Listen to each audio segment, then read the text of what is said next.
Yes, sir. We're live.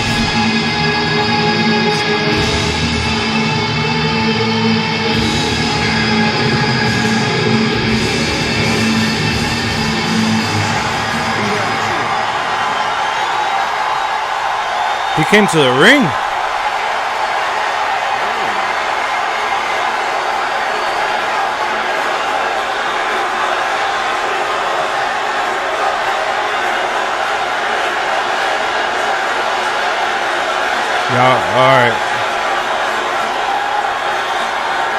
Alright. How does Stunner not join the call?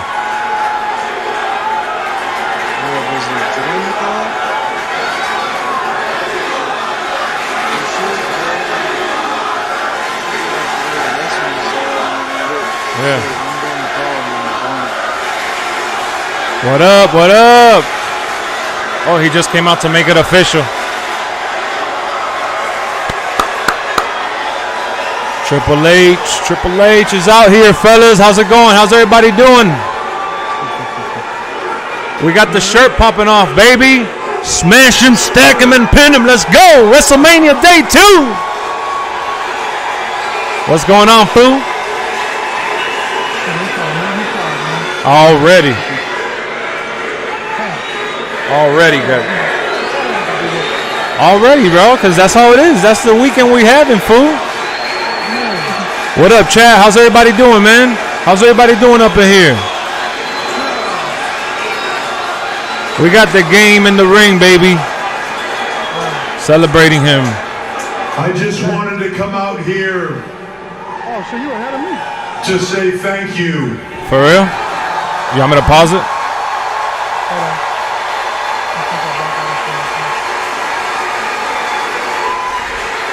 And to show you my love. In the I got goosebumps. I know how. I got goosebumps. Welcome to WrestleMania. Let's go! Let's go, baby! That's what I'm talking about, man. I'm behind yours. Yo, guys, listen. If you're behind me, whoever's watching the stream, if I'm ahead of you and you're a little behind me, pause the stream for a second. He left the boots. Recently found out that Triple H's in-ring career has come to an end, in the symbolism of Triple H leaving his boots in the center of the ring at WrestleMania, a long-standing tradition in this industry. What a moment, and what a way to kick off WrestleMania Sunday. That's nasty, man. And from the bottom of my heart, I can say thank you, Triple H. Already kicking into high gear, man. I'm glad we opened up with Triple H, though, man. That was beautiful. Gable Steveson? Look at them showcasing him again.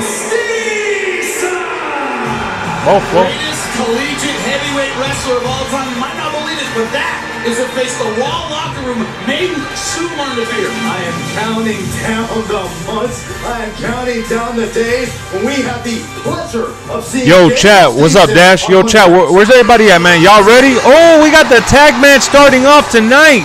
Let's get it, bro. It's crazy how we watched them when we were young. Yeah, man, it's super crazy, bro. I was talking to Stunner about that shit last night. I was talking to Trout too. We grew. I know Randy's fired up. I just want to know, man. Chat, spam it up. Are you guys ready for the grand finale for night 2 of WrestleMania? Stunner, Trout, are y'all ready for tonight?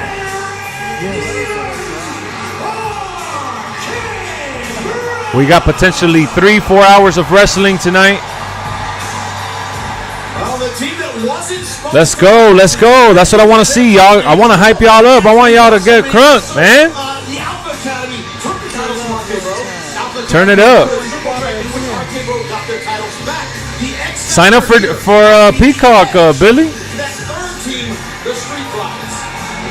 Either way, there's no such thing resembling a champion's advantage. This match is gonna be amazing, though. Essentially sudden death rule. Got the new Cody Rhodes shirt coming. That's what's up, straight edge. That's what I'm talking about, man. WrestleMania as the Raw Tag You've been loving Chad. Chad Gable's amazing. What up, Timothy? Oh, I see you're synchronized. Randy Orton tweeted out earlier today, I've walked into WrestleMania with every title in WWE at some point. Let's go, in my man. career, but the most I'm important hyped. match will always be the next Mysterious said, "What's up, Stunner?" and still. Mysterious. Pull it up, pull it up.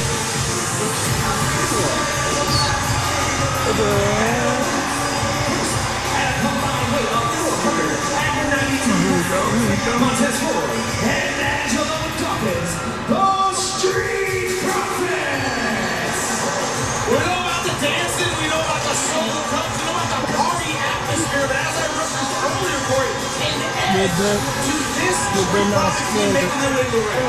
think the Street Profits have got to be the dark horse to win this. We ain't gonna spoil. We gonna react. What you mean we gonna? He left the boots.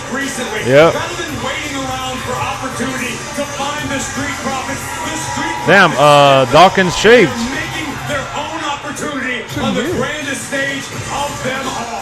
The Street Profits are the epitome of what WrestleMania season is. Yo, guys, you like my shirt? Hold on. Yo, let me know if y'all like my shirt. Greetings, perhaps an upset of the Arcade Pro weeks ago and said, we won an opportunity. We won the Raw Tag Team Championship, and tonight that very well could be the case.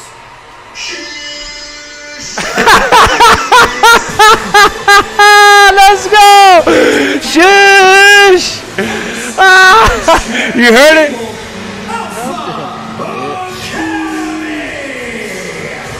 You were done being shoot just yet, Jimmy. Go ahead.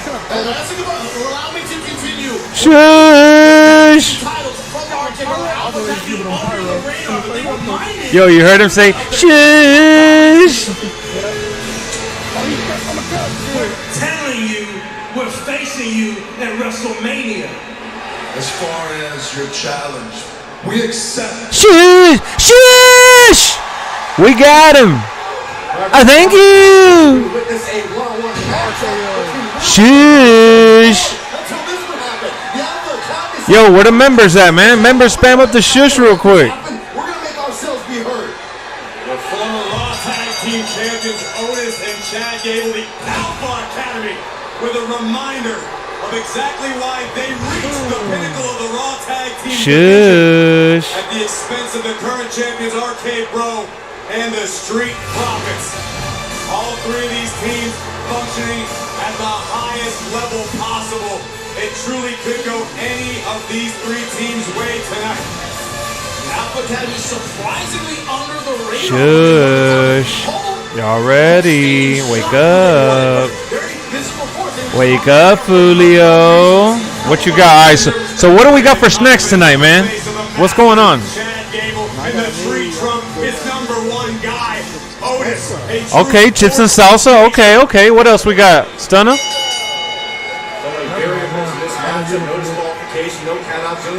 Shush. Nothing yet? All right. Yo, chat. What y'all got going on? To lose their titles. Absolutely right. We can see a scenario where perhaps Chad Gable.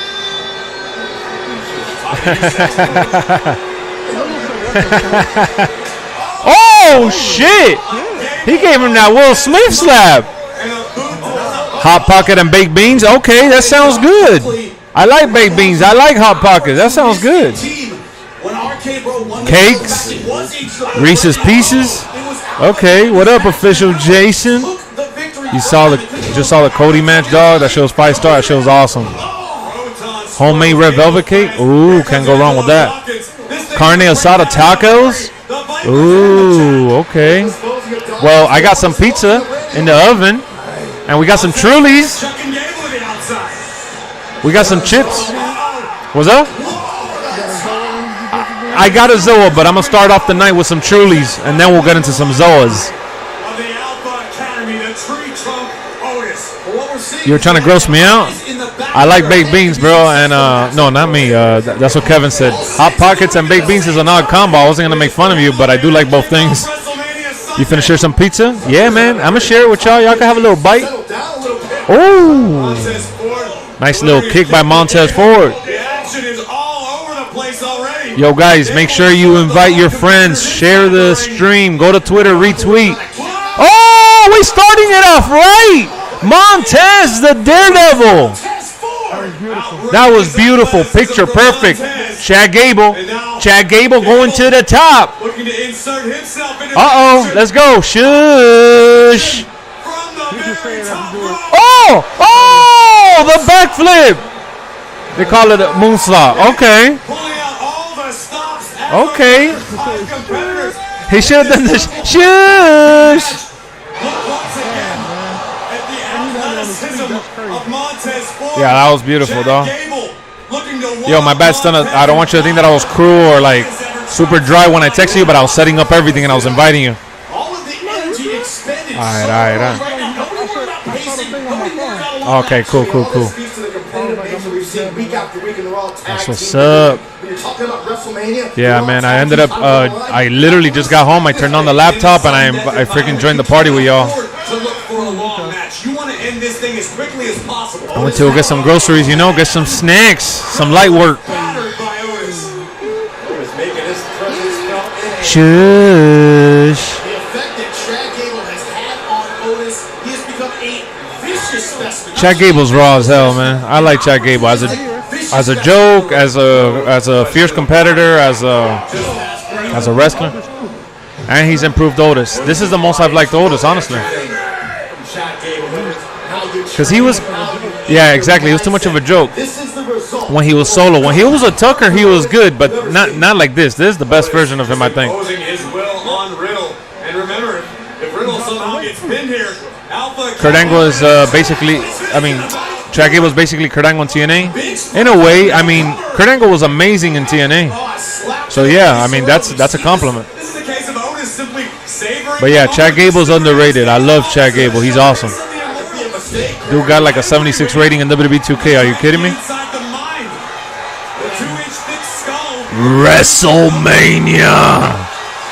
He's taking his time. Marco-mania. One half of the Raw tag team champion. And I think the crowd here at TNT Stadium are just inside. Everyone's good, mysterious. Big man angry. And that does not bode well for Riddle. We've seen it cost Otis before in Shush. previous matches where we've seen that he might be able to get the ball. He takes his time, and it's cost his team. Otis tagging in the master. Chad Gable. Beautiful. Oh, beautiful. Kick out with power from Riddle. Little beautiful drop on that Peter In skipping. the early moments of this matchup. I don't foresee that slowing anytime soon. Working the left knee. Shush. Cranking on, taking the energy out of Riddle. An expert technician on the mat. Riddle desperately. Yo, guys, we need some more likes, man. We only got 15 likes, man. Spam it up for your boy, man. How dire this Come on, situation y'all. is and how desperately What's going on? He's the tag in Randy Orton, the fresher member of the team. What match is going on after this? We don't know what the hell's going on, but I do know that they moved the Spinning attack once again on the left leg. whatever you want, however you want. I just got all stuff. That drop kick all the way to the chin. However you want, baby. It's up to you. Taking advantage of Huh? the no disqualification rule. What about I did get the pizza roll. I got pizza rolls too. You don't want that? Looking for the cover, Okay. shoulders down. And you're gonna do potato sticks? Kick out just before 3 for Montez Ford. Shush. Chad Gable, gotta be feeling extremely Let me see confident Chad right Gable. now. Look at that. That was Another nice. look at the power of Gable's legs. The most athletic people here. Launching Riddle, Montez Gable, three-quarters Ford. of the way across the WrestleMania ring.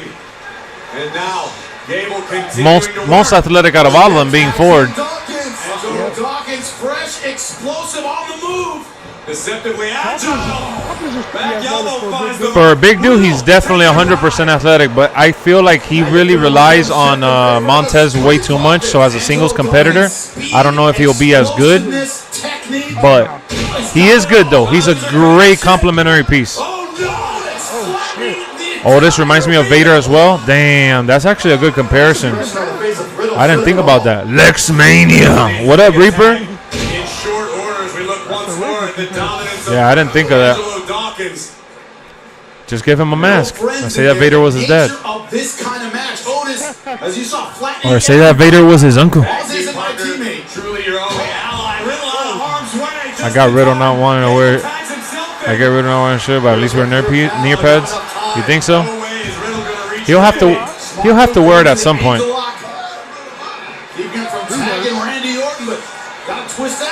No, this match has been. I'm so hyped up, guys. Like everything has been a blur to me. Like I just remember the flips and the tricks and shit. But like I'm like it's like, you know, when you're recording with a camera and you don't got the memory stick in. That's how I feel right now. Like I'm not like I can't register shit.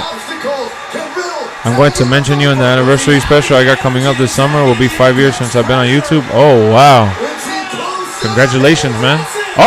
Randall, boom! A little clothesline. Ford taking it like a champion. Oh, I love that move. That scoop. That pooper scooper. Oh yeah. You're right. Still got chills with Cody's WWE return. Oh yeah. You know, my dad's not even a wrestling fan, and I showed him the Stone Cold return yesterday on the match. Like I showed him the main pieces, and he got teary-eyed just like all of us. Boom! Who next? Announcer's table taking announcer's table taking a beating right now. He's hearing those voices. He sure is. Shush. Tonight is really great, right? Tonight is gonna be great, bro. And it's starting off. This is the start of the match that should have been yesterday, though. Good tag teams. Who taking the W? I think RK, bro. They're too over right now, man. They're too over. Look at this crowd. Stand up. I feel it. I want to stand up right now. Let's go. Are we doing a double RKO? No. Okay. Little teaser, huh? Little teaser action. Crowd is hot. Bro, come on. Last night, little match.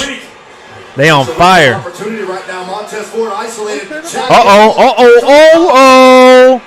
Let's go, Chad. Let's go. I knew this match was about to be lit, though, man. I knew it.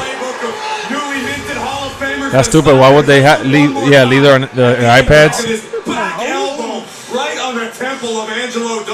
Damn, that was nasty. I love WrestleMania. I'm invested again. I never left wrestling, but this makes me want to stay permanently. For sure, bro. WrestleMania is WrestleMania. Oh, shit. Damn, that was a nasty spill for Otis. Street Profits clearing the ring right now. What's going on? Street Profits gonna take that dub? It's a sudden death situation. The first team to achieve a pinfall or submission become Raw Tag Team Champions. Oh shit. For sure. Little homage to DX too. Why would the camera cut away? What's wrong with the camera? What the hell's wrong with these people? I need to go over there and scream at them. Bro, Montez Ford is one talented. He could have jumped and cleared him too. Chad Gable survives. Outstanding teamwork from all three of these teams. Yo, what? White Dawkins got that Martin Luther King mustache. What? He did?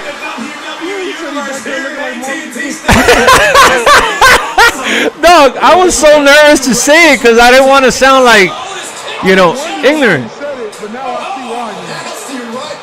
Dog, oh my God. Look at Randy. Pooper scooper. Missed it. Little. Damn. That spine buster was a little sloppy dude. Dawkins. Little frog splash. Oh shit. Riddle. RKO. Riddle.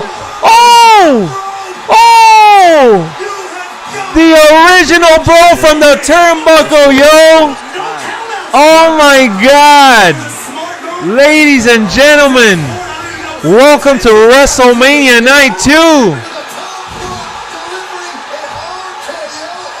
Oh my. Uh-oh. Chad Gable. RKO. Randy with the pin count. They have to, bro. Well deserved. Well deserved win right there, guys. Wow. Great freaking start, bro. Great start. Randy Orton and Riddle proving that their chemistry as legit can be. And these three tag teams right here proving that they are indeed the top tag teams of WWE. Great freaking RKO. Super awesome, man. Everybody looked good. Everybody looked good there. Yeah, come on. Riddle's more athletic than Randy. Randy's a little old and stiff, but damn, that shit was amazing, dog. Love the match, guys. This is what I wanted from the Usos and the Boogs match last night, man. It's unfortunate that he got injured. I read online that the finish was supposed to be far different than what we got, but it is what it is. Now, oh, look, the Prophets are gonna go give them dap. I bet they're gonna dap him up. Little WrestleMania moment.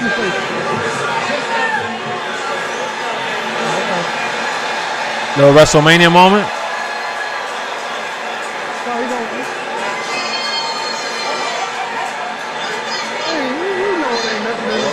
No, he does have stuff in there.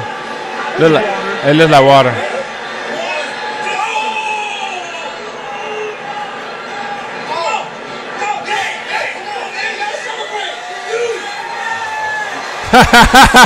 They're getting Gable Stevenson. How did Boogs get injured? His knee buckled badly.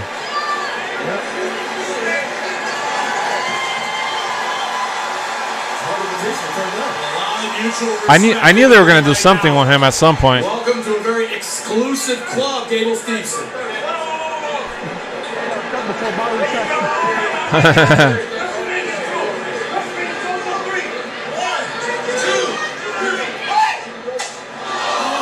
Oh, let's go! They're setting up the Gable versus Gable. They're setting up the Gable versus Gable. I don't know if I've ever questioned the decision made by Chad Gable, but I'm about to start. They setting up the Gable versus Gable right now. Oh!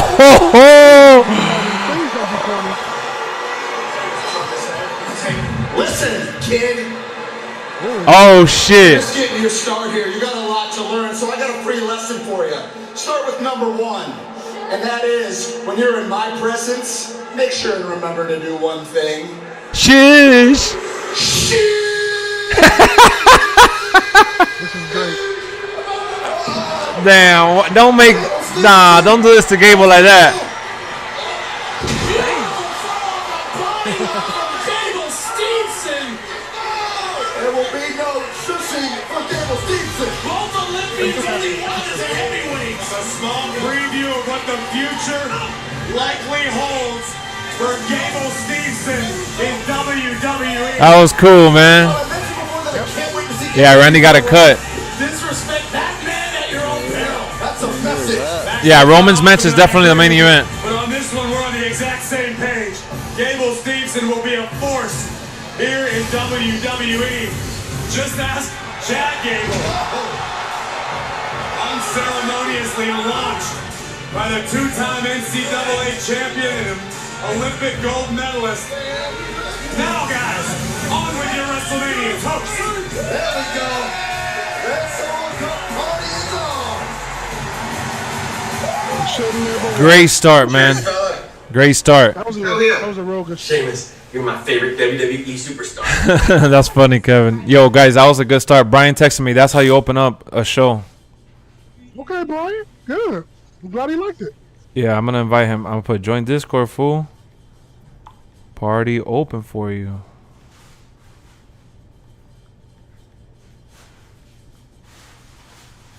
Come on, don't make the same mistake from yesterday.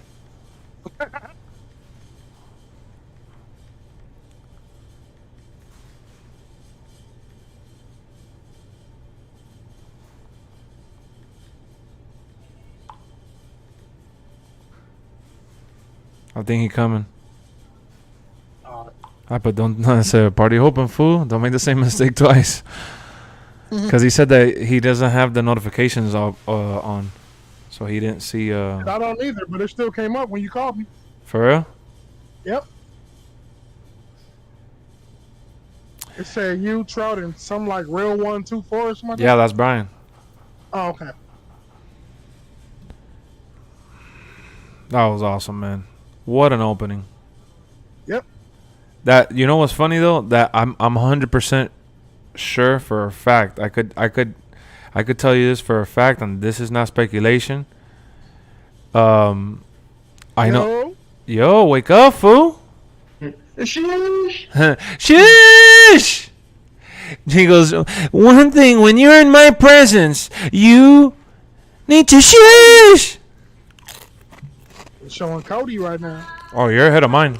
I'm in a commercial. Good, baby. Yeah, because I told you I got premium. Oh, yeah. I got cheapium. That's what I got. That show was awesome. I'm so glad they finally used Gable. Gable versus Gable. They probably gonna change his name to Gabe Stevenson. Nah, he already said in an interview they ain't changing him. That he's gonna have to talk to Chad Gable. That he doesn't want to talk to him because he feels like that'll be an awkward conversation. But I think that's probably the start of it. What they did. yeah, they're gonna probably do a Gable versus Gable match. It's the most natural match to start with. Yep. Who better to have him in the ring with than Chad Gable? He said, both Olympians, only one's a heavyweight. Oh yeah. Here he come. Oh, hey man, I'm gonna say this again for the millionth time, guys. I'm just happy that my boy Bobby Lashley's gonna be here tonight. I'd rather have him than not have him at all. That's the way I see it. He didn't get no new attire. Why does he always look like he's smiling though? Why is he always wearing all black? Why is he always smiling though? Why he wearing the Rocky sweater from Rocky 3? I mean Rocky 4. This is the sweater that Rocky wears when he went to Russia to train. Sure, first WrestleMania with fans. I'm gonna use their last year. He should have wore sparkles or something. Look! Watch! Look at his smile! Look at his smile when Bobby Lashley comes out. Watch! Look! He looked like the sun was hitting his eyes, and he smiled and he clapped. I'm like, what the hell? What type of reaction is that? I know Bobby's gear is gonna be fire. Hell yeah, dog! Let's go, Bobby! Bobby who? Bobby better not lose this match. Yeah, Ace. This is the Hulk Hogan, Andre the Giant spot for sure. Bobby better win this shit. Yep. WrestleMania is like one of those WrestleMania classical moments. They had to give it to us at some point. Lexx, that Montez forward flip was insane, bro. Insane. They freaking. I can't stop thinking about the Usos, and I feel so sorry for Boogs. Bobby who? Come on, baby. I can't wait to hear it. Dum da da dum dum dum da da dum dum dum. All right, he looked a little more serious when he got into the ring. Yo, I don't want, it sucks to be judgmental and talk shit. That's why I don't want to say he's ugly. Like Stunner keeps saying it, but let me piggyback on Stunner's talk right there and just say that he needs to talk to Roman Reigns' dentist. Let's go. Let's go. Look at that build-up. I love that shit. Oh, look at that theme they got him with. Woo! Let's go. Where MVP at, dog? It's okay. We don't need MVP tonight, though. That's what I'm talking about, baby. I love that attire. That shit look raw as hell. Thank you, baby.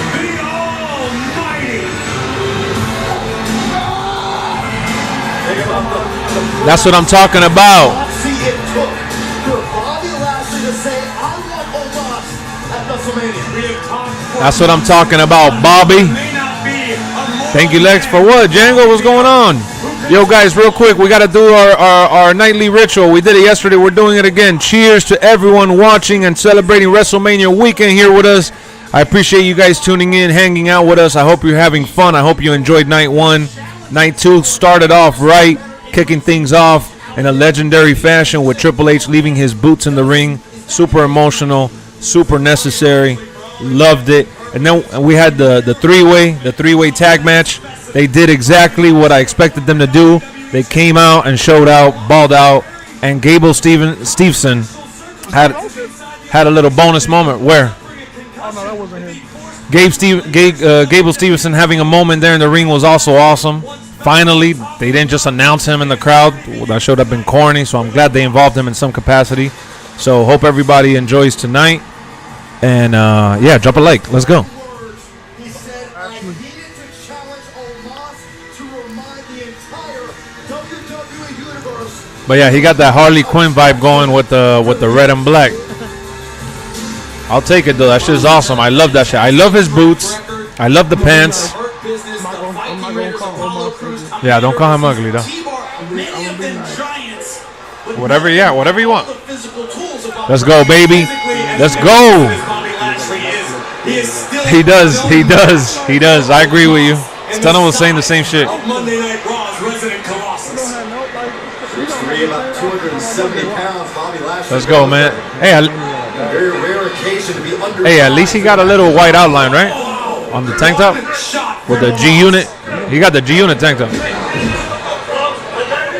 There may not be another man on the planet who can put. Yeah, that's going to be on Community Creations. Yeah, I'm going to do that shit myself on Community Creations when we go on stream tomorrow. I'll do the red and black. That's a good idea. Oh, okay, Bobby. Nah, don't pick him up just yet. Okay. There you go. I don't want him to pick him up just yet. Omos is big as hell, though, man. I'll give him that. Lashley's ego got the better of him there, trying to do too much too early. It's not ego. Bobby Lashley's power is a proven commodity. Yo, who has that shit really loud like that? Oh, Stunner. Okay, no, I just making sure because I'm gonna lower the chat a little bit because it sounds a little louder than mine. All right, my bad. I know mine comes out every once in a while and you can hear it subtle, but I hear yours really clear. That shit will get me copyrighted. Oh, little slap, huh? Hey, at least it's not a slow match, you know? They're doing some good brawler shit. Destroying Lashley in the corner. Nah, he better not win, though. Yeah, no, he's moving. He's agile. He's moving. He's not. Oh, okay. Omos running, but only getting part of Bobby Lashley with that shot. Omos got enough. It just goes to show you the size and power of the big man. A nice move. Okay, now he got him. Relative inexperience. Omos went to the well once too many, and the veteran Lashley made the giant. The veteran Lashley. Uh-oh, what is Lashley doing? Little cheapy ass hit in the back. Come on, Lashley. Oh, he's in a suplex. Oh, I thought he was gonna suplex his ass. Oh, okay. So they're gonna do the David versus Goliath hurt lock shit. Like he can't lock him in right now. See, this is the problem when you got the hurt lock as your finisher. An elbow to the ear of Lashley. You can't take this Omos dude serious. No, he's doing solid right now. What does that do to Lashley? He's doing the best he could right now, guys. Remember, he's a giant. It's a man who several months back was Not every giant is like Big Show. More giants are typically like Great Khali. Nobody can dominate. And if you remember Great Khali,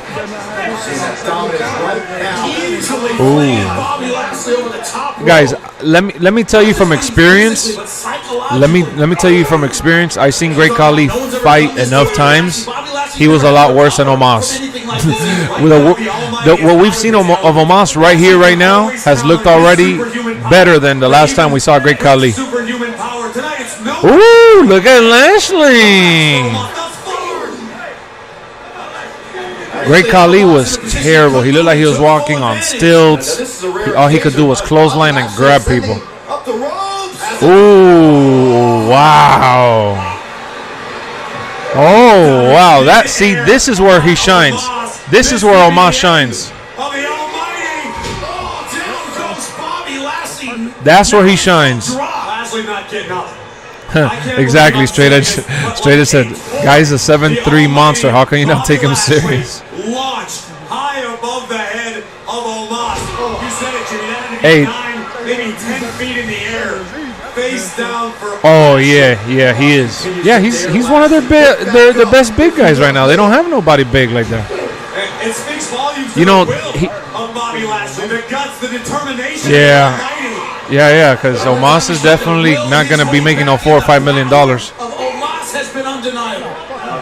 But Braun, to Braun's credit, bro, he is probably the best since Big Show in terms of giants that could move good.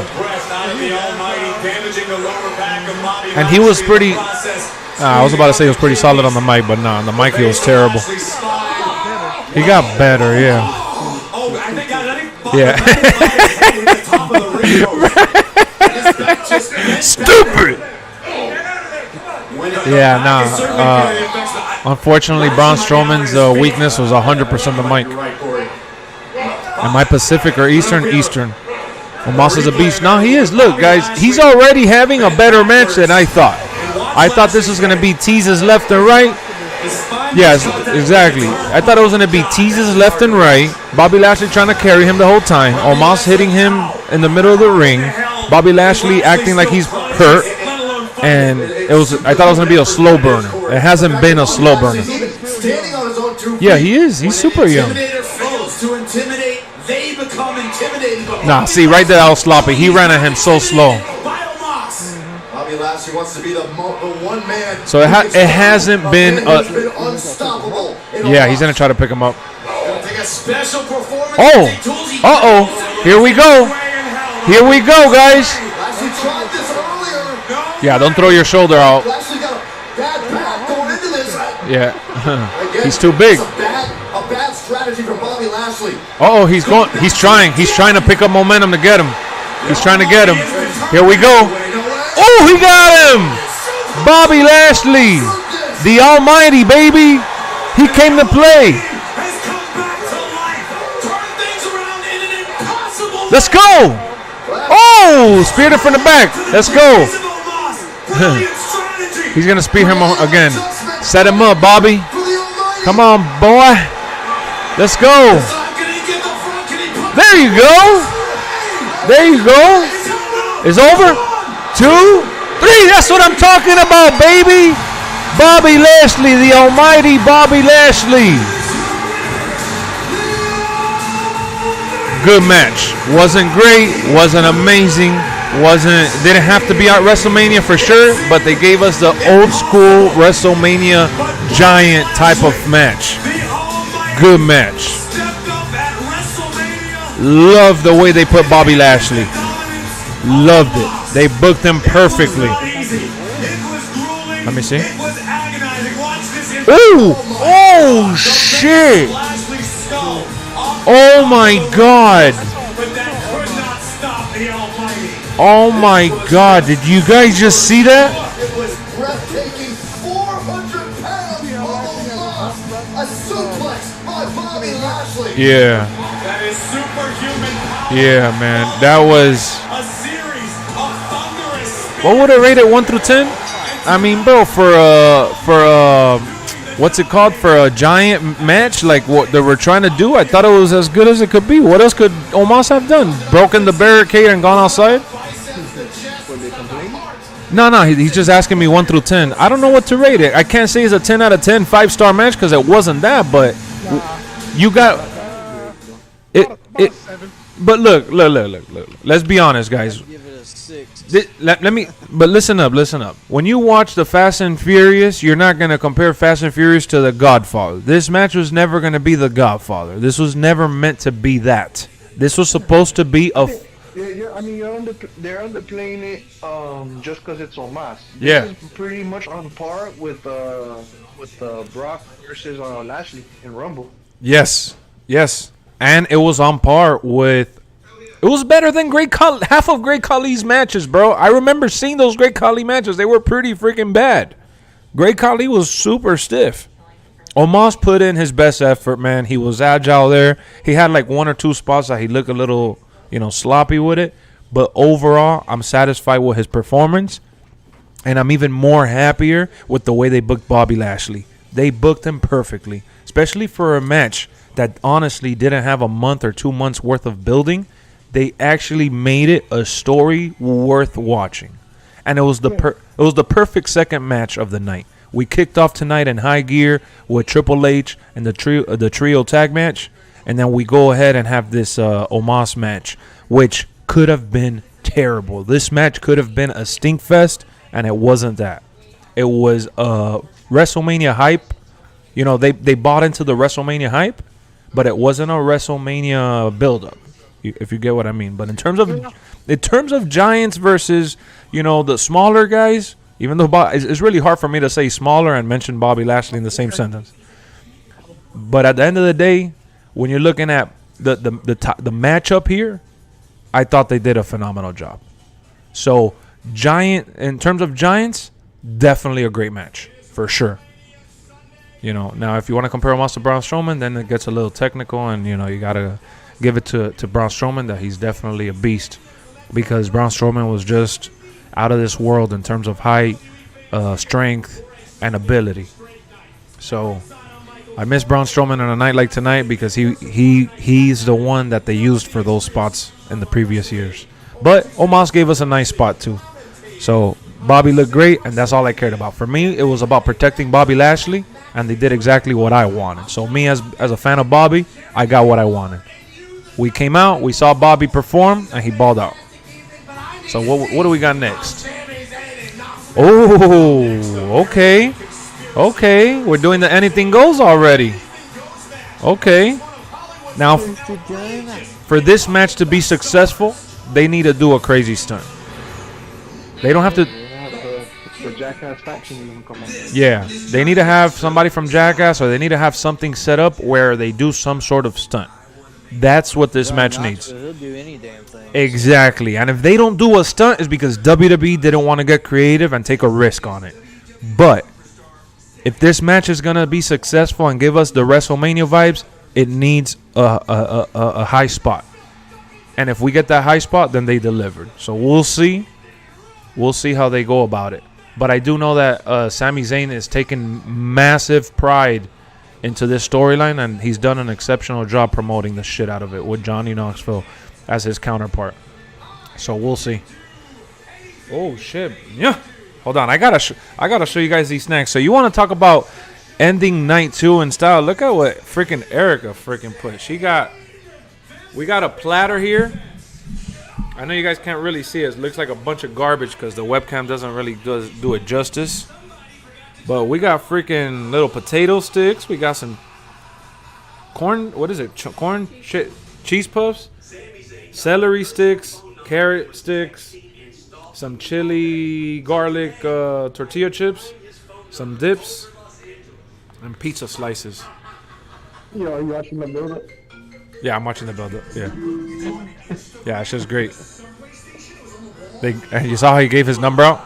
62,826 texts. You think they gave out his real number? Or they made a number just for that? Knoxville's gonna pay. Huh. Hi! Is this Sammy Zayn?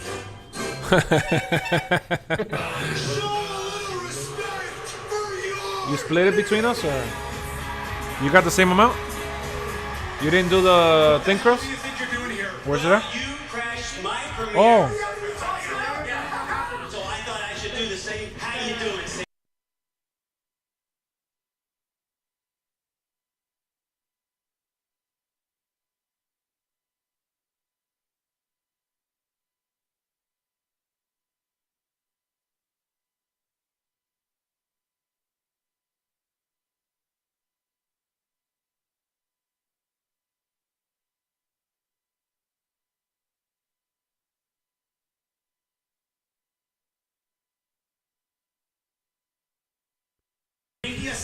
Yeah, this match is gonna be good, guys. I'm telling you.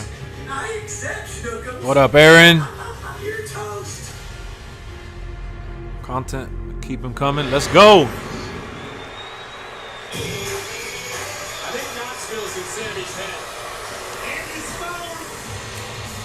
This is gonna be a good one, man. Should be fun. It should be fun.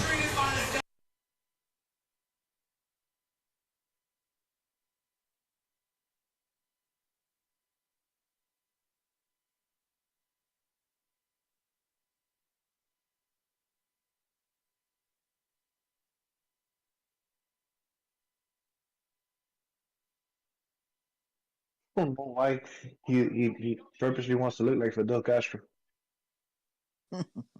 Yeah, he's definitely going for the Fidel Castro Che and all that shit. He used to have a shirt that was like the Che.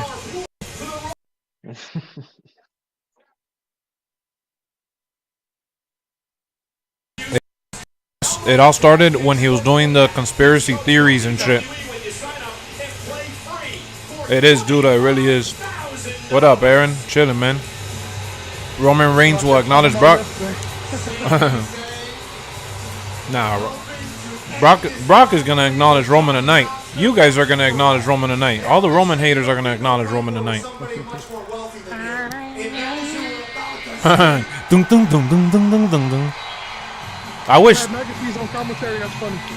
I wish they had Steve-O involved. It's just funny, dog. He looks like he's about to get launched from a rocket. He looks like Waldo. Let's be honest. He looks like a dickhead. He does.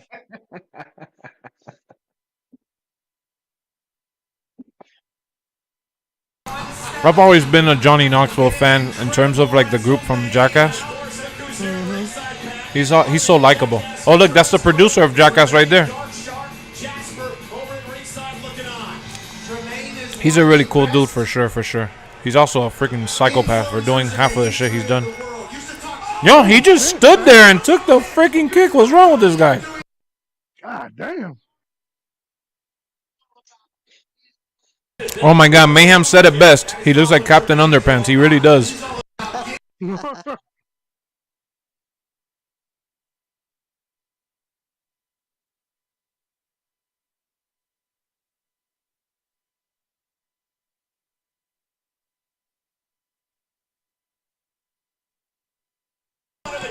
I like that they're going straight to the outside area, not shying away from that. Wake up, Troyski. Sean says, Lex, did you see Bobby and Omos? That was incredible. Oh yeah. Who's Dark Shot? Do you guys know who Dark? Oh shit! Oh shit! Wow, Sammy's a beast for taking that shit straight to the face. Sammy's a beast for taking that shit. Oh my god, look at all the shit they got under the ring. This shit looks like a WWE 2K22 match with the stop sign down there and shit. And they got the stop sign from the Rey Mysterio storyline. Stop all the nonsense. Let's get this thing back under control. Kick, punch. They got the 1940s Oscar the Grouch trash can. I know. Where can you even find that? I would love to buy that. Where can you find that? I mean, at all, bro. I have never seen one in person, honestly.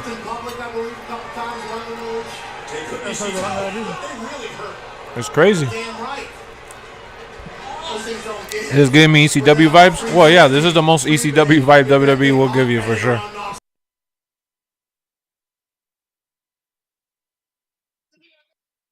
Ooh.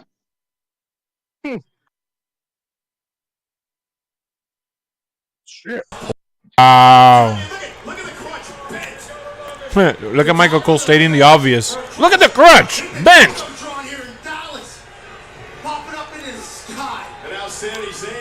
I wish Shane McMahon was here to do the coast to coast with the trash can. Yeah, that shit always riled me up. For those of you from the 70s, That would be dope. Nobody's from the 70s watching this. oh, like Sami Zayn, and a kick Here comes the. You start hearing, here comes the money. Here comes the money. Right.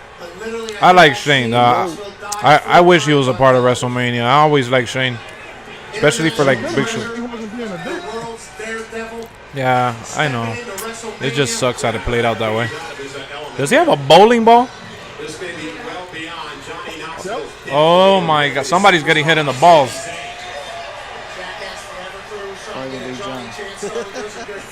That'd be Sammy.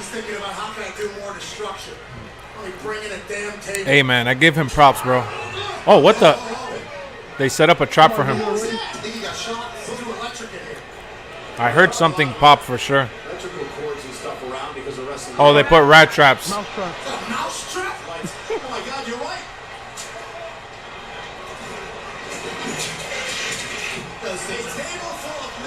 Holy shit. Wow.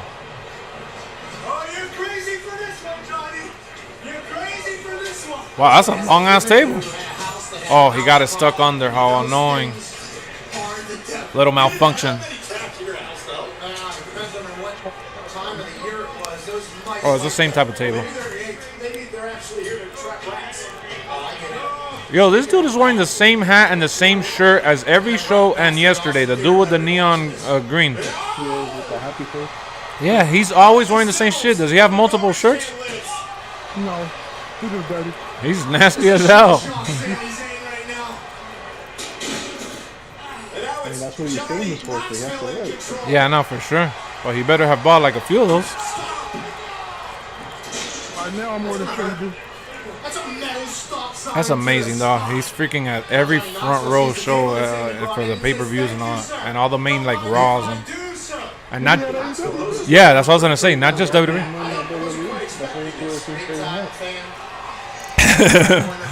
Yeah, I wonder how he gets his money, though. That shit is crazy. He goes to AEW too all the time. He was at the CM Punk shit. Oh shit. That's me, Stunner, and Trout winning our tables match. That's Trout's favorite move right there, fellas. Trout does that shit to everybody with Batista.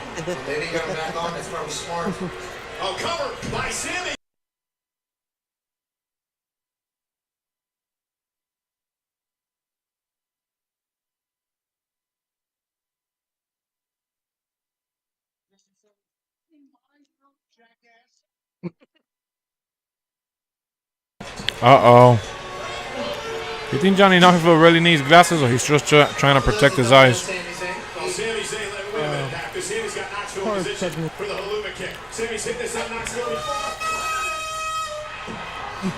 Damn, that horn was really loud. His equilibrium's gonna be off. He's back. He's back right to the back of the neck. It's a little bit of a shock. The air horn stopped saying momentarily. Sami Zayn, though. Yeah, he's.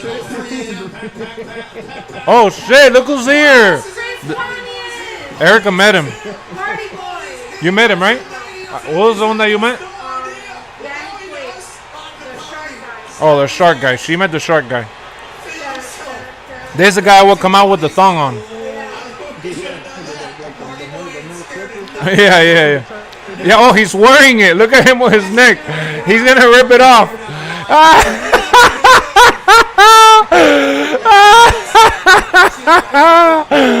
He's actually wearing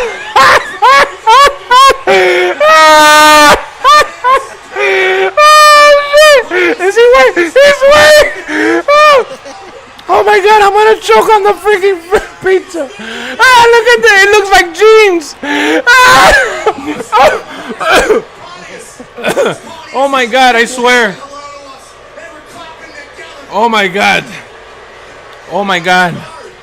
Oh, this is what we needed, guys. Oh my God.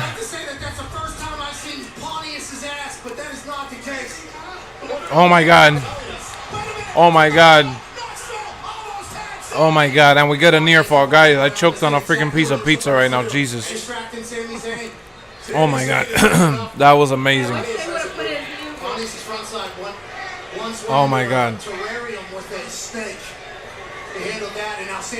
Guys, if you've ever been a fan of Jackass at any point in time in your life, we grew up watching that shit, but if you've ever seen anything with Jackass, bro, That guy has always been super hilarious. And that's his gimmick, in case you guys didn't know. Oh, who else is there? A little midget? Look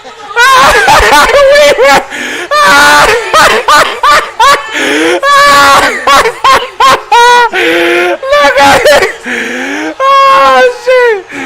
Oh, my God! Wee Man! Oh, my God! Wee Man, dog. Damn, it sucks that Bam Margera's not there. Yep, or Steve-O. Or Steve-O. I remember their friend that passed away in the car accident. Oh my God, damn, he's pretty strong. What the hell? I don't even think I could lift Sami Zayn, bro. What the fuck did we just see right now? It's over. What the fuck? 1, 2. Oh my God. He kicked out, bro. Oh my God, that was amazing, bro. Amazing. Wow, Wee Man came from under the ring. That was beautiful. Oh my God. Wow, guys. This is exactly what we needed right now. That strength comes from his ass. Bro, I don't know how he did that. Oh, he got a scale or something? I've never seen whatever this is. Oh, to kick him in the nuts. What the hell is this? Pat McAfee said Wee Man pulled something the size of him from under the ring. Oh, shit.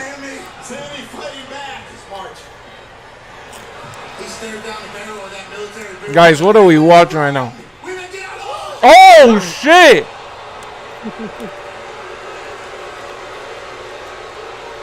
This is amazing, guys. Yo! Oh my God, he freaking stomped his face in. Holy, bro, these guys are true daredevils, huh? I know, they have done a lot worse, but my God, he took that foot like a champ. Oh my God, yes, the fat guy used to chase Wee Man. That would have been funny, but no, he's not gonna be there. Wow, bro. Am I right, Lex? Johnny is getting some Jackass help. Oh, for sure. Oh shit, let's see what he does now. Oh! Oh! Oh man, that is dope. That is so. Oh, look who's gonna use the bowling ball. I just thought it was gonna be Sammy. Oh my God. Oh man. I know, it's been great, man. That's it. It's over. What is he gonna do? Oh, he's gonna hit him. Double hit to the balls.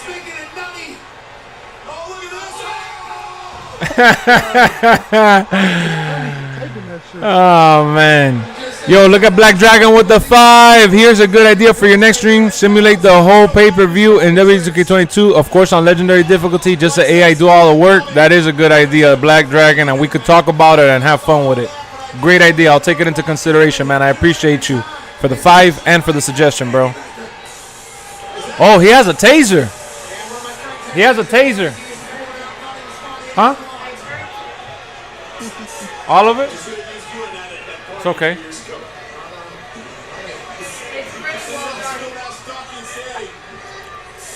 Oh man. Ah! Did you see what happened? He got slapped by a giant hand.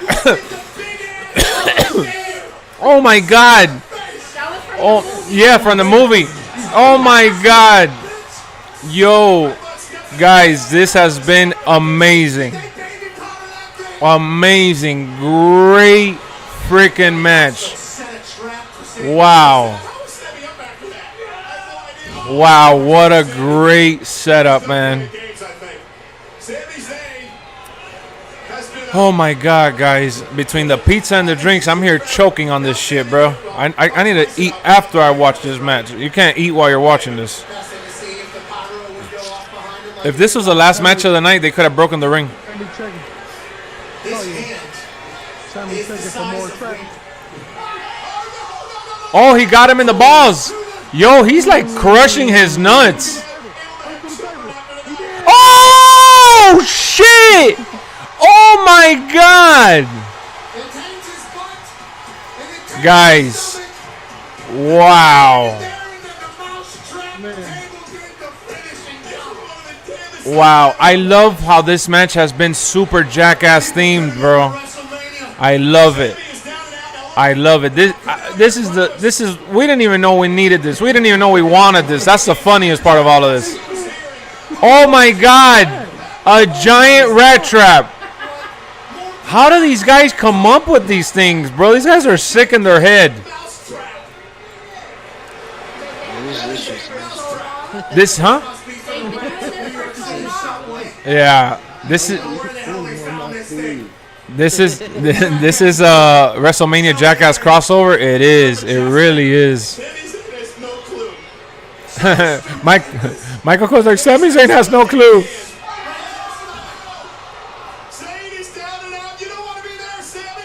Look at Michael Cole acting like he cares about Sami. You don't want to be there, Sami. Like Swiss cheese.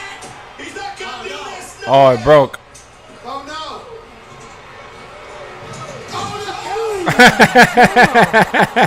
That shit tripped, but hey, he got it to work at least. The rat is trapped cover. Oh, that was great, bro. Great, man. The little miscue there at the end, but it's okay. It was as perfect as it could have been considering all the stunts they did. That was great, guys. Wow, that was a lot of fun. A lot of fun. A lot of fun. 3 matches in the books already, man. Let me tell you, you know who? Wee-Man's pretty strong. Yeah, Wee-Man is strong as hell.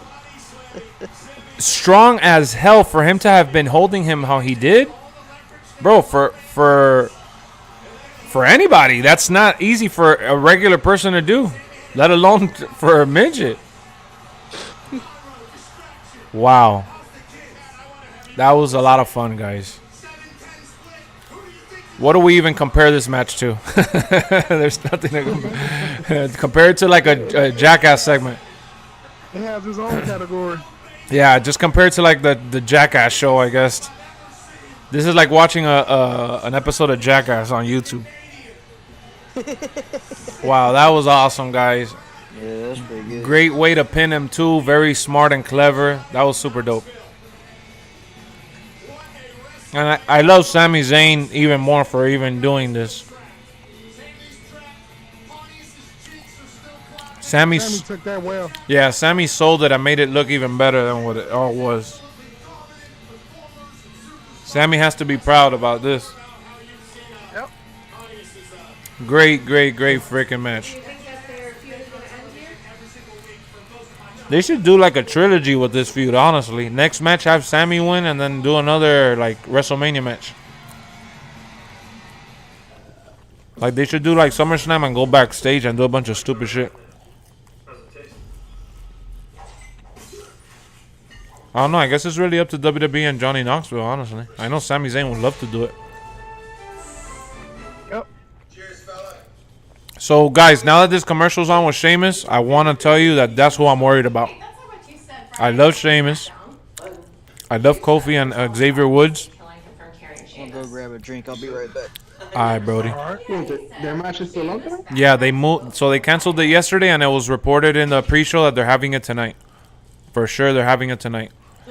So I'm really sad for them because they've had a solid story, and Big E getting injured was like real life, taking into consideration what wrestling is. It's a show where things could go wrong, and it has a good amount of layers to resolve. It's like a storyline that could resolve itself at WrestleMania, but I feel like it's gonna be so basic that there's just no way they're gonna bless you. There's no way that tag team match is gonna outperform the tag team trios match with the Gable segment at the end, and then even like it's just it'll probably be better in the Usos match because of the injury that killed it, but it's not gonna. I think it's gonna be very, very underwhelming, honestly. I think tonight's gonna be way better than last night. You think tonight? Yeah. Oh, already. Yeah, it's already been crazy. I think they knew that tonight was always gonna be great. That's why they did last night as epic as they did. They had to, bro. The last thing they wanted to read online was that night one wasn't epic. Oh man, that shit was freaking awesome. Which match is next, guys? I'm in the unknown. I don't know what match is next. They could literally, if I'm willing to guess, maybe the women's match. Yeah, I think that's next. Yeah, tag team women's match. I would say that's probably next. I want to say the same. I want to say it's next. That was something else though, man. Very enjoyable. WWE has been on a roll in finding celebrities that have been willing to work with them hands-on and get down and dirty. It's funny because people be like, "Oh, another celebrity," but it's like the shit they doing. Yeah, they're well put together. They're doing better than your average celebrity. It's been awesome. You know, Bad Bunny obviously kicking things off, being super awesome with everything that he learned and he did. And then Logan following with his match, and then that's gonna happen with the Miz. That's gonna lead into a Miz match. Yeah, probably SummerSlam. And then you got this match with Johnny Knoxville. Obviously, Johnny Knoxville is he's a daredevil, so this is home for him. And then we got to see what Pat McAfee has up his sleeve. Yep. All right, we guessed it right, Stunner. Women's match. Yep. All right, guys, let me go take a piss. I'm not even kidding. I'll be right back. Give me a second. Stun. Yeah, I'll read the chat real quick for me. I'll be right back. Piss break. Yeah, I'll be right back, guys. I'm not kidding. I'm sorry. Stunner, hold it down reading the chat if you can. Let these fools know what's going on. I'll be back.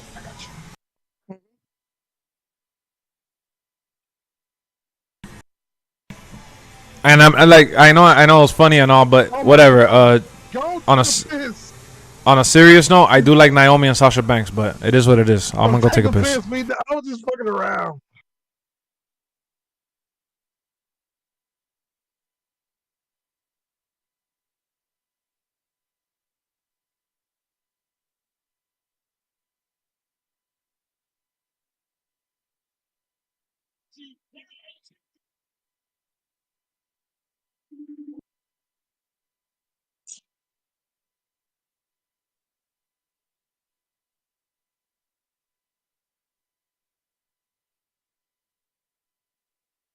Lambo.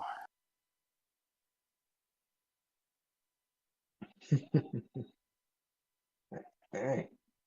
She didn't even answer. Big risk.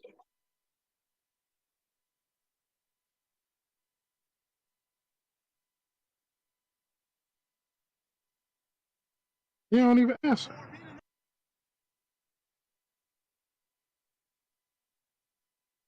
I'll just take a picture for her.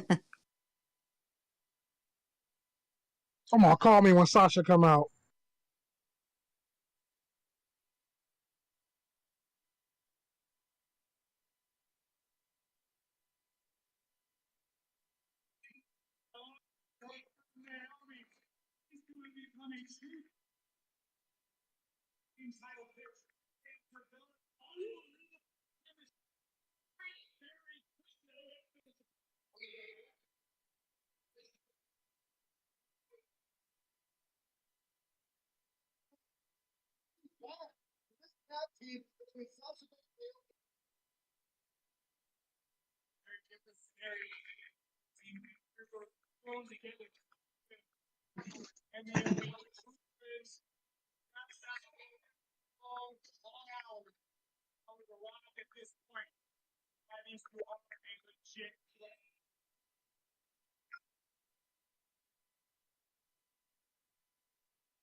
Yeah.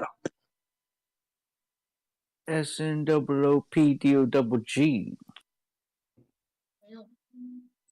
Here comes my girl.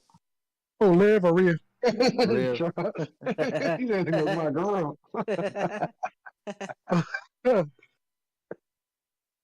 This is my brutality.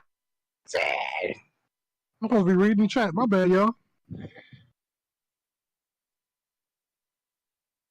This WrestleMania isn't what I expected when I love it. What do you mean? It's been great. Rousey and Flair and Becky and Bianca was good, but this tag match won't be good. It probably won't, Mars. Can't come out in the exactly. They for sure winning. Sorry, Trout, but Rhea's losing. She won't take the pin though. I got a feeling Carmella will probably take the pin. What the hell does Rhea Ripley have on her head? Oh, never mind. I see now. He said it's Batman. Liv Morgan second. They only brought back the booty bounce. Is Liv Morgan dating someone? Yeah, she's dating Trout. Oh wait, no, Trout like Rhea Ripley. Wait, Trout like Rhea Ripley? No, so no, she's not. She's available. No, I'm with Liv. Oh, he's with Liv. He's living forever. This is mine. This is mine. This is mine. Oh, I'm like, what? Okay, you singing the song.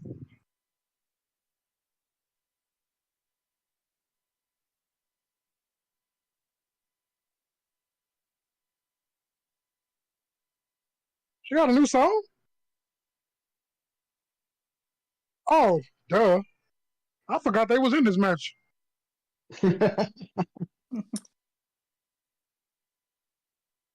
These are the most awkward fucking tag teams. Yeah, right?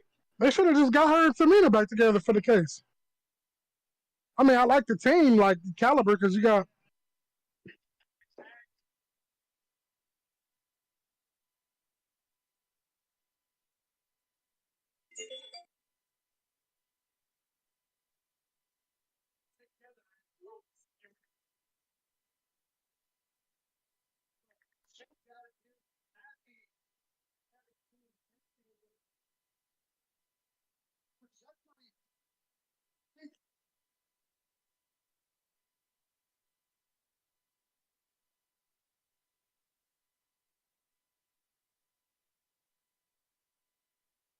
Let's go Liv.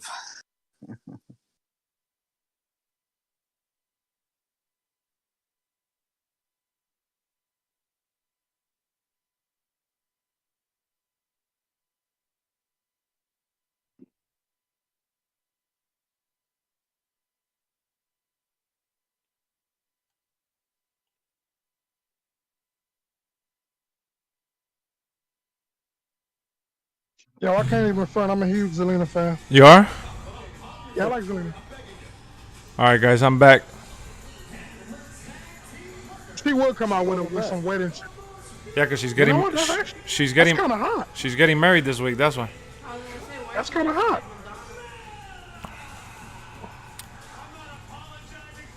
Oh, that's why he's wearing his shit too.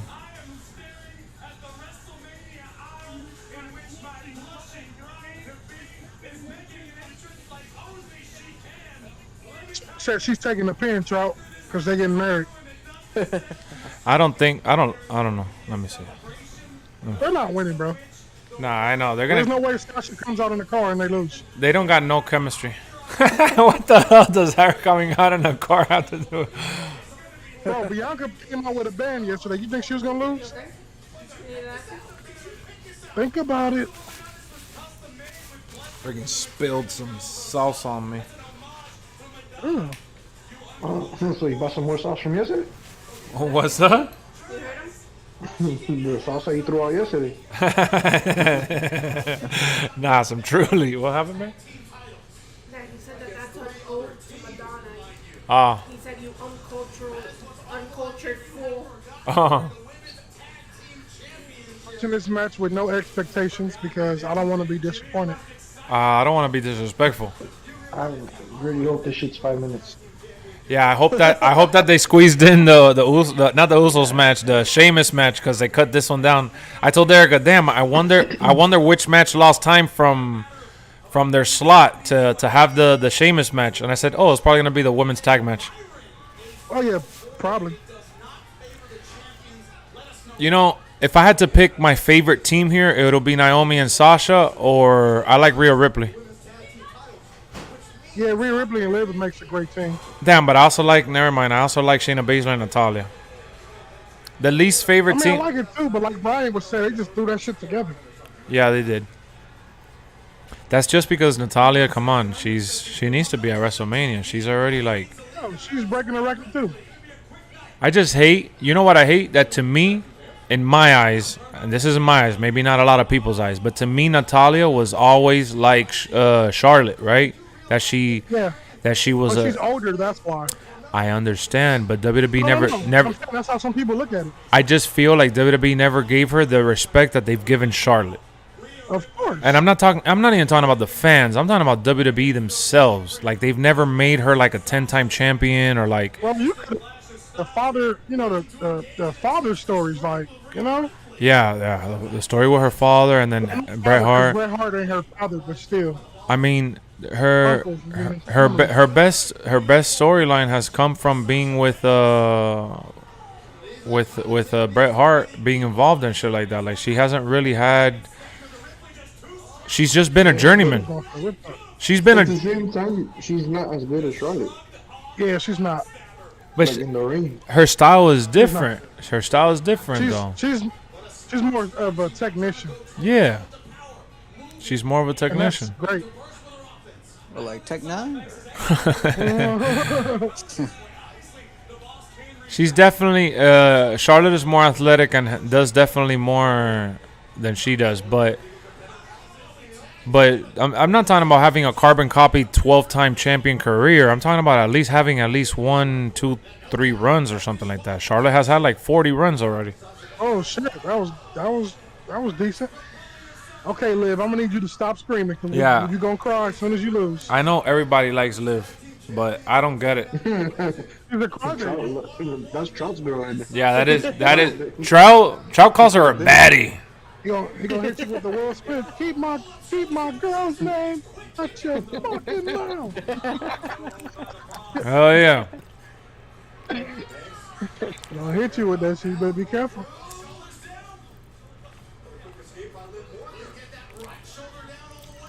I don't know anything about Liv. I just know that everybody loves her.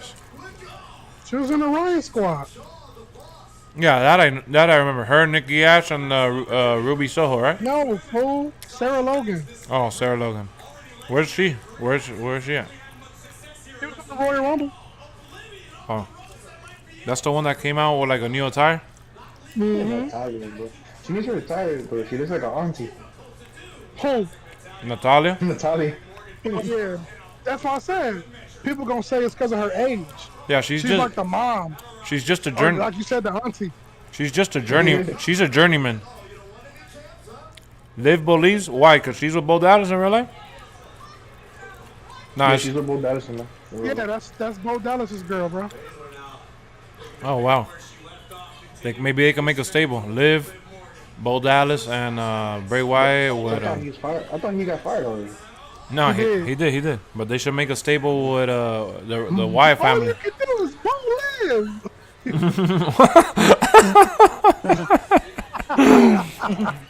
Stunner with the banger of the night so far. Mo Liv. Damn it, get these women. Damn it, cut it short. We need Sheamus on there. They were mad last night. Stephanie, what the hell? You wonder why we won't do another evolution. Oh man. Yo guys, run to the grocery store if you want. Go get your snacks. Take a shit. Do some homework. Refill your drink. Damn, they took out Finn Balor from the card because of this? Wow. They just wanted to give everybody a chance. Yeah, when I seen Finn Balor in the Battle Royal, I said, what the fuck? Yeah, I thought he was going to win it. Yeah, they had the wrong guy win. He wants to cash it in and retire. He's just happy. He's on cruise control. Okay, this can end already. That's all Finn Balor said in his interview. That he's on cruise control, basically. You don't got to read the whole interview.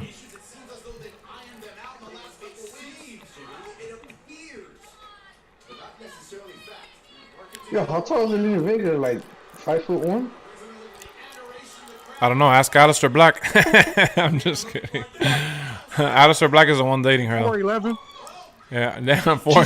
She's 4'11". I don't know. Oh. She's really little. I thought Alexa would have been here. She's cute though. Yeah. Oh. Oh. Yeah. Okay, now it's Yeah. picking up steam. Yeah. It's about to end. That's why. I hate how they have shitted on Shayna Baszler because she's old, though. Yeah. Just because yeah, bro, she was amazing in NXT, and then they called her up. She had like one solid feud, and everything else has been garbage. I saw like a video that the Vince McMahon stopped her push because he didn't understand how the fans would react to a MMA skill set in pro wrestling. Oh, so what is Ronda Rousey doing there then? Yeah, no, exactly. But this was before Ronda Rousey. That's when he stopped her push. Oh, shit. That sounds ridiculous, bro. Yeah, that's what I'm saying, bro. Like his thinking sometimes is really stupid. But he goes and signs wrestlers while they're in school.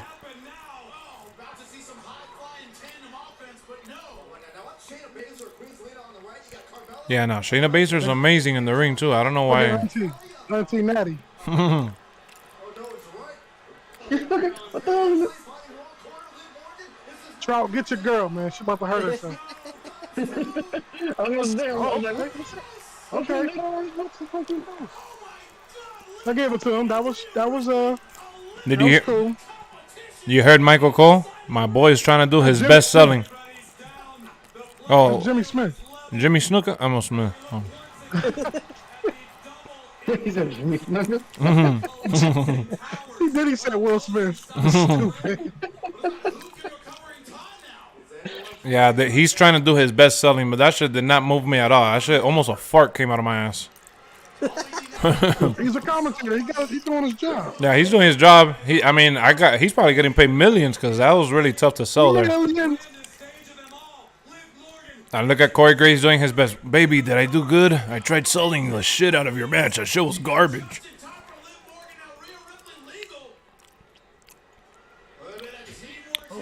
What up, Nick? How's it going, bro? Ooh, that was nice. Yeah, it was all right. Oh, nice. Little backbreaker. That's the match. Josh is saving the day. Oh yeah, it's about to end, guys. That's it. We're in the grand finale. We're about. It's already been 15 minutes. Oh. Shayna Baszler.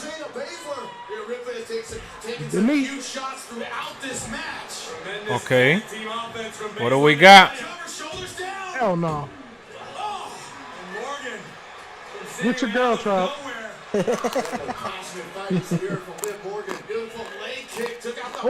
Putting in work. Well, I will say this about Shayna, bro. Shayna has been tag team champion a couple times, I think.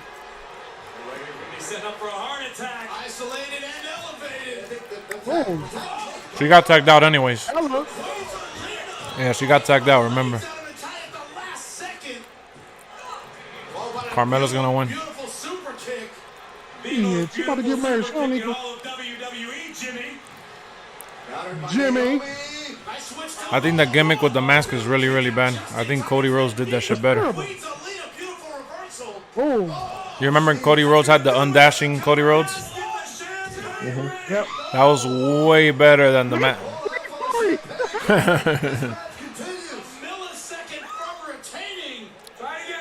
What up, Mason? I love it. I love it. Try it again, baby.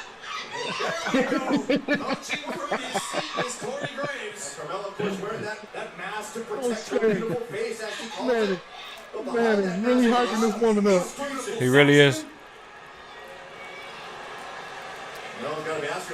There you go, Sasha for the win. Oh. Yep, it's over. Yeah, she's gonna win it. Let's go, Sasha. Get your win. Oh. Oh shit! What the hell? Oh, that's it. Out. Oh.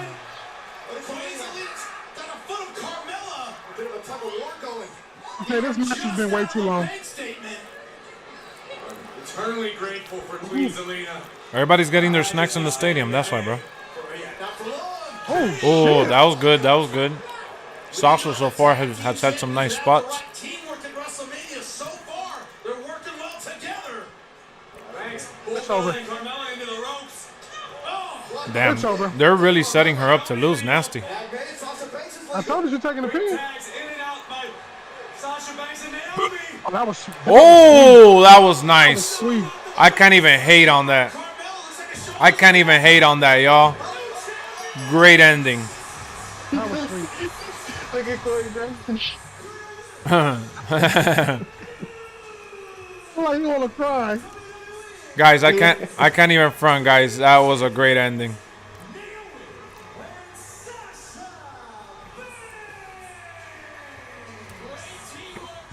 That was really good. The ending, at least. I think it was really, really good because we knew it was over. Damn, that joke landed flat. Hey, who's supposed to pay for our honeymoon, Jimmy?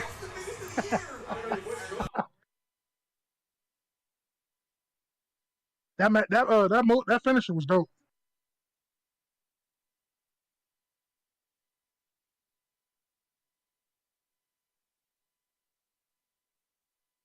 Hey, so far, It was a good match. been right. He's been hit. Everybody with the big entrance has won. Huh. Bro, it's just. I don't know. I'll be honest, man. It was a good match. I've been joking around. It was a good match. Yeah, it served its purpose. So now we know that if Roman comes out like fire breathers and all that shit, yeah. Roman's winning. Oh yeah. I'll give you one better. If he comes out with the red lay around his neck, he's winning.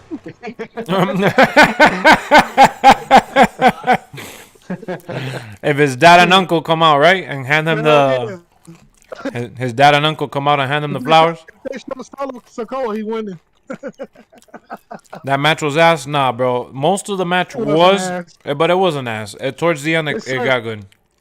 It'll probably be the worst match on the card, just because it showcased the women. So I can't hate. Yeah, it wasn't as bad as I thought. I thought it was gonna be more painful to watch. All right, I'll say that.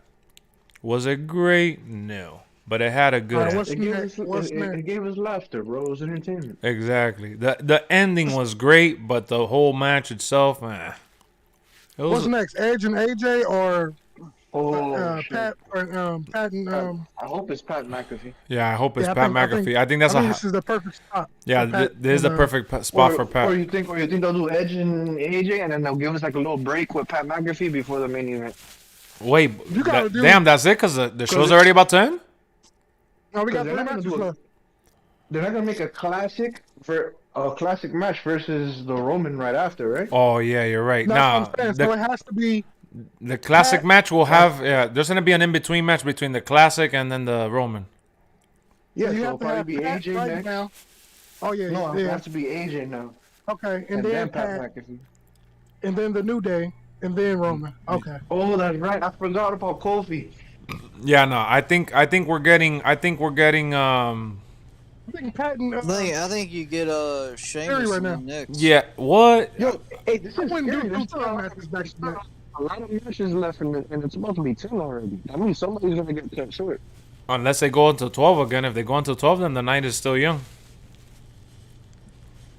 Damn it! We are young. They better go till 12, honestly. Didn't even like the finish, honestly. The setup for the move took forever. The New Day, yeah, I think it's gonna be New Day. The New Day next. Well, I thought it would be Pat McAfee or New Day, and then go into. You think they'll set up the Edge stable tonight? That'll probably be done on Raw. You should. No. You because you have to keep this going. You should. Okay. Yeah. So you have to set up a big fight for them at SummerSlam or something. Yep. They- Hell yeah. right. You should. Have Damian Priest come out. Yep. All right. Damian Priest come out. But they gotta have a classic match before it does that. There's old Ezekiel Elliott. Before they do that, they gotta have a classic match though. Parsons is a demon. Yeah, Parsons. He was solid. What position does he play? Linebacker. Oh. Oh yeah, it's a Raw match. So it might be Edge and AJ. You might be. Yep. Yeah, it is. Oh shit! They're having the barn burner. Here we go. I think it'll be a clean finish. I don't know though. They're putting this shit right in the thick of it. You have to. Like it's like what Brian said. This match you can't have this match before the Roman match. No wonder. Do this. No wonder they had the women's match. Yeah. Let's go, man. This is. Come on, guys. We need this shit to knock it out the park, bro. I think we will set up the stable though, Brian, tonight. Start playing. See. I don't know. Other than Damian Priest, I don't know. Oh hell no! I would love for it to be Damian Priest. Damian Priest and who?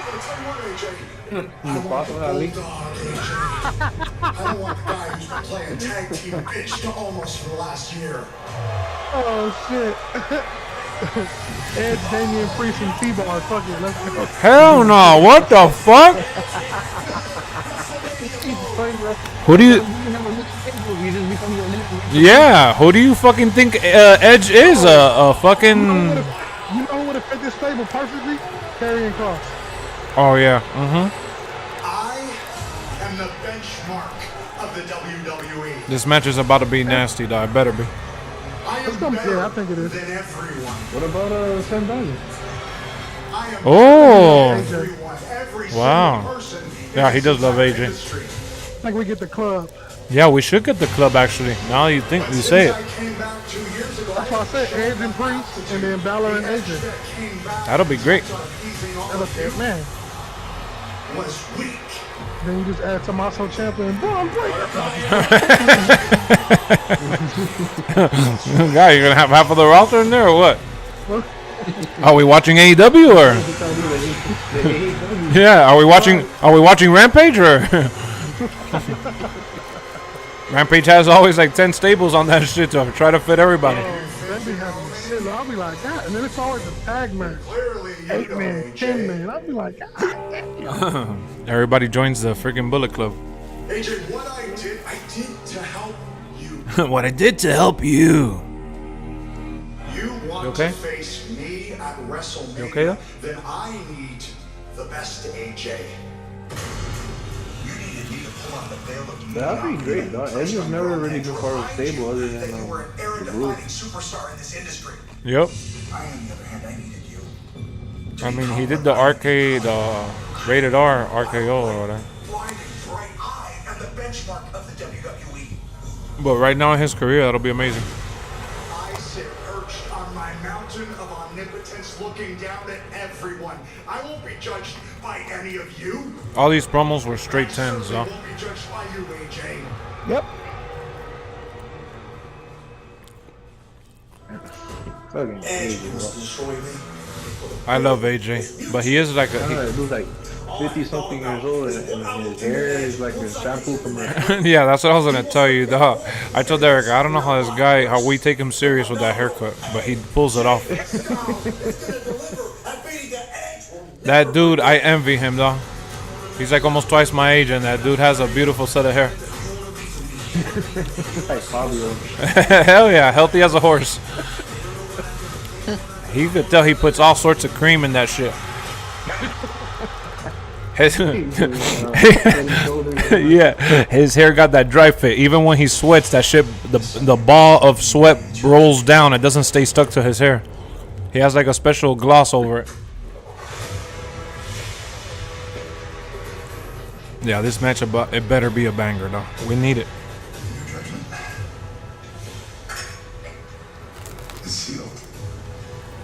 You cannot be upstaged by Jackass.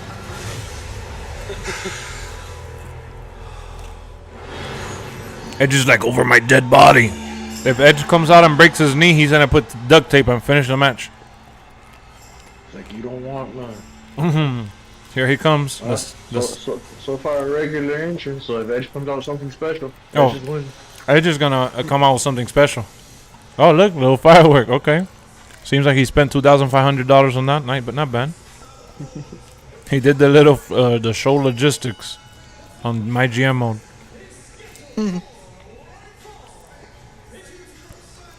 Look at him. Yeah, why is he bleeding? He probably fought with Edge in the backstage. Oh shit! What? It looks like he got in a fight. He cut himself shaving. Nah, that shit does not look like a shape cut. Was that the fireworks? He's bleeding really bad. No, yeah. He definitely got cut by something. No, but that was like right now, dude.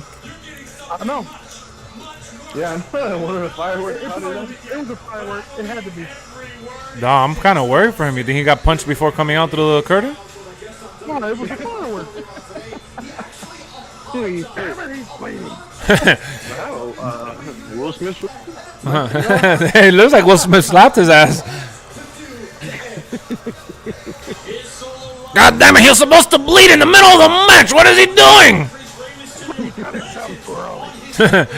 Tell the ref to put on gloves. We can't afford to get COVID to spread around the arena. See that Pat McAfee and Theory promo from Friday? Who the hell do you think?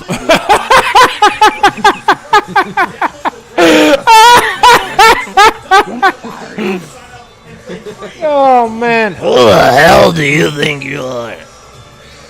When he tried kicking down the door down like a dickhead. Yeah. Pat McAfee thought he was hard. I know Ed's entrance is about to be. Yeah, Edge is gonna have a special entrance, there's no doubt, with the new song, the new gimmick. Kick the door and then Vince comes out and it's dark. It looked like Vince was taking a shit. What are you doing? What up? What up, Jess? Uh-oh, here we go. Oh yeah, he's winning.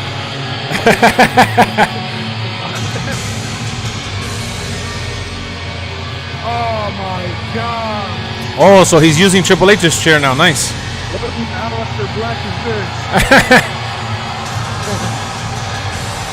Wow, that shit is awesome.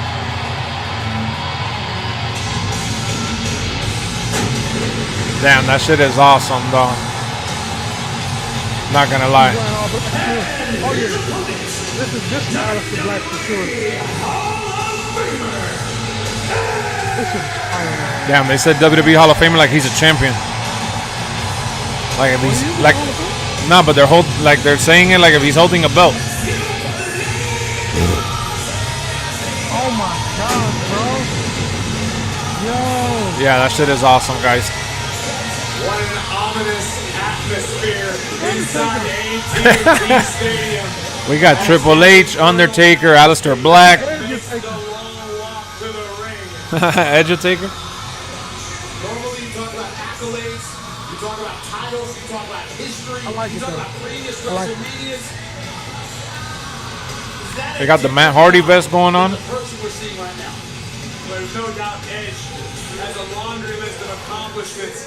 Everything there is to do, Edge has done. Ministry of But no Edgeness. one, not even Edge's own wife, Beth Phoenix, has seen this side of Edge. How about the symbolism behind How tall is Edge? Yeah, this is dope. When they touched him and he looked at the fan. omnipotence? We said Ed for weeks has said he's connecting with a version of himself. And This is the perfect spot for Damian Priest. Yo, do you know how tall Edge is? I want to say 6'4". You talk about a man who has been completely transformed. That man is Edge. He honestly almost looks like Damian Priest. Transformation I thought it was the perfect spot. rarely this deep into a Hall of Fame Holy career. snap, he's 6'5"? Whoa. Fine. Got copyrighted due to the music. You guys could hear the music? Because last night I was doing the stream and I could barely hear it.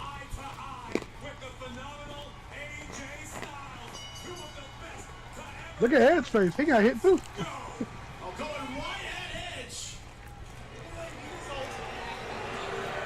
What is she doing? And you could say early on, the emotions getting the best of AJ Styles.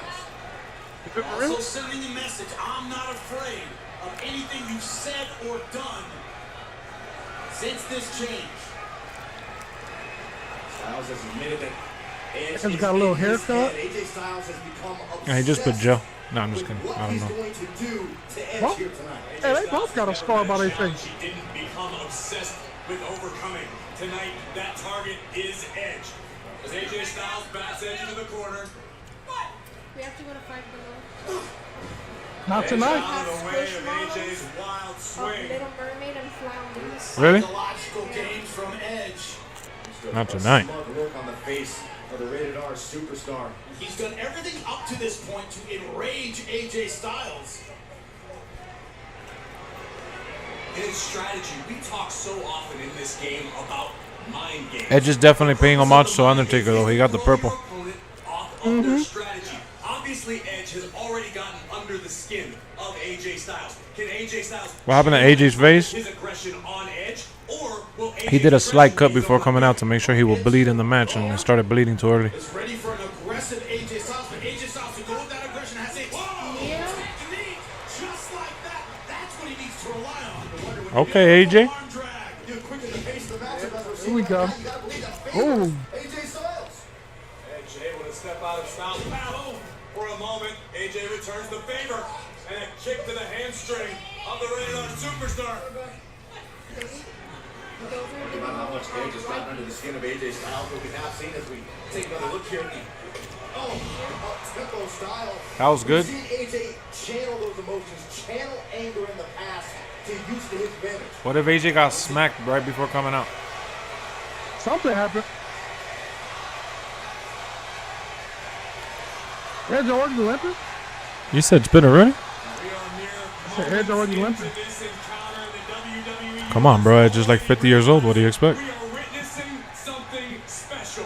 AJ Styles has spent his entire career being These dudes better pull out some high flyer shit. overlooked. I think Oh, they Edge will. has awakened that once again. Mainly AJ. Styles, you're looking past me. You don't think I'm good enough to beat you, that you're invincible? Not tonight. Now looking for the backslide. Did you hear about the interview that Ric Flair was like praising AJ like crazy, and he says that AJ's better than Daniel Bryan? Yeah, I think Ric Flair was drunk. He said that Daniel Bryan is great and on, that he's really good, but he's no AJ. Okay. Ric Flair. Notice how both of these superstars have been almost cautious in the opening. This shit is already boring. Damn, why do you think it's boring, Sean? Slow build. Yeah, this is a slow build. All the big matches usually are like that. Whose fight is after this? I'm willing to say it'll probably be the tag match. They're both masters at it with moves like that. Out to the outside, Edge giving chase it. AJ Come answers on, with a high thunderous flyer. right. Great timing, catching Edge coming Oh. in. Oh.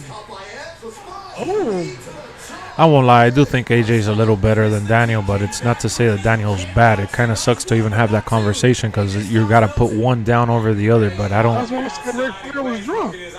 I don't think Ric Flair, as a legend of the industry, should have said it just like that. I mean, I think he could have said that he enjoys AJ's work a little more, but it doesn't mean that Daniel's bad. Yeah. Because I think Daniel Bryan is great. I think Daniel Bryan is an awesome, especially modern day. Do you like the way he's being utilized in AEW? With John Moxley and shit now? Yeah. He's not in the main event picture and shit, but he already had his shot and he did solid. And since he's been back, they've treated him pretty solid. I would say he's been pretty good. He just came in a yeah, that was tough. He came in a time where they were pushing Hangman, so Damn, AJ got up there. he did. Look at that shit. AJ is AJ, though. If you want to talk to somebody that said that he would never be in WWE, talk to AJ. Yeah. We thought he was a TNA lifer. I mean, he was until enough was enough. When he came out and I heard, I'm like, oh my. Yeah, no. All right. Yeah, I remember in that video I dropped the N-word. I'm like, oh my God, I can't believe WWE got this fool. And I got roasted for it. Yeah, exactly. I did. What's up? Did you see the whole stand delivery last night? Yesterday, I mean. The whole what? Did you see the whole NXT stand and delivery? Nah, I saw the ladder match. I saw parts of the Ciampa match, and I saw parts of the Walter match. Okay, I thought you seen the tag match. No, I missed that one. Malcolm Bivens came out with a do-rag on. Oh, nah. All I thought about was this big man. No, I didn't see that tag match. That shit was funny as hell. How would that translate into a strategy chopping down AJ Styles? Edge utilizing a slower, more methodical pace. Edge looks like he's 60 years old. I don't think Edge looks like he's 60. Nah, I mean, it's just in the face. But yeah, his face is the one. It's boring because there's no stipulation. There was no stipulation in the Seth Rollins match either. There's going to be more than one match. Come on now.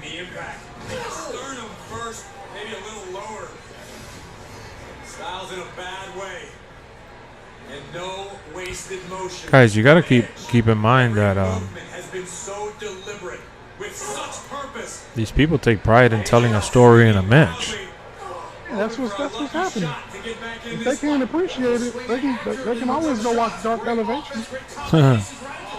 This is Edge searching for something more than he's been since he's come back. And this is AJ Styles hanging with the big dogs. It's an agonizing position to be in for AJ Styles. Terrible on the ribs, terrible on the back. They just got to get out of this, got to get out quickly. Incredibly difficult to breathe. Edge is gonna get disqualified? Yeah, most more than likely.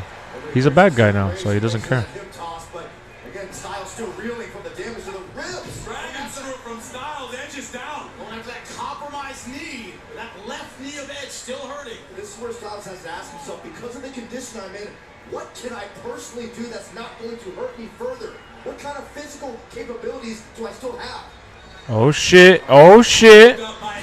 Oh, I thought he was gonna get him something else, but that show's deadly. I wonder if he's gonna pay homage to Undertaker fully and do the tombstone. Edge did it. And he remembers it well. Edge grasping at his knee as 77. I don't care about anything else. I just want Fiend back in WWE. Well, I mean, if that's what you care about, you're gonna be mightily disappointed. How's everybody's rating half of Mania? I thought it's been great. Once again with a separated shoulder, he landed very badly on the knee of Edge. So it also key is to watch that left knee of Edge. How does that affect the rated R superstar as this match goes on? I believe the genesis of all of it was the AJ needs a new theme? Why? Yes, Edge got the knees up. Are you guys really turning on AJ right now? Right now, the slow methodical pace continues to favor Edge, picking his spots on AJ Styles. Doing a great job slowing the match down, not letting AJ Styles get the pace he wants, which is high-octane offense, combinations, getting off the ropes. Hasn't been able to do any of that. Is that his theme song DMX? No, it's not DMX. Oh, What? They don't want to. connected. Edge is down, Edge. Trying to gather himself. AJ Styles doing the same. Styles has suffered. He didn't just pop his shoulder back in. I think AJ Styles just popped his own shoulder back into place. There's the right hand that rocked Edge. That shit did look bad. AJ's? And it has now bought Hell yeah. Styles some valuable time in this match. Time is exactly what AJ Styles needs, but may not have. Shit. Styles, two-time WWE champion, Intercontinental champion, three-time US champion. Oh. Somebody who had shoulder surgery 2 years ago. Ouch. Ooh. Edge and his mind games are affecting Styles deeply. Edge waited. Edge goaded Styles into that position. AJ charged and ate a face full of turnbuckle for his troubles. Not a mistake. AJ Styles would normally. What the hell, guys? What are we watching right now, man? AJ Styles in this match has been forced to Snooze fest. Whoa, really? You're bored? some things that are out of character. I know what you need. You need a little Zoa energy drink. Look in the eye of I need AJ. live. It's absolutely terrifying. Edge can barely stay. Dun-dun-dun-dun. The hook AJ Styles here. Dun-dun-dun-dun. Suplex. Oh, Oh, AJ Styles with a super starting to pick up. It's starting to pick up. Get ready. with a desperation maneuver. the best is yet to come. This match continues. Look at the impact of Edge's slide to the Dun-dun-dun-dun. You know what song is that, Stunner? hamstrings to the back of his Dun. neck. That was his song before. In the corner, and now AJ Styles He changed it, though. showing signs of life. Trying to will himself back to his feet. Showing signs of life, but showing signs of a lot of damage. Busted ribs, potentially a separated shoulder for AJ Styles. This match is boring. I can see it in your face. What do you mean you see it in my face? I'm just enjoying the match. I'm just not like screaming or anything like that. There hasn't been no screaming moments like that. Styles has dynamite in his hands. Do you think Christian will come back very soon? No, he's in AEW. Any one of Christian. these strikes can turn a man's He sold He went out. over there to outwork. He went over there to outwork everyone and they ain't doing shit right now. You remember that gimmick?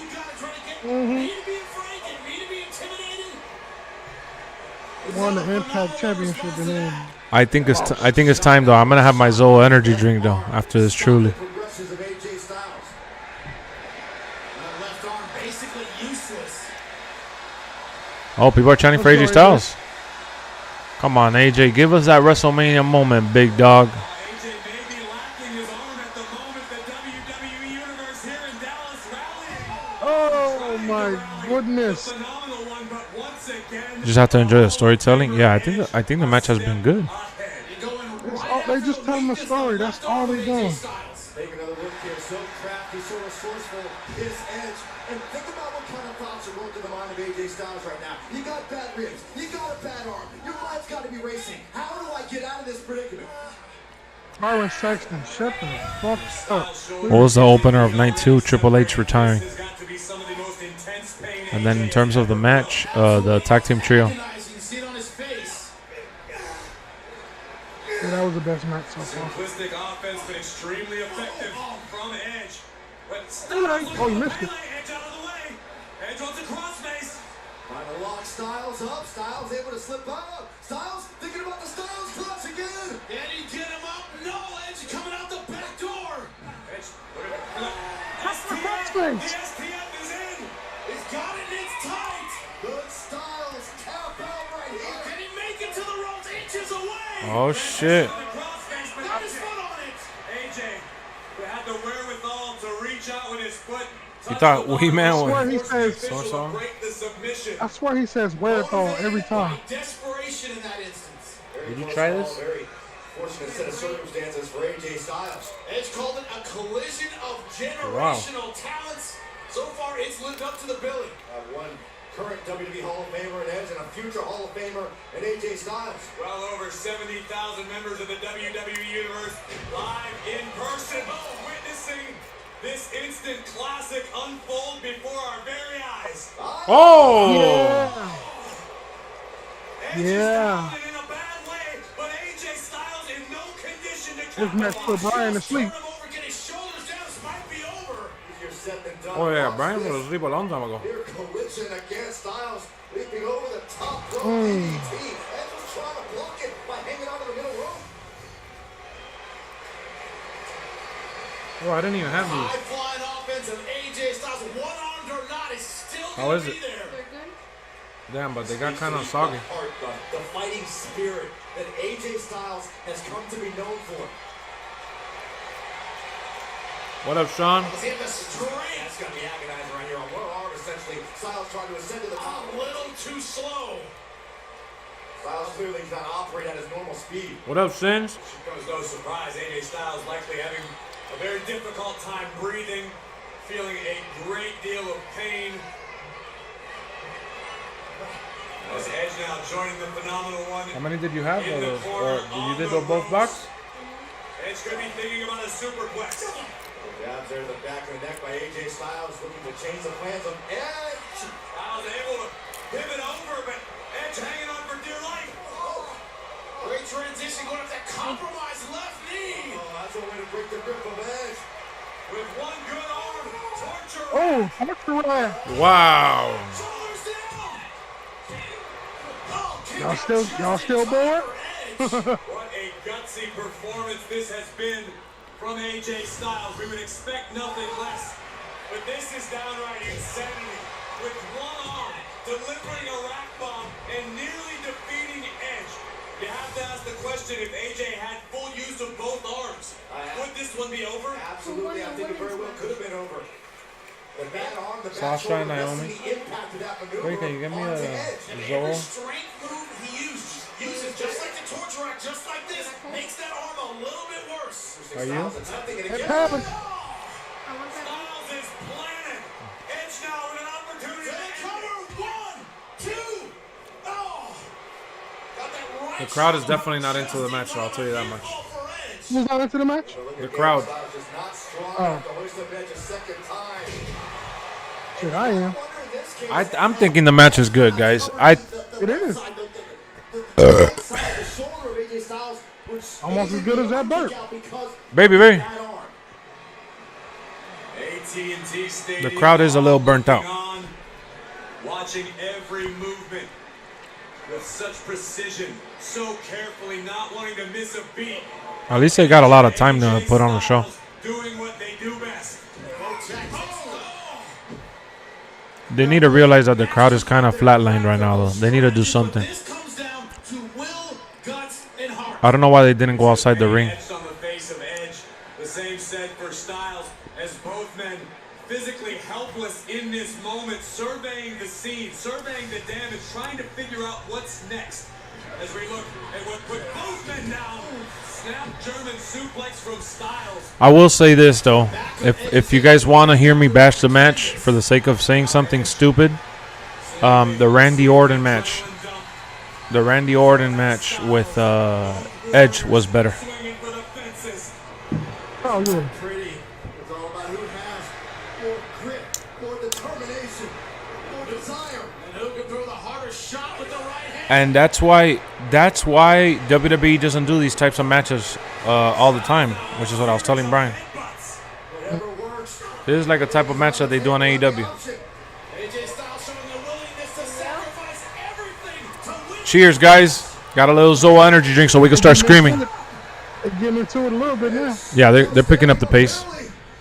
Oh, he's going for the calf crusher. Oh, shit. Nice roll up, but no, he's not going to get that. I don't care what anybody says, though. This match has been good. This ain't WrestleMania caliber match. This is the same type of matches that they do in AEW. Come on. Once again, Styles locked in. Styles not too far Wait, away that's from some the roller caliber match. Edge has the label lock cinched in. Guys, not. A bell lock. That's why. Oh, that's Daniel Bryan. This is Daniel Bryan's move. Yep. Daniel Bryan. unbelievable effort by AJ. Yo, chat. Yes or no? Has this match been good? Yes or no? Simple yes or no. I want everybody in the chat to activate, man. Wake up, chat. Styles able to kick his way out, literally. Yeah, dramatic, not enough to put AJ Styles away. Let me call Brian. What the hell happened? AJ Styles match. Just enough to count Good, the I'm safety watching it set in for person. Edge. Look at these two men. Oh, Look at somebody's AJ at the Styles. show? Look at Edge. These two men are absolutely spent. Oh, shit. LaFleur Babby. There's only one no so far. Two no's. But it's about who has the grit Hell to yeah. finish strong. Oh, yeah, yes. Come on. There you go, guys. Yo, LaFleur, start screaming around the crowd and letting them know they need to wake up. Hear you. Tell them to subscribe to the channel. Oh, that was a nice bomb right there. Mid nothing special yet? What? Dude. It's been a wrestling clinic. I was about to say it's a wrestling match. I'm asking That's myself the exactly what same it is. question. Come on, guys. It's a wrestling match. This is exactly why WWE doesn't do these types of matches often. If Edge really is omnipotent, if he really sees all This is a normal Raw match? Oh, no. so far, it hasn't been able to find that. This is the same thing that happened to AJ when he did the Nakamura match at WrestleMania. Edge right there on Styles' track. I don't know what to say. Very dangerous situation. What do you mean by these types of matches? That this is like this is the type of match that these wrestlers and pro wrestlers, wrestling purists, look for. Yeah. And AJ Styles and Edge are putting on a clinic wrestling wise, and this is a type of AEW. Yeah. It's the type of AEW production that they try to strive for. They do these wrestling purist type of matches. Could have made a tables Extreme Rules match. Come on, not every match has to have stipulation though, guys. I'm thinking the match is good. Is it a little slow? Yes, I'll agree with that. The match is a little slow. They just took this outside, ladies and gentlemen. Wow.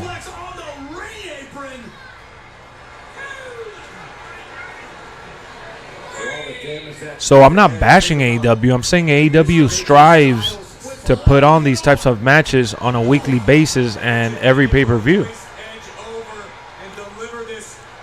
This match makes wrestling purists proud. It's a high caliber match.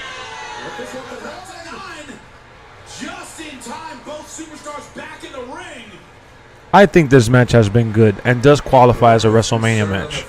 And that's why they have it in the middle of the show. Watching these two warriors give it their all. Styles on the apron. Styles might be thinking. Got it. Beautiful. Beautiful. This ain't it. This ain't it. Don't end it like this, because then I'll be mad. Okay, thank you. This is what we wanted? Yeah, this is what we... Of course this is what we wanted. You know what's funny? What? If this match would have ended in DQ, they would have been talking shit. Oh, yeah. This Cody... The Cody match was better, in my opinion. I do think it was better, but there's a lot... The stakes in that match were a lot... Like, it was on another level. They're talking right now. They're setting up a spot. I'm waiting for this match to end. I'm glad Edge kicked out. Oh, yeah. Oh, shit. Phenomenal forearm. Phenomenal forearm. Ladies and gentlemen. Uh-oh. Missed it, obviously. Oh, he missed the spear. Styles clash. Oh, but this dude already spoiled it because he's there live. He said that Edge kicks out. 1, 2. Oh.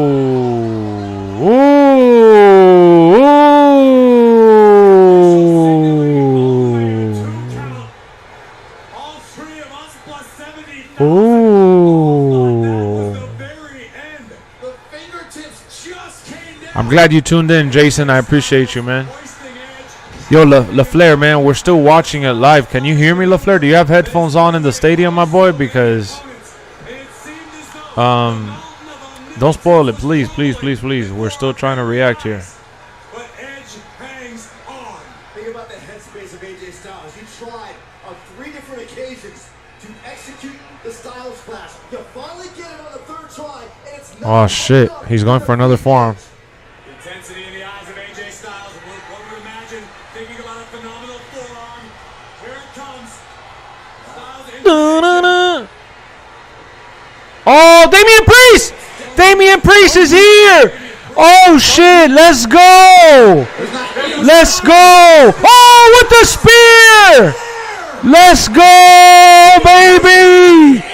This is what I wanted, man. That's what I'm talking about. 1, 2, 3. And the beginning of something special.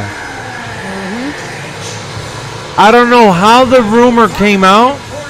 I hate whoever spread it, but I'm glad it was true because I want to like not AJ. I'm sorry, Damian Priest. Because I do like him already. I just haven't liked what he's been as of late. Like the last year has been underwhelming from what I thought he would become. So this is perfect. Thank you, WWE. This is perfect. This is perfect. Amazing. Let's go.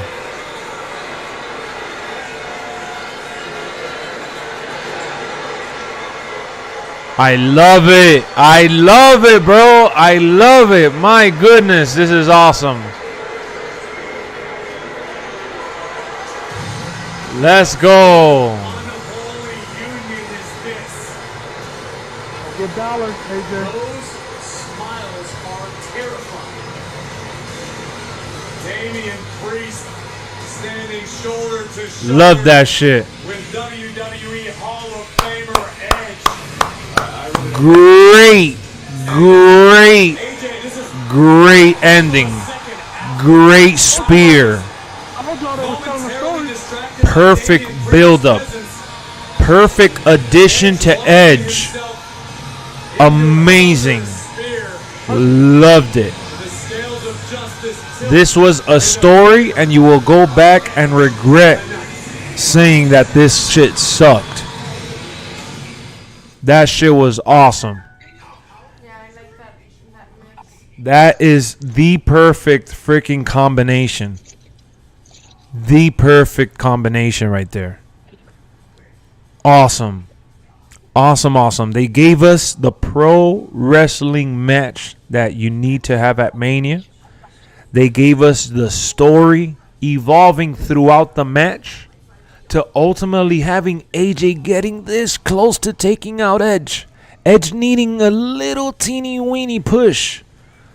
And Damian Priest's appearance was enough for Edge to take AJ off of his game, which led to a spear out of nowhere. That spear was crazy. Perfect spear. Landed it perfectly. Baby, the cat is going to keep coming on. Oh, no. Is it almost done? It was. Perfect. That's all I'm saying.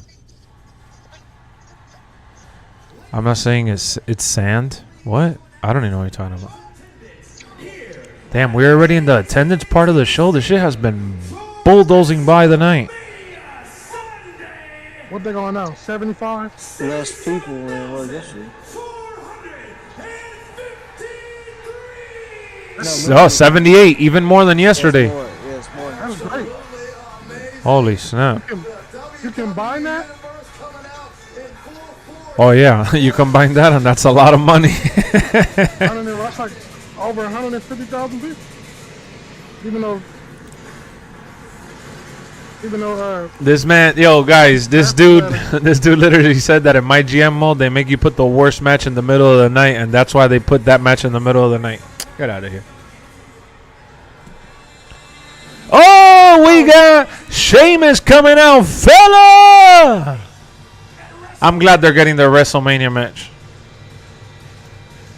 look at Butch. Damn, you're ahead of mine. I was fucking around. Nah, you spoiled it. I don't see him yet. Not a bad crowd. Yeah, I love that the crowd reacted nice.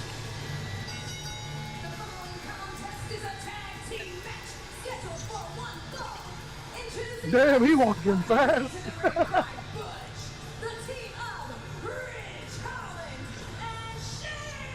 It's fight night. I like this pairing. I love this pairing. I think this stable's awesome. I love this stable. Yeah. People want to say that it's stupid that they changed his name, and they clarified it in the very beginning that was his nickname. I like that they gave him some swagger. Now, do I think he deserves to fully go by Butch and change his whole name? No, but I think that it works right now because of the gimmick they're pushing for, and they're trying to act like he's known Sheamus and shit, and they're friends. Yep. It's a good entry-level moment for Pete Dunne. Keep showing his Big E shit. Yeah, that shit kills me because that's the selling point of the match.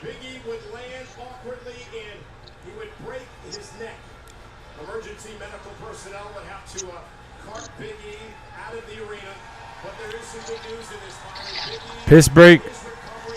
I hope not. It is. I'm not gonna lie. I'll admit that this is a piss break, but I hope that it's not. Yeah, I think it will be.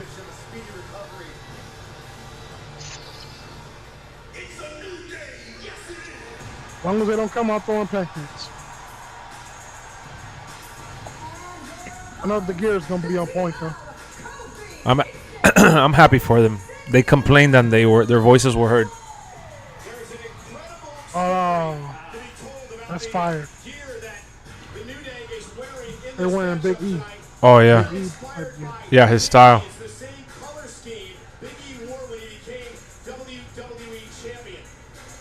That's awesome. Oh shit, Pat McAfee's preparing for his match. Yeah, he's probably up next. But damn, why did he get Corey Graves? Why didn't he get Byron? Fuck. Because that's Michael. That's the new Michael Cole. When we said that you were going to have a match against the New Day, we weren't talking about me. You know that Kingston's crown? It looks cool, but it looks really big. That's because he has a big ass head. Just glad it's over, man. Yo, Brian, stop acting like you've been here the whole time, Solo. I heard you on mute. Oh, we were talking to you though. That match to eat. Damn, you said that Edge's match was a snack break? That's crazy. Uh-huh. I was watching. Yeah, this match is gonna end quick. Because the viewers are the first ones to complain. Like, yo, what the fuck is munching on? Huh. You didn't like the match, Brian? I like it. Oh, okay.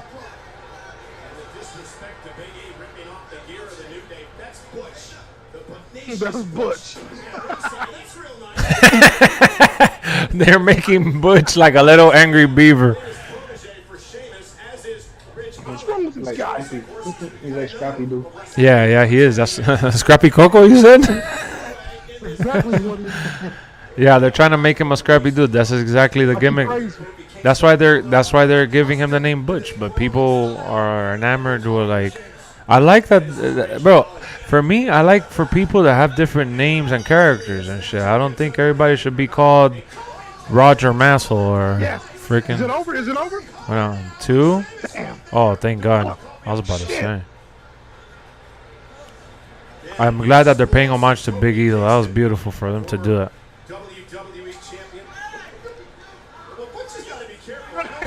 You hear Michael Cole? Well, Butch has to be careful here.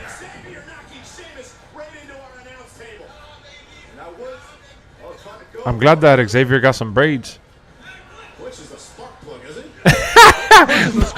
You heard it? You heard it, right? Ah, shit. Michael Cole is on a roll right now. He's freaking funny. This Rich Holland dude is pretty nice, too, man. He's like a little powerhouse. Nice. He just needs to work on his suplexes. Hey, Xavier. Getting your Big E on, huh?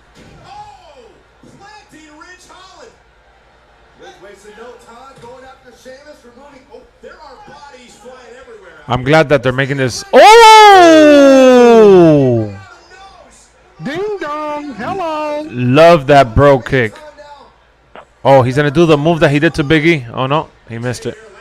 Oh, shit. That was a nice super kick. Okay. Damn, Butch is really annoying right now. Oh, did you see the bro kick? Yep.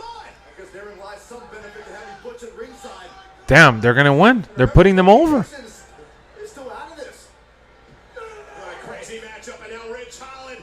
Oh, my goodness. No, not like that. What? Look. Oh my God. Look at how Sheamus and these people are pulling him off. What is wrong with this guy? What is out of his mind? Let me at him. Sheamus enraged. He's for sure Scrappy Coco. And it was indeed fight night at WrestleMania. Good little piss break. How they lose that fast? That's fucked up. They're putting over the team, you know, and they made it seem like Butch Yeah, but called damn. chaos. Well, Pat McAfee time. Pat McAfee's winning. Oh, they showing. There's more than one royal. They're showing it right now. Oh, for real? Damn, I'm watching a commercial break. It wasn't a WrestleMania match. I'll say that. That wasn't. No, that was not a WrestleMania match. But it wasn't bad. It doesn't just because it wasn't a WrestleMania match doesn't mean it was bad. It just means that it wasn't a WrestleMania. Wrestling has more than one.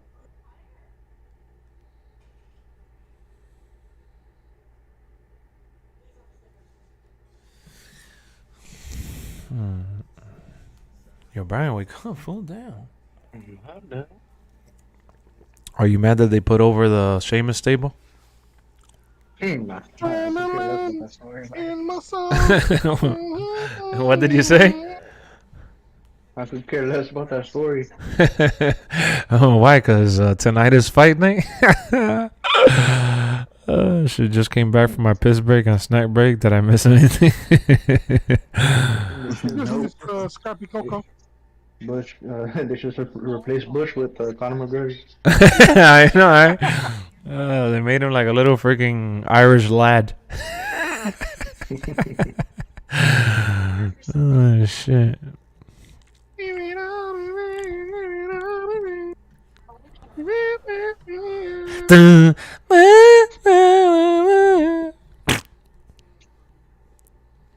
He was so excited, bro. Yeah, he was.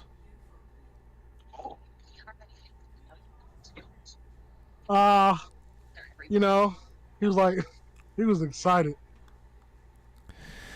Yeah,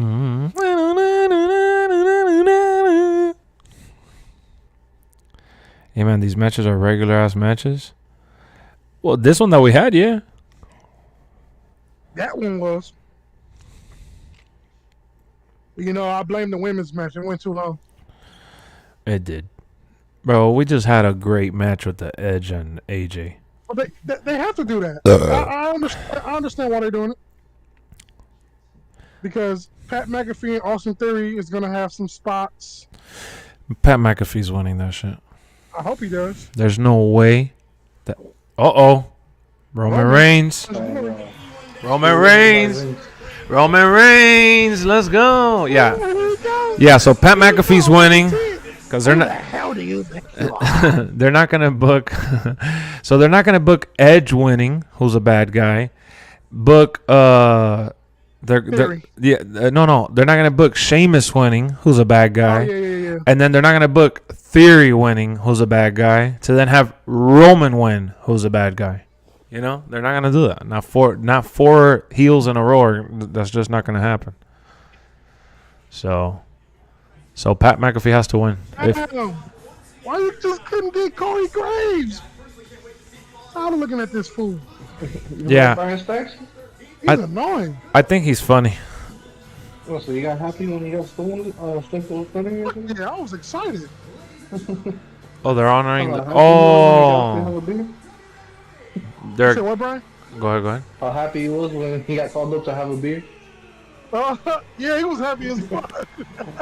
Oh man, that show was amazing. I love that. That shit made me piss myself. It was funny, but I'm just saying he was excited. I'm glad they did that to him because he takes a really good stunner. He takes a stunner exactly like The Rock. He did it at the other WrestleMania. Yeah, I know, but I'm saying he reminds me of the one that not Undertaker. Jesus, Yeah, Undertaker coming out first. I know that. I know I said it because I heard his song, but I'm saying that I haven't seen anybody take a stunner like him since The Rock. The Rock takes the best stunner. Yeah, they didn't even want to. They didn't even want to bring out the other people. They just brought out Undertaker. Or maybe Undertaker's fighting Triple H. Oh yeah. Oh, I thought that was him right there. As You the said CG. maybe Undertaker's fighting who? And fighting Triple H. Hell no. Triple H would die in that ring. He been there. And they're trying to see who gets the first AARP Cleveland Clinic card.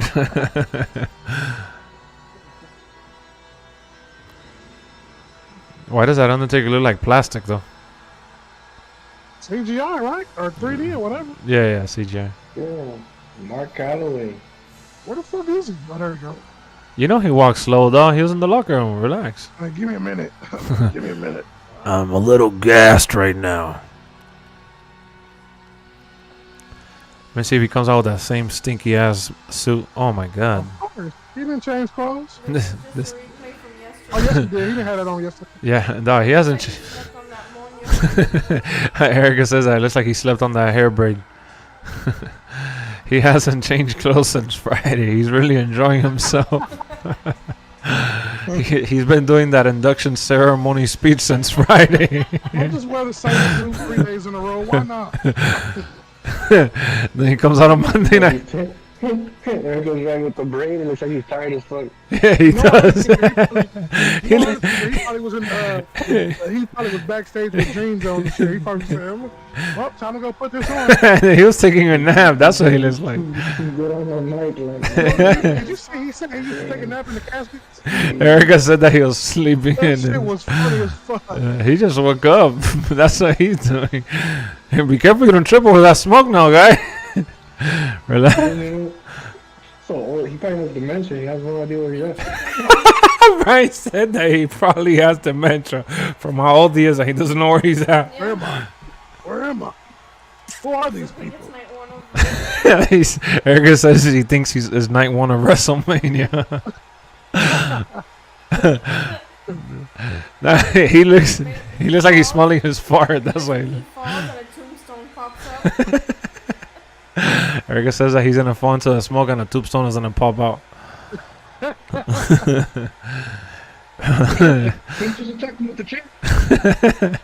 Yeah, Brian, how would you feel if he gets the mic and starts talking in Spanish and says, "Gracias, mi gente"? Isn't that how he should lose my money? Yeah, no, he did it for Pitbull. Academy Award-winning WWE number. He starts singing Bad Bunny. Oh yeah, he did introduce Bad Bunny at his concert. You're right. Am I gonna be playing 2K22 later tonight? Do you think I'm Iron Man or what? I think I'm the Undertaker. Shit, I'm the farty taker. Should have came out on the motorcycle for bike 2. He left that shit at home. Right. Look at him. He just took a deep. He looked like he hurt. He looked like he in pain. He is in pain. He ain't gonna be milking WWE anymore. We're being so disrespectful. Let me stop. That's because we already shedded our tears yesterday and on Friday. All right, Taker. I'll see you Man, now. it's great. Nice. Do this. Tell her he's gonna do the backhand middle finger. Right. He's gonna do the fist today because he didn't do it yesterday. No, he didn't. People probably bashed him on Twitter. He's gonna walk away. Oh, he did. Okay. Never say never. Yeah, because he knew he was coming out today. Remember? What did he say? Thank you. Oh. Thank you. The hair's horrible. He said thank you. Yeah. Oh. What if Bray Wyatt comes out right now and he throws him through a table? You stupid. He comes out with the Undertaker gimmick.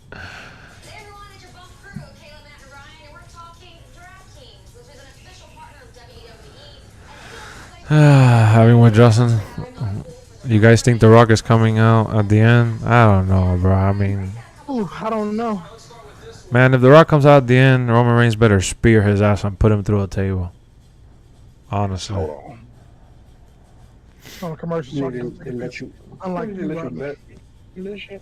What happened? Can they let you bet on this shit? Oh. You think the employees can bet on this? I don't even know how they'll be able to catch him, but yeah. And then recently, AEW cut a deal with DraftKings too. Yeah, that's what I'm saying. Like, what if right now it's like, oh, who's gonna hit first, F5 or the spear or whatever between Roman and Brock? What if Roman put $1 million on him to hit the spear? Oh no, they're gonna run a background check if you win a lot of money on them, bro. You could you'll maybe put $5, $10, $20 and you'll win 100 and they won't check your ass. But if you win $1 million, which is possible, if you win $1 million, though, they're gonna do a background check and they're gonna see how the hell you came up to that conclusion.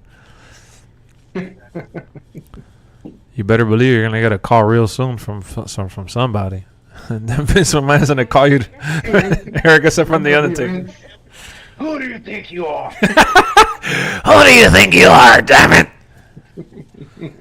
You just cost us our partnership. You're fired. Now he'll spit. Ah, shit. I thought they were gonna show Kevin Costner or something. No, look at John Cena. I mean, Austin Theory. There we go. John Cena Jr. You see him wearing the Wolverine homage shirt? Like the classic Wolverine logo and shit. Yeah, here we go. Who the hell do you think For you Pat McAfee wanting to be a superstar, his picture looks stupid as hell. He looks like an idiot. Pat McAfee about to show up and show out. Nah, he is. I know he's gonna do good. He's a big fan, bro. Me too. Except for the thing that I've been dreaming about the longest. Long before I ever kicked a football, I dreamt of being a WWE. You know he was an all-star in the NFL? And being a part Yeah, he of was an all-star the kicker. grandest stage of them all, WrestleMania.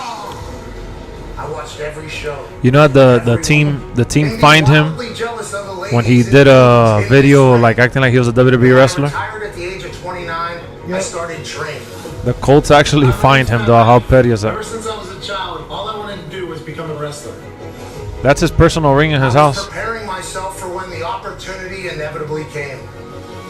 I'm Michael Cole. I have a new broadcast colleague. Please welcome Pat McAfee. I love Him and Michael Cole have become boys. But there's something about chasing a dream. I like Pat McAfee. I'm really happy for him getting this. I don't think I'm supposed to be here. I've been preparing for this my entire life. I'd like to offer you an opportunity to actually wrestle at WrestleMania. It's funny, Tracy. That's what me and my wife thought. Thank you so much, man. At WrestleMania 38, I get to live out a dream. He thinks he's gonna walk in to WrestleMania and beat Austin Theory. I hate the new theme song they gave him, bro. They ruined the one that he had on NXT that I liked. Is that they claim out in real life what people think Vince does with John Cena and Roman Reigns? Yeah. They're turning that into a storyline with Austin Theory. Yeah, they are. And publicly prisoner. Yeah, they are. Look. I'm gonna fire you. You want to cancel your WrestleMania match? I'm gonna fire you. No, obviously. You're gonna cancel your WrestleMania match? I've been dreaming of being in the WWE. I wrestled at I think McAfee's winning. millions of times. Yeah, for sure. At WrestleMania, I get to live out a dream. WrestleMania. Ranger he had on.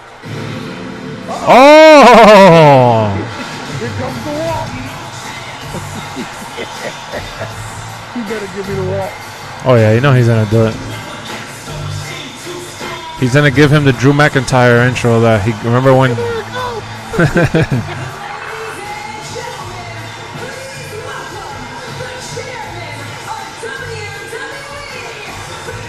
He took off his headset to come out. What the fuck? I'm gonna have. Yeah, he's going down the ramp. I'm gonna have to fucking walk down the ramp. Where's Austin when you need him? Watch him tear a quad, getting in the ring again. full of tires on this. He already tired.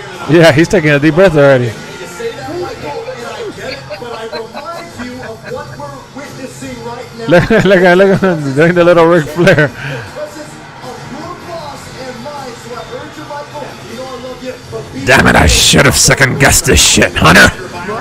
Why don't you tell me this ramble's long? created all of this.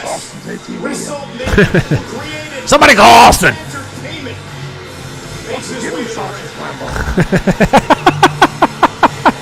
Yeah, now you can see it. That's Ricochet's bill.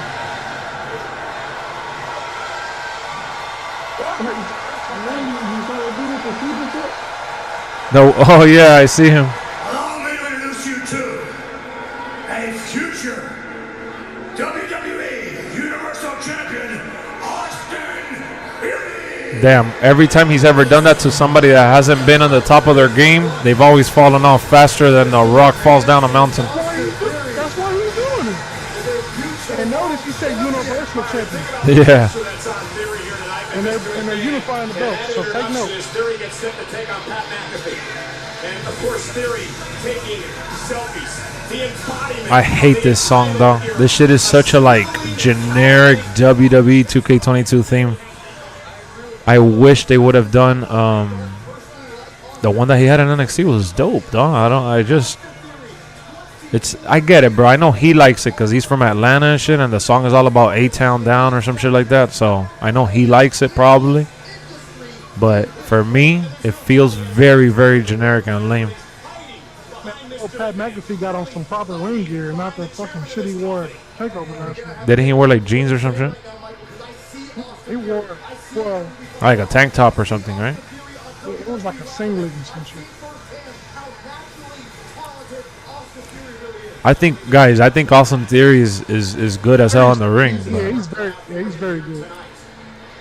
It's inevitable that this guy's gonna be a future star. Like he has the look, he has the little charisma, but he needs the rest of the package, which is the theme song and the McMahon, and to the mic.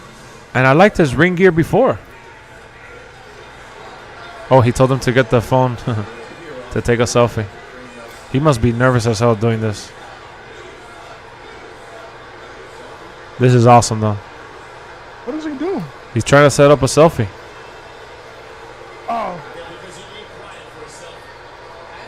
You could look at him how nervous he is. Theory, he was taking the picture and he was getting nervous to open up the phone. Vince McMahon came out just to do that. Oh, they gave him the white stripes.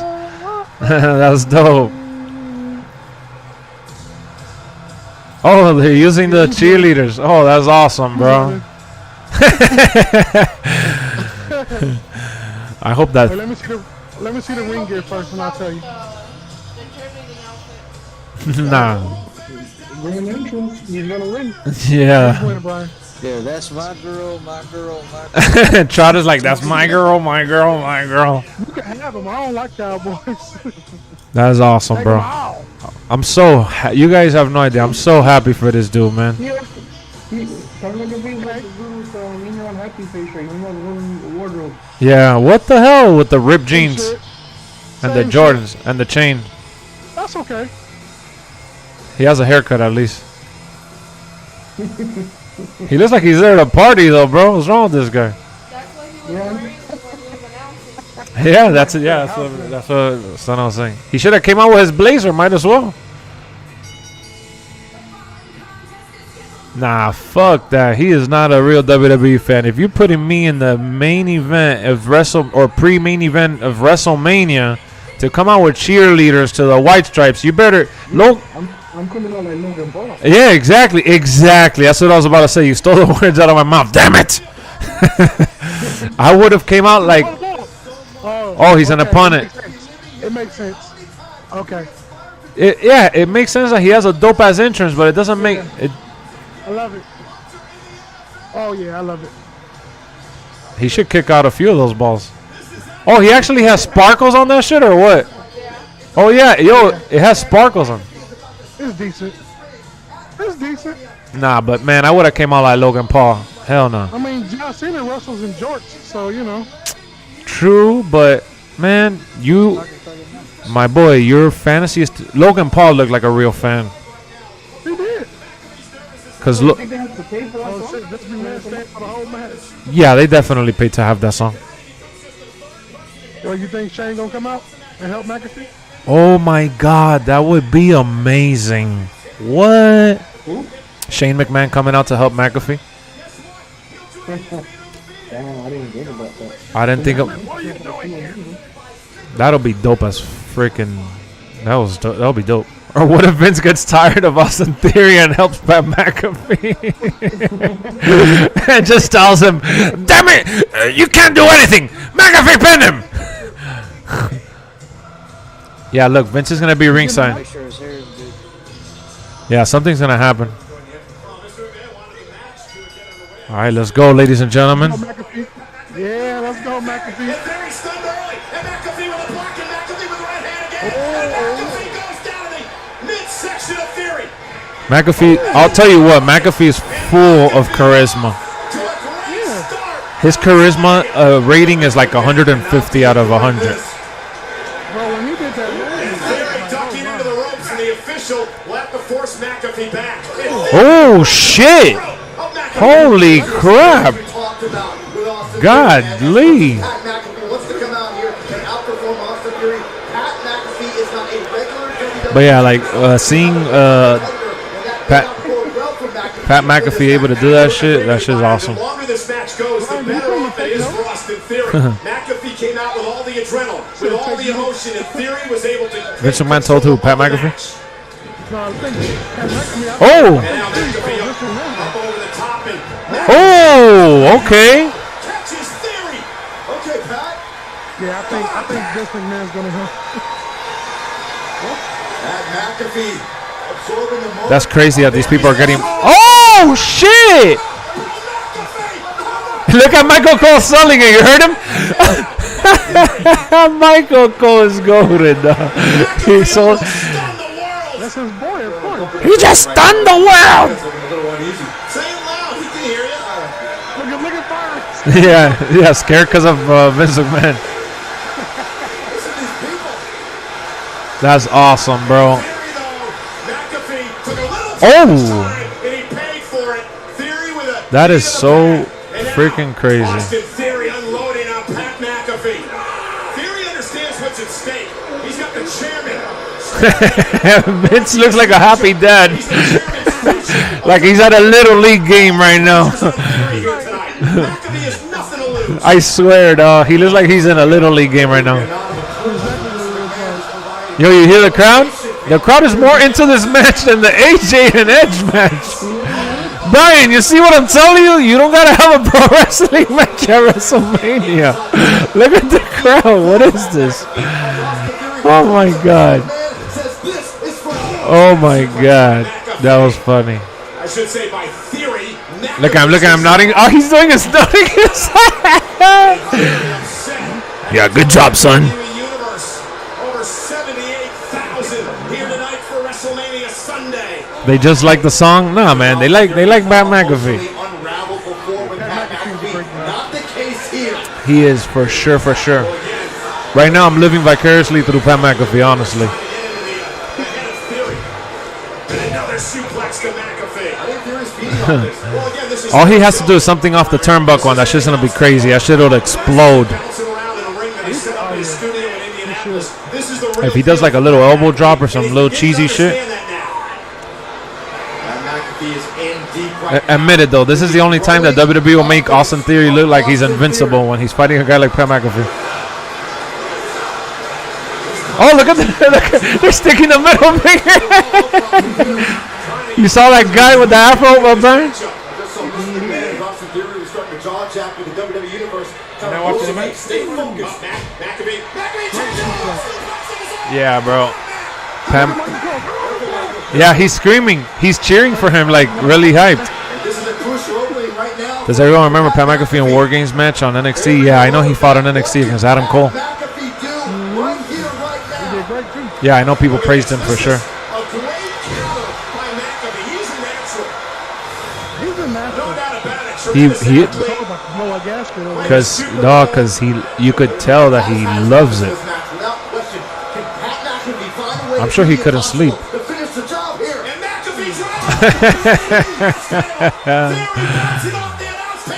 Has the Roman match happened yet? No, it's the last match. And Mr. McMahon is extremely upset as McAfee makes his way down to the ring. McAfee kicking the hell out of Austin Theory. Bigger territory for Pat McAfee here at the announce desk. What's up, partner? Pat McAfee's beating the hell out of Austin Theory. Kim and Sally McAfee watching their kid beat the hell out of a douchebag. Oh my. You know this? A little payback from Friday night. Get it, Pat. That's awesome, bro. This has been done before. Calling commentary your own match at WrestleMania. It's being done now, Michael. I didn't even do that. Not that good, apparently. That is awesome, bro. I love it. And McAfee sending Theory into the ring. Pat is That is so freaking dope. Mr. McMahon does not look pleased. Believe me, I know that look. Can you imagine? Can you imagine if Pat McAfee actually? I want to say this too. Michael Cozzo sounds like he would blow a gasket cheering for Pat. I know, for real. Listen, he's crazy. He's nuts. He's one of my best friends. Oh, he's going for the turnbuckle spot. He's going for the turnbuckle. Do something nutty, Michael. Pat McAfee. I don't know why. That shit just gave me goosebumps. It shouldn't have, but it did. Feeling a little crazy. Feeling a little daring. McAfee, top rope. Theory in trouble. Oh, shit. Theory moved out of the way. McMahon smiled. Look at the smirk of Vince McMahon. Oh, my God. Inexperienced by Pat McAfee. And Byron Saxton. Inexperienced by Pat McAfee. Is it over like that? Oh, thank God. Thank God. I did not want it to end like that. That was a beautiful, beautiful. Look at that shit. Beautiful swanton, bro. Wow, bro. That'd be a crucial mistake that cost Pat McAfee. They should have Pat McAfee fight every once in a while like this. And now Theory just stomping at McAfee. McAfee rallied for a moment. Yeah, just pay-per-views. Settled things down. Just for special moments where people want to pick on him because of the shit he says and they want him to back it up in the ring type shit. Yeah, he better miss. I like it though, dog. This was smart, bro. This makes a lot of people despise Austin Theory. He's gonna jump on there and throw him. What? You think so? Nah, he's not that athletic, dude. Yeah, nah, he wasn't gonna do no Hurricane Run out there. Damn, dog, this guy, bro, you could tell he's practiced this shit. There's no way you. No way. Holy shit, he did the same thing for Cole too. I mean, for Adam Cole. My God. Bro, but there's one thing to do this in an NXT arena and to do this at WrestleMania, fool. Holy shit.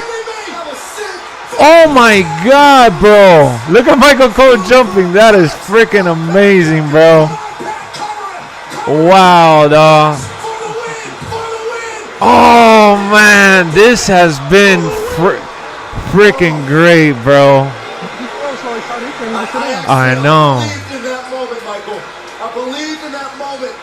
Dude, like I said, guys, there's one thing to do some of these things in your backyard trying or in the NXT Performance Center. You went from doing that to doing this in front of like 70,000 people. I get that he played football and he was a phenomenal kicker, bro. He's a Pro Bowler for a reason. This guy is fully aware what it's like to be in a stadium full of people, especially football stadiums at that. Under pressure, exactly. But like I said, there's one thing to kick the football lined up than to do some freaking flips and shit. Like there's a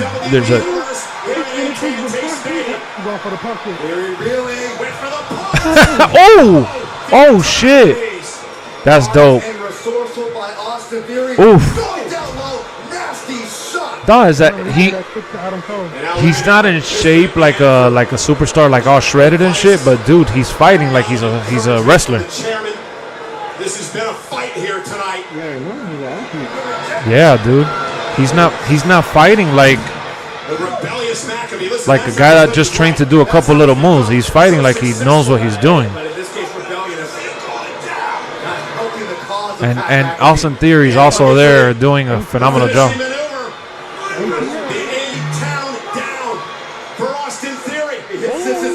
Oh, nice roll up. 2, 3. Oh, wow. Damn, that shit gave me goosebumps, man. That is awesome, dog. That is freaking awesome, dog. Look at the crowd, fool. Look at him, dog. That is awesome. That is dope. Great song to have picked for him, too. Perfect song for him. Freaking little white boy from a small town turned into NFL monster. NFL kicker. Yeah, that is amazing, bro.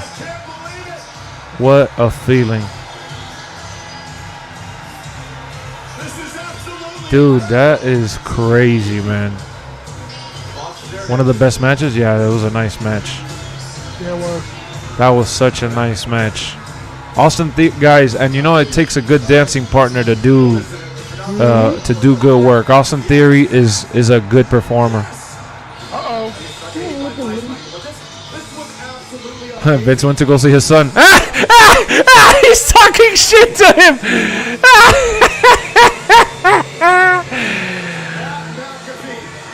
Oh my God. Oh man. Oh shit, bro. That is so much for future Universal Champion. Nah, this doesn't change anything, guys. Remember, this is to make him one of the biggest heels in the company.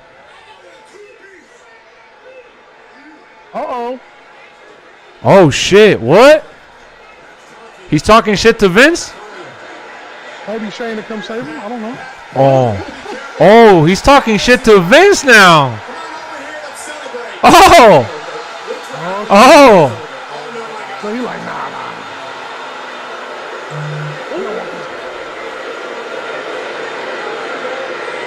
Oh. If you can't, never send someone to do your own job.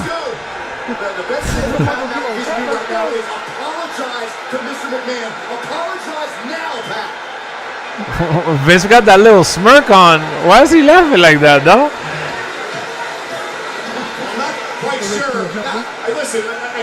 Bro, you think someone's coming out or what?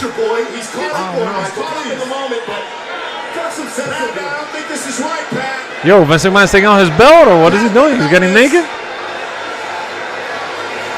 Vince McMahon is wearing a black tank top. He's going back to the old days.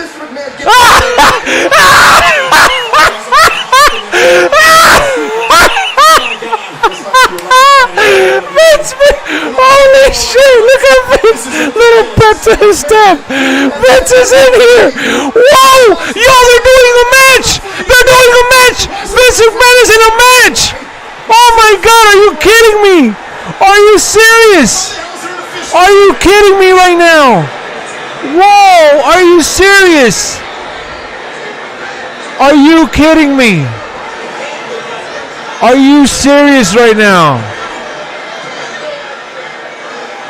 Oh!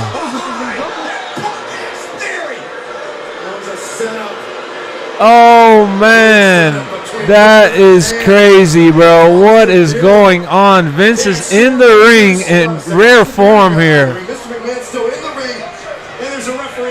Whoa. Oh, he rung the bell. It's a match. It's an actual match. Yo, what the hell? What in the world is going on? Oh my goodness. Yo, guys, what the fuck? Are you serious? Dog, I have legit goosebumps. I swear, that is crazy, man. That is crazy, bro. Byron, I hope this doesn't mean you gotta be my partner. Wow. Look at him talking to the crowd. He's trying to get the crowd like to hate him, but everybody's chanting, "You still got it." Man. That's crazy, though. Bro, that's crazy, dog. Guys, just so y'all know, man, just to put things into perspective, Vince McMahon is like my grandfather's age, and my grandfather lives in a nursing home with people looking after him. This man is in the ring in front of 70,000 people, looking jacked, putting on. I know, that would be funny too. Remember when Michael Cole trained to do that match with Miz, I think it was. Wow, bro. What a moment, man.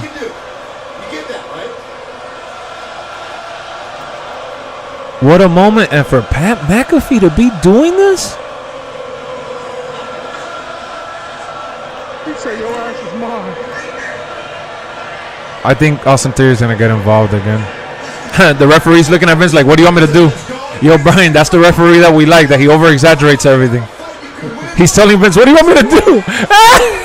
The referee looks worried.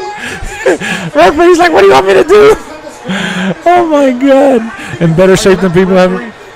Yeah, that's the... Yeah. He hops when he counts, like he overreacts. Come on, Roman. Come on. Answer, Roman.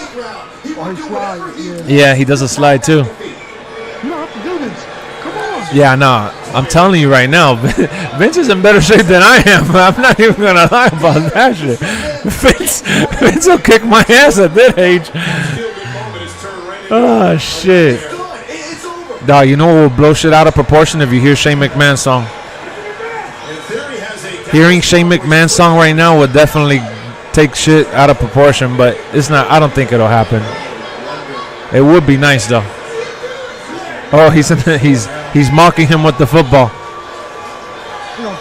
Oh, he's gonna throw it at him, you think? Oh, like a spike. Oh no, he's gonna kick it. Nah, he's gonna do the Gronk spike. He's gonna spike it on him. That's funny though. Yeah, no. What a spectacle for sure. Yo, how lucky are those people to have seen Stone Cold in a surprise match and Vince McMahon in a surprise match the following night? That is just...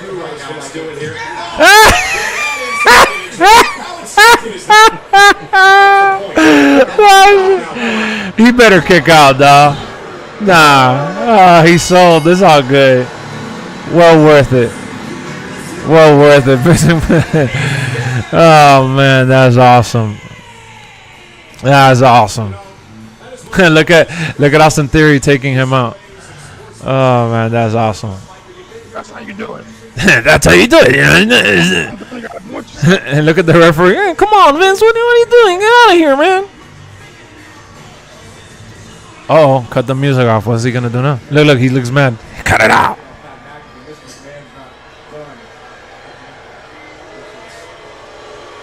He's really putting him over. Oh, you think that he's gonna betray him? Yeah. You think he's gonna betray him? Yeah, right?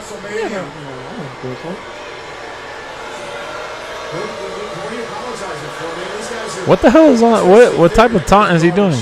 Yeah, he's doing. Yeah, something like that. Something's gonna happen. Come on. I think Vince is gonna like. Are they just killing time? Nah. There's no killing time, dude. It's already 11 o'clock. There's no killing time. Yeah, Vince McMahon is gonna get the ultimate pop right now. He's gonna turn on him. I'm calling it. I don't know why they would do it, but no, he didn't. Oh, he's just really trying to put him over as a villain. Yeah, no, he's gonna turn on him right now.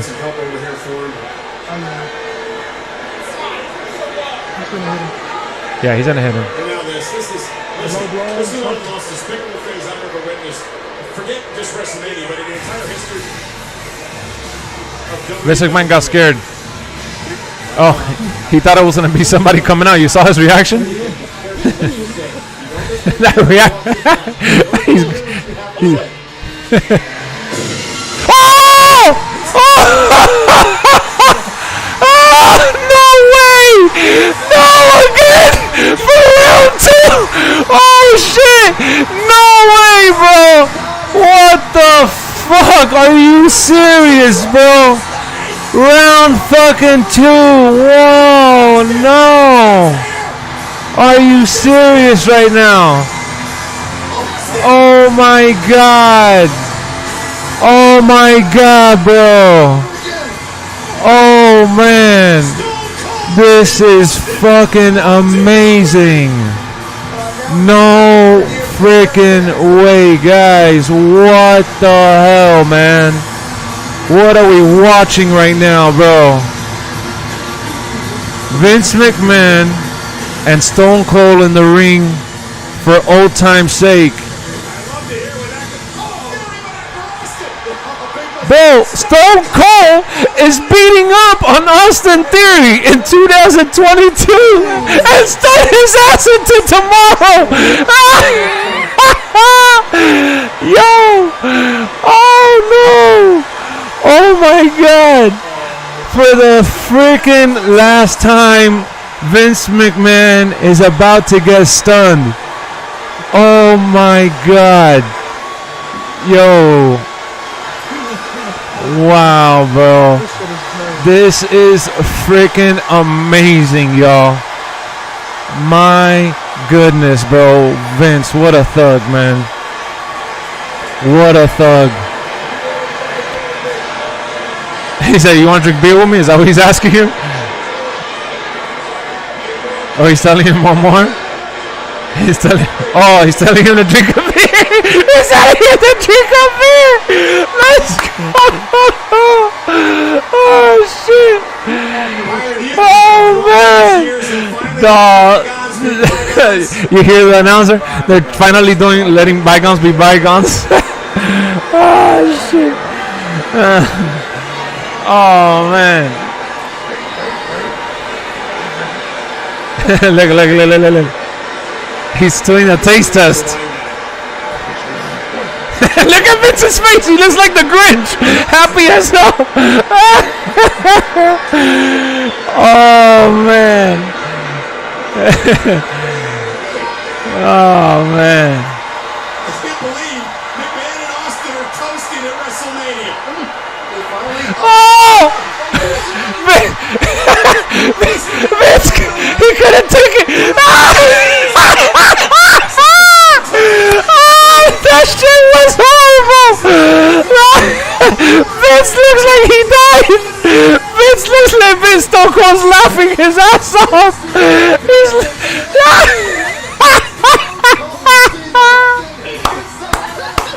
Stone Cold is laughing his ass off. Look at him. He knows he just fucked up. Yo. Oh, man. Yo, man. What the hell, bro? Yo, Vince is dead, and he's kicking him out the ring. Yo, come on, Austin. What are you doing? Yo. He lost the shoe. Byron, don't get in the ring. Byron, don't go in the ring. No, again. Oh, put Pat McAfee. Oh, no, this dude, dog. He has to be the luckiest asshole, man. He can't stun Pat McAfee, can he? Oh, man. Oh, my God.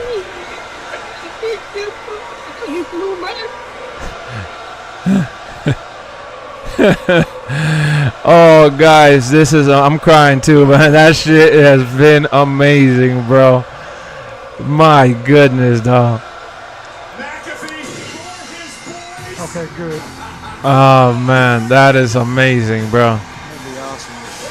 Dog, imagine, bro, being able to do that, having a match with a future star, then having a match with freaking Vince, then having Stone Cold come out. Like, it's just overwhelming, bro.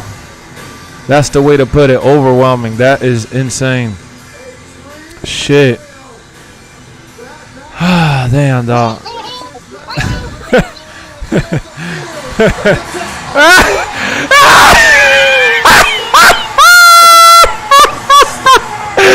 I heard Brian's reaction. I had to look at Stone Cold laughing.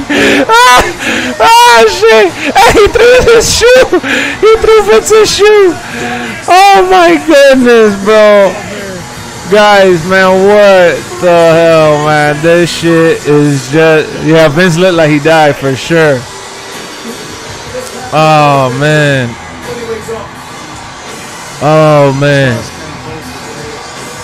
Man, the greatest, bro. This was history, dog. Wow, how historical. Wow. Damn, bro. I hate you, Stone Cold. You could have been doing this for the last 20 years, bro. Shit. How awesome, dog. I think he threw one at the cameraman so he could have one. Shit.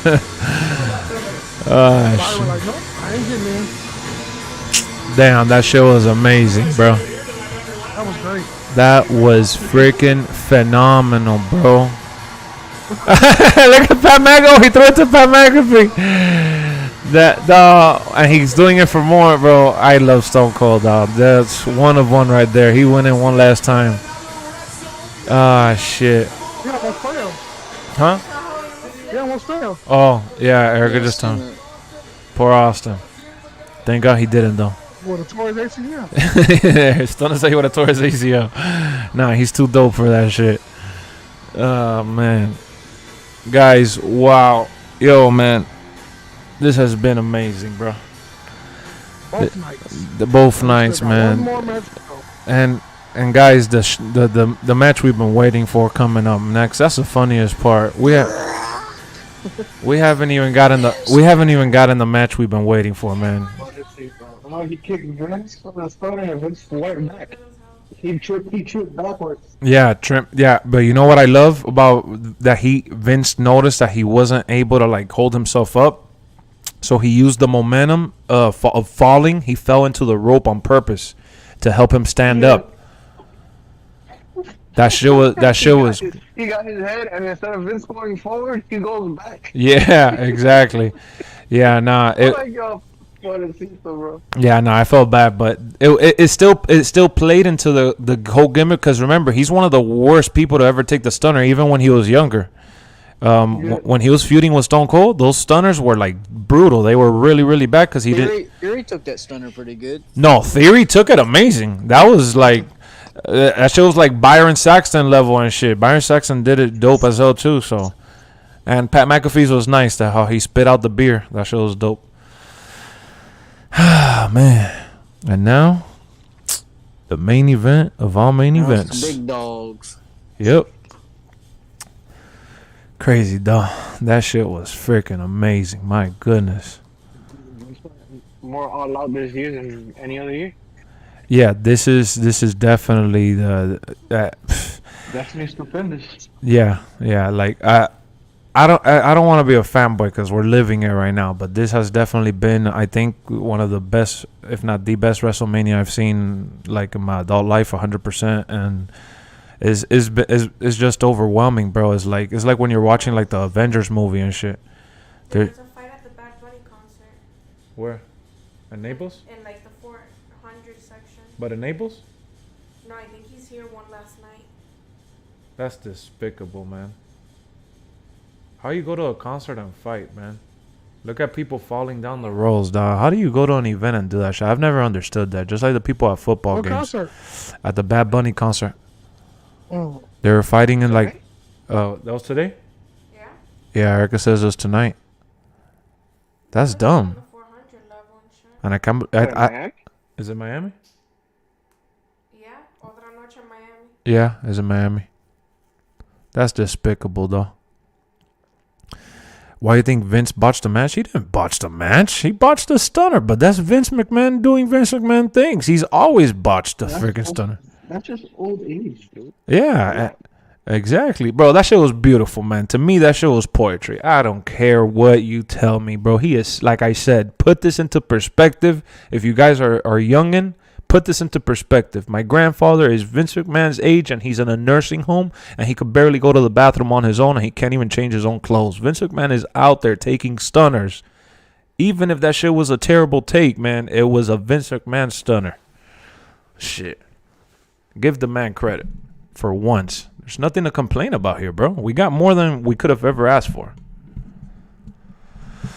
Yeah, this is one. I'm telling you, this is like watching the Marvel movies. When people ask, "Oh, what's the greatest superhero movie?" I mean, how could you not mention the Marvel movies, especially with how loaded they are? It's unfair. So this WrestleMania that we've gotten, these 2 WrestleMania nights have been unfair. It's been loaded. You know what would have made this shit like?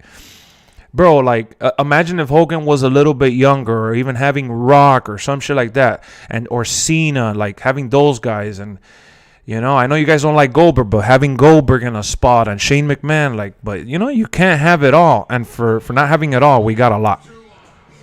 Here we go, man.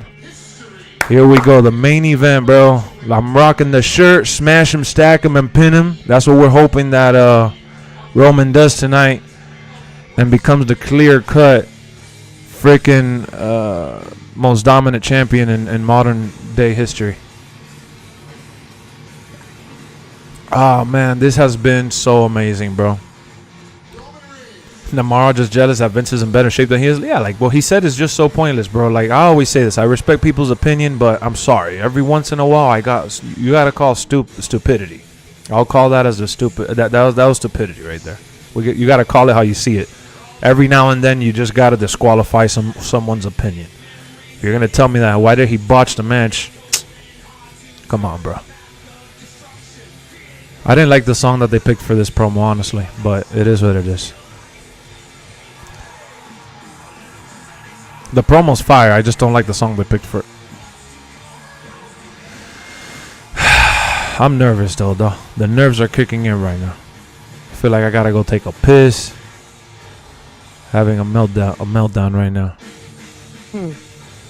Emotions are running high. Stone Cold just did everything he did. I do like Disturbed, some of their songs. I just didn't like this song for this promo. I'm in God mode. He compared WWE to a video game. You are right, Straight Edge. He did do that. Here we go, Mr. WrestleMania, man. The modern day WrestleMania, man. Great time to be a wrestling fan, no doubt about it, dog. You gotta be a fool to talk shit about Vince McMahon taking no damn stunner. Get out of here. Oh shit. It's about to get crazy right now. Don't get me wrong, bro. Disturbed is a good band, and it's not that their song sucks or anything like that. I'm not bashing the actual song. I'm just saying the tone of it. I would have preferred something else. Me personally. But the promo's good, obviously. I had already seen this promo on the pre-show. I mean, this feud, for how many times these people have fought, this feud still feels like they really did a good job making it fresh and super entertaining. This is one of the best feuds I've ever seen for sure play out. So, are we getting our resolution tonight? I don't know. But I could tell you this. Roman Reigns better win. And for starters, bro, I want to tell you guys, full disclaimer, before we see whatever happens, it's going to be historic whichever way we look at it, especially with how these 2 nights have been. And these people have to put on, like, they need to go out, like, putting on, like, a 5-star type caliber match.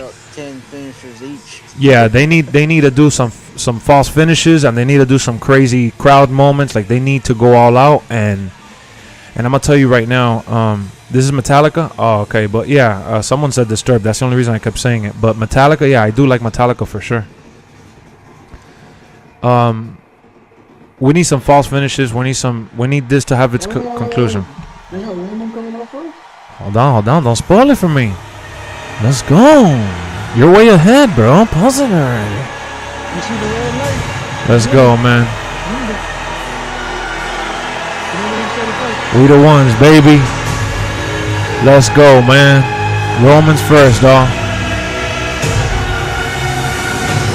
I'm ready, dawg. I'm nervous, but I'm ready. It has to be red. It has to be red. We got to go with the red, the bloodline. Let's go, baby. Let's go. Smash him, stack him, and pin him, baby. Let's go. Ahead of the table. Where's he at? Let's go, man. There he is. There we go. We the ones, baby. Yo, all the members, use your Roman Reigns emoji right now. Let's get it. Come on, guys. Yo, members, spam the Roman Reigns, please. Spam it, spam it. Even if you put it multiple times, man. This is what we've been waiting for, dog. He's coming out with the red gear, baby. Yo, my cat is laying down lazy as fuck watching the TV. That shit is fun. Let's go, man. Let's go. Let me see them fireworks, WWE. Let's go, bro. And we got the Usos in the back with the fresh gear. With Trout's hat that I wish I had, that I'm gonna steal. I'm gonna steal that shit from you. Let's go, baby. This is what we've been waiting for, man. Biggest match of all time? I don't know. We'll see, but one of the biggest for sure. Shit. Paul Heyman is how I feel right now. And as always, the special counsel to the tribal chief, Paul Heyman. Quite simply, Roman Reigns has achieved Man, I can't begin to tell you guys how my nerves feel right now. I'm freaking wrecked.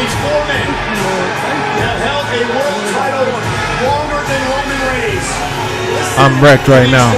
Roman the one losing? Stop, bro. Y'all gotta stop that shit, man. Come on, Roman. We need you to hold that belt for like 1,000 days. Now he like at 600. This is definitely history for sure, Vendetta.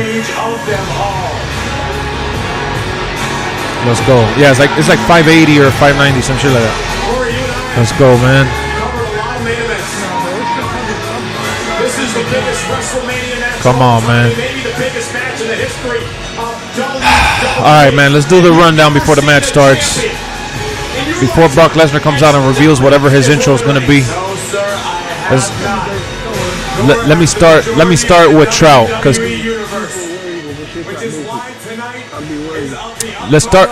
Damn, look at Roman's boots. Let me start with Trout, because Trout is always giving us the short and sweet answers. Trout, don't tell me because you like him. Please tell me, who do you think is going to win? Don't tell me who you want to win. Tell me who you think is going to win. I think Roman's going to win. Thank you. All right. Next up, let's go, Brian. Who you think is winning, not who you want to see win. No, don't cheat. Tell me right now. You have to pick one. Hurry. Roman. How about you, Stunner? Who's winning? Now who you want? Who do you think? Pick one right now. Your life is on the line. You need to pick one. Who are you picking? Who do you? Okay, Roman. I'm picking Roman. I don't even care. I think he's winning, and I want him to win. Suck it. The chat wants Brock to win. I'm done with you guys, bro. I'm done with you guys. I'm turning this stream off. You guys are saying Brock. I'm done. Where the members at, bro? The members with the Roman Reigns emojis. I'm done with you guys. How are you guys chanting Brock in the chat? I could hear you guys screaming right now, Brock. I don't want to hear you guys screaming Brock right now. Brock taking the W. Oh, he getting the mic on Mania Day, baby. Let's go. Y'all saying Brock? No. Dog. You guys are disrespecting Roman. Y'all gonna have to acknowledge him at the end of the night, man. We're gonna have a lot of freaking sad fans tonight.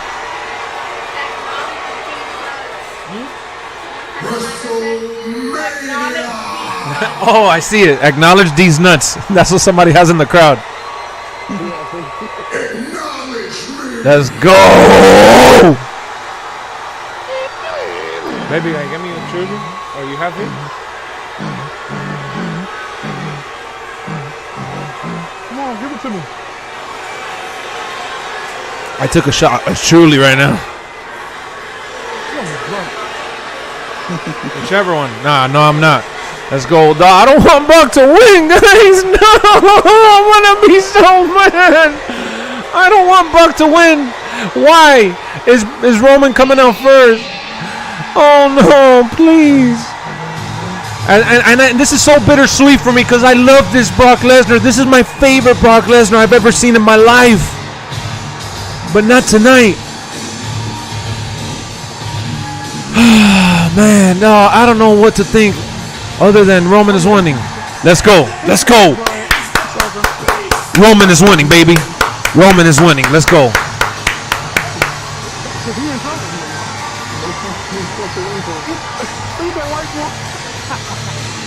Roman is winning, guys. Come on. Come on, guys.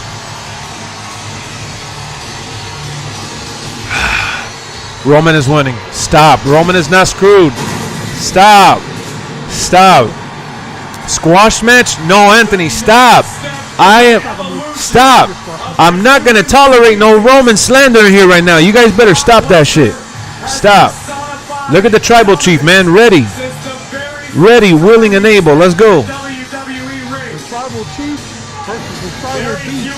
No, he's not the tribal beast. No, he's not. Strader says Trout is a fake Brock fan. Lex, it don't matter. Brock the GOAT. No, no, no. Lex, you're dumb if you think Roman's going to win. No, stop, yo. Yo, guys, I'm shutting the stream down. You guys will not see my reaction. I'll be damned if Brock Lesnar wins and you guys see me react to that shit. I'm ending this stream. You guys are going for Brock. I can't with you guys right now. Exactly, Mayhem, the needle mover. Bro, all these weeks and all these months, we've seen all these people cheering for Roman and supporting Roman, and now we don't got.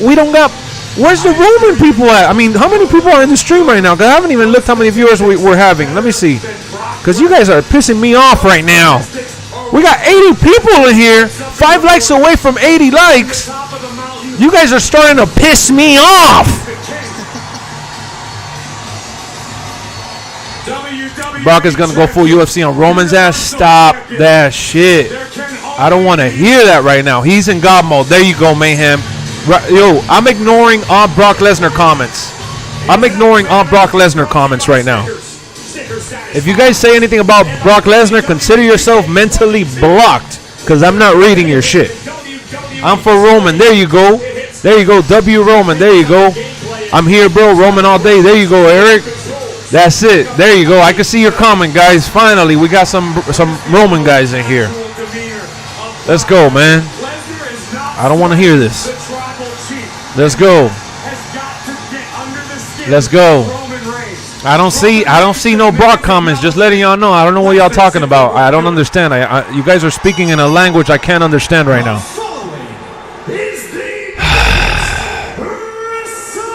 Come on, Roman, dog.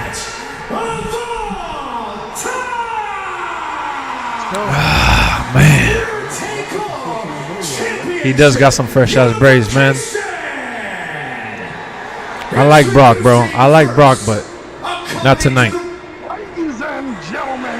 There you go. There you go, Paul Heyman. Take this man's mic. Put some respect on his name, dog. He dyed his hair black and everything. I see you, Paul. Ladies and gentlemen. Let's go, bro. Let's go. Roman looking chilling right now. I need to get that red glove.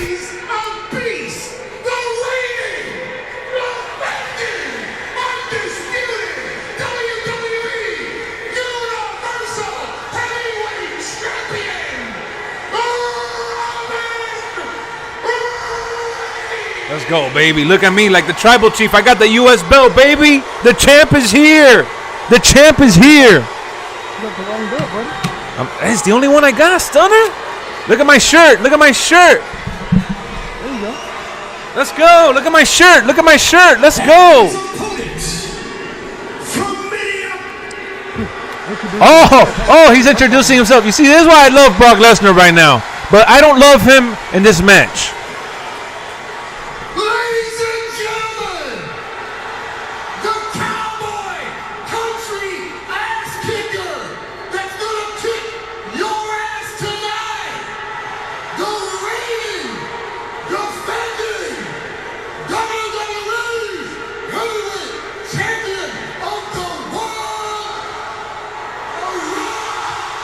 Damn, I got goosebumps, guys.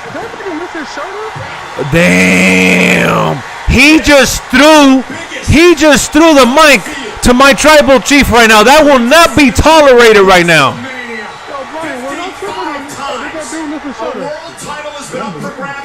Yo.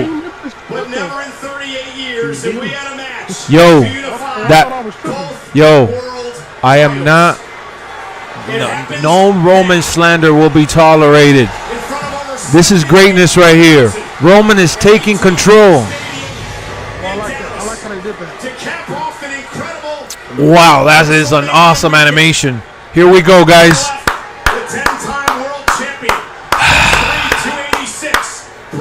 Come on, guys. Come on, Roman. Don't let me down. Let me put this title down. I can't with this right now. I want to punch somebody right now in the face. This is what the is all about. A heavyweight clash with the highest of stakes. Oh, man. After the opening bell, immediately removing his gloves. Bare knuckle time. Oh, Roman, why are you putting that face, Roman? Don't look scared, Roman. What the fuck? He did. He did. And that fact appears on the surface to have Roman Reigns a little shook. Oh, no. No. No. Brian, do you still think Roman's going to win?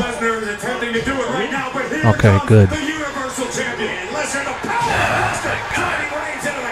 Jesus. Not used to being manhandled like this.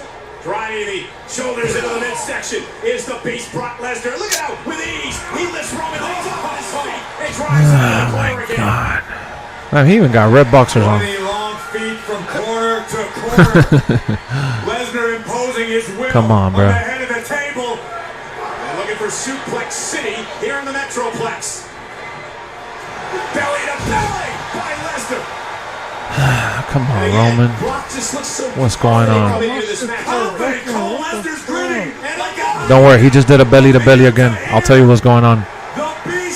Brock Lesnar just flex. Roman is standing up. Another belly to belly. Yep. Third belly to belly. Now he scared Paul Heyman. You back? All right. Oh, man. What makes both of these heavyweights so special is their man. conditioning, their explosiveness. This match could go 5 minutes. This match could go 45 minutes. And both Manhandling your little man crush? It's not a man crush. That's just my dog. That's my boy. Simply cannot continue. Roman Reigns knocked over the top rope. The best right now. You have to believe the official's going to give it a little bit of leeway in this match with such big stakes tonight.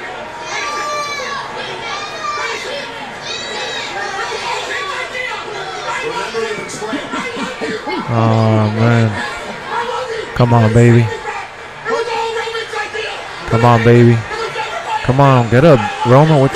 Let's go! That's what I'm talking about. That's what I'm talking about, man. The equalizer. Let's go, bro. Let's go. It's time to break this shit, man. This is the last match of the night. We got to tear this shit down. Paul Heyman, what a sniveling coward he is. Michael Cole said, Paul Heyman, what a slithering coward he is. Why are they doing a count out right now? These people need to stop the cap with that bullshit. Is that JTG there holding? Oh, no, it's not JTG. My fault. No, it's not. It's not.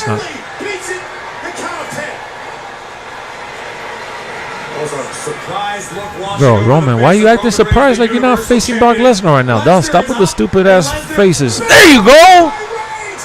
Nah, he ain't winning like that, though. He ain't winning like that. We all know that. He's not winning like that. Tell me what's happening. Roman just speared Brock Lesnar in the ring after spearing him outside and breaking down the barricade. So Roman has 2 spears. Brock Lesnar has like 3 belly to bellies, and that's the score right now. Oh, he's loading up already for the Superman punch. He's acting like this shit about an A right now. All right, nah, he's not getting that. Oh, he got him with the Superman punch. What? Okay. Okay, big dog. Okay, Roman. Roman Reigns. I think Brock is gonna sucker him. Roman is talking too much shit. He's hitting him with 2 spears. Here we go. Here we go. Another one. 2 Superman punches, baby. 2 Superman punches. There you go, Roman. Talk your shit, but don't get too cocky right now. Don't get too cocky right now, big dog. That's how everybody loses their championship matches. That's how everybody loses their championship matches, bro. Get back in. Look at Brock Lesnar laughing. Come on, Roman. Put your fucking... Bring your A game.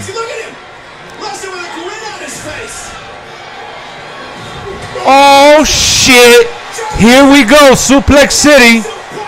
He's hulking up. He's hulking up. 1 suplex down. 2 suplex down. He's doing his comeback right now. We're playing WWE 2K22, damn it. Oh, man. 3rd suplex.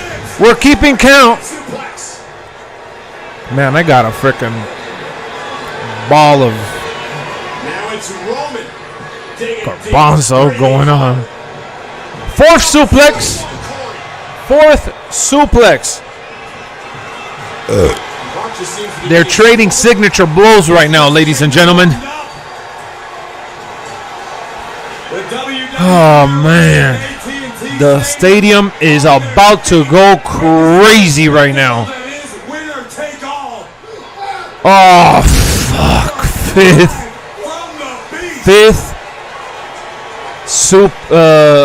Suplex right now. Jesus. Oh, my God. This is the pace that Brock likes. Oh my God. Come on, man. Come on, bro. Come on. Roman. Don't do this. No! He's setting up for the F5. Thank you. Thank you. Corner. Here we go. Superman punch. 3rd Superman punch of the night for Roman. Roman is back to being cocky, talking that shit. Come on, Roman. What are you doing? What are you doing, Joe Anoy? He's talking that shit to the crowd right now, taunting right now. Brock is down. The head of the table, basking in the adulation. He's going for the spear right now. He's actually going for the spear right now. He's going for the spear right now. Positioning himself to put Brock Lesnar away. Oh, he ran into the F5. He ran into the F5. No way. No way. There's no way you're ending this. There's no way you're ending this. Oh, there's a near fall. There's no way you're ending it like that, bro. You better stop that shit. You better stop that shit. I'm about to go piss on my TV right now. You better stop that shit. There's no way you're ending it like that, bro. You better stop that shit. Oh, man. Oh, man. The crowd is going crazy right now. Everybody's going crazy right now. I'll tell you that much. The hype up for this main event paid off. I'll tell you that. Oh, shit. It's time for the Tribal Chief to take control, man. Oh, shit, bro. Come on, Roman. Come on, Roman. Get up, big guy. Oh, shit. He's setting up for another F5. Brock Lesnar picked up his dead weight. Roman is getting ready to reverse. Oh, man, he reversed it. Oh, the referee almost got hit. Oh, the referee got speared behind Brock Lesnar getting speared. So Brock Lesnar ran into the referee right now, and the referee's down. And Roman with the low blow. Oh, shit. Oh, no. And the referee's down. Roman is getting the title right now. Roman is cheating with the belt. He got the WWE belt right now. Oh, my God. Oh, my God. Oh, my God. Oh, Brock Lesnar just got hit with the belt. This is the ending right here? 1, 2. Oh, my God. A near miss right there. Here we go. champion. Here we go. To stay down. So right now, man, it's looking like a 50-50 right now. This shit could go either way. There's still no indication as to who's walking out with this one. I'm more nervous than I was, even though it looks like Roman is in control. We all know that's not the case with the wrestling psychology. We know Roman is not he's not on cruise control at all. Not even close. Not even close. Oh man. Oh man, come on. He said, ain't nobody gonna follow me. He's talking shit. He's telling the crowd he's number one. He's gonna fuck up right now, y'all. He's gonna fuck up right now. Brock Lesnar's gonna do something, I bet. Whatever it takes to keep Brock down. Lesnar still trying to recover from the low blow. And the trash talk continues. And Roman. He's setting up for the. All the momentum in the world taking Brock down face first. He did a spear from the back, y'all. But Brock has obviously got the rope break. Roman Reigns took a page out of the almighty Bobby Lashley's book earlier in the night, delivering a spear. Oh yeah, he did take a page out of Bobby Lashley's shit. You're right. Equally as effective. And again, the wide eyes of Roman Reigns. Brock Lesnar, Corey's been a thorn in Reigns' side for many years. Oh man, he's setting up another spear. Oh no, he got him in the armbar. What, the Kimura? No, not like this. No. I'm not looking at this. No way he's gonna tap like this. She's too close to the rope. You cannot do this to Roman Reigns right now. There's no way you build up Roman Reigns like this and have him tap to Brock Lesnar at WrestleMania. Not being that close to the rope. There's no way. There's no way. No. I don't want no. Nah. Lesnar's face is turning purple from how hard he is clutching Roman's arm right now. He's got to drag a 286-pound man a few more feet just to grab the bottom rope and force a break. Roman's arm's going to snap. Roman's arm is going to snap. Brock's got fine. Brock's got fine. Rope break, baby. Rope break. Rope break. The match will continue.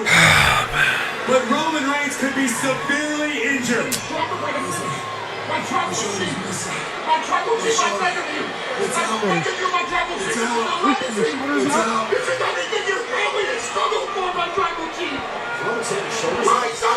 Roman is saying that his shoulder's out, man. He's talking about him. He's talking about him. He's talking about like he got hurt. I believe you're correct. As Paul Heyman was practically pleading with Roman to recover, to get back into this fight. Well, Roman Reigns may be in this fight with one arm now. As Brock Lesnar lifts him up on the shoulders, Roman Reigns from behind. And Let's go with the fucking spear. 1, 2, 3. Let's go. I told y'all, bro. Let's go.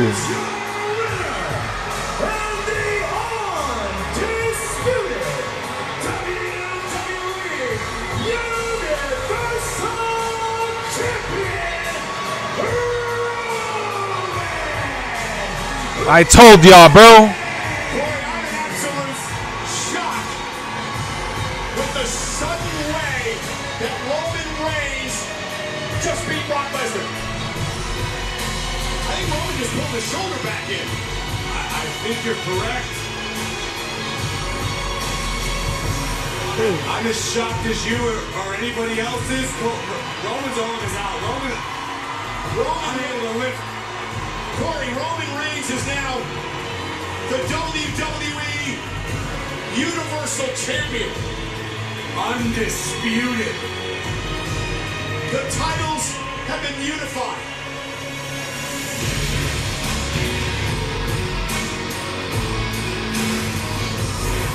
Well, it all started here.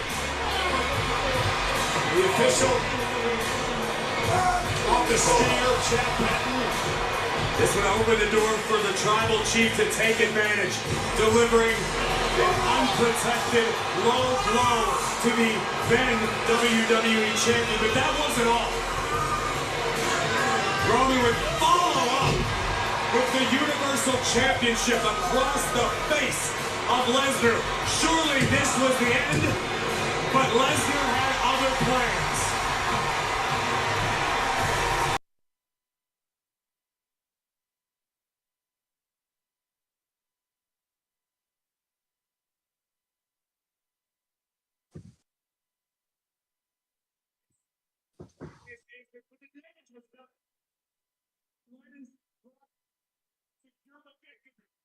Yeah.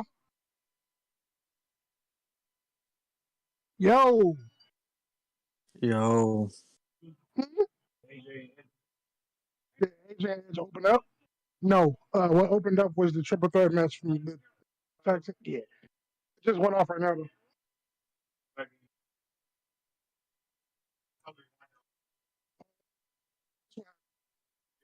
Okay. As soon as it's done, I'll let you know. My brother was trying to watch it. That's where it happened.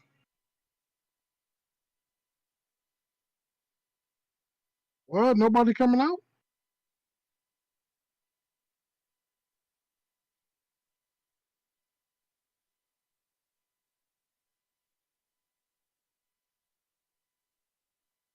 Okay, I'm doing the fireworks. All right, no fireworks, no nothing. Oh, no, they go. Oh, there they are.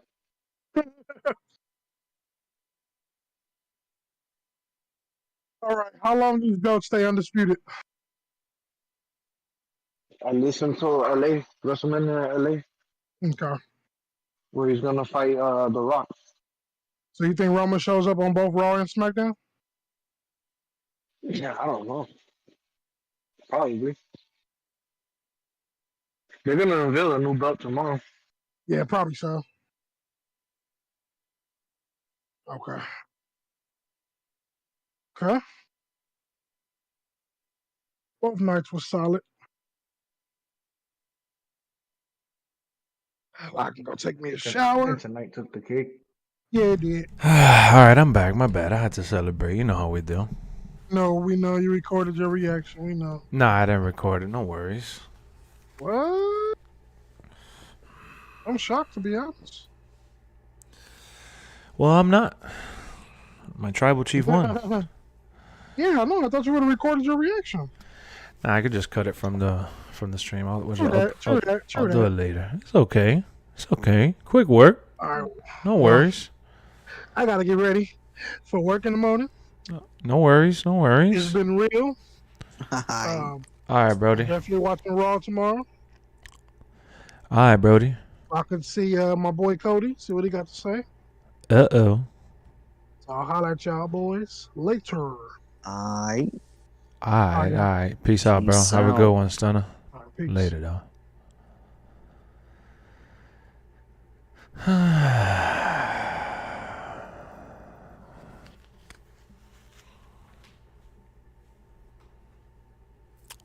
How does winner take all match work?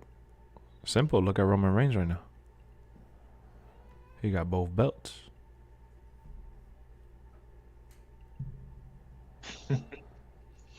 That's how it works.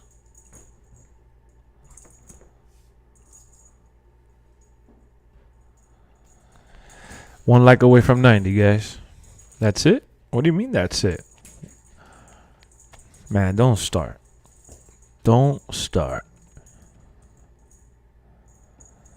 You're very happy Roman Reigns won? Thank you, Brian. So am I.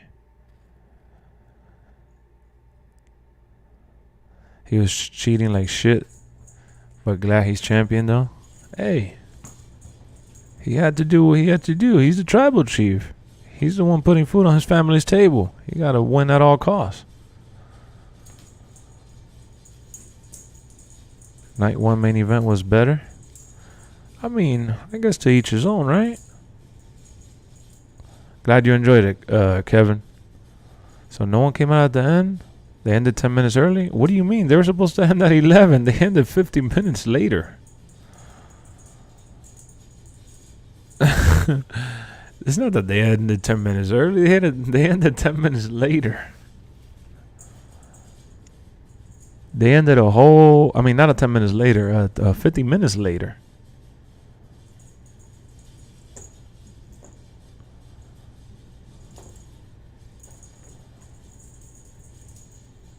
Outside an underwhelming finish, great mania overall. I mean, what other finish did you want?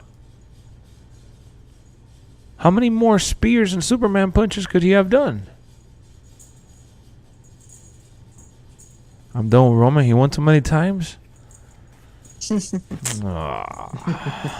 Man, y'all want to see me rant a little bit. Have fun watching along with you, Lex. Made the show that much better. I'm glad you enjoyed it, Dash. I'm glad you were here, and I'm glad everyone else that was here too. It was a lot of fun. Y'all really gonna tell me that shit sucked? All right, first and foremost, all you guys were going for Brock. So I understand why you guys thought it sucked. Okay? You cannot let your emotions dictate that the main event sucked.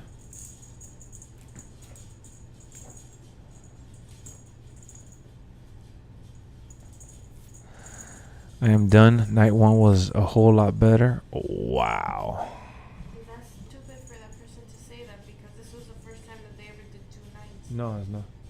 It's not? No, when the pandemic hit, because I think they had done 2 nights before, but like when the pandemic hit, they started the whole 2 night stuff to spread it because like the COVID stuff. They didn't want to like I guess overwork. Yeah, I see your comment, Kadar. Motherfuckers love complaining wrestling fans are clowns sometimes. Nah, come on, Reaper. Why would you time him out? Reaper, come on, don't abuse your power, bro. He didn't say nothing wrong. I've said this all the time. Wrestling fans are a lot like Star Wars fans. They're hard to please, and if it's not the way they imagine for it to be, then it sucks. It's like so definitive for them. Coming from a guy ignoring people who pick. They were so happy yesterday, and I was like, yesterday was alright. And now they're all sad today, and I'm like, tonight was the best. Exactly. And coming from a guy ignoring, alright, that was like a gimmick and a joke, straight edge. If you want me to talk for real about how I felt, then ask me to talk about it for real. I was playing into the storyline, and I'm enjoying the show for what it is at face value. It was a joke. If you can't take a joke, then it's part of the show. I'm not going to just sit here and just react boringly. It was part of the gimmick and part of the joke. Was the match the biggest match of all time? No, that was a gimmick. No, I would have been mad if Brock would have won after that. I wouldn't think that the match would have sucked. I would have said I don't think that Brock should have won or deserved to have won because I think Roman deserved to keep both belts. But I would have said that the match was good. It's as good as their matches have been. And I've enjoyed their feud and I've enjoyed their story. Now, I do agree with the notion that those other, like the Cody versus Rollins match, had a lot of emotions going into it because of the return of Cody, or even the Stone Cold and Kevin Owens, because it's the return of the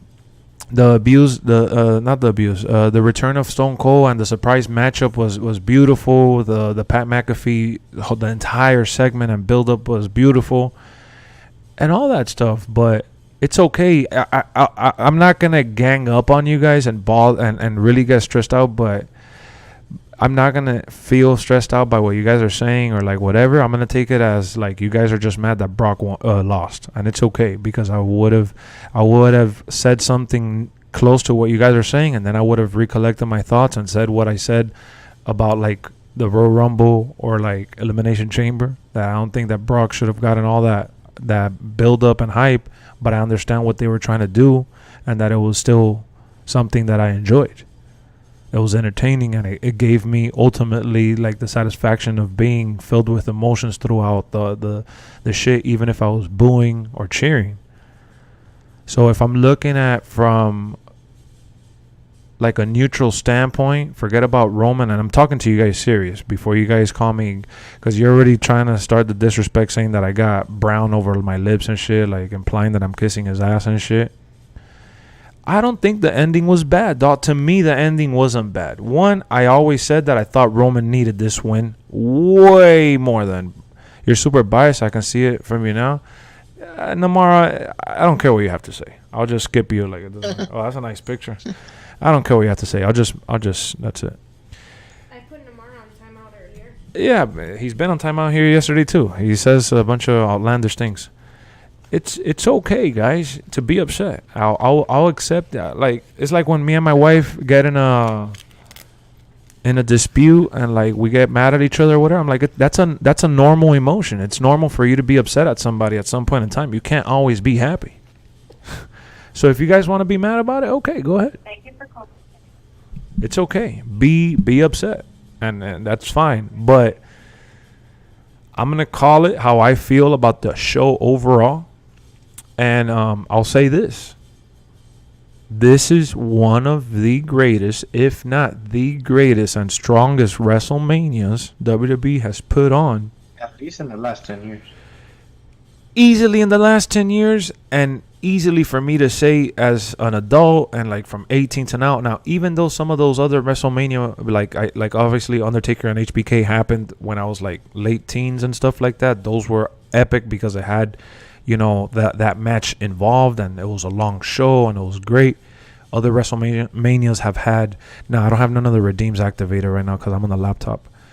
You want me to shut up, dog? If you want me to shut up, you could easily leave. You guys don't have to listen to what I have to say. You could write out tomorrow, and you're just trolling. So I'm just gonna put you on timeout so you can take a little break.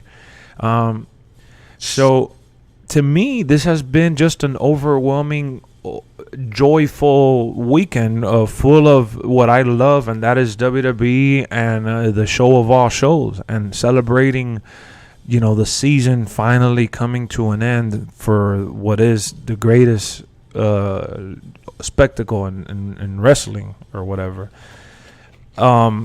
Could the Brock and Roman match, could it have been better? Yes, there's always room for improvement. No doubt about it. It wasn't a perfect match. No doubt about it. I'll agree with you on that. But it wasn't a bad match at all. I think it's far from being a bad match. And I like the setup. I like the fact that Roman cheated. I like the Roman's reaction and facial expressions and talking to the crowd and all those things. All the little things that he did throughout the match mattered. And I love Brock Lesnar's, you know, the way that he was bouncing back, and the way that he was in the match the whole time, and they made me really truly believe that Brock Lesnar had a chance even when he was down for a couple moments. I still felt like there was no way Roman was in actual control, and that Brock at some point would do something about it. And he did do something about it, and he damn near almost won. They almost got us with a couple of the near falls and even with the submission and stuff like that, and Roman sold it, and it wasn't good. Too much setup for too little. Brock said he came for blood, but got smashed. Joe, that's your opinion, man. It was a L-Mania. Nice, bro. You guys could feel all that. Roman is trash. No worries. No, salty. It's okay, dog. Look, at the end of the day, my boys, these are the facts. Go. All right, you have a drink next to you? What did you say? You have a drink next to you? Me? Yeah. Yeah. Lift it up so we can toast to all their tears. Oh yeah. Let's do a little Terramano toast to all the. make a little toast to everybody crying all day. Exactly. Damn, that tastes good. My tribal chief. You just gotta accept it. It's a new era. And Brock isn't the guy anymore. That's official, bro. The tribal chief put away the last Attitude Era ruthless aggression guy. Yeah, that's the last guy. Yeah, that was the finale right there, you know. And he drove John Cena to Hollywood. Exactly. He retired the Undertaker. Well, technically AJ, but you know what I mean. Exactly. Look. All right, look, I'm glad that you mentioned AJ here. Look, this is the perfect chance for me to honestly put my feelings aside. What did I say about the AJ match? That I wanted Damian Priest because I heard that there was an idea that might happen, and I said, man, I would love to see that. But my notion as to Edge and AJ, I always thought AJ needed that win, and I wanted AJ to get that win. And Edge won, and that match was slow, and I don't really like the pacing that it had. But when you guys were telling me that the match sucked, I kept saying, bro, this is pro wrestling. This is what the purists love. This is what the show needs to have, at least one of these types of matches. And these people are putting on a good show. Set up for more. And it's set up for more. And I didn't agree with that ending. I didn't agree with Damian Priest costing him the match the way he did. And I enjoyed it for what it gave me out of it. You know what I'm saying? And the Roman match, it's kind of the same scenario. If Brock would have won, I would have said, you know, whatever. Another big match that Brock wins. And the good thing is that I love this Brock Lesnar. This is my favorite Brock Lesnar ever. So I would have been salty that they stripped Roman from his 600-day reign or whatever. But I would have called it how I saw it. I felt the emotions throughout the match. I jumped up. I moved. I got nervous. I got shocked. And was it the greatest, biggest? No. I already said that. But it didn't have to be to ultimately give me what I wanted to see from those two, you know, Herculean figures. Two titans. That's what I felt in that match. Two titans going at it. Did Brock go for blood? Nah, he didn't get the steel chair. They didn't use the steps. They didn't use the announcer's table. They could have done a little bit more. But we all know that when Brock Lesnar typically loses, he does the Drew McIntyre stuff, right? Where, remember when Drew and Brock fought at Mania? What happened? Drew gave him like 10 Claymore kicks back to back to back to back. And that was it. This was a well fleshed out match. Did it have the spots you thought needed to happen in the match? Obviously not. Did you get the winner that you obviously wanted? No. So I understand why you guys hated it. Hate it. It was garbage. Fine. That's your opinion. Beautiful. But don't clown me now in a rude way because I'm wearing a Roman shirt and my tribal chief won. I'm just mad, bro. I remember how they used to feel, bro, and Triple H used to beat The Rock, you know? Dude, and we all felt like that when people win constantly and become champions for a long time, but then they complain when the title has no respect and it gets tossed around like a rag doll.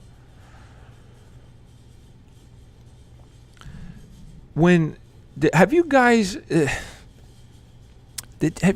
gone back to see wrestling's history to see how long these champions held the belt for back in the day? This ADD type of attitude that people need to drop titles left and right over and over is just, and he's not even doing it like in a John Cena type of way either. Like Roman doesn't get whooped all match and then does the Superman comeback. Roman is telling a story in every match. Look at what this dude Jamal said. Can't believe you're sitting here in front of the camera lying to yourself thinking, oh, I'm lying. Don't lie to yourself. Be honest. Probably the worst Mania ever. I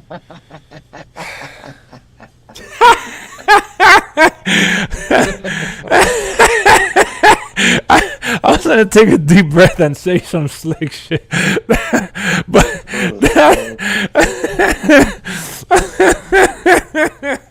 I mean, let's say for argument's sake that I agree with you that last match was straight garbage and it was the worst thing ever. But oh shit. Oh man.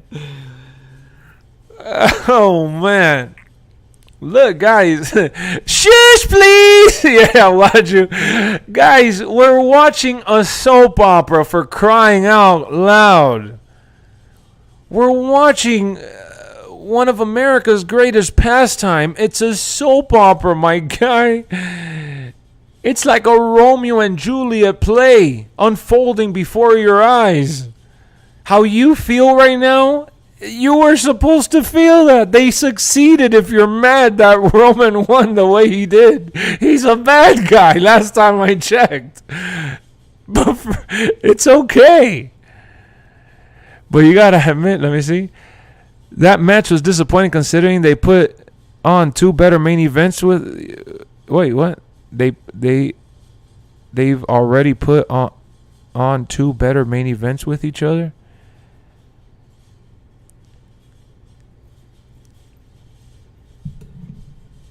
Man, I haven't even thought about those other matches.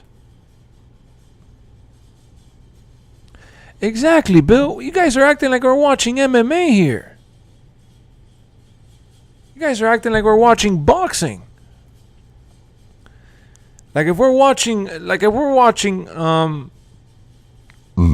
guys are acting like we're watching combat sports. We're watching sports entertainment, pro wrestling, story time with sweaty grown men making a play, making us feel emotions. Whether the match was great or not to you, it's subjective to whatever your perspective or perception is of what it should have needed to be a great match. If I want to be an asshole and really come down to the nitty gritty and break shit down and bash and trash, the Stone Cold and Kevin Owens match was god awful. It relied on nostalgia.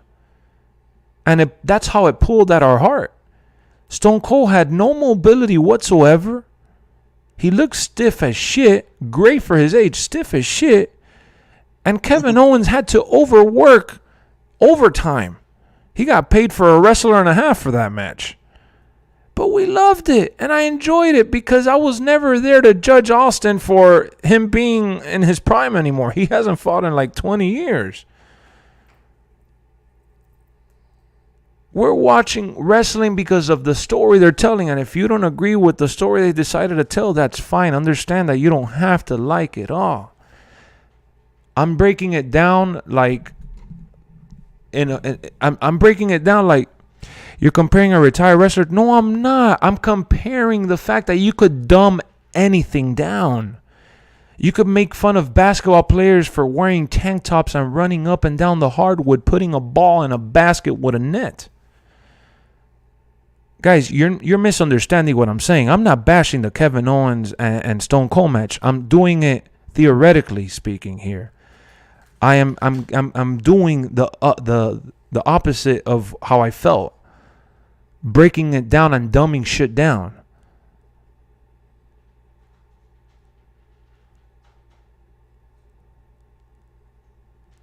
Exactly, Freedom.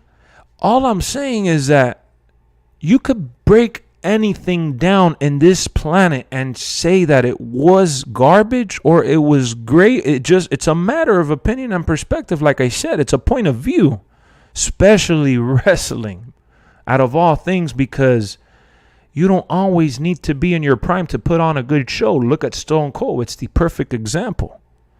Stone Cold and Kevin Owens gave us one of the greatest main events in WrestleMania history, with Stone Cold being 20 years removed from having a match. So when you guys heard me bash, my bad, I said bash. When you guys heard me bash the match of Austin and Kevin Owens, it was literally to prove a point that you could dumb down anything, despite the fact that, you know, everyone unanimously loved it. Stone Cold is a fan favorite. That's expected. Please go check Twitter. You will see that bad everyone thinks of this. My boy, Twitter is a cesspool. Why would I go to Twitter to see anyone's opinion for me to feel? Guys, Roman Reigns is... McGregor tweeted. Who? Conor McGregor tweeted, "Why wasn't I at WrestleMania? They all fear me, that's why." He's starting shit now. The Stone Cold match was executed correctly? In your opinion, I'm sure there's people that bashed it.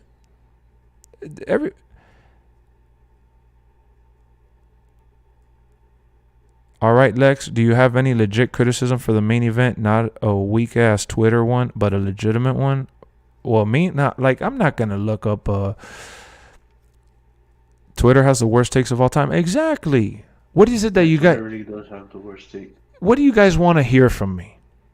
What do you guys want me to do? You want me to be a do-boy here and just agree with every single person because... You're not agreeing with me? What do you want me to say? That this wasn't the biggest match of all time? I already said that. Nah, Guant, the chat is just going really fast, and while I'm talking and reading and things like that, I may miss your comment here and there. Because to be honest, you sound crazy. How is Roman not? Oh, you're talking okay, that's another conversation. So all I'm saying is that, look, it wasn't the biggest match of all time. Obviously not. That was a gimmick that it was made to promote and hype up the main event because of everything else that was going on. How were they going to promote the main event any less than what they called it when they were going to have everything else that went on WrestleMania weekend? The show was literally banger after banger, and in every now and then they had a little piss break sesh, which that is expected from how long the shows were. But for you to sit here with a straight face and just say that it was god awful, so it's okay, guys. The bad guy of the story won, and he riled you up to the point that it enrages you. They succeeded. Understand that. Can't wait. We gotta go to the one in LA next year, though. I really, truly hope, Brian, that things are better because I would love to be there. No doubt about it. I would like I need to go.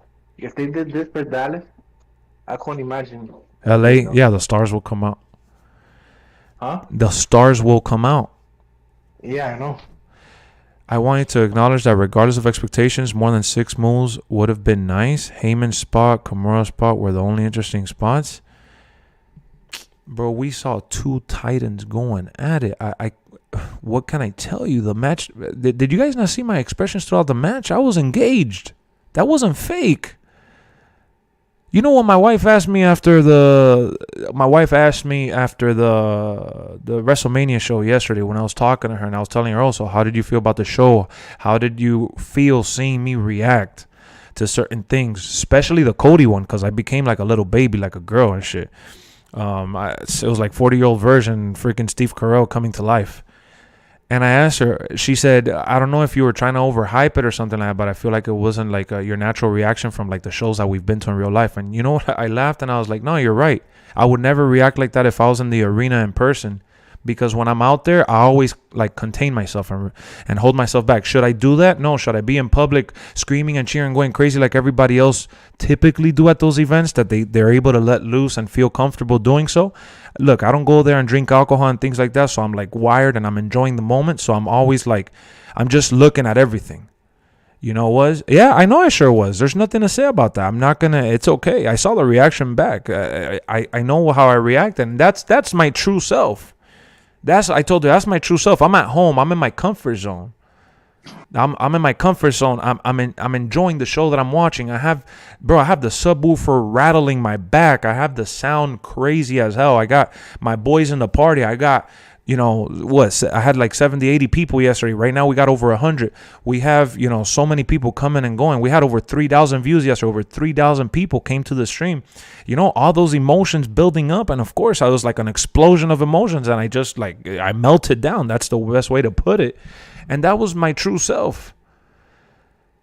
You know what I'm saying? And for this one, it was the same case in a different circumstance. That was my true self. I was joking with you guys about I'm not going to read the comments because I'm playing into the story. But did the match live up to my expectations, dog? I didn't even know what to expect going into it. I just knew that I needed Roman to win. And it's not that's what... Bro, I've seen a bad match and the guy that I like win. And I've seen Roman win in ways that I don't like him winning. And I've complained about it in the past. But I thought tonight was acceptable. Yes, I complained about that one. Oh, yes, thank you, Brian. Guys, I bashed that match. The Seth Rollins match was great except for the ending. And I bashed it like crazy, even though I wanted Roman to win. It's funny. I like that match, too. Yeah, I liked the match. And the ending killed it for me. And me and Brian went at it because Brian ended up enjoying it. And I was just like, I just don't see how they could have done it like that. They made Brock look trash. My boy, and how many times have I read on the Twitter that you guys want me to go read so much? How many times? Roman had to cheat to beat him. Yeah, how many times haven't I read online? Go ahead. I want to. How's that making Brock look trash?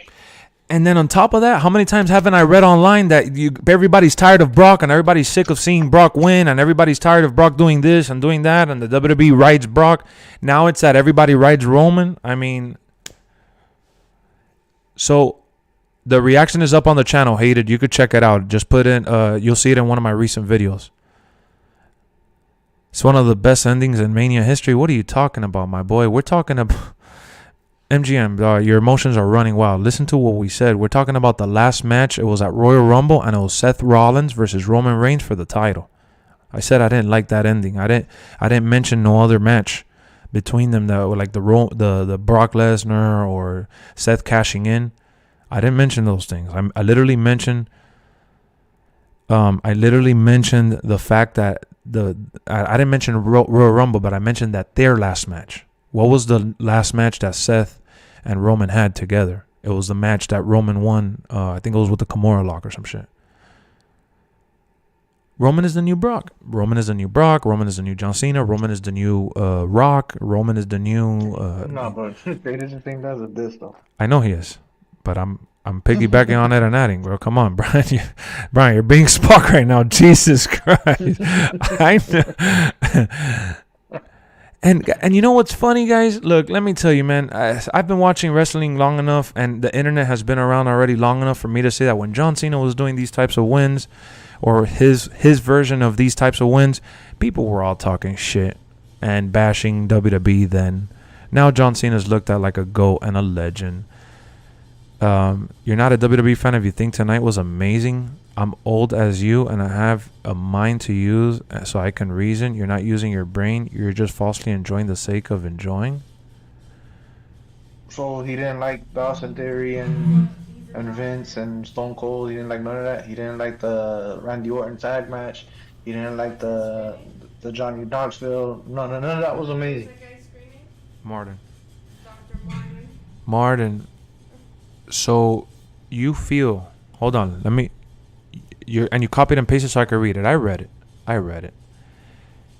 So you wanna go ahead and and not agree with my take or my joy, right?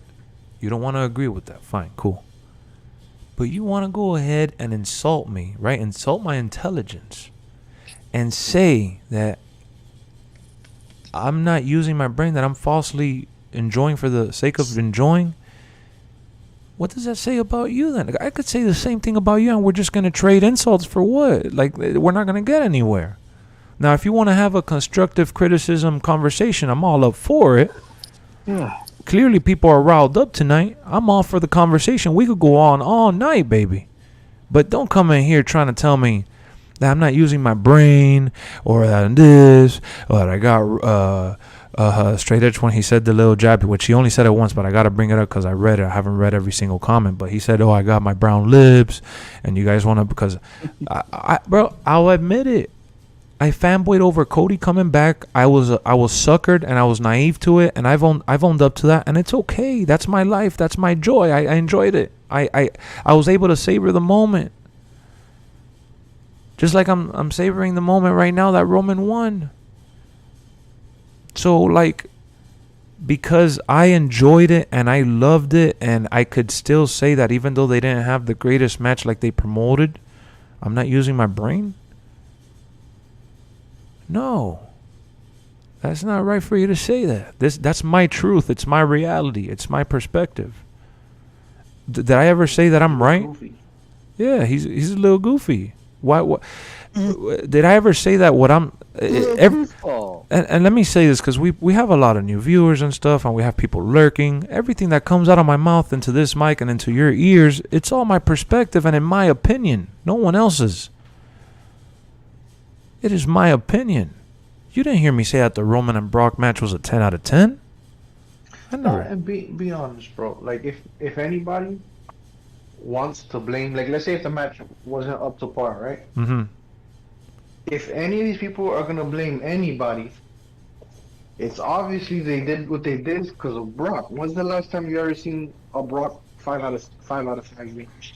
Nah, Brock hasn't had a 5 out of 5 match since I can't even remember. Can you name one? Huh? Can I name one? Any? Honestly, no. Like in the past 10 years? No, I mean. You want to know the last 5 out of 5 match that Roman had was with Kevin Owens. Yeah. And his cousins. Yeah. Yeah. So like, how could you look at the Kevin Owens matches and whatever and not see what Roman's capable of? And then see everything Brock went through, and obviously, no, he's not capable of those 5 out of 5 matches. But yet, everybody's blaming Roman. Don't throw it away, baby. Yeah, exactly. And then look at what he's saying right now. To say one of the best Mania means you didn't watch Rock or Stone Cold back then. Are you a newcomer to WWE? And now you want to insult my fandom. When people come... Look, dog, you just came in here, fool. So don't... Stop. Just stop what you're saying, because you're making yourself look like a clown. And if you're looking like a clown and I'm talking to you like a clown and people are seeing that you're being a clown, you might as well be a clown. Might as well have a red nose.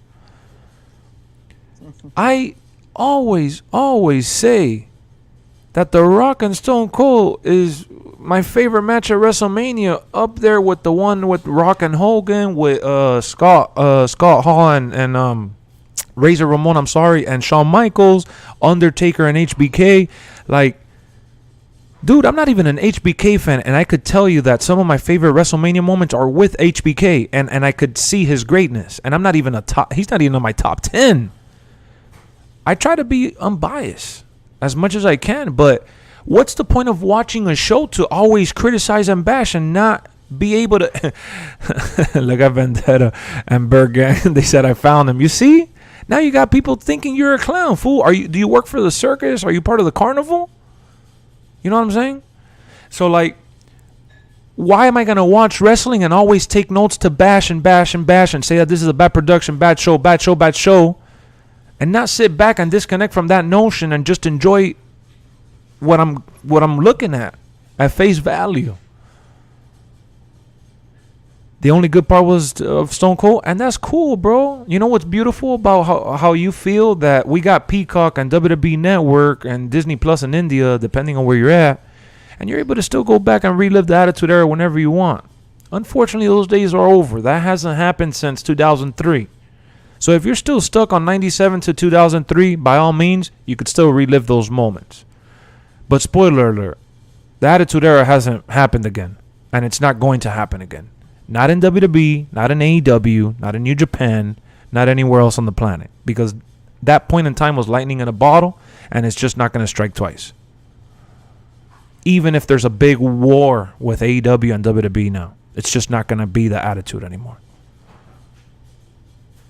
You know, and we got a dude calling me saying that I don't know wrestling, and his name is Brock Lesnar, clearly being a Brock Lesnar mark. But I don't know wrestling, but you do, right?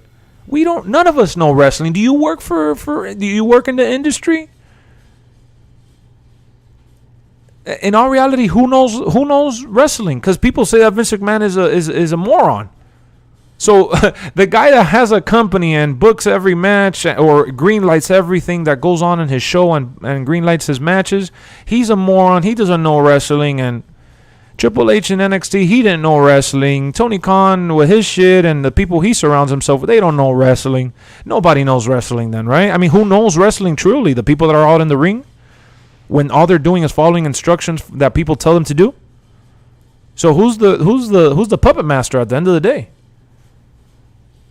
I sound dumb? Really? Hey, at least I'm giving my opinion and I'm breaking shit down. You sound even more dumb by coming in here and just giving me, you sound dumb. You don't know wrestling. Who knows about wrestling then?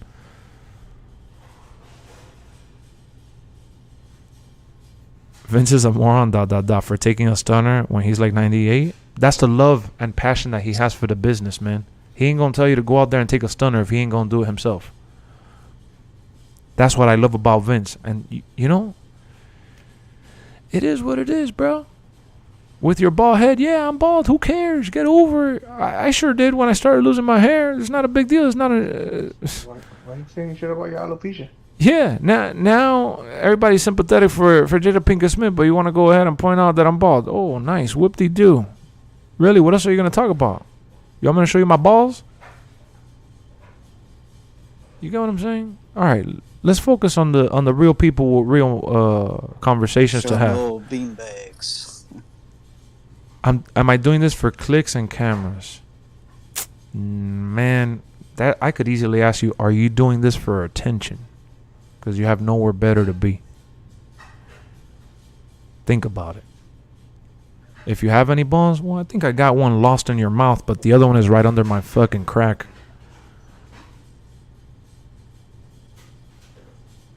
So, who got some real opinions, man? Straight Edge, Sins, Reaper, even Brian, because I'm on my laptop, guys, so obviously I don't have like the proper, I'm not on my usual setup. Troyski, you guys have the freedom of using your don't abuse the power, but you guys have the freedom, like, fire away. If there's a troll, let's eliminate and hit them with the raid and just take them out as quickly as possible so we can move forward with the conversation here, because obviously everyone wants to talk about what's going on. So let's bring out the sandals and start squashing some bugs around here, so we don't have to stay on on this conversation where it's really not going to move anywhere. I've shared plenty, bro. Yeah, I know, but there's a lot of people spamming, and unfortunately, since I'm going on my rants and my replies and my feelings, I'm missing some of the conversation. So I apologize if I missed any of the important comments that I should have read. All the little Hulkamaniacs, brother, need to go to sleep. Why do people get so heated? It was an amazing event, and no matter what you love, we all won. Exactly. There was something to love in tonight's show for every single person. Purist, storytellers, like just everyone, like in spectacle fans, like everyone won tonight. Lex, the story they told us was good, but I just wish they would have had Heyman and the Usos get their and all we had was 3 moves. Okay, fair enough. It let you down, and I feel you on that. I feel you on that, my boy. I totally feel you on that. Fair point. You were let down. Paul Heyman, the Usos weren't more involved. I feel your pain.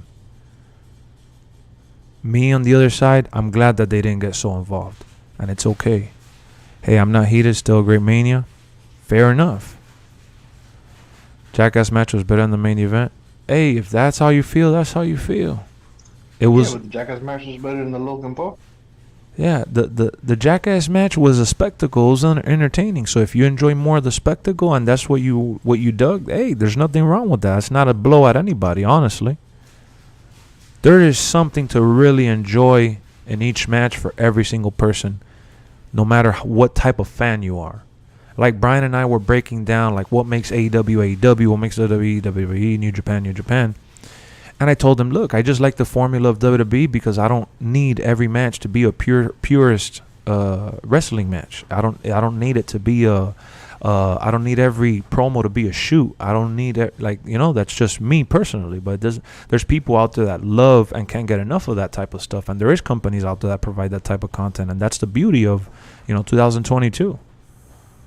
That we get to go and choose what outlet we get to watch. I mean, we get to choose what outlet we want for the sake of watching wrestling. We don't have to watch WWE. There's other people in town now.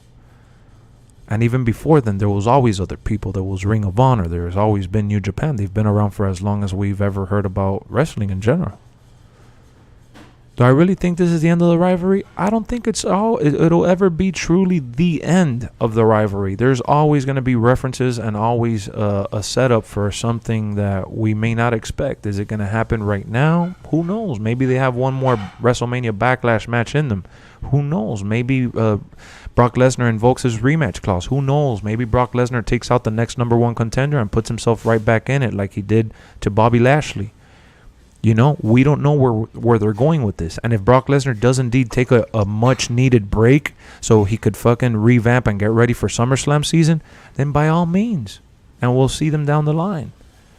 But Brock Lesnar's going to continue to be Brock Lesnar and be a big draw. So that match can always be in the drawing board. Always, always. And I said this when they were building up this Mania, that everybody's like, oh, it's them again. It's them again. I mean, how many times did we see Rock versus Austin? They main evented WrestleMania 3 times. They fought on Raws and SmackDowns and dark matches, and they were arch nemesis, and they were one of the biggest rivals of any time. So it's just we enjoy those characters more. So those characters, we weren't fed up with it. But I went back and I went back and I watched one of the worst Royal Rumbles in Royal Rumble history, I would say.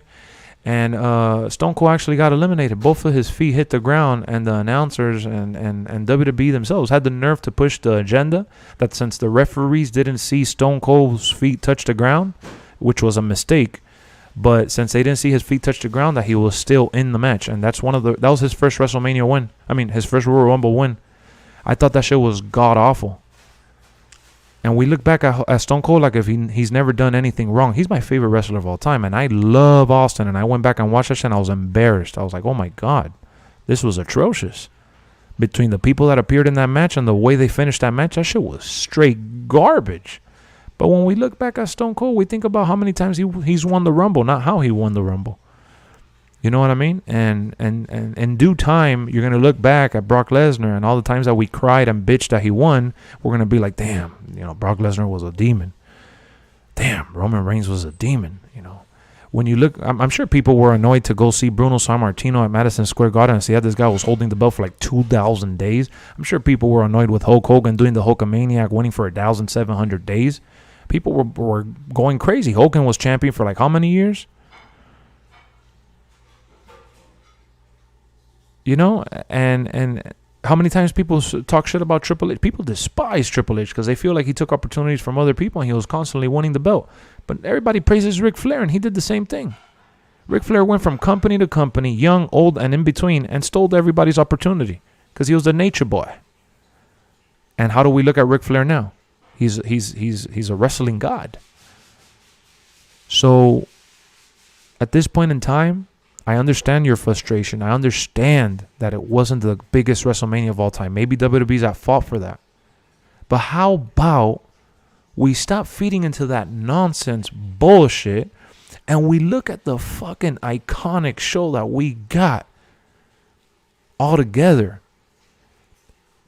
In movies, not even movies or wrestling, in entertainment, there's always these words that are tossed around lightly to promote things and get us to spend our money as consumers.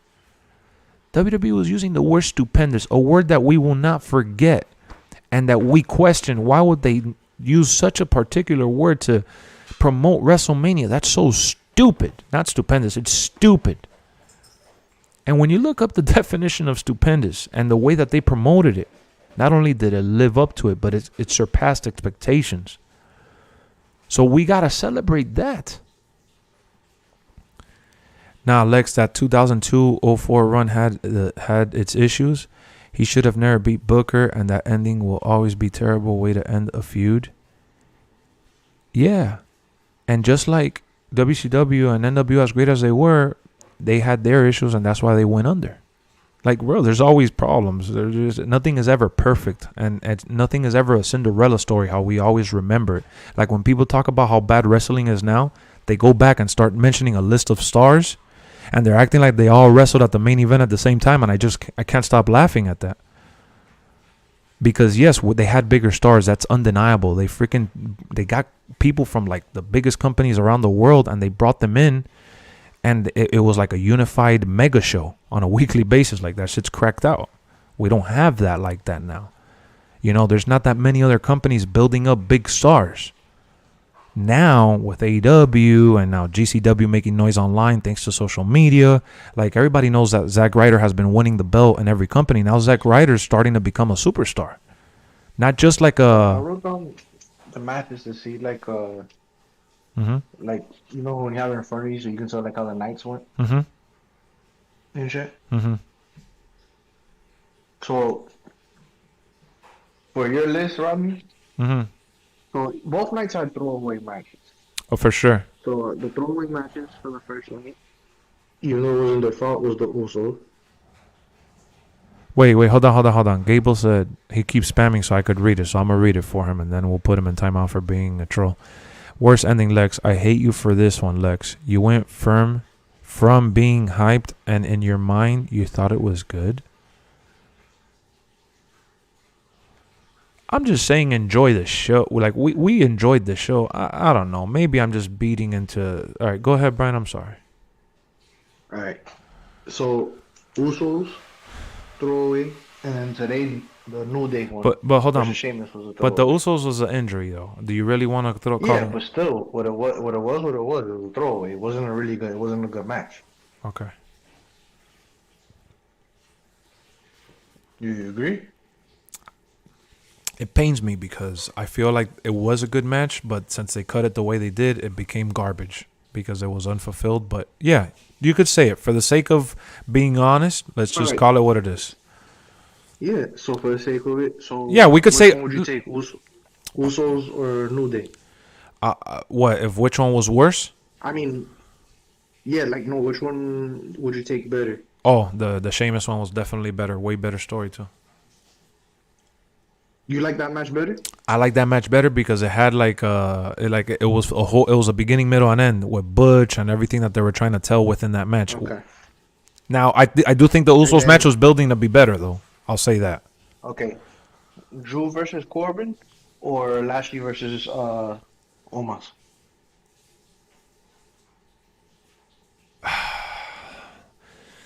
Yeah, that's because you know what, for all the bashing that we give Corbin and Drew and that it shouldn't have been there and all that shit, they actually put on a nice match.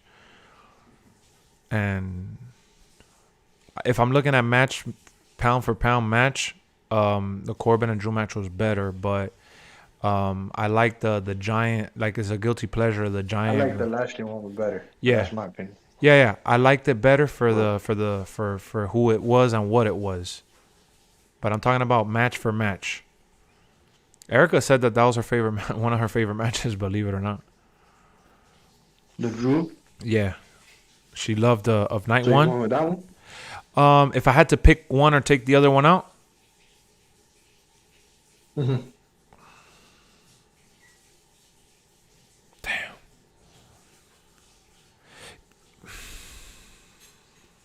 Yeah, exactly, MGM. It was a better story. I'm agreeing with you on that 1,000%.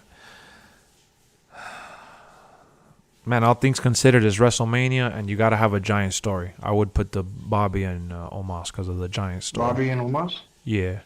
Even though I think that Drew put on a better match.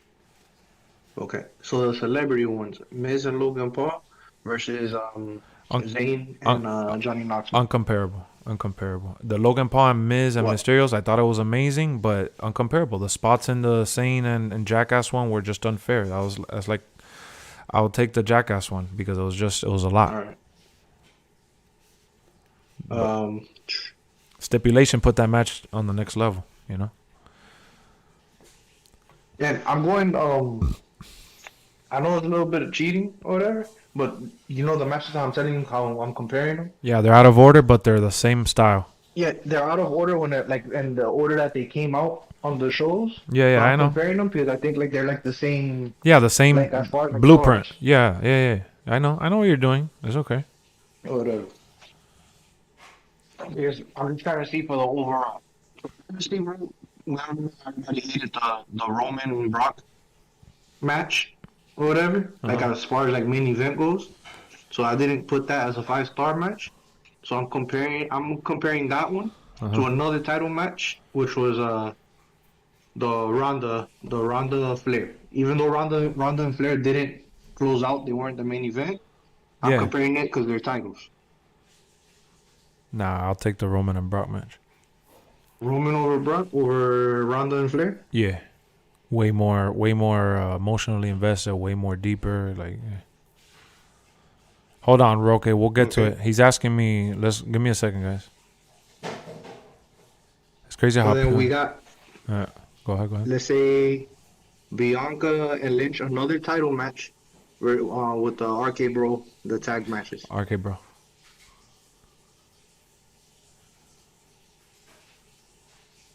And I will say this for everybody out there: Becky Lynch and Bianca. Bianca Belair. Becky Lynch and Bianca put on a better match than Bianca and Sasha Banks, in my opinion. So you're putting that one over the tag matches that were tonight? No. I'm telling them that I thought that the matchup of Becky and Belair was better than Bianca and Sasha. But go ahead, yeah. I put the RK Bro match over it. You put that over? Yeah. When you asked me, I said RK Bro all day. All right. And then now we got Cody and Seth versus Edge and AJ and Styles. Cody and Seth. It's unfair because of the level of emotions was on a different scale. All right. And then obviously you have Kevin Owens. This is the last one. Kevin Owens, Stone Cold versus Pat McAfee and Austin Theory. Uncomparable. Stone Cold. Biggest star of ever. Stone Cold and Kevin Owens. Kevin Owens. Boom. Those are all the matches from night 1 to night 2. So just so you know, night 2, almost unanimous. You pick 2 matches from night 1 over 1, 2, 3, 4, 5 matches in night 2. Yeah, bro. I know, and I do feel. I would agree with most of this list, and I don't know how any in your chat wouldn't agree with this list, because I did this list to compare it, because the thing is, everybody has that last taste of their mouth that they didn't like how it ended. Yeah. But to say night 1 was better, you guys are dumb. No. Well, the people that are trolling him, he's saying it to the people that are being asses, the guys, not about the people that are.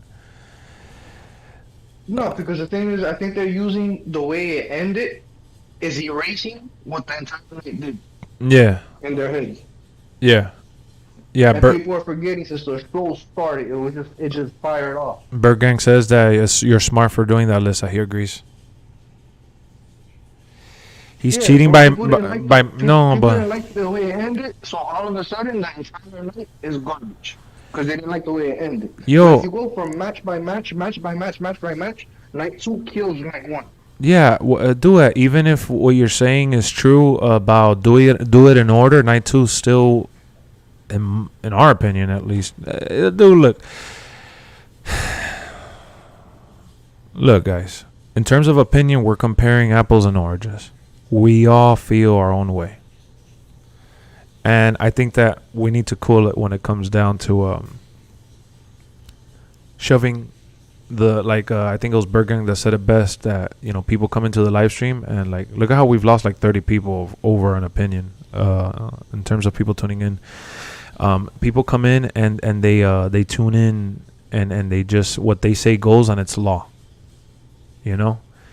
And they want to just rip in half someone that feels otherwise. And I feel like, I forgot who said it. It was someone yesterday that said, I'm probably the most agreeable person that disagrees with, that people disagree with me, and I'm the most agreeable person to disagree with, or some shit like that.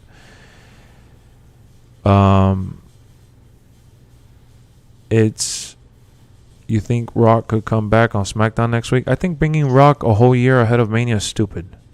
And Paul Heyman said it himself that he wouldn't advise for them to do that because then nothing matters from here till The Rock comes back for the Mania promo.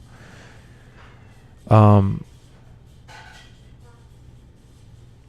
think just its emotions are high, and that tells you that they did something right, whether it was positive or negative. They made you feel. I think that if you walk away from watching something that you're passionate about and you're flatlined, then there's a problem. So, can I say that you're ludicrous for saying this and that? Yeah. Can you say that about me? Yeah. And we shake hands. And that's it. It was Wolf Mode. Yes, Will's Wolf Mode. There you go. I appreciate that, Wolf, for confirming. Yeah, I remembered. Now that you said it, I remember seeing your logo and shit. As large as Vince is, Stone Cold is the biggest figure of wrestling besides Hulk Hogan. There's only, in terms of sheer popularity and overwhelmingly known, even if you don't know the industry, and don't say Rock. Okay, don't say Rock, because Rock catapulted himself, besides being great at wrestling and the most electrifying entertainer, which is not a gimmick, it's the truth. We're talking about in terms of just the world knew Rock because of his big feuds and stuff, and most importantly when he matched up against guys like Stone Cold and shit like that. It really put him on the map, and other big matches that he had, not just the Stone Cold one. Most importantly, I gotta add that. But when you're looking at wrestling through its time, you look at guys like, you jump from Hogan to Stone Cold, and then you jump from there to John Cena type shit. Those are the types of guys that were recognized, even besides, doing a movie or doing several things to get that type of recognition.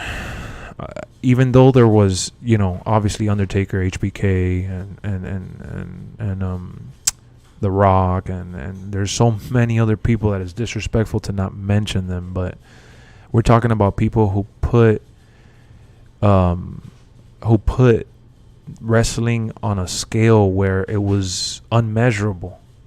That's the best way to put it. You know, wrestling, what Hogan did, and Bruno Sammartino, like Arnold Schwarzenegger in his small town where he was from, and you know, doing his Mr. Universe stuff, knew who Bruno Sammartino was. That was his idol. He knew who he was, and he when he came to the U.S., one of the things that he said he loved doing was actually seeing him live, and he got to meet him, and they became friends and all that stuff. And he idolized Bruno Sammartino, and that was a guy that was larger than life in his era, and he doesn't even come close to being as big as Hogan. Hogan is undeniably the biggest star in wrestling, in just the world, not even wrestling. And it was also before he did his movies and stuff. He got to do the movies because of how big his popularity was.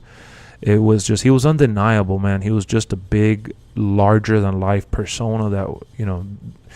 But he also had like guys like Ric Flair in his time. He had Ultimate Warrior, Randy Savage, Roddy Piper, like, you know, Jimmy Snuka, Steamboat. There's always great people that surrounded those guys. It's not just that those are the only big timers. It's just that those were the guys that really took shit out of proportion. So the reason why I'm saying all this shit is because when you plug and play Stone Cold Steve Austin into the equation, it literally does not matter if there's botches, if it's perfect, if it's cute. Stone Cold is a mastermind in terms of wrestling and how he's going to make that shit work. So when you put him against Kevin Owens, one of the most talented workers of this newer generation, who will also be mentioned as an add-on to like the Roman era and the Cena era, towards the back end of the Cena era, but the Roman era, and you know, he'll be mentioned along with like Seth Rollins and shit like that. At the end of the day, he got matched up with Steve Austin, and what they did was pure gold wrestling magic.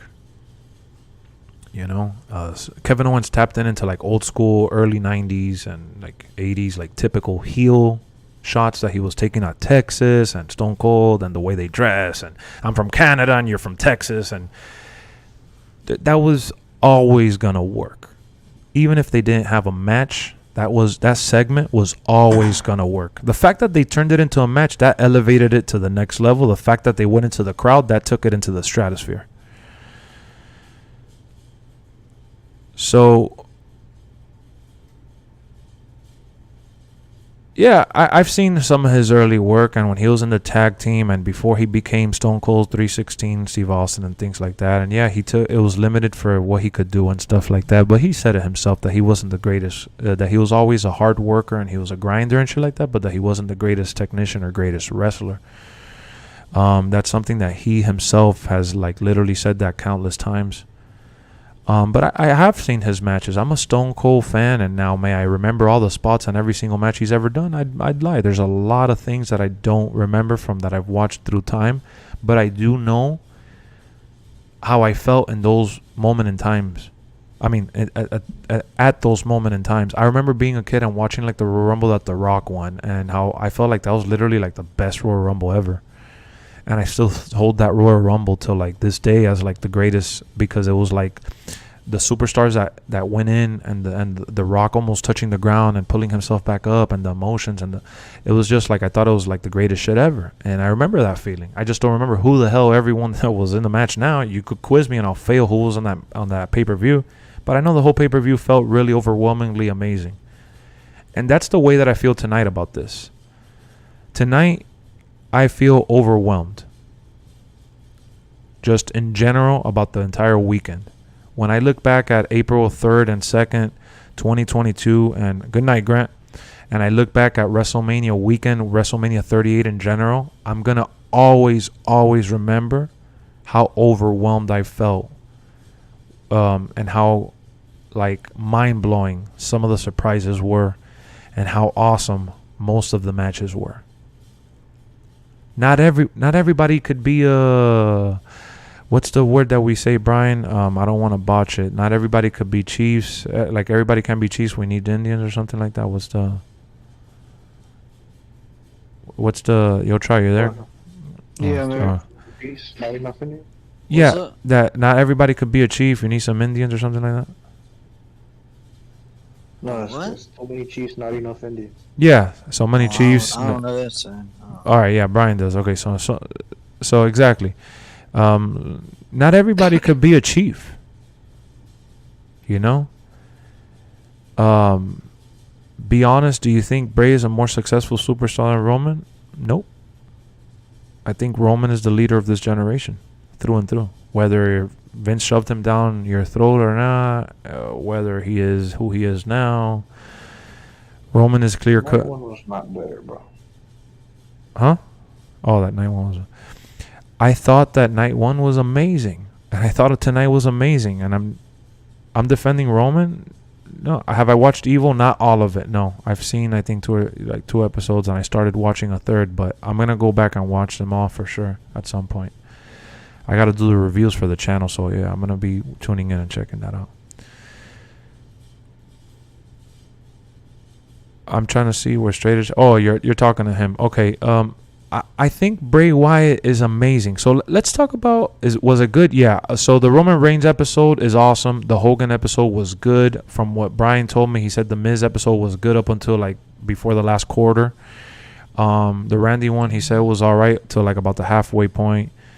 And he missed the Sasha one, but whatever. Overall, it's a solid series worth watching. But he was just saying that he highly recommends like Dark Side of the Ring and the A&E docu-series that they did. So let's talk about Bray Wyatt, because there's a lot of people here that love Bray Wyatt, and there's like this misconception, like if maybe I don't like him or I don't like have any feelings towards him. So I like Bray Wyatt. You just think he's overrated? I just think that people are like the level that they are enamored with him or whatever. It's just crazy how they will fall on a sword for him. Is his talent overrated? No, I think he's like an enigma in terms of creativity. And for the record, guys, I saw Bray Wyatt before he was called up, and he was wearing the little hat with the little Hawaiian shirts and the shit like that he was doing with the white pants and NXT and shit like that. Husky hair. Yeah, and husky hairs. Like I saw Bray Wyatt before he became the Fiend, and I'm not talking about the Fiend. We'll get into that now. But I remember my boy Davey, who was my best friend basically through high school and shit like that or whatever. When Bray Wyatt was coming up, he had stopped watching WWE for quite some time, but he would still play like the games and stuff, right?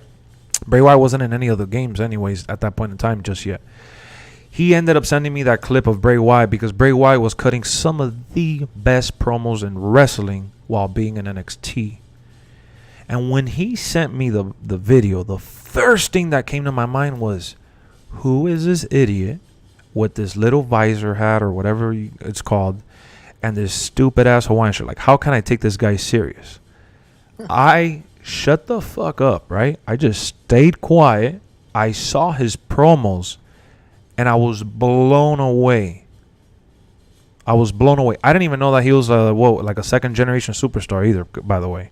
I didn't even know that his brother was Bo Dallas. I didn't know that wrestling was part of his family. I just saw this guy that was dressed a very unique way, and I was just, again, blown away. Do I remember what he said or how he said it or whatever? No. But it doesn't change the fact of how he made me feel when I saw that video. And I said, this guy with the rocking chair. Exactly. I said, this guy is a lamp. And a lamp. I said, this guy is going to be the guy for WWE. This guy is going to be dope as hell. He looks like he has it. He has the commanding presence with the microphone, despite being chunky. Some people may even call him fat, right? Despite what he was wearing, that people will say he looked like he was going on a vacation or whatever. He knew how to command the microphone. That instantly grabbed my attention. Fast forward to that, and yeah, that was after the husky hair stuff because he was set back down there. Gets called up instantly. holy shit, this is the guy I had heard of X amount of time ago. My goodness, he is finally making it to the roster. Wow. Blown away. 10 out of 10 promos. Oh my God, this guy is the greatest talker of this this generation coming up. This guy is amazing. He's cutting promos like no one else, telling stories like no one else. I was hooked. Loved him. Then the whole Wyatt family stuff started. Sister Abigail stuff started blowing up. All those dark things that he started promoting started blowing up and, you know, getting bigger and bigger and bigger, whatever. Cheering him on. My thing is that he's a character that doesn't need to win to be successful. He doesn't need to win to tell a great story. He doesn't need to win to entertain, most importantly, and that's what this business is about, entertaining and telling great stories. He is up there with some of the greatest that have ever, you know, come through this business.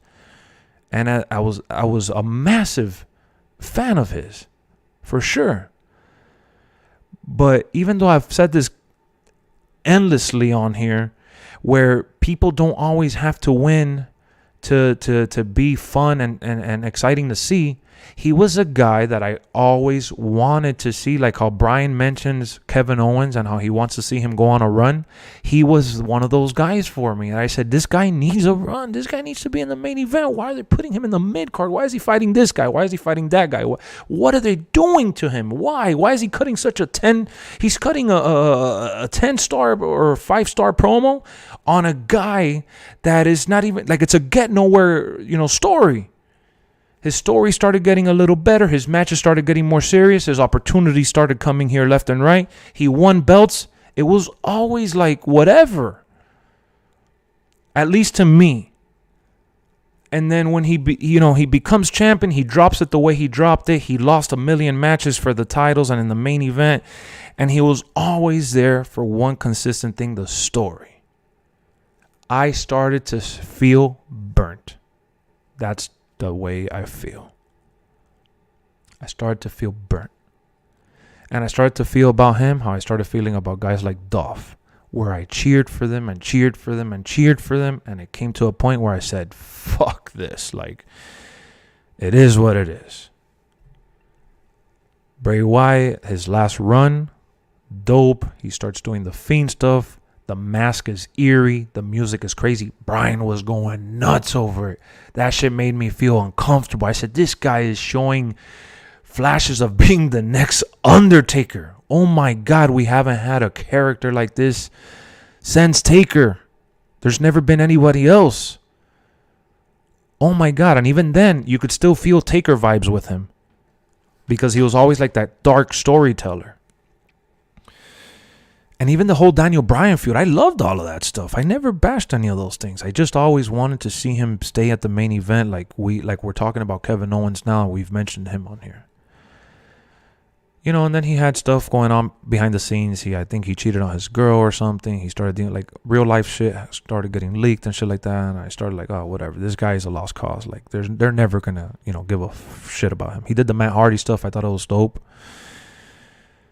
But as I once was a, you know, blind 10 out of 10 fan or whatever, I just started seeing like this, like, I don't really, you know, vibe as hard with him, because I just felt like it was just whatever. Like, that happened to me with Randy too, guys. Bray is not the only one that, and maybe one day it happens to me with Roman.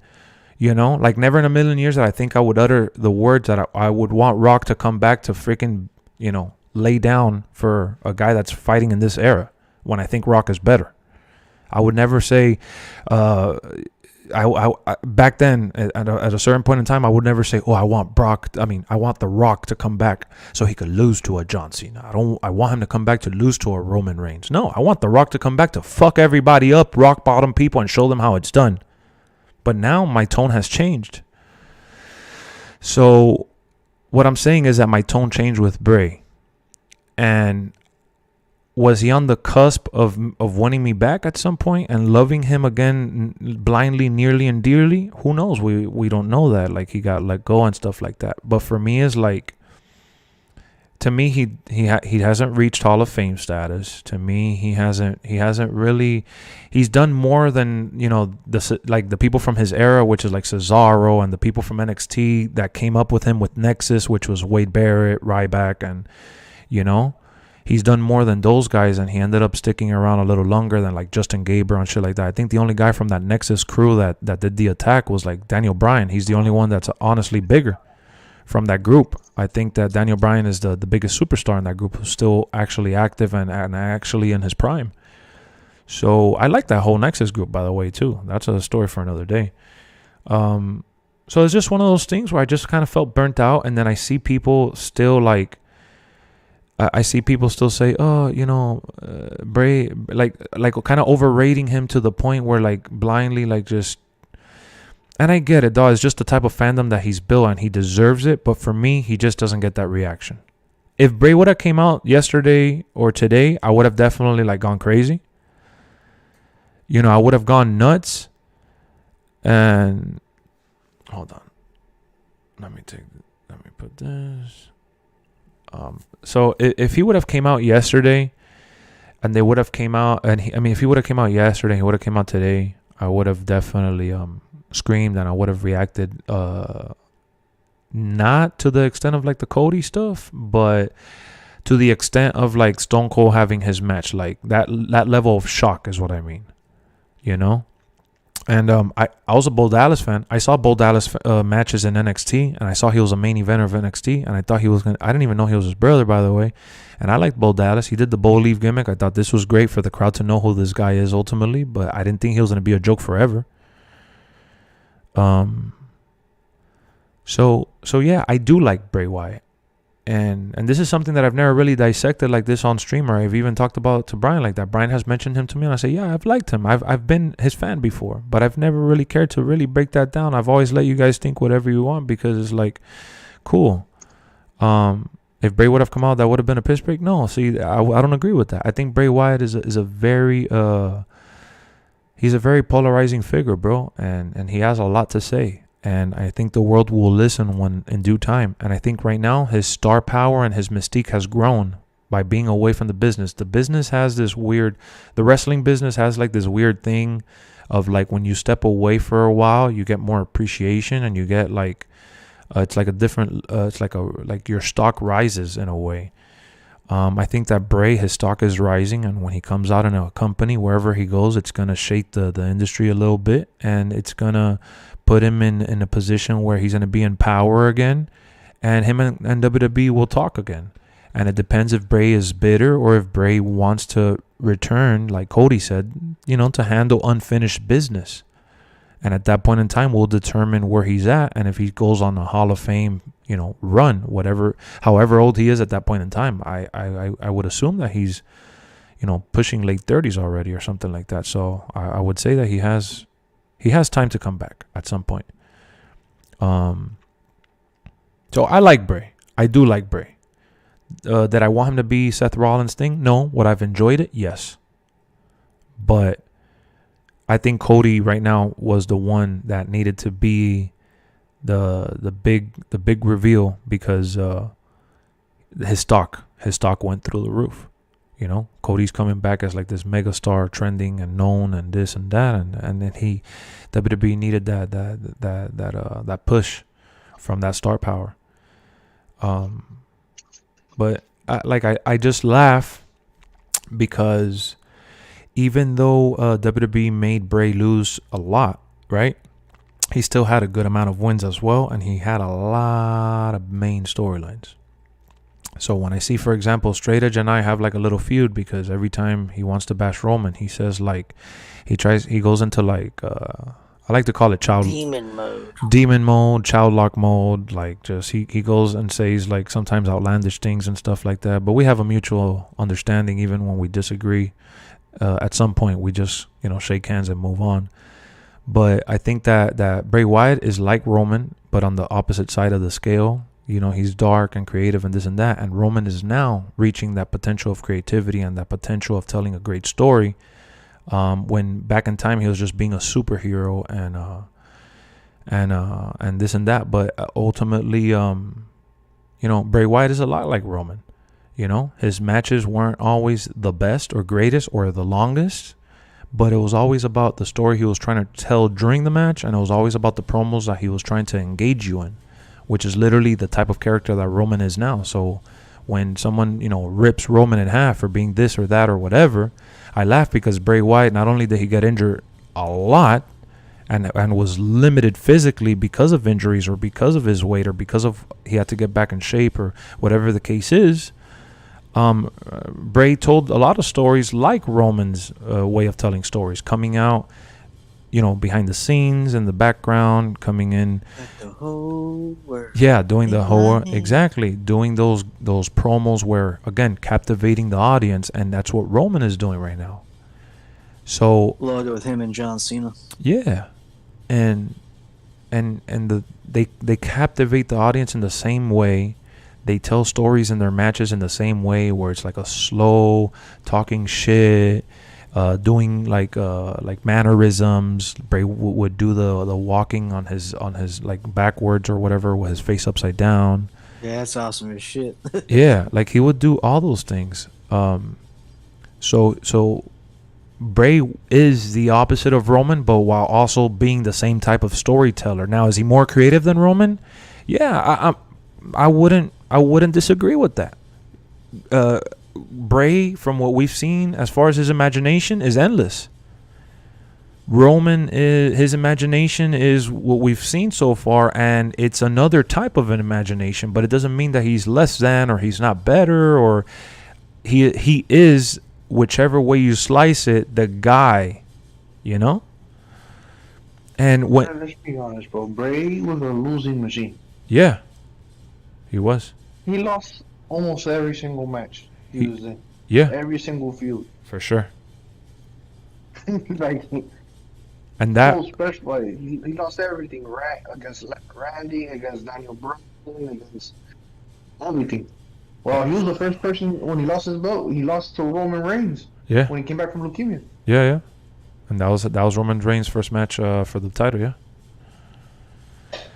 So like when I see the level of hype of like, oh, this guy's an instant main eventer, or this guy's a great storyteller, and he always has something creative to say, but it doesn't necessarily mean that he's gonna be plugged in to write the main event or whatever, because he's, you know, not that in the main event you gotta win a lot or anything like that, but you have to you have to be pushed in that direction, bro. You need to, like Brian asked me the most interesting question off stream yesterday. And he said, "Do you think Cody's as good as he says he is? Do you believe what he says about being the best in the world?" And I said, it's all about opportunity and the way that they present him.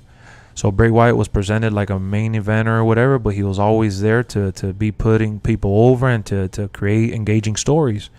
And when you start thinking about who I compare him to a lot, I start to think more of like along the lines of like a greater, and you guys are probably going to kill me for this, even Brian may say something, but I don't care. It's like how I feel about it. And it's kind of like he showed me flashes of like how Kane was, where Kane was built up as this like big red monster, amazing, this guy is so talented, Undertaker's brother, so feared. So now he's not a better storyteller than this guy, but characterization wise, he was that, you know, that dark character or whatever. And he was also a losing machine for a lot of his career, and he was going out there and helping people, you know, get over and have spectacular matches, you know. And it's, you know, Bray has done a lot of that. Bray in a lot of ways reminds me of a Kane type of guy. Now he hasn't had a Kane type of career because Kane was around long enough and he was healthy. Kane is one of the healthiest wrestlers ever. So Kane was around long enough to see the wheel go full circle, and he was able to capitalize, you know. He was able to get into the main event at a certain point in time, and he was able to tell the losing stories and the winning stories. Bray Wyatt, unfortunately, hasn't gotten to that other side of the circle where he starts to tell other stories where it puts him in a prominent role. Now, did he sell a lot of merchandise? No doubt about it. So did the Hardy Boys.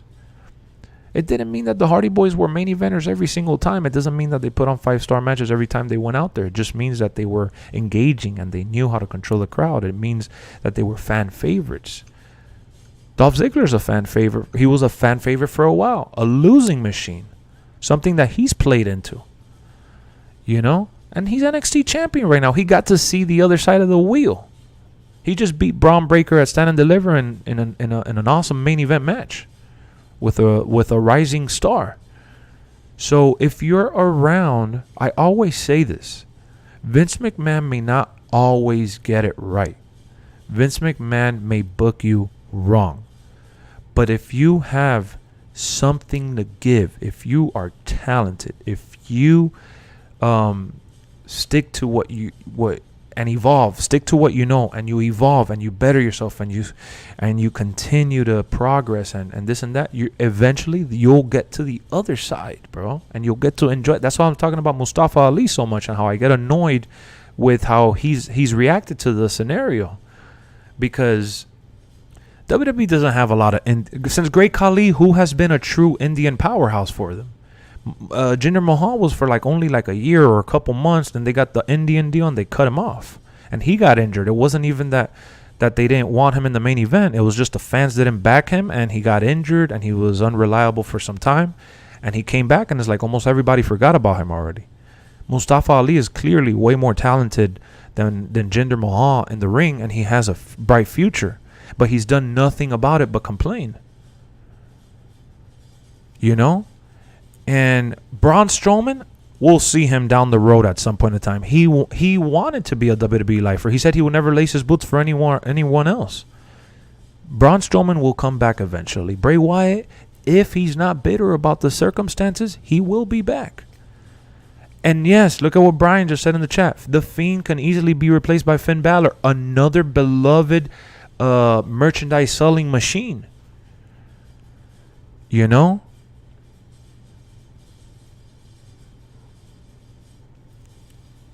And it's just the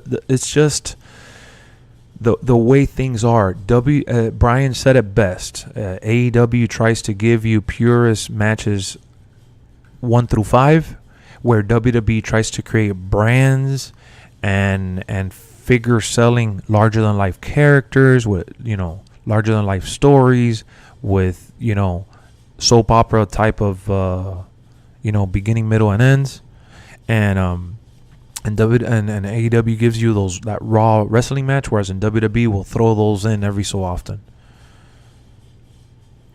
Hell no, Fiend greatly surpassed. No, but you're missing the point. We're not saying that.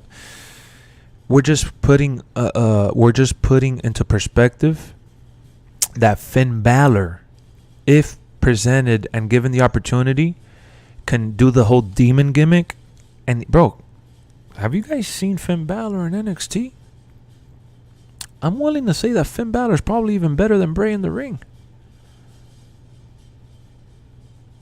And we're not saying that he's going to replace Bray in terms of creativity and characterization. We're talking about presenting an evil character that can be brought in and to be viewed in that light.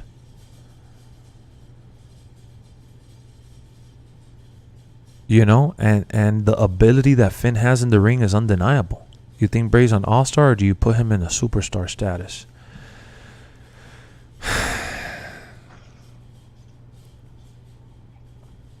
I think Bray is a star. There's no denying that he's a star, and that he's a talent, and that he is sorely missed for his creativity. But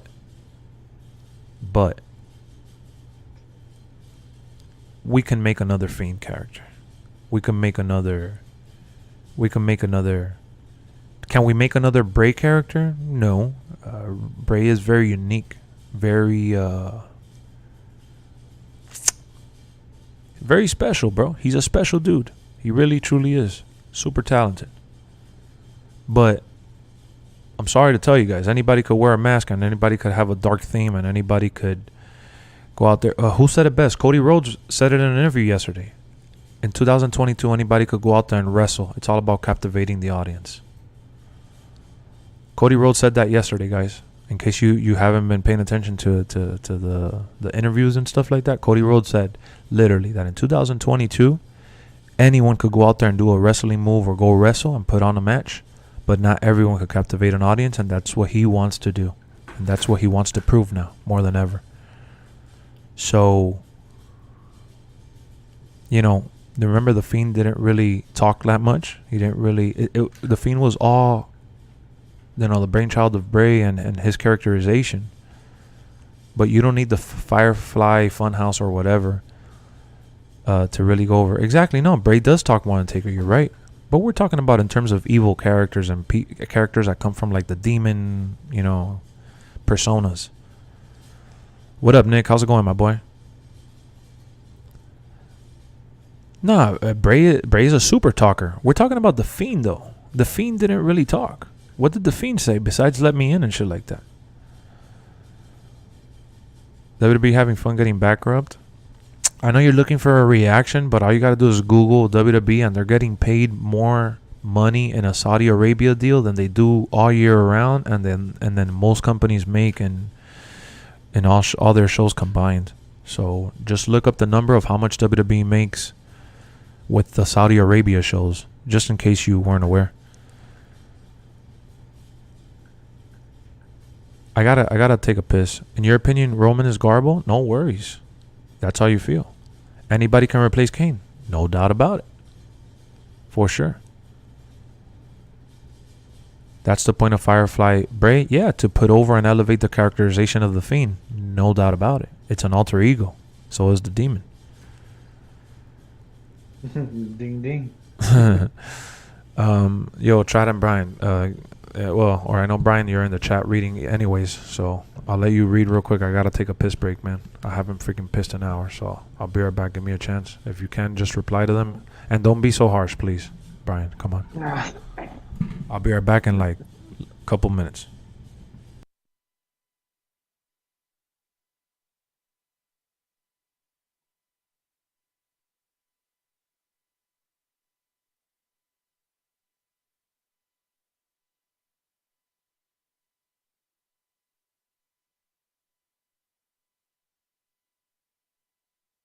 Oh, bankrupt.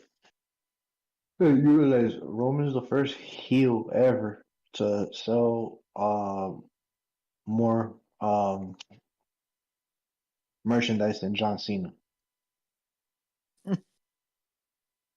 Like nobody, there's never been a heel to sell as much merchandise as Roman Reigns.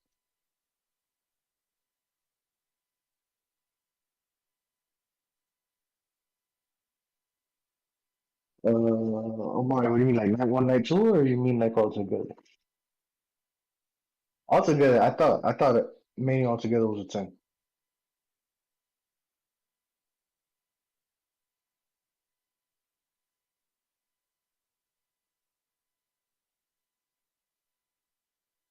No, that's another one. Mankind. Everybody talks about Kane and Undertaker. Mankind was a type of character like that.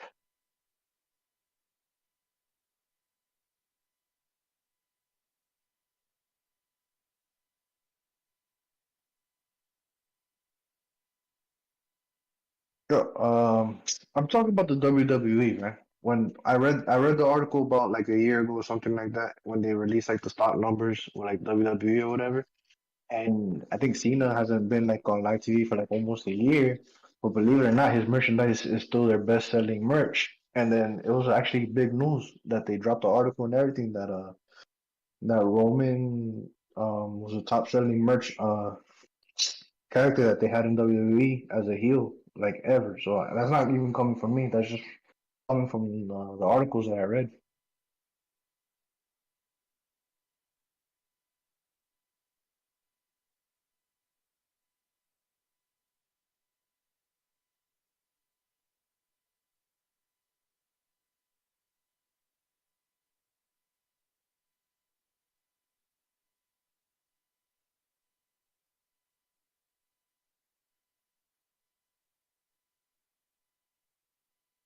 Yeah, that is just from Saudi Arabia alone, man. WWE is never gonna go bankrupt, bro, like that.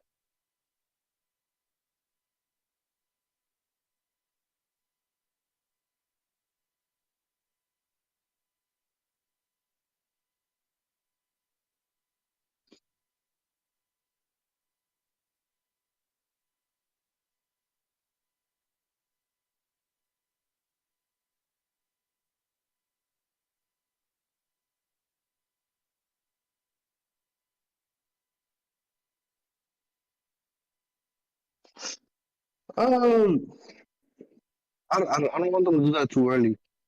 Yeah, Mario. I want Cody to go like on a solid like run, like solo run. I don't think they'll bring back Legacy just yet. Plus, like Randy's on a different. They're doing something different, with Randy, and I think from the stuff I've seen backstage, that Cody legit wants to go fight for the title, like a title run. So Yo, yo, I missed anything crazy? yeah, no, they brought up Mankind, which is another one. Oh, another one. What? Another good ass dude.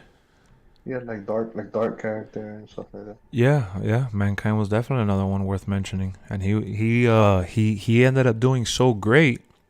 First and foremost, his promos were always engaging too, and he was always in good storylines. But WWE actually gave him the time of day, and he was a losing machine a lot. But like Brian always tells me, bro, but he also won certain titles, and he was also world champion.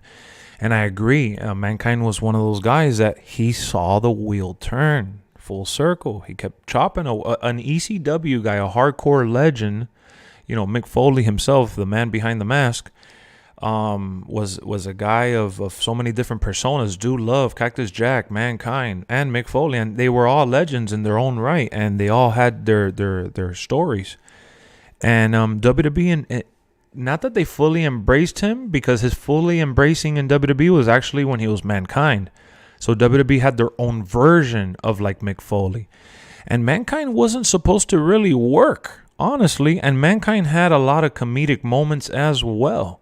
But Mick Foley was such a star and such a stud in his own right. He pretty much always made something out of nothing. And that's what people that end up going down in the history books, they're all like, when you look at their story and you look at the things that they end up doing throughout their career, because we get to judge them fully now for their career that they did, you get to realize how amazing they were at adjusting, and like Brian said, at picking up the reception, the crowd, and the psychology behind what it is to put a match. You know what I'm saying?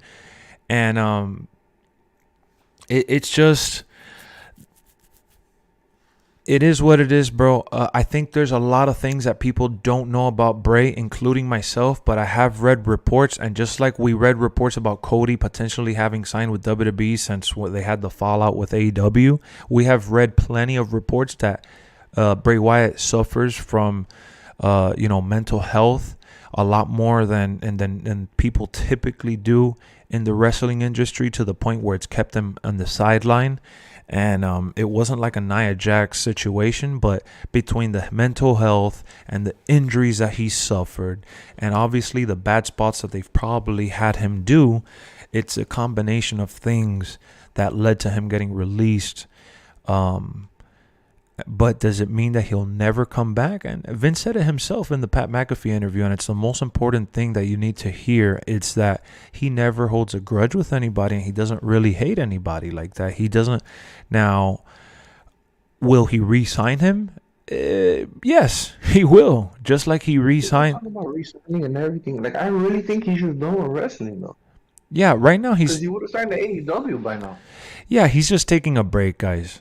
And that's, But what's it been? It's already been, what, a year? It's going to be like in July, yeah, something like that. His first, I think his first major appearance was this weekend at WrestleCon in Dallas. So, when... He would have been signed somewhere else, the Indies or whatever. So, people are assuming like he even wants to rest. Lex, Bray said that he's the best physical shape. I know, guys.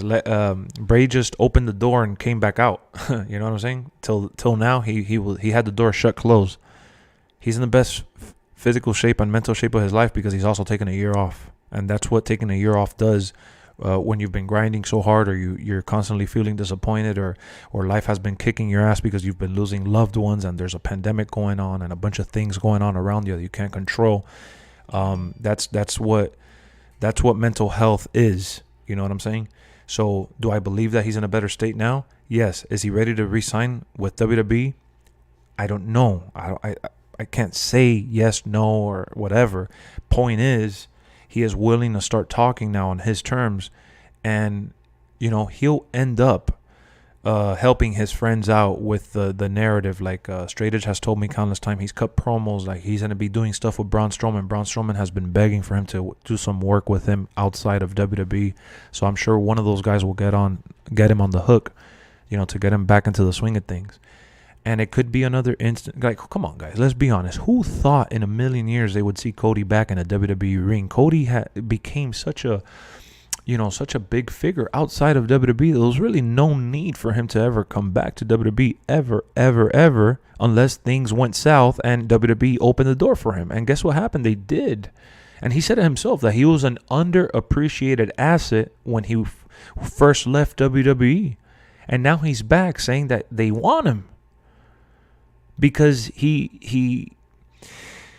what he represents as the former EVP, or his accomplishments at AEW, and even the shots that he took at AEW about WWE or whatever, what matters is that he's a bankable superstar now. And not with Cody, not with anybody. WWE is going to sign whoever they need to sign for the sake of putting on a show, and for the sake of selling merchandise, and it is what it is. Some people get the AJ treatment, where they're there for as long as The Rock has been and has won every title, right? Because The Rock was in WWE for 6-7 years, and then he came back, obviously. But we're talking about like his run.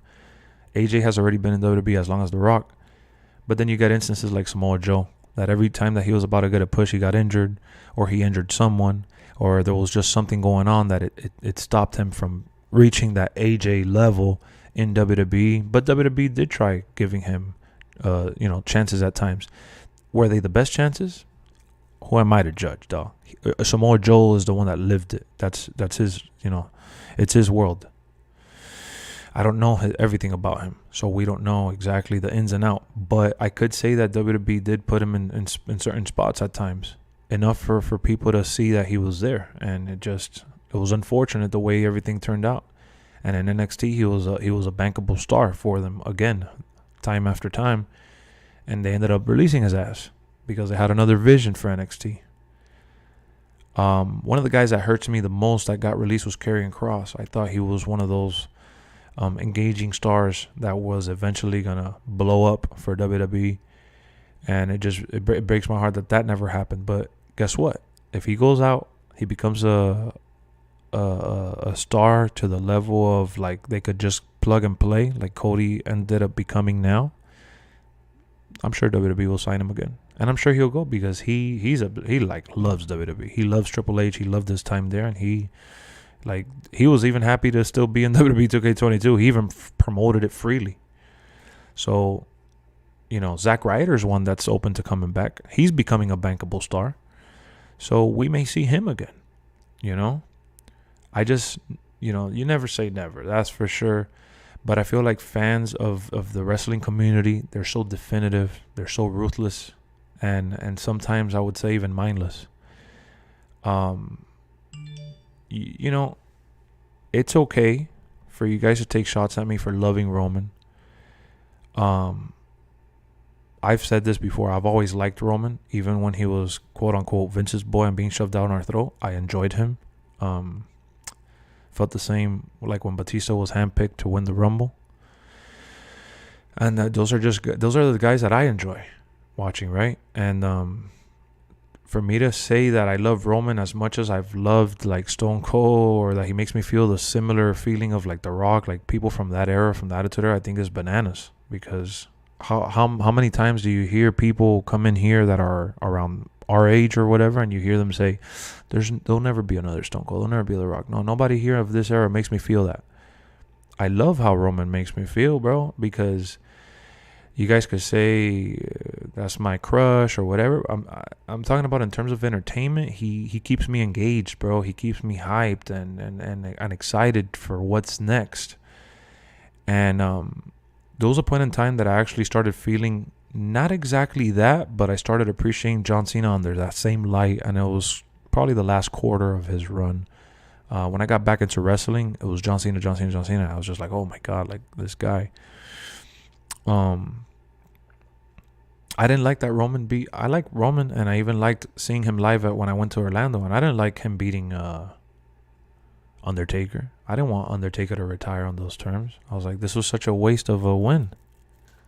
Undertaker needed to have one loss, and it was against Brock, and keep it at that. Why lose to Roman? You know? Yeah, and then lose to AJ. Yeah. I mean, he beat AJ. He beat AJ. Yeah, he beat AJ. He lost. The only two losses at Mania is Roman and Brock. So it's like I've been pretty vocal about that. But Roman right now, in my opinion, needs to fucking like he needs to he needs to crush everything in his path right now. He really does, and he needs to continue to stay engaged, and he needs to continue to stay on fire. This run that he's on is something that will stand the test of time, bro. And he needs to. They need to not play into the haters and the people that are doubting or any other shit, because they need to start worrying about picking up other superstars to face Roman to build those other rivalries. Roman needs to have those other rivalries. His best rivalry can't be against Kevin Owens, Brock, and the Usos. He needs to have those other people come in and help him not only elevate him, but him elevate them as well. You know, another rivalry that's worth that'll happen eventually. But if he matches with Cody right now, he's gonna slaughter Cody, because he's gonna mention how Cody ended up leaving to another company, and that Roman stuck it through, and that he's been there on and off, and I mean that he's been there through it all, and that Cody's not gonna be the guy to throw him off his throne. So they need to build up Cody first. What do you think's gonna happen? You think Roman's gonna keep the belt till the next WrestleMania? I would hope so. That's what to me, that's the right booking, in my opinion. I would think that that's what they need to do, and then he could lose it. So what's Cody gonna do for next year? Build his stock up, have great storylines, and his stock great. is as high as it's been. I think his stock is the highest it's gonna be right now, the way it is, because he's coming in hot. Okay, so if he's not facing Roman to beat him, then there's no point of them facing each other, right now. Yeah, that's my whole thing. So I'm like, you think they wrote themselves into a wall?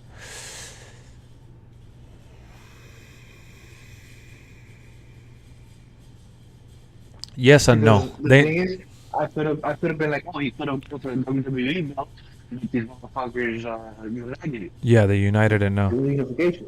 So they fucked themselves over. There's only one important title now. We gotta see how these. Before there was two, you know. Yeah, we gotta see how the next month or so unravels, because Roman could, you know, what if I don't know. It depends how they present the new title. If they present a new title on Raw or SmackDown, like a whole new belt, or if they split it back up. If Roman decides to keep the Universal and defend the WWE and end up losing the WWE by like a technicality or something, you know, I gotta see how the next. For me to predict that, I need to really get a better feel for what's going on right now. I feel like we're just in the unknown, but. In my opinion, I honestly feel like Roman is just like whatever Cody throws at him. Like Cody could throw a bomb and a wrench into like the whole like in an exchange in terms of a promo. Like look at everything that Brock did, and no matter what Brock did, Roman was still over. Brock was over in his own right, and that's why they didn't present them together all the time, and they didn't have a lot of face-to-face moments. They did it in a smart way, so both of them could succeed in their own lane. But having Cody face to face to Roman right now, I think Roman has enough firepower to obliterate Cody. Not that Cody can't give him a good response, but Cody will end up his writing. What is it gonna rely on? Oh, you only win because you got the fat ass Walrus, and you got your twin cousins or whatever. Who else are you gonna call? The Rock? Oh, you know. Who do you think his first feud is going to be? I think his first feud needs to now be Drew McIntyre and do some crazy story with that. And even if Drew doesn't end up beating him, which I thought would have been cool. Like if Cody would have never came in, I would have thought that would have been dope.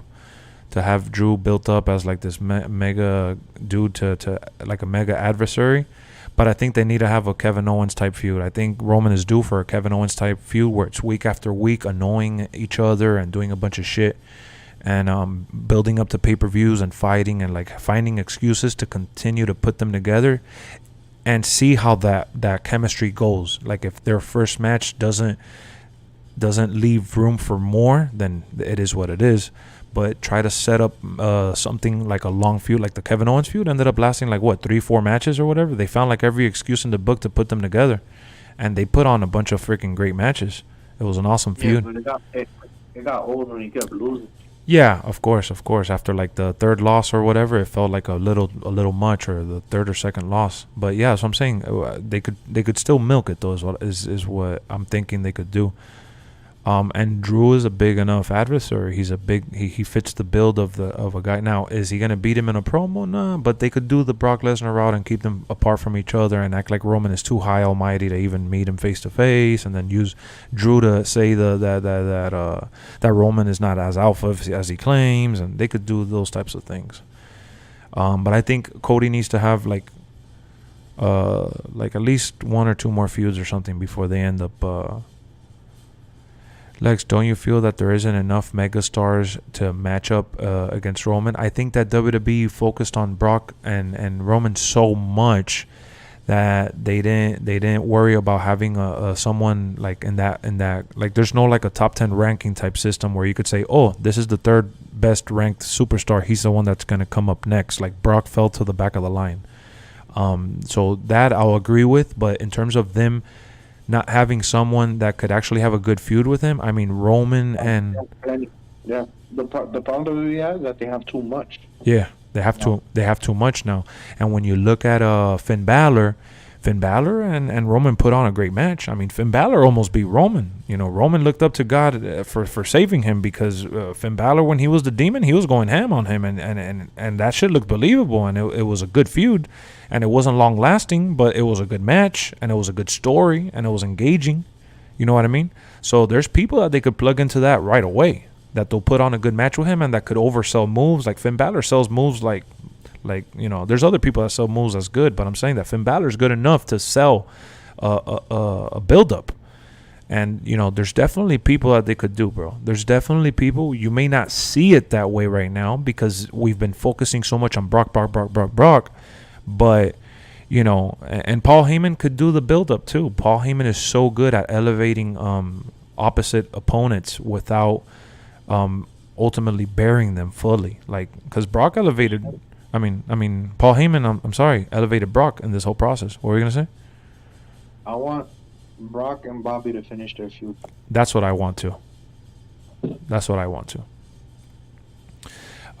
So continue having the feud with Cody and Seth. Have Seth cheat and do some slimy shit to win. Make them have like a best out of 3 type series or some shit. Have Cody come out on top of that after Seth gets his moment, obviously, because you got to give Seth his moment. You can't bury Seth either, because Seth is another megastar. So you got to always keep Seth in the mix. Find a way to, you know, make that work. That's their job, not mine. I'm not going to make up a finish for them. So keep on that Seth and Cody feud. That shit has a lot of life left in it. Cody and Edge, another possible one. Randy and Cody, another possible one. There's a lot of things that they could do with Cody right now, and they need to make sure that ultimately they keep making Cody feel grand. And as long as they keep doing that, eventually we could see the ultimate good guy Cody against the ultimate bad guy Roman. Is that the only match that they got for the future? No. Like I said, we saw Finn get plugged into the story, and that worked. We saw Seth get plugged into the story, that worked. We saw Kevin Owens, and it worked. There's things that can happen. They have a lot of stars. You know, again, you may not feel that way, but there's stories that can happen, and there's stories that we don't even know or think of right now that can surprise us. Who would have thought in a million years that the Usos in the main event would do for a good story? They found a way to make it work, and it was all during the pandemic too. So imagine with the crowd reaction, imagine, you know, the possibilities if you're creative enough. Right now, we don't know. We're in the unknown right now. It's the night after WrestleMania, or not even. It's the WrestleMania just ended a couple hours ago, like an hour and a half ago. So it's like it's the night of WrestleMania still. This is probably the best time to be a wrestling fan besides the WrestleMania season, and then it kind of dies down a little bit. And then we get SummerSlam, which things kind of pick back up. And then after SummerSlam, it dies off again. And then we have Survivor Series, which is like a hype up. And then we got to start, you know, turning the gears for Royal Rumble. And then the whole WrestleMania season begins again. So like this right now, this next week and the next couple of weeks is like, oh, who's coming in, what are they doing, and stuff like that. That's what we got to figure out to kind of set the tone, because we're gonna get WrestleMania Backlash is always like a revenge type of pay-per-view. So we see some new stories get created for it, and then we see a lot of revenge stories there. We still don't know if Brock is going to end up trying to go crazy and he feels like ripped off and they end up doing like a no-holds-barred match. I mean, I don't know. I'm just pissing in the wind here. Next era, $2 donation. Who else do you want to join Edge, bro? So, guys, I'm real giddy about Damian Priest. I'm real high on that right there. I like Damian Priest. I discovered him with the Bad Bunny stuff. I think the pairing of him and Bad Bunny was amazing, but I felt bad for him after because I felt like he was just lost in the sauce. Even when he won the U.S. belt, he was irrelevant. What were you going to say, Brian? You said something, Brian? I cut you off? No, I didn't. Oh, my fault. All right. So I like Damian Priest, and I think Damian Priest can learn a lot from Edge. Them becoming friends in real life is very beneficial. I think Damian Priest there's something about him that I'm like, can he be a real star? He's a little older, by the way. He is one of the older, I don't want to call him a rookie because he's already been called up for over a year, but he's one of the older new faces. So it's like, does he have it in him to give us, something special? We still don't really fully know much. But I know that in NXT he was definitely somebody that people had admired and shit. So I think Damian Priest has a lot of potential, though. And I want to see that Edge stuff. This is going to be more serious, too, guys. This is not going to be Zack Ryder and Brian, I forget his last name, but the Edge heads or whatever. This is going to be a real stable here. So it's going to be exciting to see what Edge does with them. So I'm really happy. Because Edge was honestly, as much as I love the nostalgia and I like seeing him back, I've never been like a diehard Edge fan anyways. So Edge is like, oh, I came back on my neck. Like that show's trying to get a little played out. So this is almost like we just got a brand new superstar within a superstar type shit. Take it from somebody who's 31. I've seen some of the best wrestles. What do you mean wrestles? Wrestlers come and go. Some of them new wrestler ticket me engage, but then make me engage like Roman or Becky. Oh, okay. So you're basically saying that there's some new stars that got you back engaged. Okay. WWE 2K22 online is unplayable. Still, Lex keeps crashing no matter what I do. Really? Is it character creations or they could put Cross with Edge? Oh yeah, they could have definitely. That would have been perfect. Match made in heaven there. But truth be told, you'll never be another Attitude Era. No. We won't get that. But I think that's fine, bro. Just like the NBA now, everybody shoots 3-pointers from half court. The game needs to evolve to continue to succeed. And a lot of people want to blame and hate WWE for them having like some lows a couple years ago or some shit when they were kind of like in a weird transition. Even though they had stars and shit, it was a weird like awkward time, and it was just Brock. It's just the wrestling community has been re-energized, and it's a lot has to do with it. Obviously, with AEW, that's a good sign, and it catapulted everything. And not only that, WWE has definitely changed their creativeness, and they've made adjustments. Not all have been great, not all have been remarkable. But I mean, look at the WrestleMania we got for 2022. We would have never seen it coming, even if we tried. It ended up, giving us some awesome moments. Del Toro with the 2. Who is the next feud for Roman? I'd love to answer that shit, bro, but I am so lost and I'm so overwhelmed that like my brain can't even function about that right now. Evil Edge is also giving me Ministry of Darkness vibes, 100%. And I love the gear that Damian Priest was wearing. I love how he had chains on his hair. I love the whole getup with the eyeliner. I like that he was already turning evil on his own. Like it's almost like two roads that were always gonna merge. If you look at it, it's kind of like the perfect storm. I'm just happy, bro. Damian Priest is a big dude. He's athletic. He's talented in the ring. He's not bad on the mic at all. He's definitely got a evil, menacing like voice and vibe. So, like I always say, man, if you're giving opportunity, you gotta, once they hand you the script, man, it's your job to deliver and run with it. We could have had better moments with Mustafa Ali, and he's at home. He went home crying with the ball in his hand, and he didn't want anybody else to play. You can't be a Mustafa Ali if you want to succeed in this industry, bro. Even if you want to get released, you know. It is what it is, though. Once again, Roman shows the world that he's the tribal chief, the head of the table, the greatest of all time. I don't know if he's the greatest of all time, but he's definitely a beast. He's staying champ till next Mania. I hope so. It's in Cali. Yeah, it's in Cali. Los Angeles, to be exact. Cody will have not come back if he's not getting his belt ASAP. Cody wouldn't have come back if he wasn't allowed to have the freedom of his character continuing to be who he was. And he said it, that they wanted him, not the other way around, and that they wanted him to be him. And it wasn't hard for him to be sold on the idea that he was going to be able to be who he was. So what that means is that he is allowed to be the top star that he's become. Hopefully Bobby Lashley could definitely Bobby and Roman could do something too, you know. Bobby and Roman could clash at some point in time too. And bro, Bobby is a superstar. Bobby is a main eventer.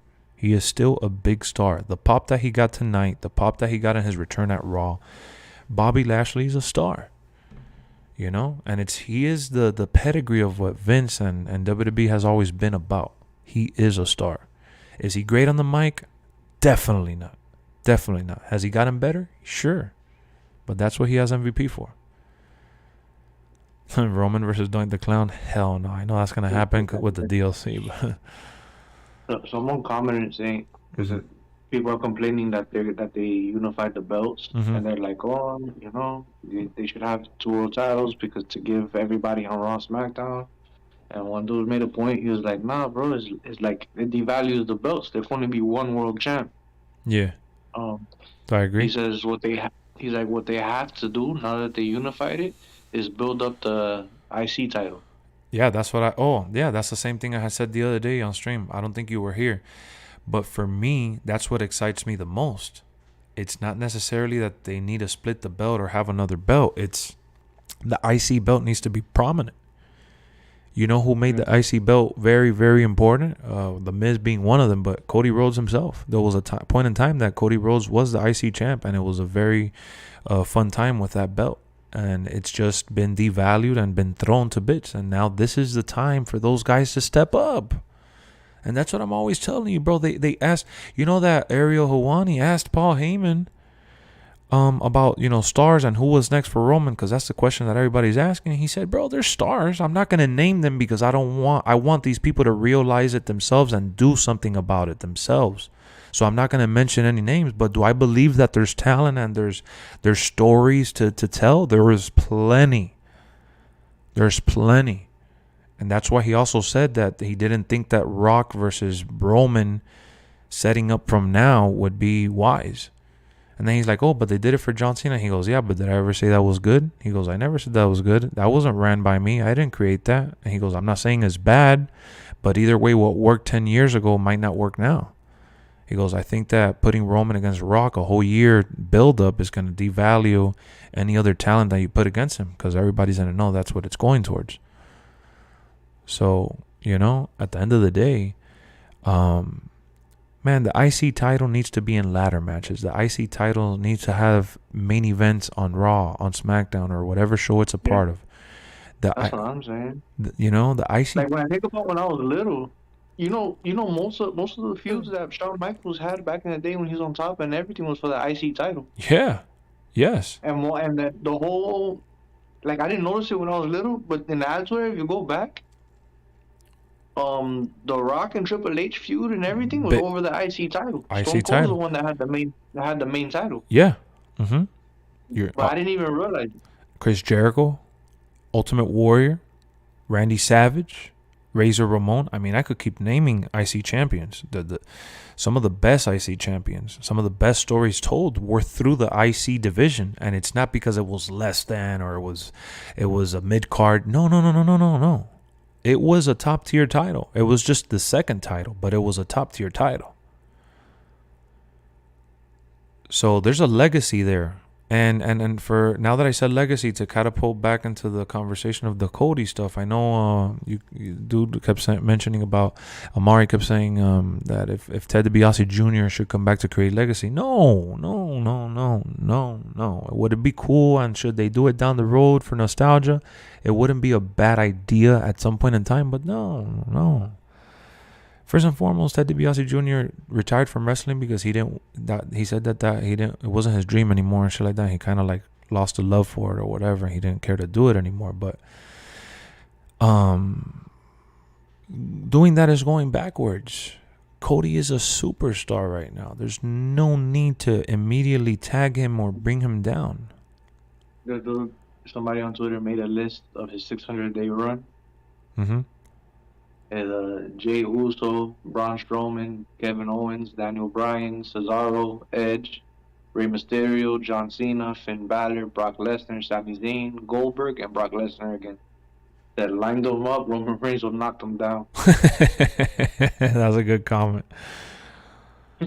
Lex, when was the U.S. champion invented? Who was famous for it? That was more from WCW, I believe. And when WWE got WCW, they brought the title over because WWE actually had the European title. Something along those lines, I believe. Who was missing from that list? Bobby. Bobby, yeah. Bobby, yeah. Bobby. I feel like the U.S. title was more famous in WCW, and then when they brought it over, like John Cena was one that made it popular, and there's other people I could mention, but the European title was way better. Yeah, but the European title was definitely the European title was the U.S. title for WWE at that time, and that was like the third title and shit, and it was a pretty big deal for a while. Yeah.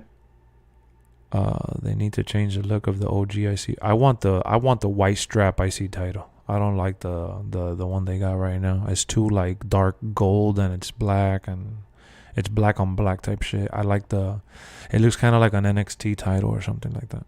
I want more like the classic one that had like the middle plate was like a ribbon that was expanding in the middle, like a big title, and it was white, and even like the yellow one was awesome. So like those are my favorite IC titles, and to be honest with you guys, besides Stone Cold when he held the world title and shit like that, my favorite belt was actually the IC title. If I'm just gonna be honest with you, so the IC title meant a lot to me growing up. You know, that was a primetime belt, and it was even more primetime in the early '90s and shit too. So. The beauty of it, bro, is that WWE has so much history and they have so much things that they could build off on that they could literally make that switch at any point in time where they make the IC title relevant again, and it could go on a beautiful run again that we're going to be excited about. They've done it from time to time. It's not like something that's so difficult for them to do. But we'll see, bro. We'll see. I always say this, and I stick to it. When you have certain expectations and you want to write the show your way and they don't do it the way you want them to do it, then you walk away feeling disappointed, and that's the worst thing to do in any form of entertainment. So I'm not going to write the story of how all of a sudden Ricochet's going to be the most marketable, babyface, and how he's going to be one of the main champions, or he is already the main champion. But we'll see how it all plays out. Fingers crossed that it does mean that there's going to be a more prominent role. Look, Finn Balor has the U.S. belt. That belt, I love the way that belt looks, and I love that Finn Balor has it. So we'll see if his story. To me, the most recent story that I've enjoyed with the U.S. title was Riddle versus Bobby Lashley, and when Bobby Lashley won the U.S. belt and shit. So I think the U.S. title has had flashes of moments where it's felt important again, but there's also been a lot of bearing lately. So. And everybody's posting up Rock versus Roman posters, WrestleMania, and it says Los Angeles, Hollywood, whatever the fuck. And people are commenting saying oh, we already know he's not losing until next Mania. He might as well just sit out the rest of the year. You see how people feel that way, and he didn't even come out. I'm glad he didn't come out at the end of the day, because it would have made things worse. Then he No, they're talking about Roman. Yeah, Roman and Rock. Yeah, but they're saying that Roman might as well just sit out for the rest of the year. Yeah, and I'm saying, imagine if Rock would have came out. They would have those chants would have been even louder. People would have gone crazy though. Yeah, it would have been an epic WrestleMania moment, but the repercussions of that are exactly what that comment says. I don't know though. Maybe he comes on Survivor Series. Yeah, he loves to come out around that time for whatever reason. He loves that shit.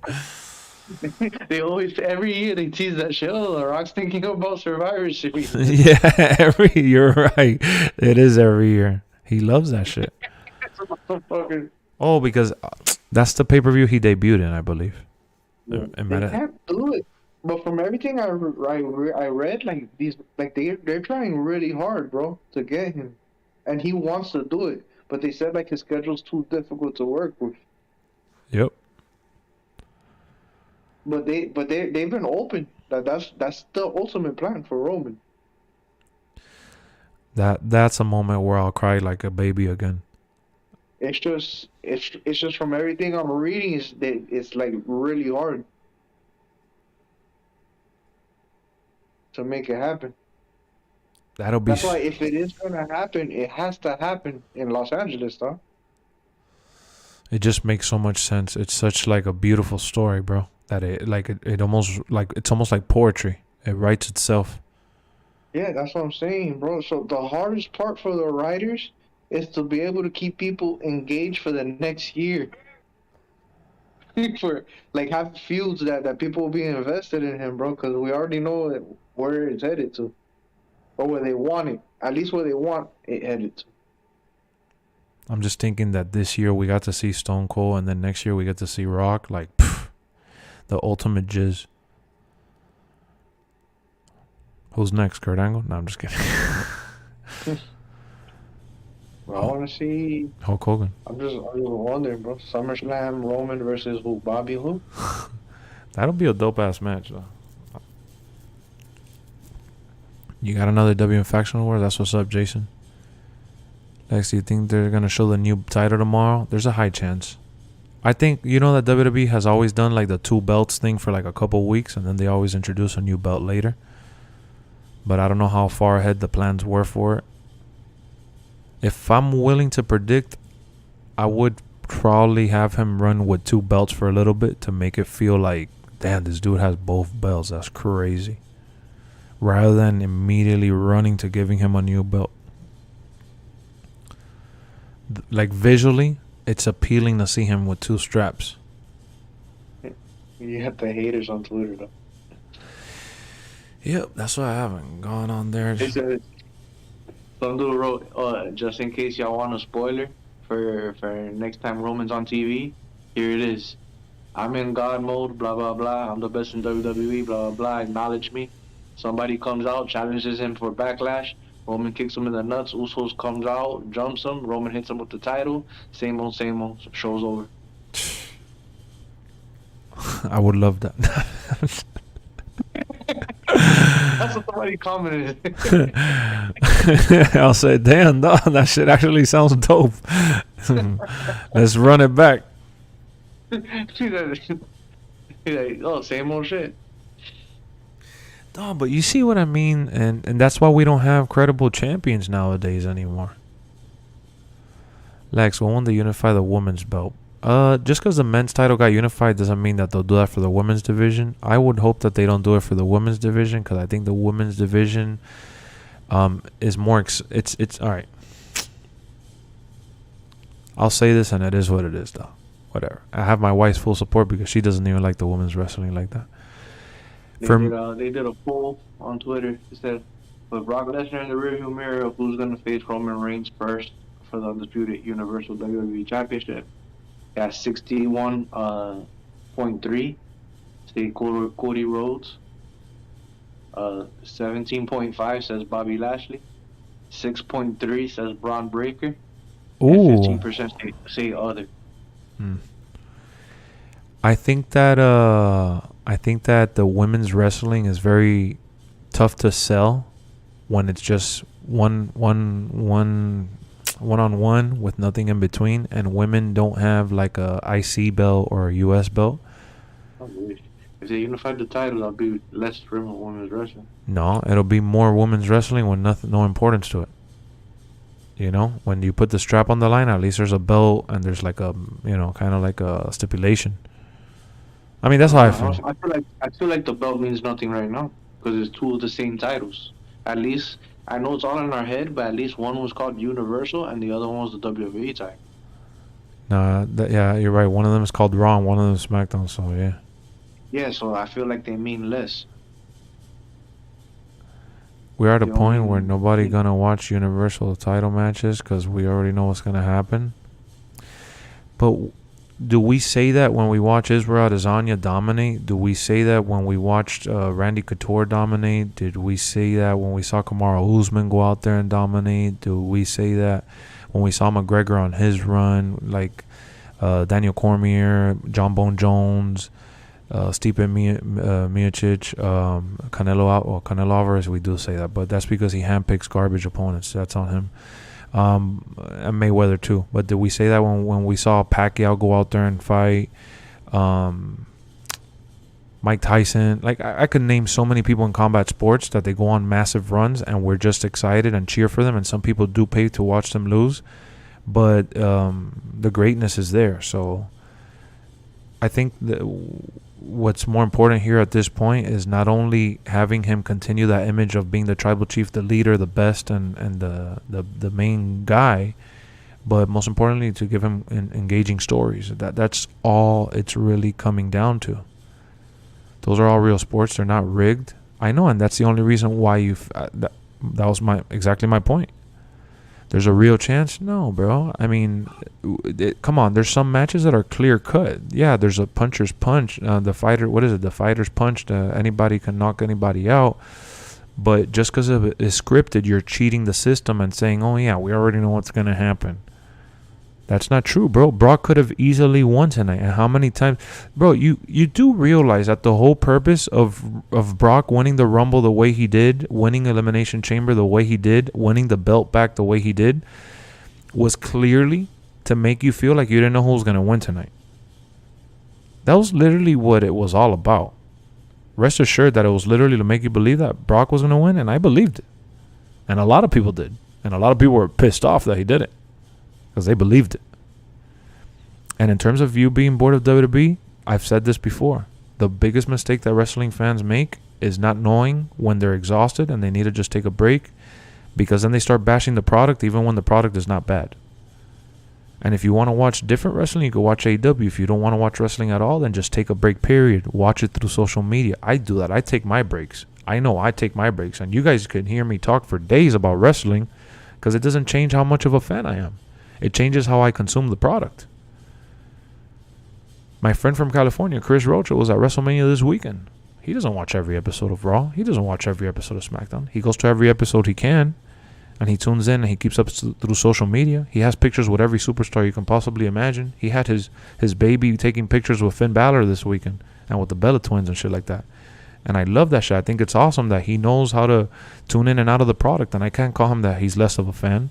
He just knows when to take a break from it. You know what I mean? And puncher's chance. There you go, baby crow. Exactly. So the biggest mistake that you're making right now is that you sound exhausted and kind of like over what they're giving you. So just take a little break. The best thing is that this is a show that goes on every week, and that there's always going to be something to see at some point in time later down the road. Floyd Mayweather never lost a title. What's your point? No, but Floyd Mayweather was like Canelo. He handpicked his opponents. I never mentioned him because we're not talking about people that handpicked opponents to get easy matchups at point in times. He faced adversity in certain matches, but he fought Pacquiao late. He fought so many different opponents past their prime. You know, you're gonna watch SmackDown or on the AEW Live this? What happened? Mick Foley's son recorded him reacting to the Vince McMahon stunner. Oh shit! Send it to me. I'll check it out. Mick Foley's fucking like about to die laughing. Am I gonna watch AEW and SmackDown live this week or YouTube highlights? I think this week will be big. I'm gonna watch SmackDown and Raw probably on Hulu and through social media. Like, I'm gonna keep up with what happened live on social media, but I'll end up watching the show on Hulu, and then I'll probably end up taking a little break and just watch it through social media. In terms of AEW, I've been keeping up with them through social media and through YouTube, and I'm just gonna keep watching it like that. I don't like watching the whole show of AEW. I don't like every single wrestler that they have, and I don't like every single wrestler that WWE has either. So, like, you know, WrestleMania's season is ending, or it ended, and, you know, the new season is starting now. So I'll just see how it kicks off and go from there. They made the Royal Rumble have no point. I mean, I guess, dude, if you feel that way, that's how you're feeling, my boy. You know, like I said, if you feel exhausted, take a little break. You'll be back. I just got Dark Matter Shaq from the Vault. Whoa, where's it? Where do they have that at? Take a break, end of discussion, young man. Basically, Floyd fought everyone there was to fight. Not his fault. He made it look easy. At times, you could say that. But when he got later in his career, like he fought Canelo extremely early. Again, not his fault. He still fought the guy who was, you know, up and coming in the division. Awesome. But he could have fought Pacquiao when he was in his prime, and he didn't. Do I like the Young Bucks? At times. By dosages. I think they're overly cocky, and I think that sometimes they feel it doesn't matter that they're cocky. It's just the way that the character is. I just don't really care for it all like that. But I will say this: they are definitely one of the greatest tag teams I've ever seen, and they're like, to me, them and the Usos and shit like that, and the luchadors that they have, the Cero Miedo, those are like some of the best tag teams I've ever seen type shit. So I respect the Young Bucks like crazy. They're amazing. But I don't like the whole, like, that they have like 20 people in their faction type shit. It feels abusive and it feels boring at times. But they're cool though. They're really good. At what point of the season do you take a break from WWE? I'm excited for every pay-per-view. I watch every pay-per-view for WWE, and I watch most pay-per-views, especially when I get a chance to, for AEW. I just don't order. I'll check it out right now. I'm going to move my setup to the office right now, and then I'll check it out. Even all the announcers had Brock winning. Oh, yeah, like the pre-show. Yeah, of course, because they built it like that. I already read that. Lexx be like, and they be like, and the chat. That was funny, next era. Rio? Who's Rio?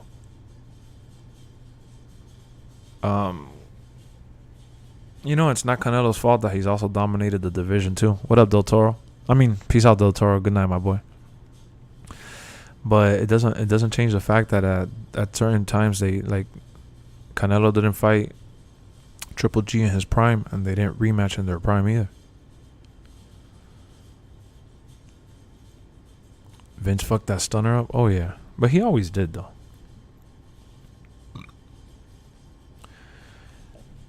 Yeah, you guys want to know?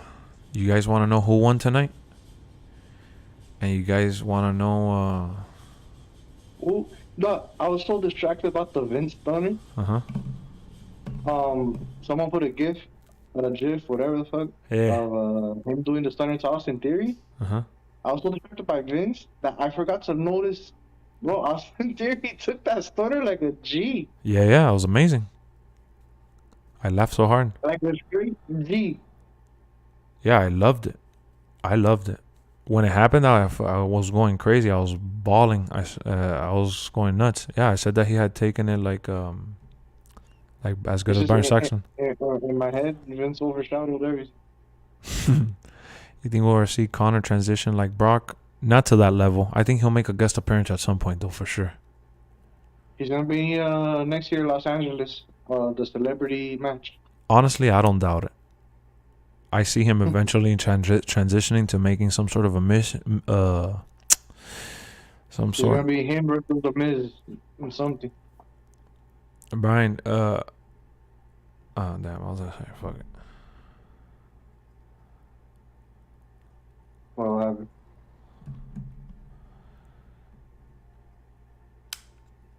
Can you call my phone regular without like through WhatsApp? Or are you talking to me through your phone right now? No, I'm talking to the phone. Oh, okay, I forgot it. Whatever. Either way, I was gonna say, you know who won the main event tonight, guys?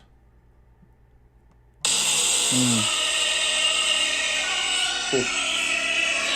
You talking about? You couldn't hear? No. No.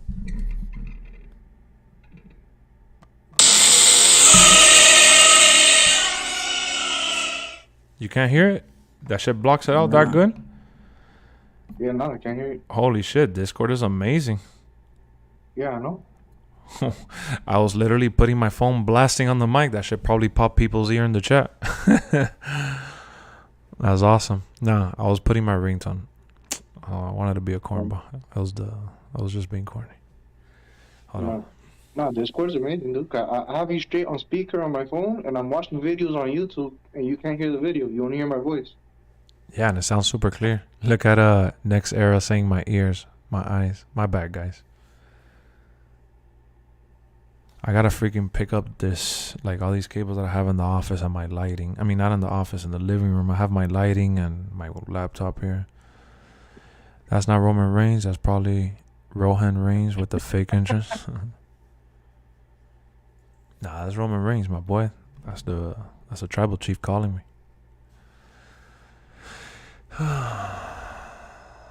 Hold on, let me see something.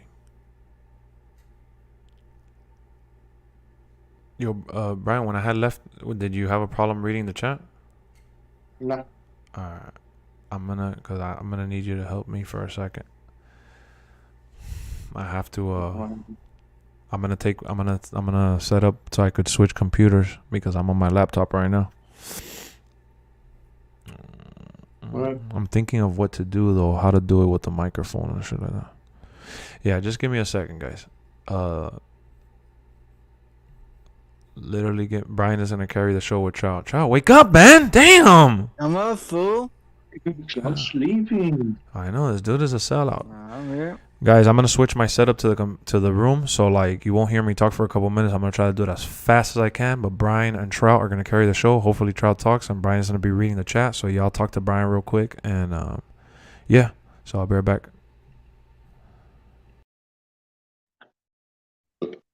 So, Trout, night 1 or 2? Next You year. said what? Night 1 or 2?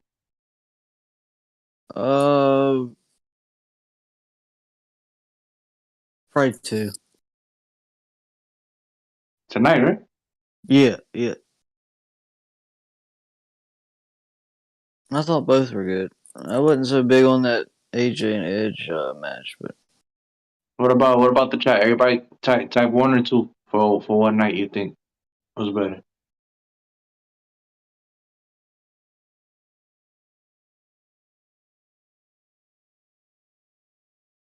it's probably one of the best ones I've seen for a while for WrestleManias. Damn, everybody's saying 1. Okay, and Jason says 2. It's hard to say. They're both pretty good. Hey, y'all really like night 1 that much? Yeah, they love the Stone Cold and the Logan Paul. Yeah, toxic cookies. Bro, the only matches that I think were really, really good in night 1 was the last 2. Was the KO Stone Cold and Cody Rhodes and Seth Rollins. I didn't think Bianca or Flair was that crazy or anything like that. Nah.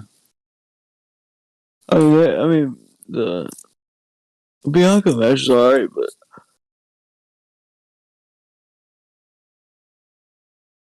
Becky should have won. Yeah, I think Amari, I think I heard from watching TV at home, I think it sounded bigger, like the Edge pop was bigger than Cody's pop. But Ronnie we talked about it yesterday. that the difference from a stadium, like the like it sounds louder coming from an arena than a stadium because a stadium is just so many people Yeah. apparently.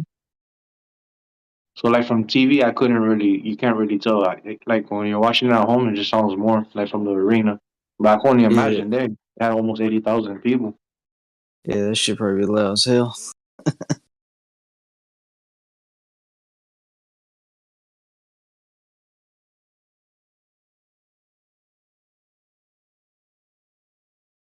Yeah, next. But you think the next era? You think the Logan Paul celebrity match was better than the Johnny Knoxville celebrity No, match than tonight? I don't think so. I think the Jackass one was way better than Logan Paul's. So if you're doing Especially one because of for Wee one, Man. I think night two celebrity match was better than Logan Paul because everybody keeps giving that match credit, which like I liked, but I was just under when we talked about it yesterday. I like downplayed it because I thought the Bad Bunny one from last year was better, and then I thought tonight was better than Logan Paul's. So like Yeah, I when it agree comes with down to it, that. I think last night had two good matches. Tonight, you could put at the very least you could put three on tonight. You can put the Pat McAfee versus Theory as one of the top matches. You can put Yeah. I know the tag titles match for tonight was way better than the Usos one yesterday because of the injury. Yeah. And then you got the Knoxville. That's three right there.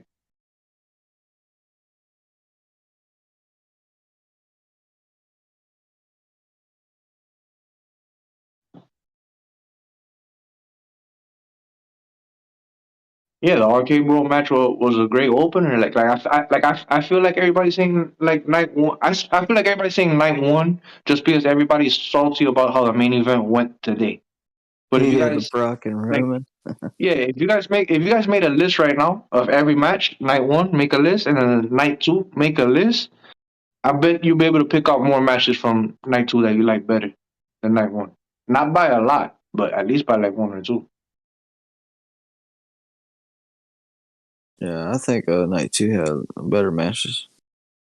But I mean, night one was good though. I mean, I'm not hating on it or whatever, but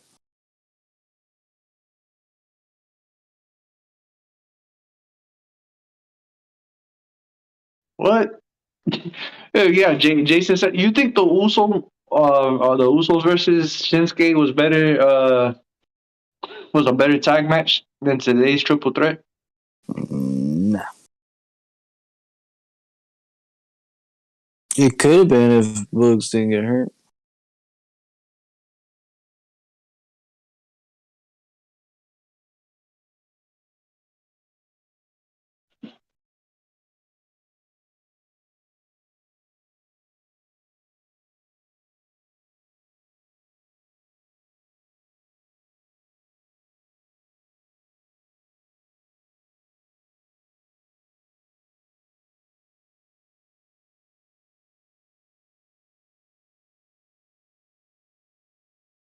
Oh yeah, if they would have put Cody night two, tonight obviously would have been better. I think the Cody match and the Seth Rollins match was like if you put like both nights together, that's the match that stole like the whole show.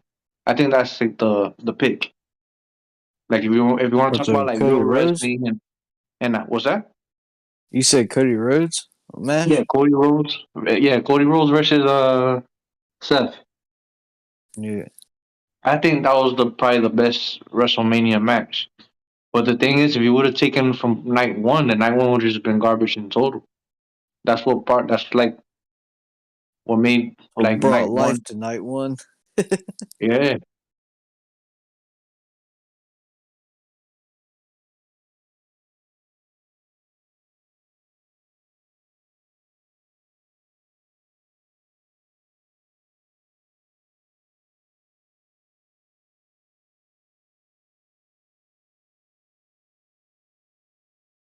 No. Straight Edge says Cody's return is better than anything on night two. All right, so wait, you didn't like Vince McMahon coming back. You didn't like any of that.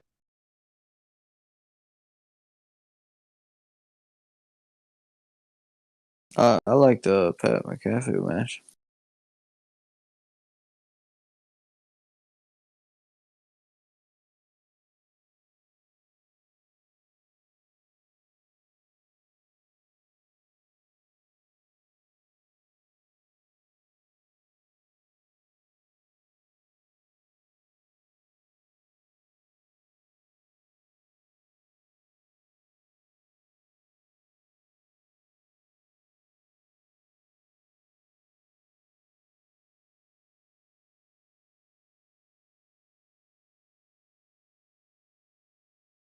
Yeah, man. I didn't think like the night two main event wasn't that bad, man. I think you guys forget what like Brock is like capable of, man. It's like you guys like his segments, and he's like this bigger than life type character, but Brock has never he's never had. When's the last time you seen Brock in a match more than like 10, 12 minutes? Like he's never had he's never had those 5-star Nah, matches, you know? it's like seconds. Yeah, exactly. It's like you know what you're gonna get out of him. It's gonna be one of those brawler type matches. And obviously, like Brock's best matches is gonna be somebody with like Seth or something like that. Somebody that's gonna take like a lot of bumps. But if you put him with like Bobby Lashley or Seth or someone like as big or almost as big as him or whatever, it's definitely gonna be more of a brawler match. It's gonna be like finisher for finisher, signature for signature, but it's not gonna be a whole bunch of like going through tables and all that shit because Roman's not doing that shit. Yeah, and then Brock is not going off the top rope. Last time he did that against Kurt, like in 2003, like think almost broke his neck. So I think you guys just kind of overplayed of what you thought it was gonna be. Because I know when Roman's capable of those type of matches. Like I'm still like I still remember the Kevin Owens matches that he had. Yeah.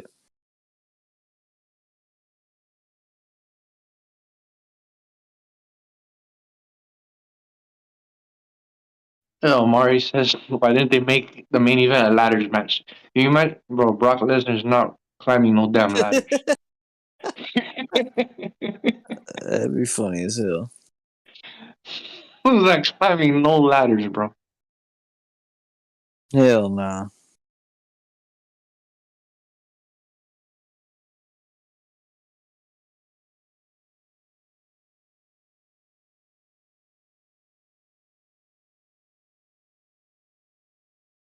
Oh yeah, I saw that when Vince got scared, like when he started playing Austin Theory's song, how like Vince like got spooked or whatever. I think he played it like he played the cue too early. Like he knew Stone Cold was coming out, so he was supposed to like when the Stone Cold music hit, Vince was supposed to make that shocked face.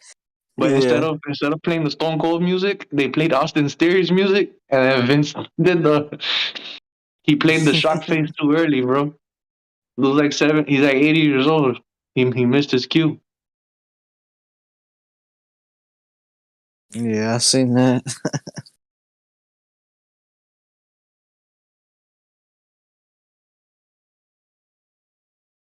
Straight Edge wants to know if you're mad that Brock loves.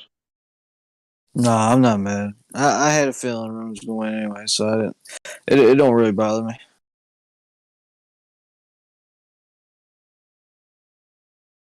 Either way, I'm fine with. It doesn't matter to me.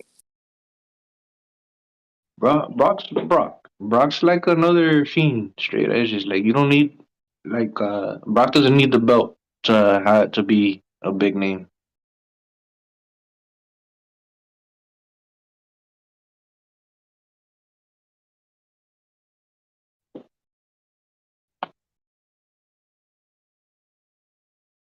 Yeah, I mean they could have had a ladder match. I mean they should have done something like a no holds bar or something like that, but not a ladder match, man.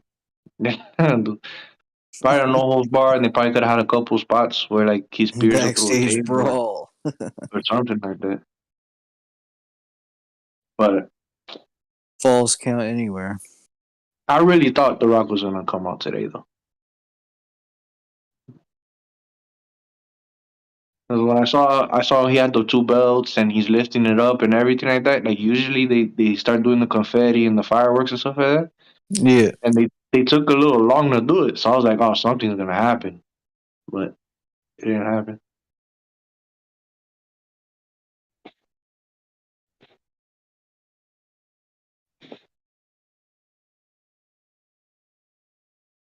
Yeah, Miz turning on Logan. I wonder what they're gonna do with that, man. I don't know. I don't know if they're gonna turn that into a feud or whatever. It's But probably like, going to be a feud. yeah, but like Lex was saying yesterday, because I guess somebody said like it's really hard to turn Logan Paul babyface, bro. Like I know the Miz turned on Logan Paul, which technically supposed to make the Miz the heel, but it's like so many people hate Logan Paul in real life Yeah, that they booed the shit out of him. Yeah, they're gonna boo so I don't know where they're gonna go with that. It's gonna be a villain against a villain. Shit.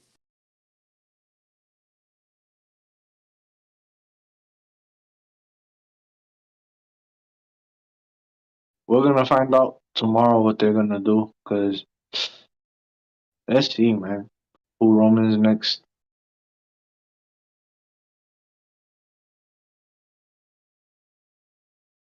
Yeah, the match wasn't bad. The Logan Paul and the Mysterios match wasn't bad at all. I'm not saying it wasn't bad. I'm just saying that, like, if you're comparing it, because every year in WrestleMania, there's at least a minimum one celebrity match. For some reason, this year they had two, and if you want to throw Pat McCaffrey, you could say three celebrity matches. Out of yesterday and today, I prefer the Jackass one because they went out. They went with and literally the match was anything goes. Literally, fucking and everything came out like the big ass hand. Uh, you had mouse traps, Mousetrap fire table, extinguishers. That was like old school, like Crash Holly, spot like hardcore sign. matches. The only thing that was missing was like thumbtacks. They like went all out. So it was like if you're gonna pick one celebrity match, the Jackass Even had one. a taser.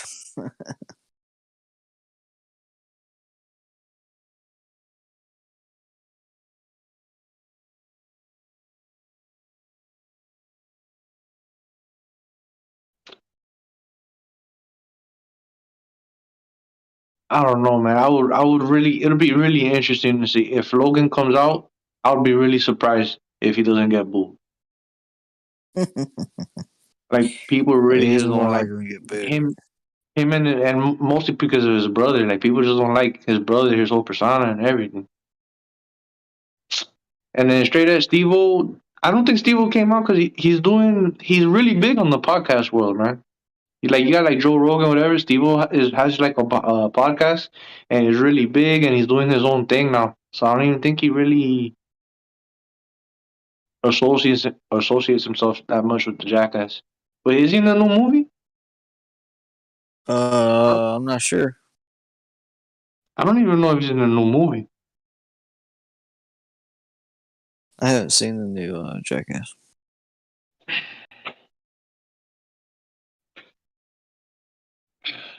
Nah, it's two different things. Like obviously, if you're gonna go for like athletics, like Paul, like Logan Paul's obviously got a better wrestler than Johnny Knoxville. Like Logan Paul and his brother were actually like they actually wrestled like high school wrestlers. So like they actually Mm-hmm. know what they're doing. They box, and everything. But Johnny Knoxville is a stunt man. He's gonna be able to take a lot more bumps He's than a Logan damn Paul. daredevil. Yeah.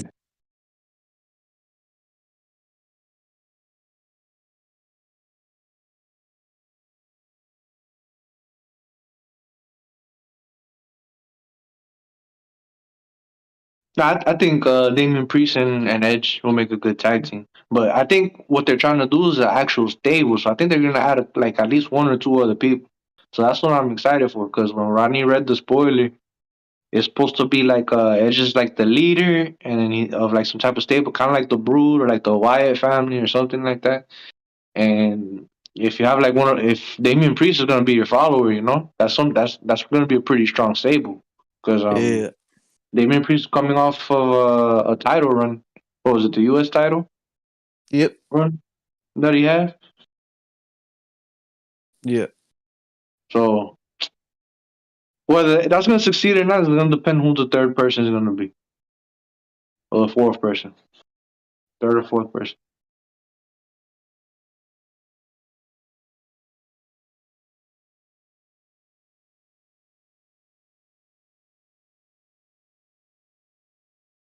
Yeah, I don't know if they'll call it the Brood 2.0, but it'll be it'll be similar. It'll be something like that.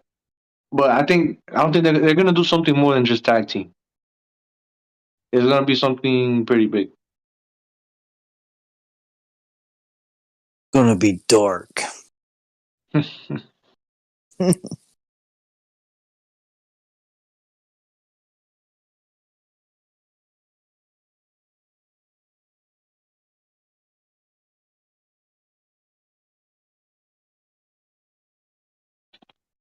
Nah, they don't even need to turn live. What they should do, they should get Alexa Bliss, bro, to join Edge's group. So she's not doing nothing with the Fiend, and she already kept the she kept the gimmick. She might as well join Edge.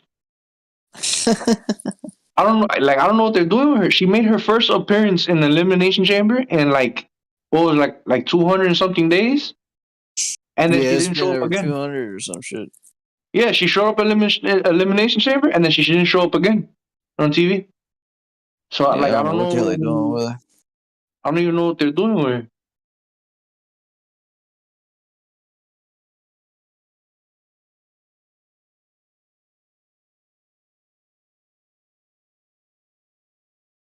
I think AJ and Edge feud is still gonna go on after tonight. I think their feud's probably gonna go on at least until SummerSlam.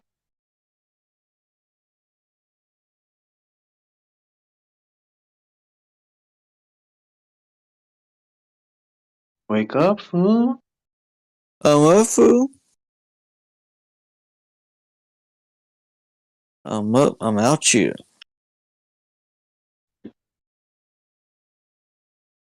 Now, y'all really want y'all want the girls to get mixed in with the guys in stables? Cause I see, look, this dude he wants Liv to join. You want Hell yeah, Ripley. live. I know Hell yeah. for the past year and a half, people have been wanting Naomi to join the Bloodline.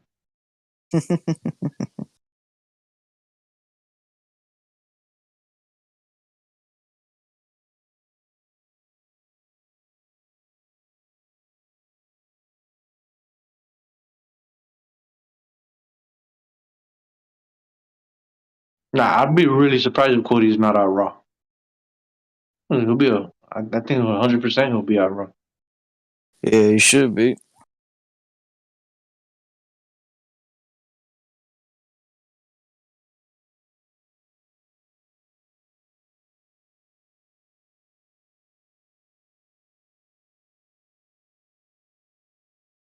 Yeah, nah, but if you throw a female, she'll look more like a valet than anything, or like a manager or anything. Yeah, nah, but if you throw a female, she'll look more like a valet than anything, or like a manager or anything. Yo. But if you throw a female, she'll look more like a valet than anything, or like a manager or anything. Yo, you guys can hear me? Nah, but if you throw a female, she'll look more like a valet than anything, or like a manager or anything. Sorry, guys. Sorry. I know there was a little echo there. I'm rejoining the. Hold on. Alright, where are they? Here. Yo. Alright, we're good, man. Stream is good. Relax, Amari. Relax. Switch. But Stone Cold your ass. Yeah, this dude is like, oh, turn up volume. I just literally switched right now. I'm setting everything up. I'm not talking into the mic. Gotta turn off the other computer. Gotta move the stuff. Relax. I saw. Was it? Oh, yo. So you remember when Omos, like hit this dude's head on the turntable bullshit? Yeah. Bobby Lashley. Yeah. Someone like tweeted like, "Oh, thank God that they kept that match short, because Omos would have killed him with his inexperience." Damn, that's messed up though. I don't think it was that bad though. I thought it was good. That could have been bad, right? It could have been bad for sure. I thought it was gonna be bad. I thought honestly I thought it was gonna. It could have been a lot worse. All right, let me move this shit over here. I was looking at the Bleacher Report. Uh-huh. Because you know how they rate all the matches and stuff? Yeah. And they're being way too nice, bro. Why? They gave What up, King Carter? they pretty much gave everything pretty much almost like a B and up. Uh-huh. That's it? Yeah. Oh, I thought you were gonna say Well, what something. match? There was a match. There was a match that they gave. No, because I thought that was being too nice considering the. Did you really like the Sheamus versus the New Day? I thought it was solid. I thought it was I thought it okay. was super short. I thought it was super short, yeah. But that feud is gonna keep going. It seems like. But yeah, it could have been a pre-show match. What did they give that? I think they gave it like a B or a B minus or something. I'm like, really? I'll give it like a C plus or something. I don't know. If I had to do it. That match was pointless. Yeah, especially since the feud is gonna continue. It was just more to establish Butch, honestly. Scrappy dude. Scrappy Coco from freaking You Don't Mess with the Zohan. Big E out ruins it. Oh, for sure. Big E was supposed to be a 3v3. That was the whole point of calling this guy and putting him in the stable, and then it made it pointless. Ah, man, what a night. What a story. What a wrestling. What a slobber knocker. Would you say it was stupendous? Yeah, for sure. For sure. WrestleMania takeaways. Roman Reigns takes down Brock Lesnar. Pat McAfee gets done by Stone Cold Steve Austin. Headlined by USA Today Sports.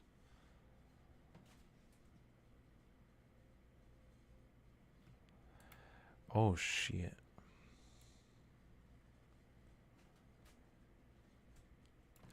Oh, man.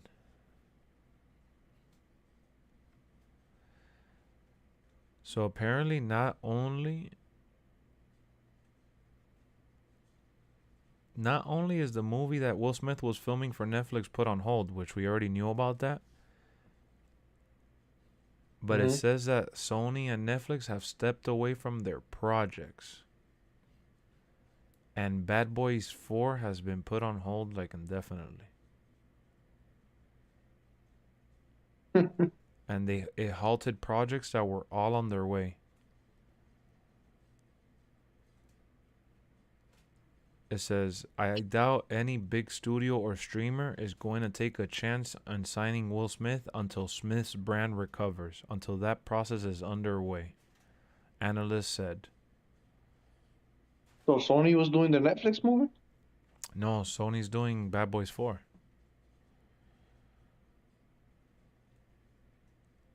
Which is in active development.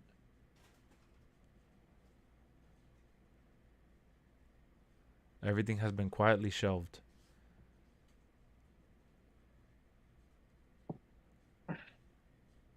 And he has a movie that was coming out on Apple Plus, drama, and that it's in post-production. Just give it a couple months. People forget about that shit.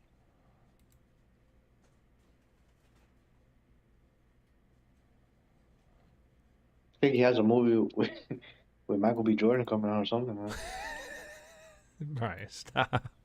I feel like you mentioned Michael B. Jordan for everything that has to do with like African American television or movies.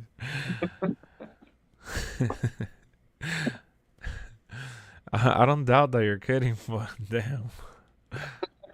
You're like, oh, I think he has a movie with Michael B. Jordan. No, but he does, though. You know who's the next thing I watch? Is Michael B. Jordan or something. They were doing I Am Legend Part 2. Oh, you know who's doing I Am Legend Part 2? Michael B. Jordan or something. No, but he is. Google it, dude. No, I know. I remember when you told me that Michael B. Jordan was moved by the script. Or that they wrote it together. And that, what was the other thing? And Probably gonna play his son. And who's the director of Creed 3? Oh, Michael B. Jordan or something. Oh, have you seen the picture of the dude from Loki? Who's he with? Well, Michael B. Jordan or something. Will Smith needs time out. Let the noise die down. There will be another drama. Everyone will obsess over. Yeah, for sure. No doubt about it. Veer versus Roman Reigns. You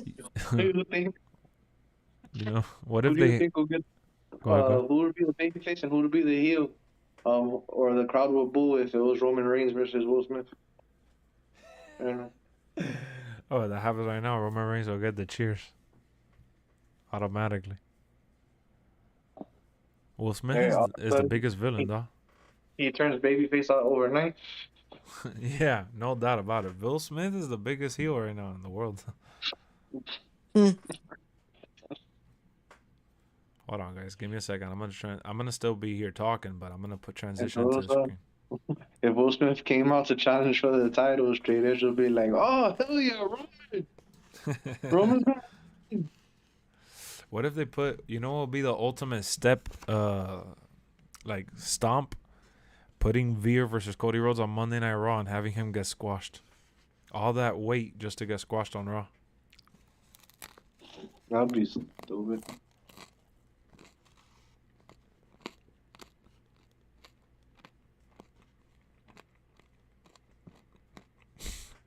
Veer's wrestling Cedric or Shelton on Raw. How do you know that? Is that true? Damn true. You know what you have to do when you're in my presence? You have to shush. Hey, is it just me or he's gotten bigger? He's getting more ripped. Yeah, he's getting even more ripped. He's always been pretty ripped, but this is like he's like in top form. Yeah, I think he got on them steroids, bro. Why? Because he made you shush. When he slapped the drink out of his hands. Oh, I loved it, bro. He came out of nowhere hiding behind everybody. What up, Rashad? How's it going? Finally. You remember him in Royal Rumble? What? Remember him in Royal Rumble? He walks in, oh, we gotta work together. Oh, yeah. Yeah. He was trying to work. He goes to Priest. Yeah, hey, you're the biggest one. You first. Yeah. That was hilarious. That was my favorite moment. What do you think of the females joining faction? He gets eliminated. Austin Theory looks at him and he goes, what do we do now? That was the best moment for sure. Females in factions, it's good to have like one, but it really depends the dynamic, bro. Like Naomi being in the bloodline, like Brian was saying earlier, I know people have wanted that. I don't know how that would work. Like, I don't know if it makes sense. You think Cody got bigger? How he looked back then? Yeah, but he's the same as how he was in AEW. So if you've been watching AEW, I mean, he looks exactly on par with how he was. But if you're talking about like WWE days, yeah, he has more body mass for sure.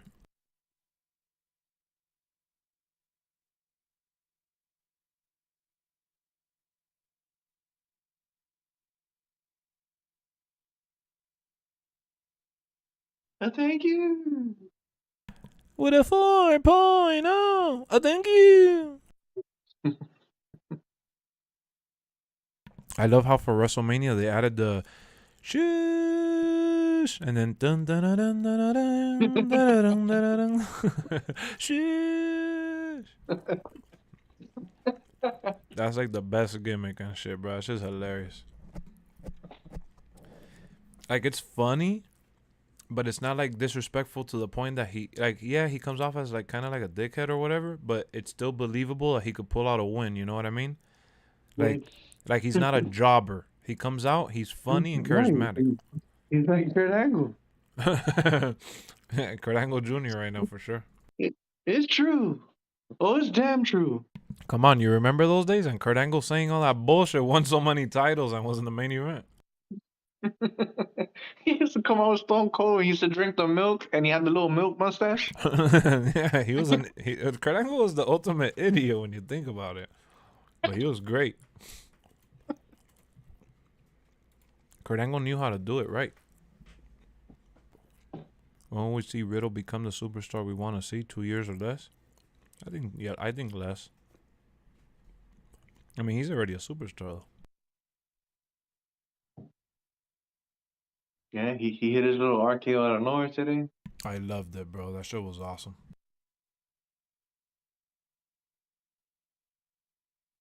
I just hope he keeps the RKO. Can I believe that Stone Cold beat KO? It's Stone Cold, man. In the wrestling world, unlimited power.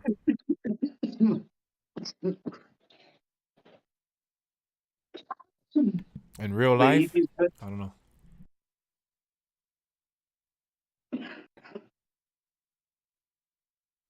Yo, you okay?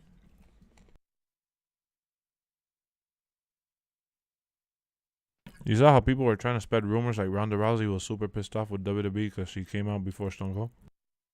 Yeah. And then he got debunked. Yeah, she came forward and said, come on, where do you guys get these rumors from and shit?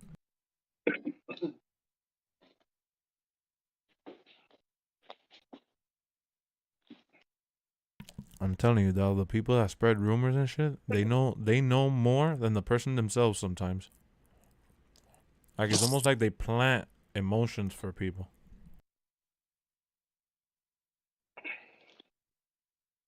Night 1 or night 2? How about both? Yeah, they really spread the love this year. Yeah, I'm not gonna pick one or the other, guys. I'm gonna stand tall and just say both. I don't care. How you found out about the Damian Priest rumor? If you're not into rumors, it came out on my Twitter that somebody liked it or some shit. I tried muting and staying away from all the WrestleMania stuff. Not only that, I didn't even think that was gonna happen at WrestleMania. Honestly, you got caught up in the hail. What, me? Nah, we haven't had hail over here. You picked both nights, same. Look at Isaac in the chat. This is gonna piss you off right now. Oh shit! Let me see. All right, let me see. Oh my god. Oh yo, they weren't kidding. Holy snap! The picture that he sent. So Roman did get injured. Let's see. Holy Yeah, shit! I think that's a little picture magic, bro. But who released that picture? Look at Isaac. Dude, I went in your stream. Dodged my question.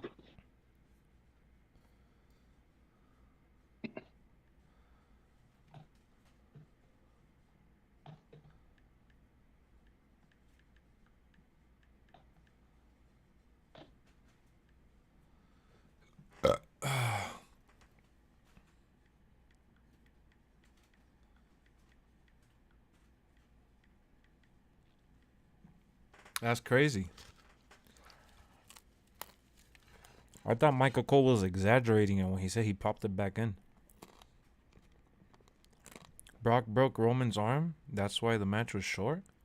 Wait, so he broke his arm or he popped his shoulder out? There's a difference.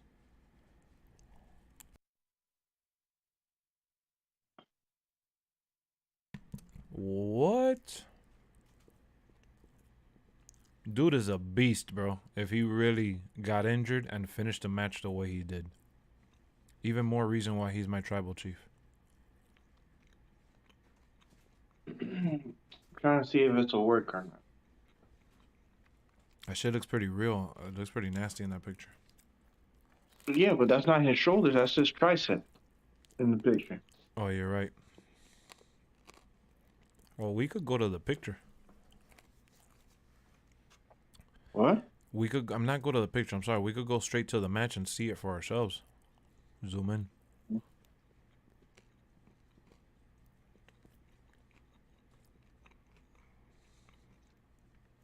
Wow. That changes the landscape of shit. It adds more fuel to the... Damn, Brock Lesnar's a beast for taking the fall like that then.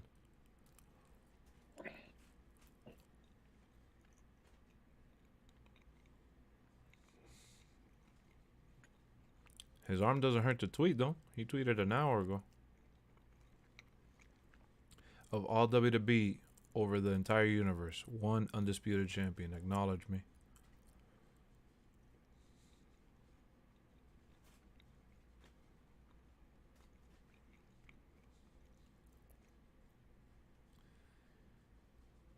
He's the best in the fucking world. I wonder who Kevin Owens is talking about. If he's talking about Roman Reigns or Stone Cold. You guys be talking about Stone Cold. I wish we would have known who he's talking about if we would have been paying attention to his Twitter while whatever match he tweeted that in happened. Oh, it was at 9:08. Who was fighting at 9:08? Oh, so it had to be. Oh, Edge and AJ, I think. Who? Edge and AJ. Yeah, I think that's the Edge and AJ match. At 9:08 Eastern. Yeah. Let me see what people reply. Oh no. No. I just realized I'm an idiot. At 9:08, that was only an hour after the show started, dude. He's talking about Sami Zayn, actually. Yeah, 9:08. I was thinking about 10 o'clock. No. Yeah, he's talking about Sami Zayn. And I see it too. Everybody's tweeting about it too. Like everybody's putting gifs of Sami Zayn. Yeah, he's talking about Sami Zayn. Shush.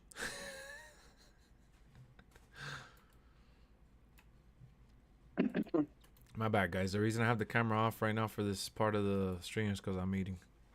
I'm eating a leftover piece of pizza I had. You eating the hummus? Nah, not right now. Eating a glizzy. Yeah, Probably got about I'm 3 choking on it. glizzes. Show the picture. I'll look it up now. Give me a second.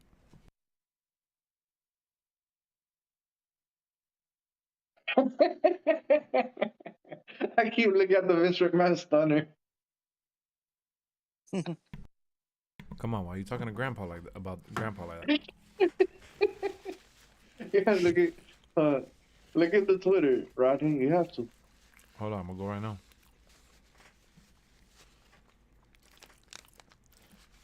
Shush.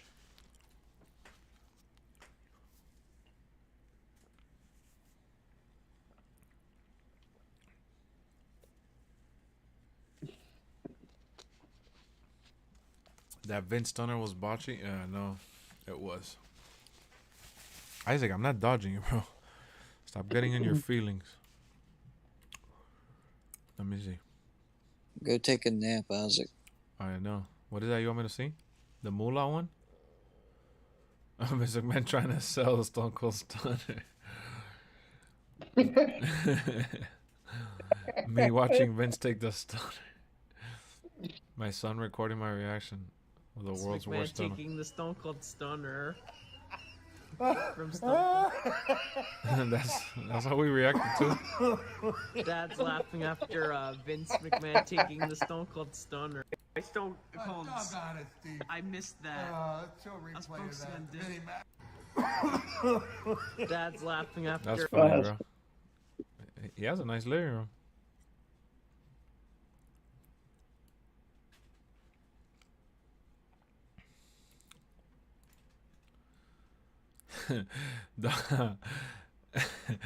I like how Vince got up though, and he just went with the momentum and went into the rope. The rope literally is the only thing that kept that man up.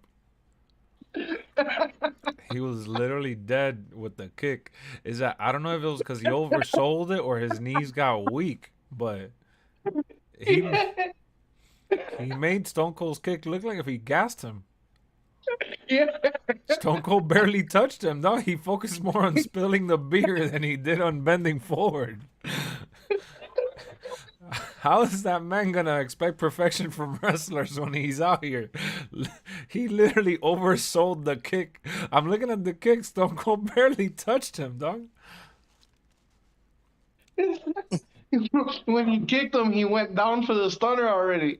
Yeah, just like when he's old. You know that his reaction about Stone Cold coming out happened when Austin Theory's theme song hit, right? No, yeah, that's what I said. Somebody in your chat was like, "Oh, you saw how he got scared when Austin Theory's music hit?" Yeah. And I was like, "Nah, because he played it too early. He thought it was gonna be Stone Cold coming out." Yeah, he thought it was Stone Cold's music hitting, and it was actually Austin Theory's to celebrate. They should have never changed that. That was a bad mess up.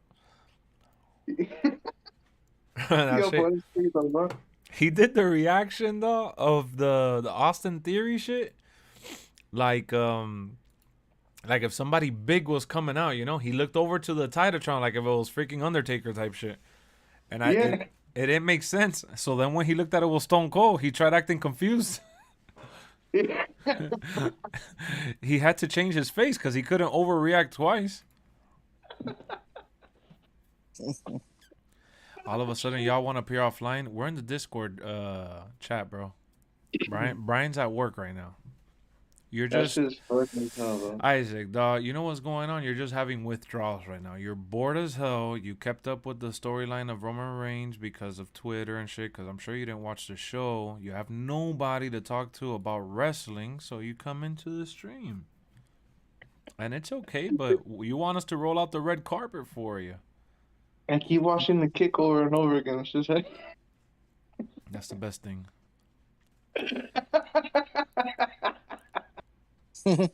Damn, Ricochet is trending. Let me see what people are saying about him.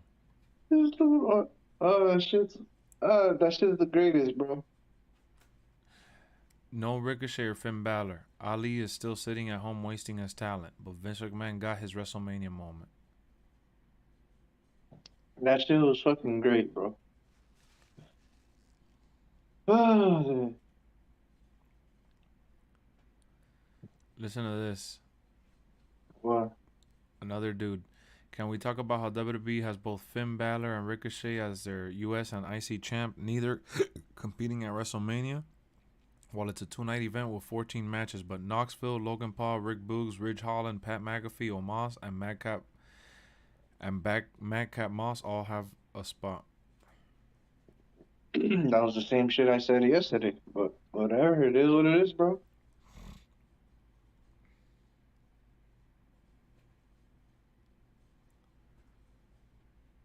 I mean, hopefully they stick around long enough. They'll have their moment. And either way, Ricochet had a good showing on SmackDown, and he whooped both of these dudes. Oh yeah. Ricochet had his shit. Robert Hillary, welcome to the channel. Thank you for subscribing. Didn't need Pat. Didn't need Austin twice. Didn't need Omos. Didn't need Sammy. Oh. No, we needed Austin twice. Oh my God. Tell me he did not just say that. Tell me he did not just say that.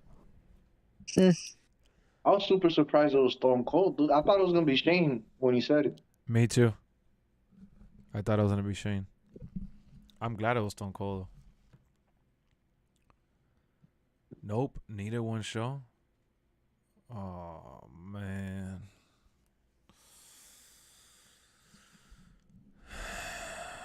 You're crazy, bro. I never get enough of Stone Cold. I can watch him drink beer for like 3 hours. Like tomorrow's night's Raw, it's just him coming out and drinking beer and going on the rope and shit for 3 hours. I'll be happy. I'll be the best Raw ever. Man, we could have a 4-hour Justice League movie of Stone Cold handing beer bottles and freaking crushing cans. Yeah, and then having like 2-minute intervals of sharing a beer with somebody, and then give them a stunner, and then start all over again. Exactly, bro. You could never have enough Stone Cold.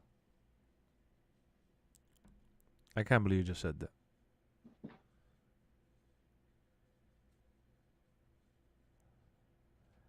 Trim the roster, reduce the belts, combine the double belts, and make content that has continuity.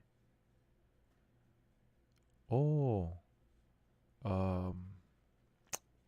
Haven't you seen the reaction to Roman Reigns winning the belt to have content that has continuity and winning both belts? You think Stone Cold's gonna do more matches? Nah, I think this was... Remember, he was very stern on never wrestling again. Always, always, always. And I think that this one was just because it was Dallas, Texas. Yeah, but they said the rumors was, when they were planning on getting him, is that he didn't want it to be a one-off. But he wanted to wait until to see how it went before he made a full decision. Oh, okay. I mean, So what I'm saying, so basically, I'm asking, like, you think tonight went well enough for him not to want to do more, or if he was like, oh, tonight was fun, but yeah, nah. true. Then I guess we'll have to wait and see how his body reacts. Because when the news leaked originally, well, not him. Wait, I don't know who it came from. I don't know if it was Vince or him or whatever, but they didn't want it to be a one-off. They wanted to do like 2 or 3. Oh, that's right. The night that happened, you told me, and I had said, damn, bro, Vince McMahon always signs you with the stipulation is that you get your moment there, and then they want you back again. Yeah, and then Stone Cold didn't want to commit until Seeing how everything was. you had to see how it went.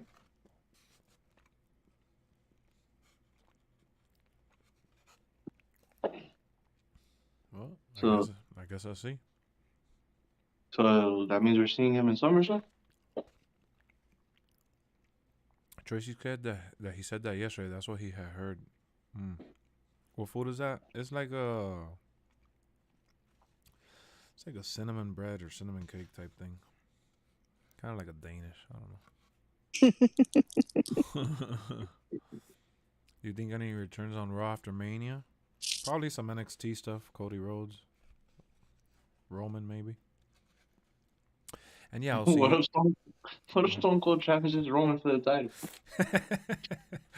Brian. One last turn. Have the whole crowd. One last ride. time. Not every match is gonna be a no holds barred, you know.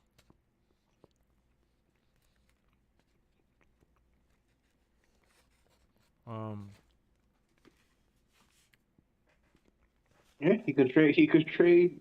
Bro, the match that he did with Brock, he can do with Stone Cold. Who, Roman? Yeah.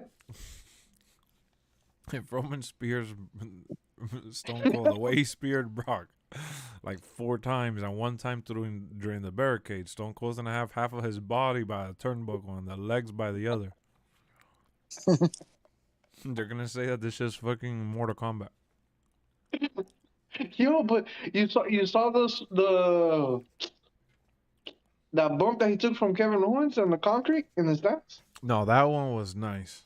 That was impressive that he even signed up for that one. That was crazy, actually. I was so shocked. That's why I'm so surprised he showed up today. I thought he would have been in bed with an ice pack. He probably just woke up when he came out. That's why. He went to sleep. He slept all day. Showed up, drank a beer, put some makeup on, and went out to freaking stun Vince. It gave us the greatest stunner of WrestleMania history. Shit was classic, bro.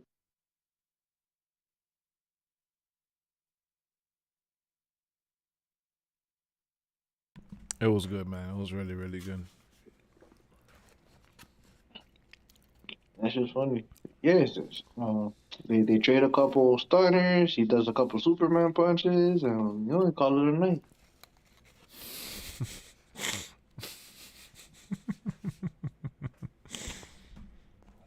Bro.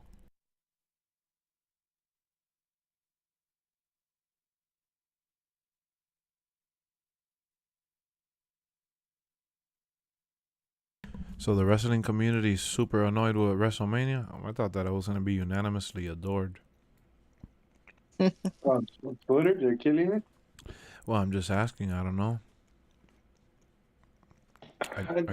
From what I see, people are trashing the main event. So, what if it's really that let me see. Let me look up some Roman stuff. Oh, look, Kenny Omega's trending. I wonder. I bet it's saying that he's better or something.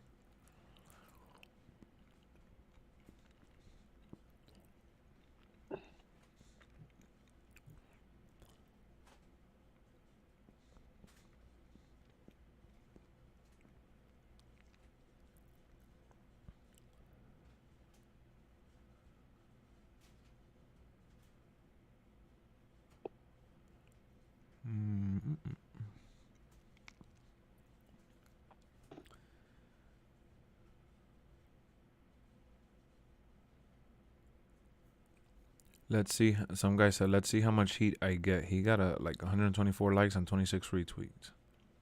He said, let's see how much heat I get from this.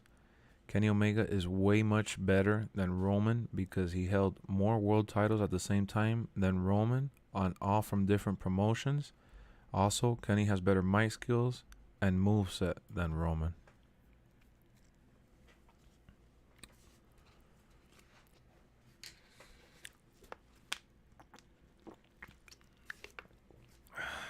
Kenny Omega's a different type of wrestler, first and foremost. You know? Does he have more in under his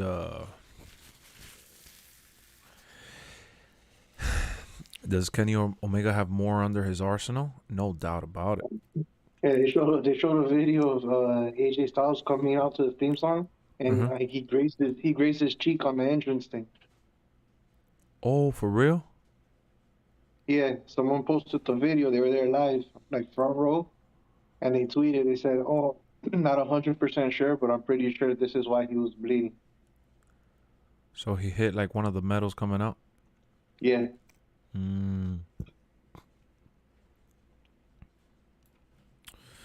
me see the Roman shit, though. I want to see. I'm like, shit, that was a lot of blood, though. Kurt Angle said, I feel like I fathered more WWE children than I thought. I'm sure he's talking about Chad Gable and Gable Steveson. That's why.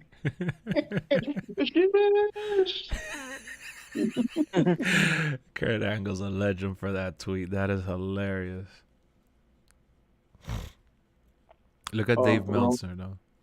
Are you looking at the Roman Reigns tweet? 2-time Universal Champion, 3-time WWE Champion, 5-time WrestleMania main eventer. What did he say about Roman? I'm sorry? His tweet. Oh, yeah. Let me see. Roman is trending also. Let me see what people are saying, though.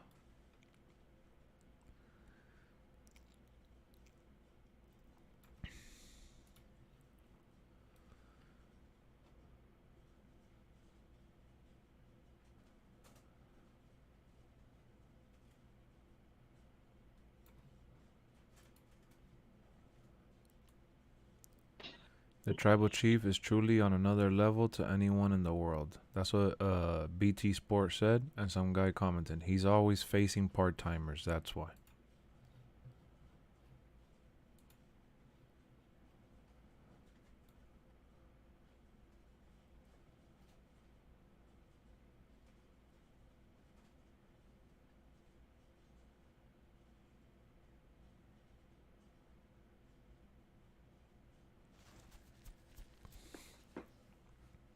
Some dude said, we need Steve Austin to do the pillow and nap routine like he did to Storm during your next epic match, so you'll stop with the boring same old crap at some point.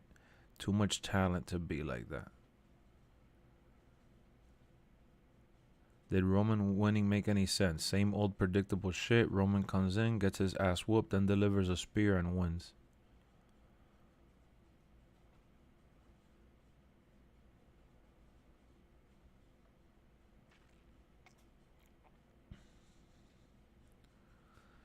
Nobody's tweeting about the shoulder, though. Yeah, I don't think that shit was real. Dave Meltzer would have said it already.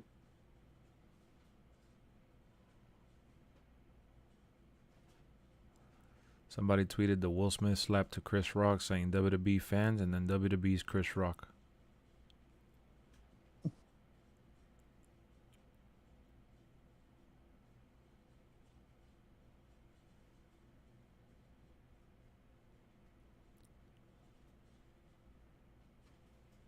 Would you be pissed off if The Rock came back and actually beat Roman?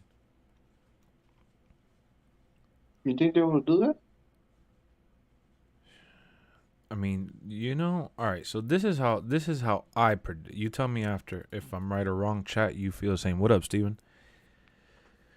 All right. Do you think Taker comes back? Nah. Not for a long time. Nah, I don't think so ever. All right. So Rock has been... All right, WWE has wanted Rock back since the last time Rock was there, basically. Like, WWE will always have the door open for him. Always. How does the WWE entice Rock to come back? By having a star worthy of Rock coming back for. Do they have one now? Obviously. Rhetorical And he would question. love to do it for family. Exactly. And he would love to do a family. So obviously they have one now, Roman Reigns. Obviously they're related, and there's a lot of story to tell there. But the way that the negotiations are gonna go is literally that they're gonna be submissive to The Rock. Whatever he says goes. He's not gonna just.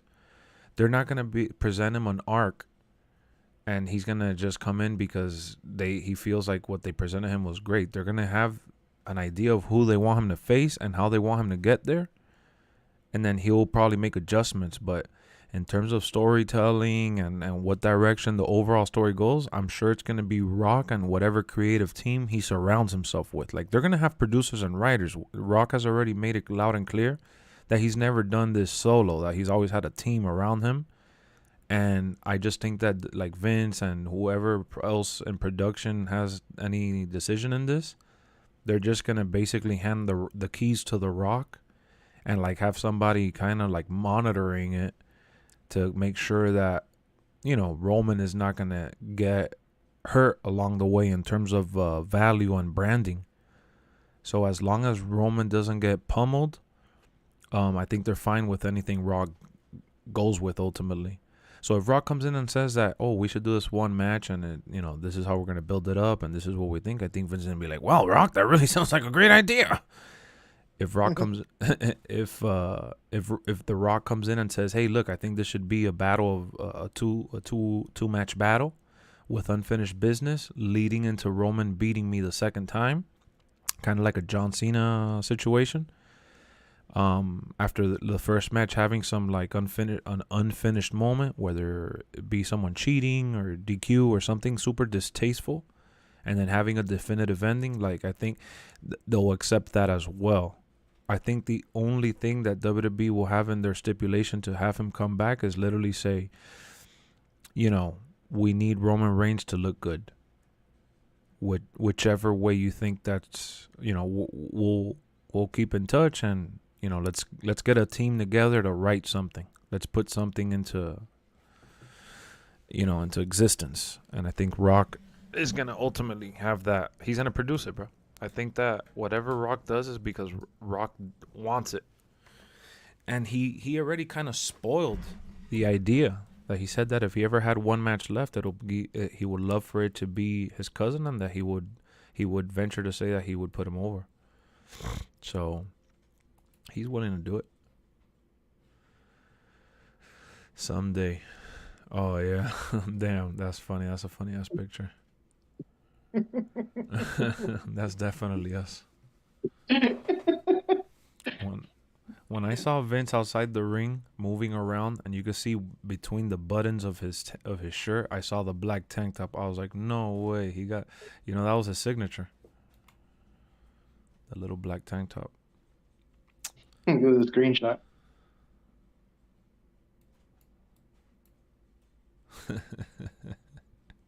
He almost looked like he broke his legs, dog. He looks like he doesn't have any feet. Stone Cold. Yeah, Stone Cold spit out the beer, I think, from laughter. Stone Cold enjoyed that shit for all the wrong reasons. Bro, I'm just like, dude. It's like I had a good time tonight, dog. Because you can tell they had a good time, bro. Yeah, no, they definitely did. Stone Cold couldn't stop laughing, and Pat McAfee was ringside drinking beer. I bet. Damn, has The Rock posted about this yet? I want to see The Rock. I want to see his Instagram, dog. A little terrible toast to the men and women that fought this weekend. It's one of the greatest to ever do it, the rattlesnake. I remember when me and him used to go down the road. Yeah, nobody's talking about Roman's injury if it's real.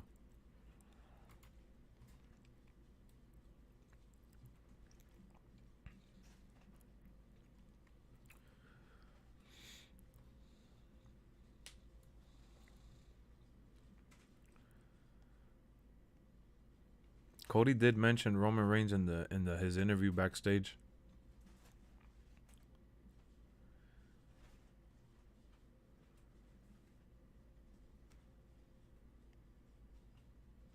Uh-oh.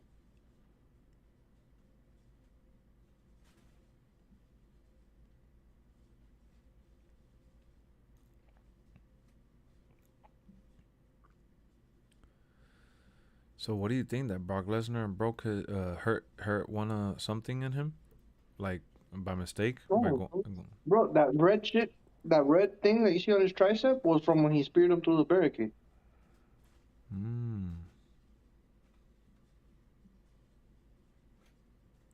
So I don't think he fucked up his shoulder. So that's just his muscle from being strong. No, that's a bruise.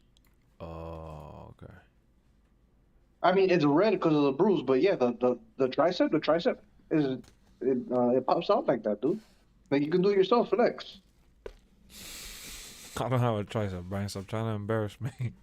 No, like look at it yourself. All you gotta do is put your arm straight, like pointing down to your knee. Nah, I do have like a little bump, but Wee Man is stronger than me, bro. Stop embarrassing me live right now. I do Wee Man carry Sami Zayn like if he's done that shit a million times. If I do that shit, I'll pull my back and lose my arm. What? But that's basically what that fucking shit is, bro. That's his tricep. That's nowhere near his shoulder, my guy. No, it's we'll not. We'll find out tomorrow if it was rude or not. Right, yeah, I saw that shit. Acknowledge he's nuts. Erica pointed it out and I was laughing.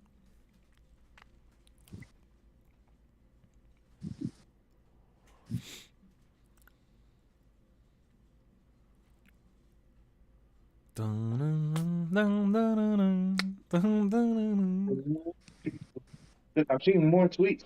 No, I guess this is something people want, bro. They want girls in the stable. So somebody tweeted, "Oh, if we're gonna do an Edge ministry, we need Rhea Ripley and Liv Morgan." And oh God. And then they posted a picture of both of them like standing next to each other, like all in black.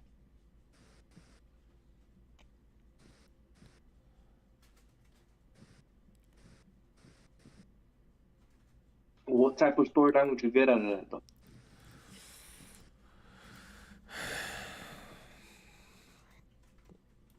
Honestly, though, I don't even know. That Edge and Damian Priest look intriguing for sure. Batista was the best. You like Batista? Damn, bro. You like Batista?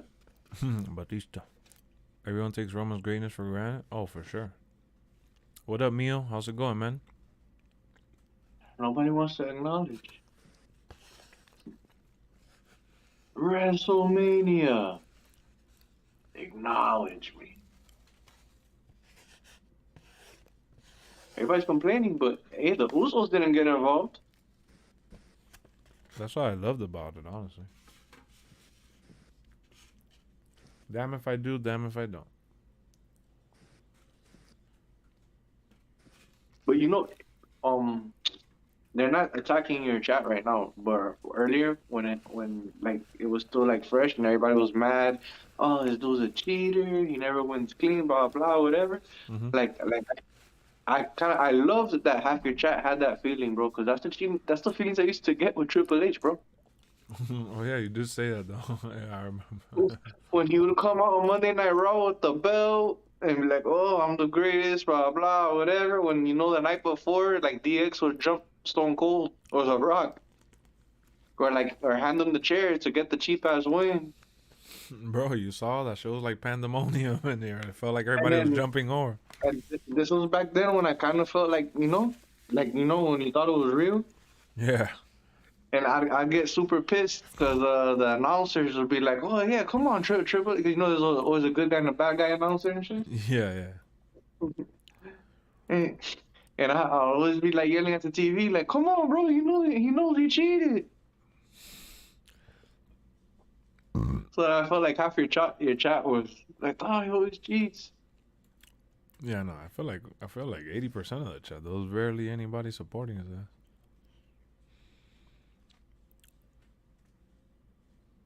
But it's stupid, bro, because they weren't complaining when Seth Rollins was cheating with the Authority. Oh man. When Authority. what's it called when Corporate King would come out with Triple H or whatever, and they help Seth through the whole shit. Yeah, they carried and they helped Randy too. The Randy one Yeah, got really ridiculed though. and nobody said anything. The one where Randy got ridiculed, but I feel like the one where Roman has been more ridiculed. And yeah, the Seth one, I don't really remember reading too much about that like that. Trevor Noah jokes about Will Smith slapping Grammy's opener. We're keeping people's names out of our mouths. That's what Trevor Noah said.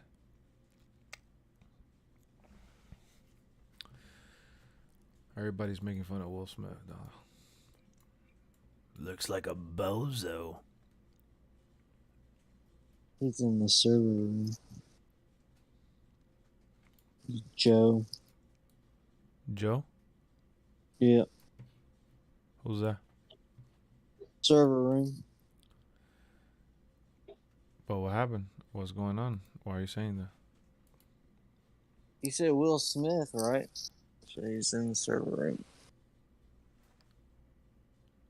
Where is that? Oh my gosh. Wake up, bozo. Child, you're a little sleepy ass. Nah, fool.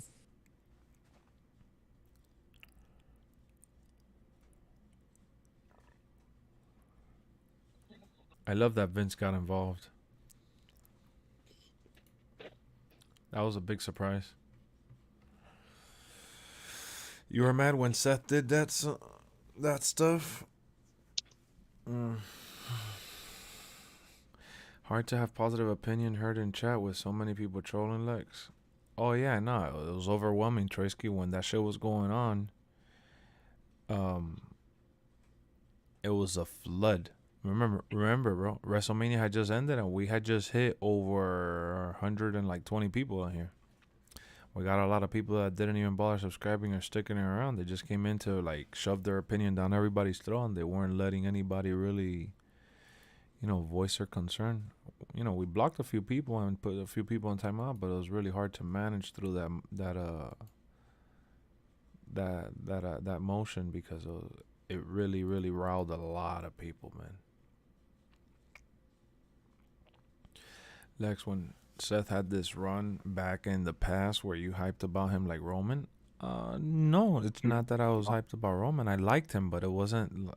I've said this a million times, though. You don't have to ask me about Seth or anybody. I said that Roman is the guy that I've liked the most to the amount of love that I got for Roman. Always stayed consistent. You've always liked Roman even before this. Yeah, so like, the level of all right. So I liked Roman a lot. I always liked Seth a lot. But when Roman transitioned from being something more than just the good-looking superhero Samoan Superman puncher, right? My love and passion for being a fan of Roman grew. Like how he grew as a character, my passion for him grew, right? It evolved into something far beyond my wildest dreams because the way I feel about Roman, just to put it into perspective, I haven't felt like this over a wrestler definitively in a very long time. I've always liked, I've mentioned these guys all the time, but I like Cesaro and Ziggler and Cody and, those types of guys that never really, reached that next level, and I enjoyed them or whatever. But in terms of liking someone, like when I was a kid, even how I liked Batista's one that I really love. Randy is one that I almost love, but I just I really, really like him. It's like it's like I love everything about him, but he's not he doesn't give me that. Like if I pick between John Cena and Randy, I like Randy. That's the guy that I like. That's the one I rode with. But between those three, Batista, Randy, and John Cena, it was Batista for me. So that, that's who I picked from there. And then from the Shield and from that, era of people coming up, it was Roman. And then Seth, I did like Seth. And when he was with, like you're asking me, when he was with the, what did they call Triple H? The Authority. I love the Authority. Yeah, I love the Authority to how I like Roman. I really love the Authority. I loved everything about it. I love Stephanie. I love Vince coming out with the, I mean, not Vince, Triple H coming out with the bow down and calling B+ player Daniel Bryan and helping Rollins and doing the plan B. That's probably the most you like Daniel Bryan. That was, yeah. That was, is that Daniel Bryan, to me, like he's another one that I like him. I think he's cool, but I had a hard time really falling for him, you know? And for me, Seth has all, I think Seth is probably like the best guy they have in ring. You know, Seth is WWE's AJ, you know what I mean? Right now, and then he's their AJ. And then, you know, they got AJ now, obviously, and they've had him for 6 years. But I'm talking about in terms of talent, he's their AJ. And I've always recognized that. The most I've disliked Seth throughout all his run has been when he was with Buddy Murphy, when he was the Monday Night Messiah. Didn't care for him then.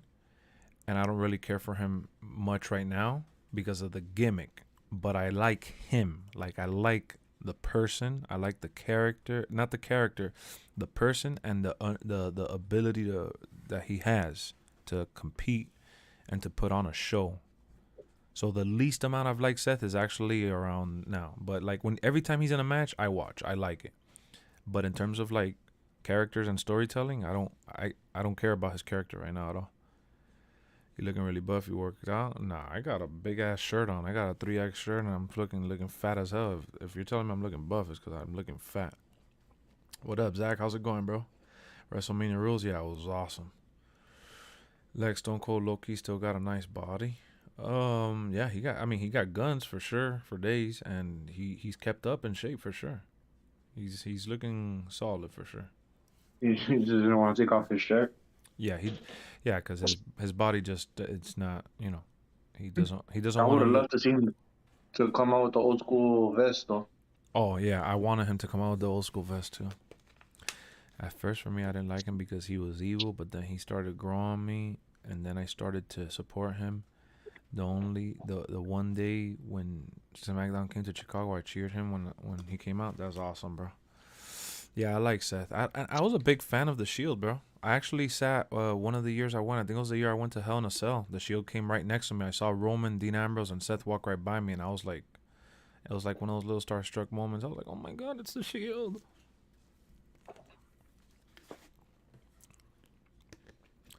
Can I get a hell yeah? Hell yeah.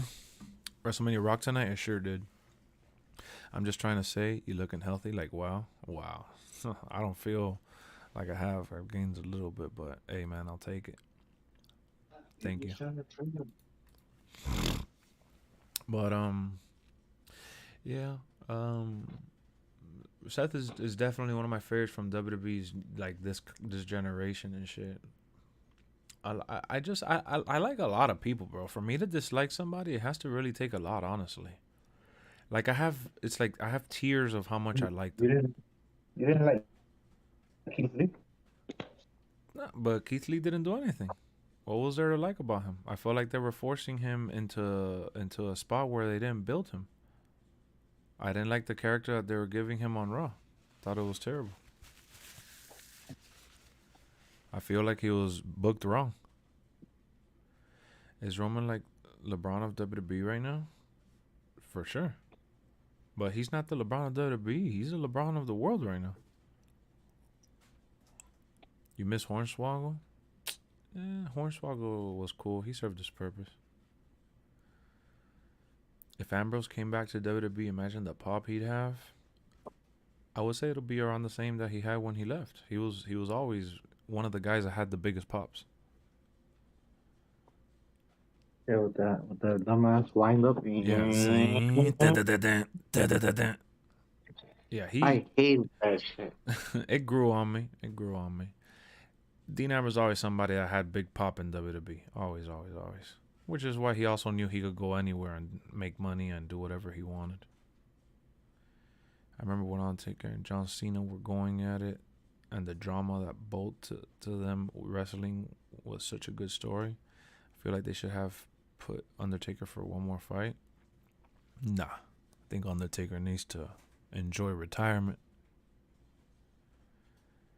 I am a firm believer that we saw enough of old Taker, and I feel super satisfied. I feel super satisfied with everything that he did as old Taker. Loved the AJ match. What happened? You satisfied with John Cena?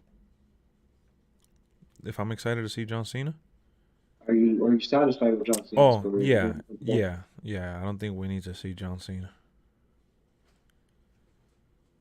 I don't think we need to see. If he does come back, it shouldn't be for a while. I feel like anything he does right now is going to be filler.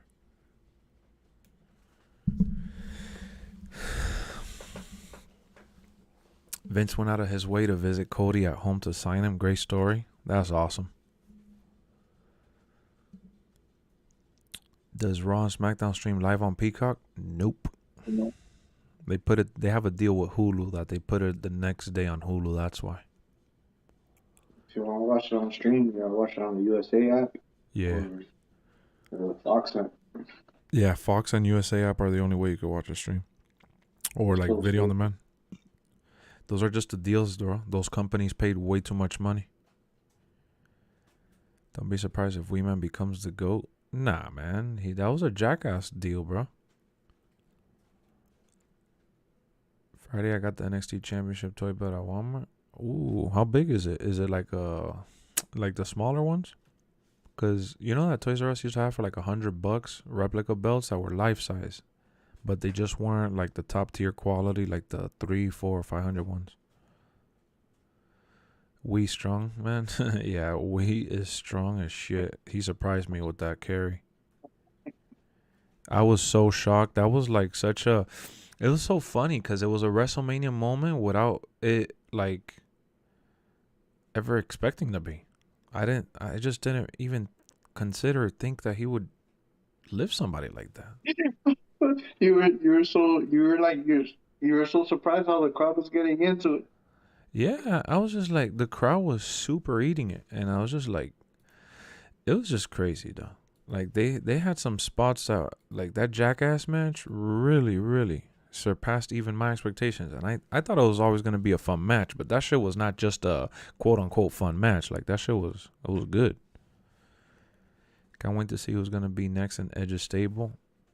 And we gotta see how, it has to be a stable. There's no way that he's just gonna have Damian Priest. That'll be awkward, and they'll be more like a tag team. How long you think Dolph retains? I think the only reason why Dolph retained that stand and deliver is because they're not only are they drawing more attention to NXT thanks to what he's doing, but they didn't want to make the obvious change back to Braun Breaker at the pay-per-view because everybody online was already predicting that Ziggler went for like a month just to build up Braun Breaker. So I think he might work another like program or two. I remember NXT doesn't have pay-per-views every month and shit, so he'll have it. He's there to elevate talent, and it's another accolade under his belt. How much for Fox and USA app? No, you gotta have like the network. Like if you don't have it on I would recommend you pay for Hulu. If you're trying to watch both of them and have it included in your service, watch it on Hulu.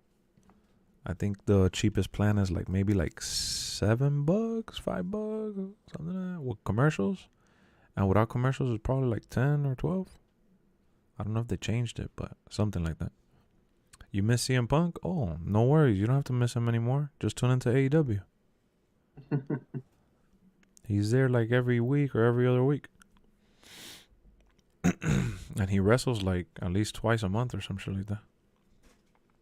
Oh, you think that's because what if, like Amari said, what if they put Tomoso in the new stable, in the Edge stable? Oh, Ciampa. Oh my God.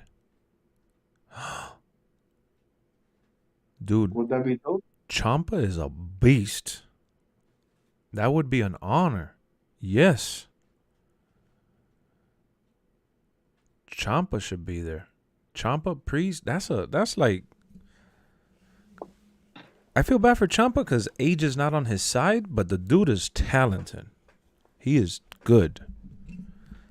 Yeah, he'll be super over with Edge. That's the perfect introduction to the main roster. What? That dude, bro, that stable will be disgusting though. Like this is like these people have like main event level caliber status. Like they have like the potential to be that. They have. And Edge has that name that you can't give him just anybody, bro. Yeah, this would be actually wow. That would. What up, Nate? That would. I mean.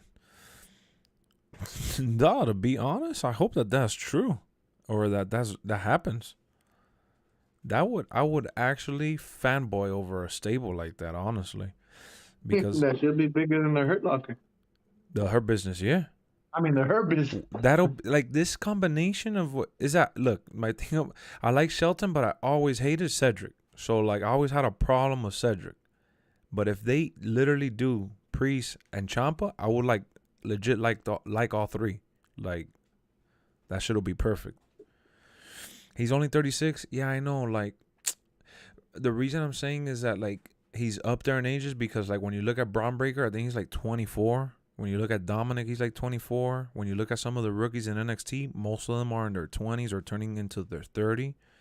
Whereas in Ciampa's already, on the second half of his 30s, reaching like he's Kevin Owens' age, and he's a veteran like Kevin Owens, but his star power is not like that on the main roster. He has star power on NXT and Indies, but WWE hasn't put him on the main roster like that. So when you're talking about like, look at Kevin Owens main eventing with Stone Cold, you get me? Ciampa has the experience of Kevin Owens without having the brand of Kevin Owens. So chop. He needs to do that within the next 1 year or two, where he becomes a megastar on the main roster. And I think doing it with Edge is like genius. And there's potential for when they split up, like they could tear the house down. Ciampa and Edge, Ciampa and Priest and Edge, Priest and Ciampa, like those three right there. It's perfect because they're all like the same age too. Because Priest is old as hell too. Yeah, Priest is like in his 40s or hitting 40 or some shit like that. So I feel like that, bro. I'm telling you right now, like I don't even want to fantasize because again, I don't want to be disappointed. I don't even want to guess who the third person is. But if it's Ciampa, bro, like I will straight up feel like that'll be like they're better than Hurt Business, and I loved Hurt Business, minus Cedric. But I like the MVP, Shelton and Lashley, obviously. You think this stable could end up being a gimmick like Retribution? I hope not. Don't even mention Retribution and a stable with Edge in the same breath, though. Those people were like the epic flop of flops. So don't mention them, please. I wish they put T-Bar with Edge. No. He needs something new, but no, please. I don't want Edge with mid-card jobbers. We need to make like an elite stable and a serious stable. And man, I've been craving for whatever reason for WWE to do like their own little Bullet Club with like Finn and AJ. I guess I gotta give T-Bar a chance, straight edge, but I just have nightmares with Retribution because of how corny and how uncool I think they are. They reminded me a lot of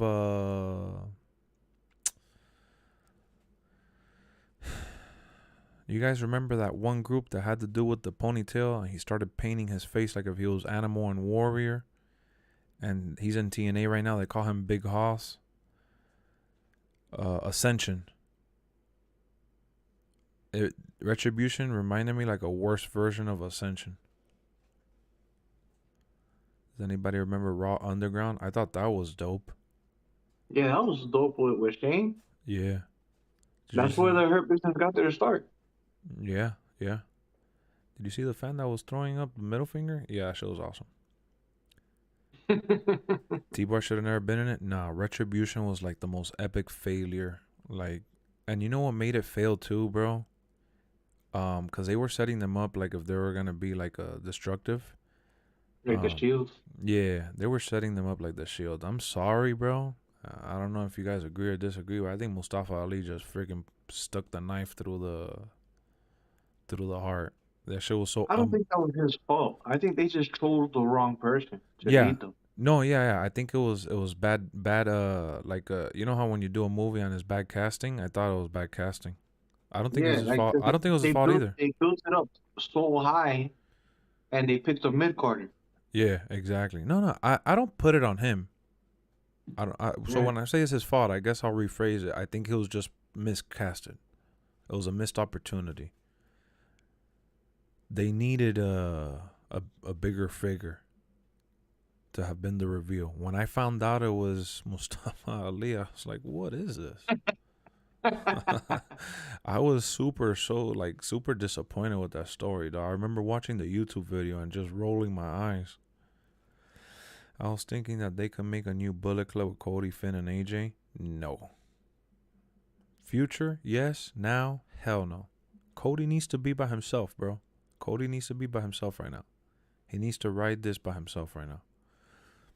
You can't put him into... There's going to be a point in time where he's going to fall into like a cycle like every other star that they just go and they're doing their daily, weekly grind and shit. When it starts to feel that way, then you could put him in a stable like that. If you put him in a stable right now, it's going to be like using a fire extinguisher and putting out a fire. They need to bring back T-Bar as Dominic Djokovic. He would be really like T-Bar. Yeah, and a lot of people have been emotional because they put him in the My Rise without the mask and shit like that. But he'll be a flopper, bro. He'll be a flopper right now. They could put him in a tag team, but they need to put him in a tag team with someone else. You think the Shield can ever be replicated in any way? And, of course they can. What about Future Nexus? Bro, they could 100 gazillion% be replicated. Remember when the Shield came out, the question was, can there ever be another big stable? Can there ever be another like NWO or Evolution? Or can there ever be another DX or another this or another rebel group that takes out people, basically? Could there ever be another APA or hired guns and this and that? And the Shield came out and I was like, oof. So now for this generation is like, will there ever be another Shield? The answer is yes. It's all about how you set it up. How do you remember so much WWE? I actually don't. I'm actually really bad remembering WWE. That's why I tell people all the time that you can't quiz me because I'll probably fail. Because my memory gets jogged. Like if I see a highlight or somebody says something, then I'll be like, oh, I remember. But off the top of my head, I don't remember shit. For me, it's hard to even remember like WWE programming from like a couple months ago. Ricochet can be in the faction as well. Ricochet could be in a faction, but not like that, though. You need to be very careful how you put Ricochet, because when they teamed him up with Nakamura, I felt like it was just like thrown. Ricochet could be in a stable, but like Ricochet needed to be like in the Hurt business and shit instead of Cedric Alexander. That's what I would have done. D-Jack versus Keith Lee. What happened to Apollo Crews?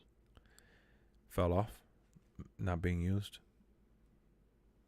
But yeah, Apollo's one that I liked. I liked when they did the Wakanda gimmick for him. Not right now. I was talking about down the line then for sure. If I was a finisher, if I was a wrestler, my finisher would be Kiss of Death. How does that finisher go? Raw's the longest running television show in history. It is. The Riddle Springboard RKO was awesome. Hell yeah. What is? Monday Night Raw is the longest running TV show. They say that, but shouldn't SNL technically be?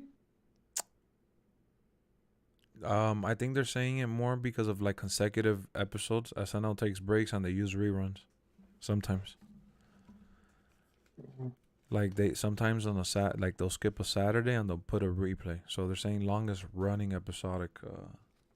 Because it hit me the other day. I was thinking about that, and I was like, "Damn, what show has been around longer?" Nah, but you're right. SNL would be the only other one. Yeah, I'm like, SNL's been around since like the 70s and shit like that. What on 941? Yeah, I know it has been. Yeah, bro, I'm still awake, man. You know, I'm really tired. I'm actually like on empty and shit. That's why I'm not playing anything or nothing. I'm just here hanging out with y'all. I'm just really hyped up. Like yesterday, the same thing happened to me. Yesterday, I ended up falling asleep at 7:30 in the morning because I was in bed and I was staring at the roof. Dude, I got riled up. And it happens to me pretty much every WrestleMania where I get riled up. And this year I got even more riled up. And I looked them death in the eye and kissed them. Oh, PJ, I'm an idiot for even asking. My God. You dick.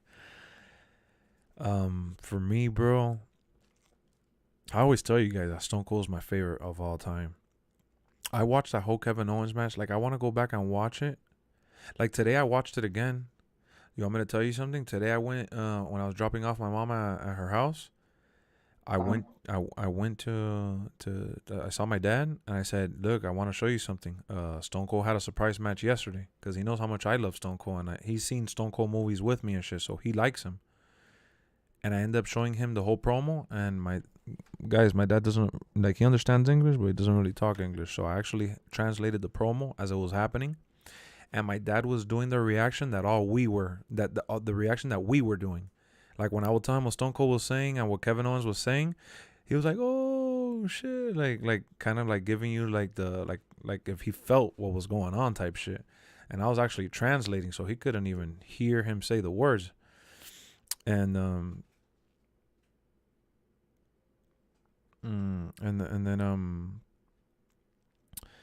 what was I gonna say?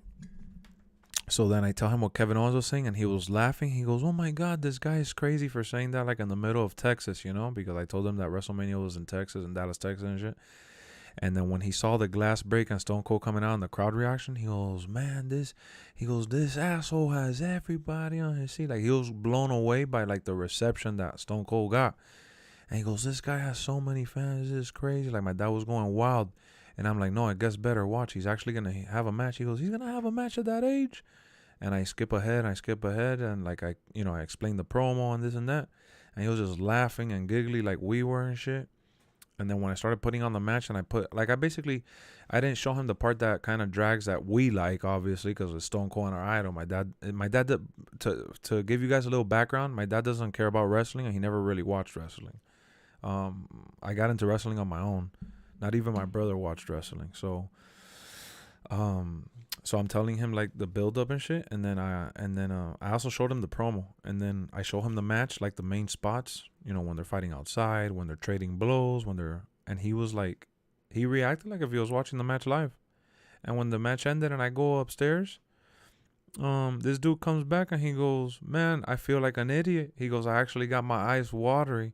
And my brother started laughing, and my brother tells him, "Oh, you know what happens?" And he replies to my brother, "Yeah, it happens to anybody who's eating shit." And I just started laughing so hard because my dad got hyped up, And the only characters that my dad likes like that from wrestling that I ever keep him up to date with, that my dad has ever like been shook, is with like Undertaker, The Rock, and Stone Cold. Like, those three are three, and I'll show him sometimes a little bit of Hogan, but those three that I mentioned, Undertaker, The Rock, and Stone Cold, every time I show him the stuff of that they do, like when they come back or a promo or like reactions and shit, like that's really the three people that he's always asking me about. "Oh, is this guy still wrestle, or has this guy done anything?" So like, it goes to show like that what Stone Cold did, even for a non-wrestling fan, like it was something that was very appreciative, something that was very special. So seeing him come back and doing shit like that was just super, like, out of this world. Did you show your dad the Undertaker retirement? Nah, because that was one. It was like a 1 hour speech, and I'm not really gonna sit there and translate every single thing. But I did tell him that he had retired and shit like that. He was happy for him and shit, said he deserved it. I was just telling my dad about Undertaker. Yeah, like Undertaker's definitely someone that you could show to a non-wrestling fan, and they'll appreciate like the shit that he did or does, or he did. Lex, how bad do you think Rikishi's finisher smelled? I think it really smelled like crazy because if he does that to you, you're looking to the side typically, and you hold your breath. But I think the nastiest part about Rikishi doing that was putting his sweat all over you.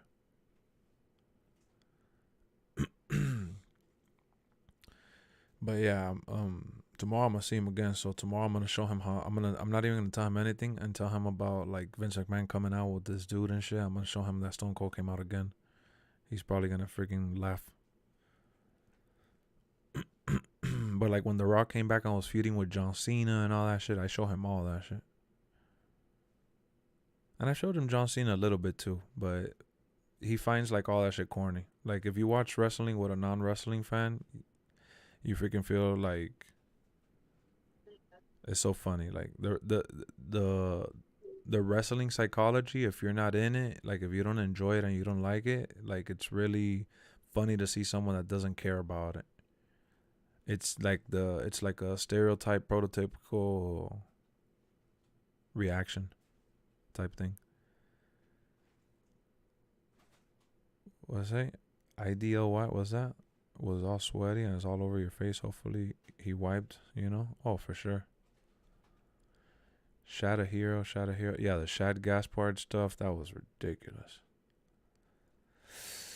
Yeah, like it's always so on Saturday I was over there as well, and while I was cooking and shit, I had the NXT pay-per-view going on, the Stand and Deliver. And when he saw that I put it on, he goes, you're gonna watch it? And I'm like, yeah. He goes, oh, look at this. And he started laughing. He goes, this is exactly why I can't watch this. Look at how fake this is. They're not even really hitting each other.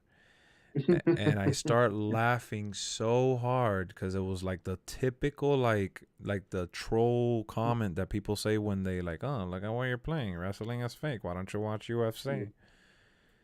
So when he told me that, I laughed and I laughed and I'm like, bro, like he goes, this is entertainment. This is awesome. It's no different than what you watch on Netflix. Like I gave him the typical reply, and his reply he goes, oh, that's because of your age. When you get older, you're gonna realize that like that it's all like garbage or whatever. Like I started laughing, and I'm like, man, I would love to believe what you're saying, but I'm tired of going to these events and seeing people that are older than you. And older than me, most importantly, and freaking having a blast there with their family. And like, I was like, this doesn't matter an age thing. I'm like, you're just saying that because you're hating on that shit. But then it's funny because he says that shit, and then he went outside to smoke tobacco, and he came back in. When he came back in, I was watching the ladder match, and he actually watched that shit, and he goes, oh, when they're doing all like the high spots and shit. He goes, man, these people are crazy. Kelly does the same exact shit though. For real? Yeah, when I was watching night one and shit, she's there laying in bed with like the cover over her head, where every like 5 minutes she'll peek and shit. And then like after a while, I'll catch her watching, and then she starts laughing because some of the shit they do looks so fake, like the hits. Yeah. And then she'll yell out like, "Man, this shit's so fake." And then after a while, she'll start hitting me with questions like, "How do they do that? Like, damn, like what? Like on the hard hits." Oh, yeah. And then I look at her and I'm like, bro, go back to sleep. You said that shit was fake. That's what I tell my dad pretty much. And he goes, why wouldn't they do that with the ladders? And I'm just like, your dad was probably watching Andre the Giant in his prime before you were born. Nah, bro, I'm telling you, my dad was not into wrestling at all. He didn't grow up with that shit.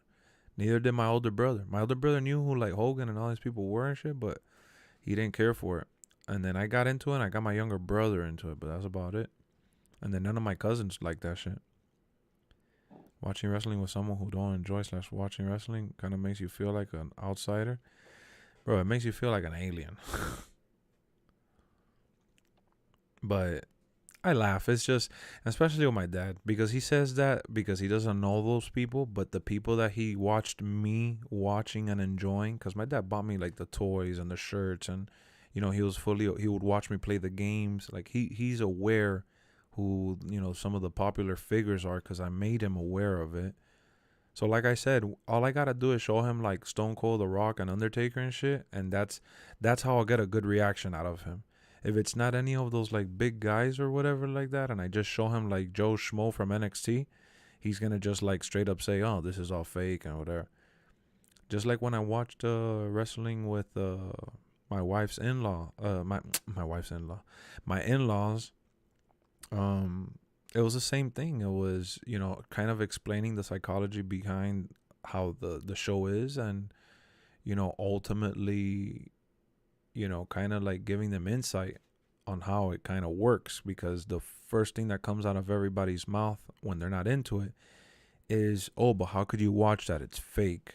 Like, they're not even hitting each other, or but this looks ridiculous. Like, that's not realistic, and, you know, things like that. Show him Hornswoggle, he would like it. Nah, he would laugh. I know he'll laugh at that, but I wouldn't. He'll tell me that he'll tell me that I'm wasting his time. I could show him the Jackass match. He would probably like, and he'll think that they're insane for doing all that shit. I used to have the action figures and ring. Oh shit. Attitude Era would be perfect way to bring adults into wrestling if they're real cranky about it. Yeah. Attitude Era was definitely the way. Bianca and Becky, Cody and Edge, AJ was the best matches. Cody. I think the best match of WrestleMania period was definitely the Cody and Seth. And then the Edge and AJ match, it depends who you ask, bro. A lot of people during the stream and the match going on were saying that shit was boring. Becky and Bianca was nice. I enjoyed more the Charlotte and Ronda match. Really? People act like wrestling doesn't exist. Yep. And yeah, I like that one more. I'm a Ronda fan, and I like Charlotte. Okay. Yeah, it's just because I like Ronda and Last Charlotte. year with her. What happened? They're trying to do that shit all over again. They stole the show, blah blah. Oh, of Becky and Bianca? Yeah. Mm. Like, they try to do that fake pushing news so hard, bro. Yeah, I don't know. My dad got into it after taking me to events and stuff as a kid. What up, Obi-Wan? I remember after we went to WrestleMania 21, he was right there next to me and tuned in every Raw and SmackDown. Would your dad like UFC? I've shown my dad UFC. He doesn't like UFC either. My dad liked boxing and shit. And I'll show him like Canelo fights and stuff like that, but that's about it. I've showed him some UFC knockouts and things like that, but like, he wouldn't care to watch like a technician match, or like, you know, people trying to tap each other out and going to the ground and pound and shit. People complain that WWE is fake, but then at the same time want boxing and UFC to have more violence and drama. Yeah, I mean, it's one extreme or the other type of thing, you know? There's really no middle ground, and people in UFC try to find the middle ground by promoting the fights in a way where it engages with fans. But there's very few to do it in a way where you feel like it's larger than life. Like, Conor McGregor is the one that comes to mind, and like Jorge Masvidal and shit like that. Other people are just like straight up awkward. Like Usman is just one of the most awkward dudes promoting fights. Israel Adesanya is a good, you know, hype beast. Ronda was botching a lot. I didn't even notice, honestly. Don't they all do? Yeah, that's another thing. Yeah. ECW One Night Stand 2005 was awesome. I think so. I don't know. You weren't there at the watch party, but I know people really hold that show to high regard. Show your dad WWE boxing matches back in the day. What, like Big Show versus Mayweather?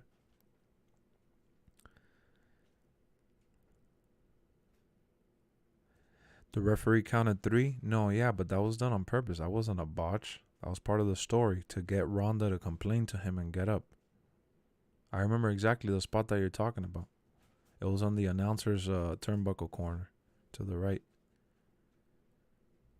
It was literally to get her to turn her attention to him. That was a spot in the match. If wrestling wasn't a work, they'd be dead or paralyzed just from one basic singles match. Not only that, they wouldn't be able to fight as much as they do. I mean, put on shows as much as they do. The same people doing the same shit every week.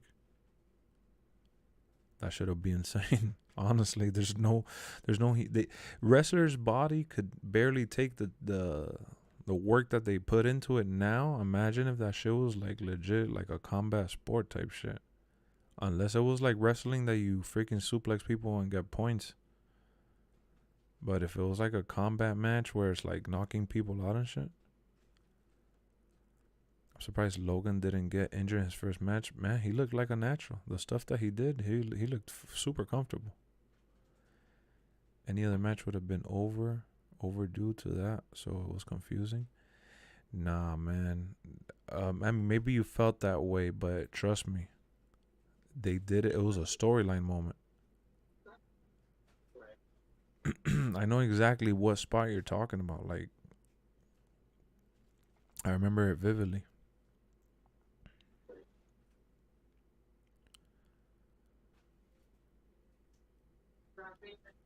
WrestleMania. That was my second point, because other types of fighters only fight a few times a year. If that. There's some fighters that only get 1 or 2 matches and that's it.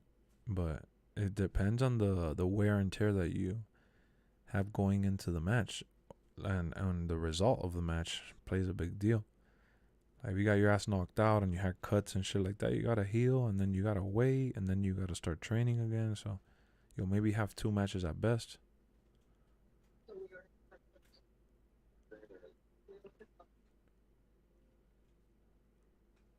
Logan Paul's better than Nia Jax just off of 1 match.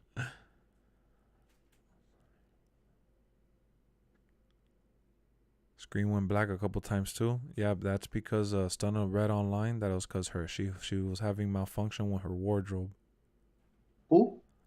Charlotte. The screen went black.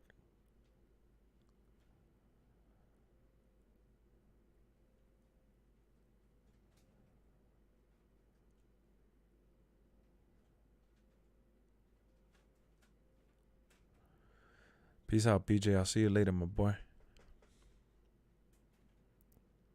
Have a good night.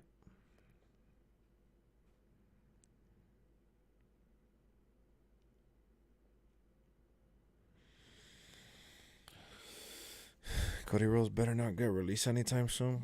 Come on, man. That's like redundant for you to say that shit right now. Of course not. For Cody, let me put it this way: for Cody Rhodes to get released anytime soon, it has to be that they want him to do something he absolutely does not want to do, and he is disrespectful about it, and there's like a big fallout, and that's not gonna happen, bro. He's all right. So it's kind of like reverse psychology. He went from being kind of like disowned by WWE, like feeling underappreciated and shit, and wanting to create himself a better scenario. And he literally went ahead and did that. Built his own company to work for. And, obviously it wasn't just him. That I shouldn't even have to say that, but I'm just saying it just in case anybody thinks that I thought that he did it by himself. But he goes and he creates this environment where he not only he excels in, but he helps others, and he does what these people do when you're in charge: produce and coordinate and set up all these things that he did for them as an EVP. And then they have a fallout, but that was never supposed to be the case. He was always supposed to be there long term for the rest of his career, pretty much. Hell, while he was there, he mimicked Triple H, and he took as many shots as the next guy. So when you go from like, oh, WWE sucks, to what am I going to do now? These people and I are not on the same page. Like, this shit's whack. And then WWE calls, and you're like, hey, what's going on? And WWE says, hey, I remember you. You've gotten good, buddy. You want to come back? And you're like, what kind of role will I have? Get to produce your dad's documentary. We'll put you on the main event. You'll be able to do this. You'll be able to do that. Do I keep my character? Yeah, sure. That's why we want you, buddy. Oh, okay. And now he's like, doing it to live. He's doing it for his family and for his dad's legacy now, which is something that he said he always shied away from. I don't want Cody to fall off like Drew. Drew hasn't fallen off though. They just put him in a match with this guy because they had nothing for him. But that happens to everybody though. These people are on shows every week, and they're like, when they're in the main story for a while, they're in the pay-per-view all the time. So it's kind of like you have them in an in-between story to like have people forget about them until they're needed again. Look at AJ Styles. How long was he with Omos as a tag team? And yeah, it worked for a while, but you know, they even put him in. They ended up moving him and putting him in. He went to NXT and worked a couple of shows. And then now he went from being wrestling in NXT, helping some people, to being in the main event of WrestleMania with Edge. So it's like Cody is gonna have his mid-card matches, and he's gonna have the nights that he may not even wrestle, and he'll have his nights where he may be fighting. I don't know. May have nights that he's fighting other people. He may lose to Austin Theory here. He may lose to Seth Rollins over there, and he might have to go out there and put over Matt Riddle. But he'll eventually, hopefully, you know, circle his way back. It's all about the circle. Charlotte wardrobe malfunction was all over YouTube literally hours after day one. So what does that happen? She had like a nip slip or something? Do I think Cody will ever win the title? I think he wouldn't have been as interested to come back to WWE if there wasn't an opportunity there. I think Cody's very much going to be... Bro, he had main event matches in AEW. He just said that he was never going to go for the main belt. That he was never going to take away an opportunity from someone else because of his position. But he had his main event matches there. So if he goes to WWE and doesn't do any main event matches or doesn't go for the title, it means that they're doing something different with him. When he's been main eventing it everywhere all over the world. Bro, to me, Cody's scenario is going to be a lot like what you saw AJ. Where AJ came in and he had, you know, AJ, one of the best runs that AJ has had has been with the US title. Also the WWE title, but I'm just saying, besides the main belt. So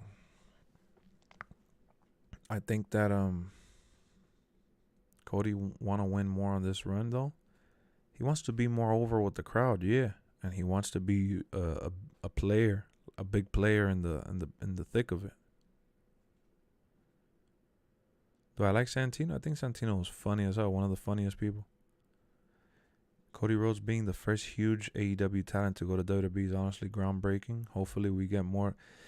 To be honest, this is the first of its kind, like of this moment, and in the position that this hasn't happened since like what, WCW days or some shit. Like he was literally the EVP of AEW till like what?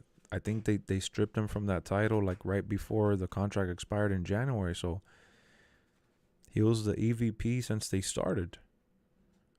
He was one of the head honchos there. He's a founder. That's not going to replicate itself unless Kenny Omega and the Young Bucks leave as well.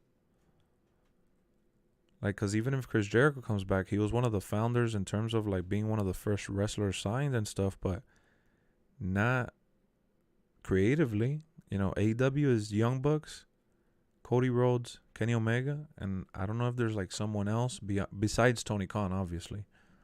Tony Khan was the one that funded that shit. So this instance that happened, and then the fact that Cody was a WWE guy before, because WWE was, you know, bred and like his only job was ever with WWE. So yeah, this is an instance that is never gonna happen again. Even if Kenny Omega ends up fighting in WWE, going to WWE, a guy that was who was supposed to be the future and ended up not being so much the future and ended up leaving and ended up being a rebel and creating his own company to compete and founding and this and that and then going back, like that's not gonna happen again. I think it will happen again with Zack Ryder. Yes, there's going to be people that left and come back, but we're talking about in terms of like, dude, Cody literally helped create a beast that is known as AEW. Like, I'm talking about the gravity of that.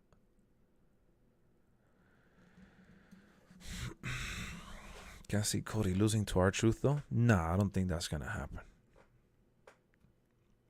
But he'll lose to, like, Austin Theory. Don't. That's gonna end up happening. Or to Riddle, I mean.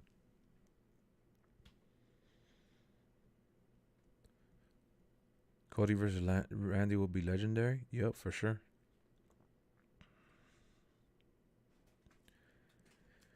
You think you know me? Let's go. Cody needs to win the Intercontinental belt to make it relevant again. He can. He definitely can. This is the Forbidden Door opening. Nah, it's not the Forbidden Door. The Forbidden Door.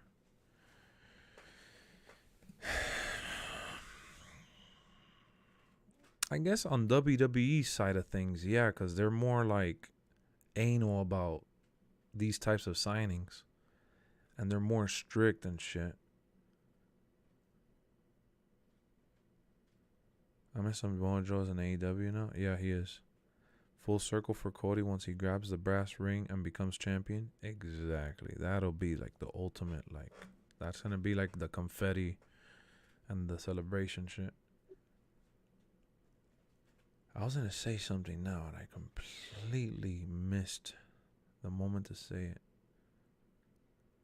Oh.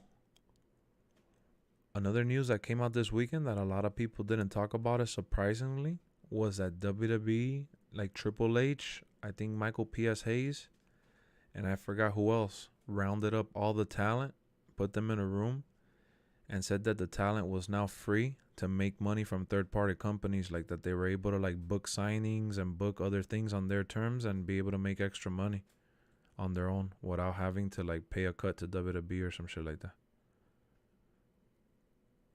Everybody on the roster? I believe so. I have I gotta find the article again, but I read that it was like Triple H and some of the head producers had a team meeting with the roster and told them, and that everybody was like overjoyed.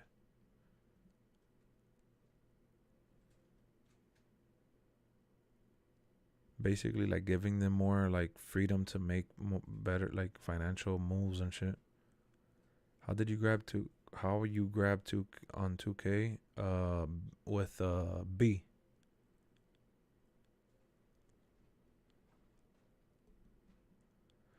I wonder how WWE would have been high without AEW's existence. Daniel Bryan will still be there. Christian would probably be there. Mark Henry would still be there. Big Show, like those guys, Mark Henry and Big Show, like specifically, they would be like on and off, like in terms of like being a producer in the back and shit. And Chris Jericho will still be there on and off because he was doing like New Japan anyways before AEW started. But yeah, he would definitely be like, he'll come back. Like he would have been at the last couple WrestleManias, and he would have been like SummerSlam, and he'll come back for like big spots or shit like that, like stories like that. What else? Yeah, things like that, you know. Maybe at some point in time, WWE would have signed Hangman Adam Page and have them in NXT. They used to have MJF, so MJF, I don't know how he would have made his way back, but Jeff Hardy probably wouldn't have done what he did. Jeff Hardy wouldn't have done what he did. I saw that shit lagged for a second. Jeff Hardy wouldn't have done what he did. Matt Hardy would probably still be with WWE. There's a lot of people that would probably still be there. Shit.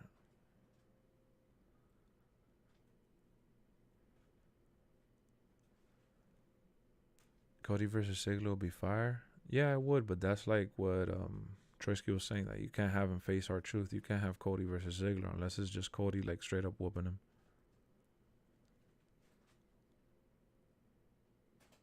That would be big, not just for his family, but for him as well. For, what was it again? For him getting the ring and shit. When I was little, I opened the forbidden door to my parents' room. I regret it to this day. Oh, that is. Thought that was an April Fool's joke.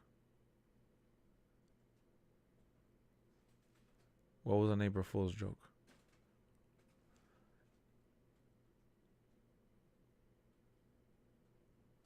I wonder how WWE would be if everyone was there. How would that WWE be? Simple, bro. I could paint a picture. It'll be a lot like what it is now. People are gonna continuously feel that talent is being misused, and there's gonna be a lot of people sitting at home, or a lot of people would have stayed in NXT. You know, like, it's inevitable, bro. Like we've talked about, it's like a conversation that we beat into the ground, and we always get new people, so it always resurfaces. But WWE is just too big for its own good, and they're like, creatively, they need to stay within parameters of a certain type of like programming, and they have like a circle of people that they go out there with, and then they interchange like people who's sitting out and who's working. But like, for example, you remember how many segments of R-Truth and that dude, what's that dude that won the 24/7 belt a lot? French dude that has an accent with the dreads. R-Truth? No, that's R-Truth. He's not French though. The other dude, the one that was with Nia Jax. The Asian guy? He's Haitian? I thought he was French. Oh, you mean Reggie? Yeah, Reginald. Yeah. You know, remember how Reginald and R-Truth and all these guys were getting a lot of airtime with those backstage segments, even like Jinder. Yeah, Reggie. Those guys, they would just, they would have, there's times that they'll use them to fill out the show, and sometimes that they wouldn't. So when you have all those guys that have left, and like Daniel Bryan would be doing mid-card stuff, and then every once in a while flirt with the main event, and then he'll hold the belt, and then he'll drop it, and then it would be pretty much of what we've seen them do already. And like the universal consensus would be that they're not using people properly. 24/7 Goof Championship, yeah, but you're missing the point of what I'm trying to say is that they use the 24/7 title as like a time slot, like filler for like alternative entertainment. So they slot around the talent that they have, and they have too much of it. Bro, there was months that they had no work for Braun Strowman. Braun Strowman was literally getting paid to stay home. Braun Strowman literally had no match or anything going for WrestleMania, and they had him fight Shane because they had nothing else for him. And then those times that he was on the top and the main event, and he even held the belt. So it's like it's the same case. WWE does that to keep their shit fresh with the people that are constantly moving in and out. And then there's the stable like Brock Lesnar main event, and like the Roman and Seth main event, and things like that. I gotta take a piss. It's only so. Damn, bro. Have you been drinking the Skull Ranch beers? Yeah, I drank like 2 or 3 Trulies, and I drank a Zoa, and I drank water. So I'm like, I pissed a little bit ago, and I pissed again. It's only so much people I could build up. I get what you're saying. Exactly. Like, bro, it's healthy and good that AEW exists. Like, it needs to exist. Because, I think, go ahead. If they can keep this up, if AEW doesn't go out of business, if they keep up the popularity they are now, I think it's really good the fact that WWE can leave, go to AEW, and then from what we've seen, they can always come back to WWE like Cody. Exactly. So it's kind of like they're working together, but not really. Exactly. No, you're right. Totally. Like, look at Cody is like the most beautiful like Cinderella story that you could tell. Dude that had very like minimal to no stock when he was there. They were gonna keep him around as like a mid-card filler. He betted on himself to be a bigger star, blah, blah, blah. He ends up doing it, came back, and look at that. Look at that WrestleMania moment, dude. That is up there one of the greatest moments ever. And we're talking about the same Cody Rhodes that played Stardust, and the same Cody Rhodes that was in Legacy, the same Cody Rhodes that was IC champ, the same Cody Rhodes that fought Booker T. Like, it's the same guy. It's just like a repackaging, energized version of him that WWE might have not ever seen if they kept him around and they were using him as like a time slot filler for just entertainment purposes like they were before. You know, so AEW is really important to have him, because where were, like, what was gonna happen? You know, you can't go to Ring of Honor. Yeah, but they'll just go to New Japan and everything like that. But the reason I like AEW is that because it's based here off of America, so we get to experience it too. Yeah, no, and not only that, but even when some of them went to New Japan, it's still like nobody. They will come back and it's like, oh, they were like lost this whole time. They were like overseas. They did their shit, but you never saw anything about it, like at all. Yeah, exactly. That's my point. But the thing is that you would hear about them though. Yeah, you would hear about it for sure. And So what I'm saying is that like with AEW, we get to hear and see for ourselves like what the big things that they're doing, you know. and another thing too, like Impact has been around. There's been a lot of people that went to TNA and shit like that. But going to those companies was always like a downgrade. Going to AEW is not necessarily a downgrade, you know. It's like an alternative place for them to go work if they don't want to work at WWE. Like, they're not the only game in town anymore. And all their pay-per-views don't miss. Exactly. So if you're there and they end up building you up, I mean, and your goal, like MJF's goal is clearly to be in WWE one day. That's clear as day. Whether he resigns with them now or not, he's coming to WWE one day. That guy, and his stock's gonna be way up. Exactly. And his stock, I mean, he went from being a guy that got pushed backstage by Samoa Joe and a guy that got released and was just a kid to becoming a man and becoming a star in AEW, to the point where he's like, bro, he's literally like under 5 or 4, and he's like one of the biggest heels in all of wrestling. And I think it'll be an amazing story if like he comes to WWE and then he has like a full like 7-8 year career like AJ, like becomes a star, gets his WrestleMania moment, and then he ends up, if AEW can stick around and blow up big, and he comes back home to AEW. Yeah, for sure. For sure. What makes AEW different from TNA? Everything, dude. Everything. The thing is that, so when TNA got, like, let's say Hogan and all these other guys, that was like what, in the 2008, not 2009, 2010, 2000, it was like 2008, 2009, like that general area. I mean, those general years. It was a company that was biting off more than it could chew, and they didn't have, like, you know, when you play GM mode in WWE 2K, and you have like the logistics and you have like certain money in your bankroll that you got to spend and invest on the show. They weren't backed by like a billionaire, millionaire, or whatever. They were backed by it was this lady, Dixie Carter, out of Nashville, Tennessee, that was doing this small, you know, mom and pop company, and got the money through, I think her parents or someone had like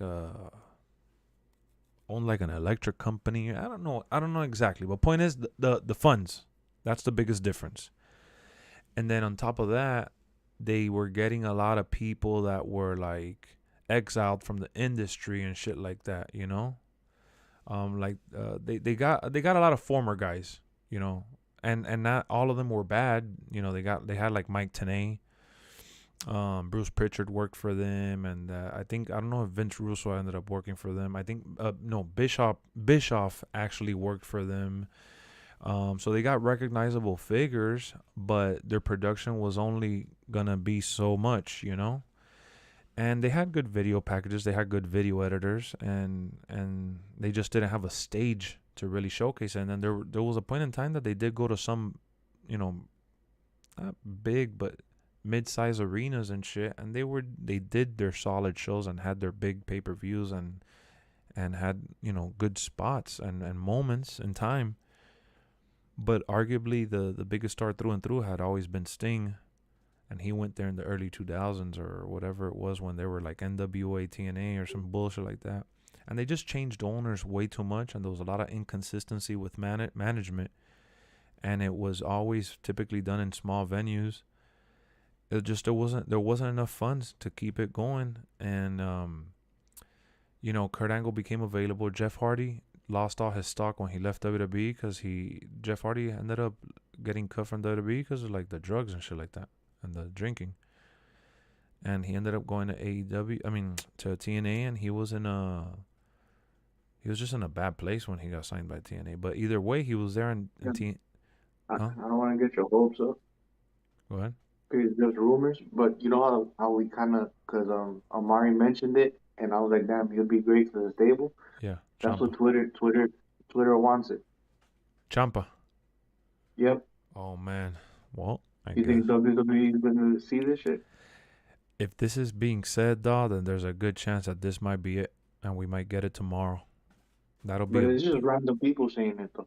Oh, it's not like a rumor mill? No, it's not, nobody important or anything. These are like, I'm just looking at comments of like pictures, because people are posting pictures of Edge and Priest together. Mm-hmm. And random, like a lot of people under the comments are saying Ciampa would be great. Another person said Ciampa would be great. Another one said this day would be amazing. I need Ciampa in this. Oh man, I hope so then. So whatever. That'll be amazing. So see, if they do that, though, that should be insane. Because you got so much talent there, like an Edge leading the way, that like how could their careers go wrong, you know? Thought a superstar is being rounded up for the ability to be able to earn money from the third party was just an April Fool's joke from an article.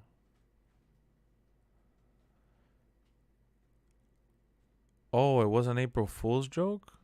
I thought that was real. Maybe that's why Triple H came out after his match to wish him luck on the main roster. Yeah, that's exactly what he did for sure. Whatever. Just to finish, because I was already at the end, guys. They signed all these guys, and the only way they were able to lure in guys like Jeff Hardy and Kurt Angle and all this shit was overpaying them. They overpaid everybody. Like Booker T even said it, that he never wanted to go there, but WWE had already finished their services with Booker T, and he had nowhere to go, and TNA was the only place in town that was big enough to be able to pay him the money that he was kind of semi used to earning. And they paid him, you know, decent money, and he was there. Scott Steiner, Kevin Nash. They tried bringing in Scott Hall a couple times, but he was always overweight and out of touch. So they just kind of like ran the well into the ground and shit. And between that and production and all these things, and then Eagles and, you know, just poor decisions in management, they never were able to. They capped out very quick when they had all this talent there and all these old vets. And then when you look at AEW, the first thing they did was make sure that they signed, you know, old veteran in Chris Jericho, a prime time player in Kenny Omega, which, you know, he was part of the founders group and shit. And then they had Cody and Young Bucks. All those guys are in their prime, and they were able to lure in, you know, young up and coming talent like MJF, you know, Jungle Express, and so many more that I'm not even gonna bother listing. And then those people have friends, and they brought in their friends, and then they had connections with this guy, and then, you know, Tony Khan, you know, supposedly have been talking to Cody since the beginning of things, and CM Punk was always just not Cody. Tony Khan talked to CM Punk since the beginning, but CM Punk was always hesitant and waited. And then, you know, fast forward to now, he's been able to sign everybody because they built a reputation within 2 years time or a year and a half before they started signing all these bigger names. They built a reputation for, you know, doing their shows like the fun, right way, with allowing creative freedom and not having like so many restrictions or hostile work environment or whatever. So we'll see how it ends up working, but TNA has gone through makeovers and has been sold again, and they lost the rights to Spike TV because Spike did the whole transition to like Paramount and shit, Paramount Television, and before that they had already they took out TNA and shit. So once TNA lost their TV deal, it was like downhill from there. And then Jeff Jarrett had tried buying it again, and then he sold it, and it's been sold and tossed around so much And the funny thing is that TNA actually has some value, bro. They have I had downloaded their app to just like kind of out of curiosity see what they had to offer, and they have all their Impact shows, and they have all their pay-per-views, and they have some really good pay-per-views. And I think the app is only like I think $6 or $7. So they have a good library of footage, you know, and they have the TNA originals, which we all know is like Robert Roode, AJ Styles, Samoa Joe, James Storm, and Chris Sabin, and all those guys. I don't know why WWE brought down Braun Baker's momentum. He was on the run of his life. What do you mean, bro? They had to make it realistic. Braun Baker's a rookie. They had just brought him in with the inception of NXT 2.0 in that top spot. You can't keep him up there for too long like that, because then people will automatically label him as Vince's boy and shit like that. Which I'm sure people are going to feel that way regardless, because he fits the mold. Why do I think Cody had a falling out with Tony Khan? So what people are predicting, that it wasn't just directly with like Tony Khan, that it had to do with creative differences with what's this guy's name, Omega and Young Bucks and shit. Like the founders, all like I think he was kind of like. And Brian also told me that people felt like they like Brandy was rubbing people the wrong way type of shit. So I think it was just a combination of things. And he said already and confirmed that it wasn't about money. So between that and what others have said, what I'm assuming is that it was all that they were trying to strip him from his power. And also, oh yeah, FL Superno, welcome to the channel, man. Thank you for subscribing. Another thing that I read, interestingly enough, is that Tony Khan is actually committed to trying to have more power over like his company and shit like that. That like this was more like a power move for him as well, regaining more control over it and having less people with creative freedom. You know. And another thing too that you gotta realize, that I was telling Brian yesterday off stream, that Tony Khan, in a lot of people's perspective, like in the wrestling community, they talk about him like he's a god and he's such an angel and shit. But you know, he's utilizing the stock that these stars have and whatever they have left in the tank to give to get exposure for AEW. You know, and he's getting cocky, bro. He's getting cocky, because I've seen already in the last year he's had the most cockiest like moments in interviews, and he doesn't respect WWE like that. Like the way that he carries himself, and he has like, I think he has like some hidden grudge with Vince or something, like what he feels towards Vince, which is funny because I'm sure Vince doesn't lose any sleep over that guy. Brandias and Cody's wife rub people the wrong way. If so, how? Yeah, but I don't know. It was like she was another she was like a community manager. Like she was like a branding manager for them and shit. Like she was part of like, she had a big deal in like getting AEW, you know, sponsors and working within the community and the city and shit, and getting things like that handled. So I honestly, I don't know. I'm going based on shit that I read, shit that Brian read, and we don't really know much. One thing I do feel that needs to be said, and I'll repeatedly say it while the Cody Rhodes train is going, is that this was a big mistake on AEW's end. For all the great things that they're known for doing, this was a dropping the ball moment. They, by all means, Cody shouldn't be in WWE right now, and Cody should have never left. You know, it's unfortunate that it played out the way it did, especially when Cody was responsible for so much positive things that he did for them, mainly keeping the bridge between WWE and AEW in terms of communication and bringing in people and using, like I always tell Brian, the whole Bash at the Beach story, how he was able to, you know, kind of not swindle, but like work his way to get the name for Bash at the Beach, and his concepts and ideas were a full display. You know, he's a talented creator in the community, and he was well respected. So I just don't know if it was an ego thing, He said that he's never gonna talk about it. And he's taking it to the grave. That you will never hear from him anything in relation to the AEW fallout. But the only thing that everybody does notice, like the way he's expressed himself, is that there was indeed a fallout, and it wasn't just with Tony Khan. We the one, Doug. We the one. And yeah, Troysky, when I was talking earlier, I did read your comment about that. It explains why I replied to you during the time that I replied to you yesterday. And it's that I was on YouTube and I saw your comment and I replied immediately because I couldn't sleep. How soon do you think it will be before Cody is on the KO show? I think once he's done feuding with freaking Seth Rollins, probably, because Kevin Owens needs something to do too. Guys, I gotta take a major piss. I can't hold it anymore, man. Just give me 1 second. Like I'm holding it like a champ, but it's not going away. It's getting worse.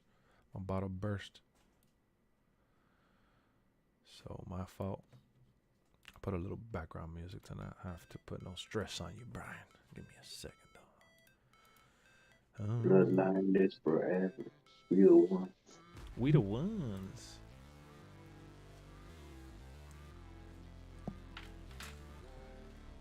Will So the Bianca Bloodline kept retired. Title? I don't know.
Searching for greatness in a sea of the dying and shameless, a sea of the aimless. I don't wanna be one of the nameless. I'ma wake up with the mindset that one day I'm gonna make it, and I don't think I'll be fine if I don't break my limitations.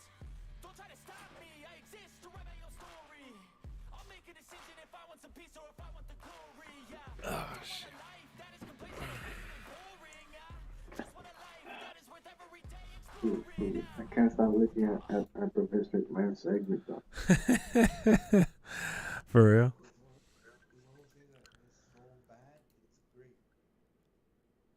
Yo, you there? Oh, you sound bad.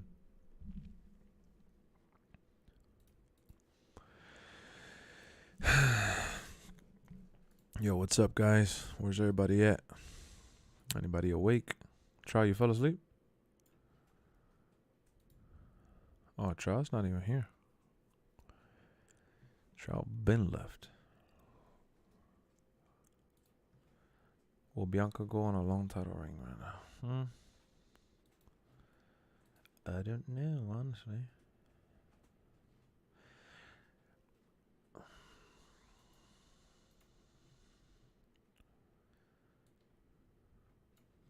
Think she will?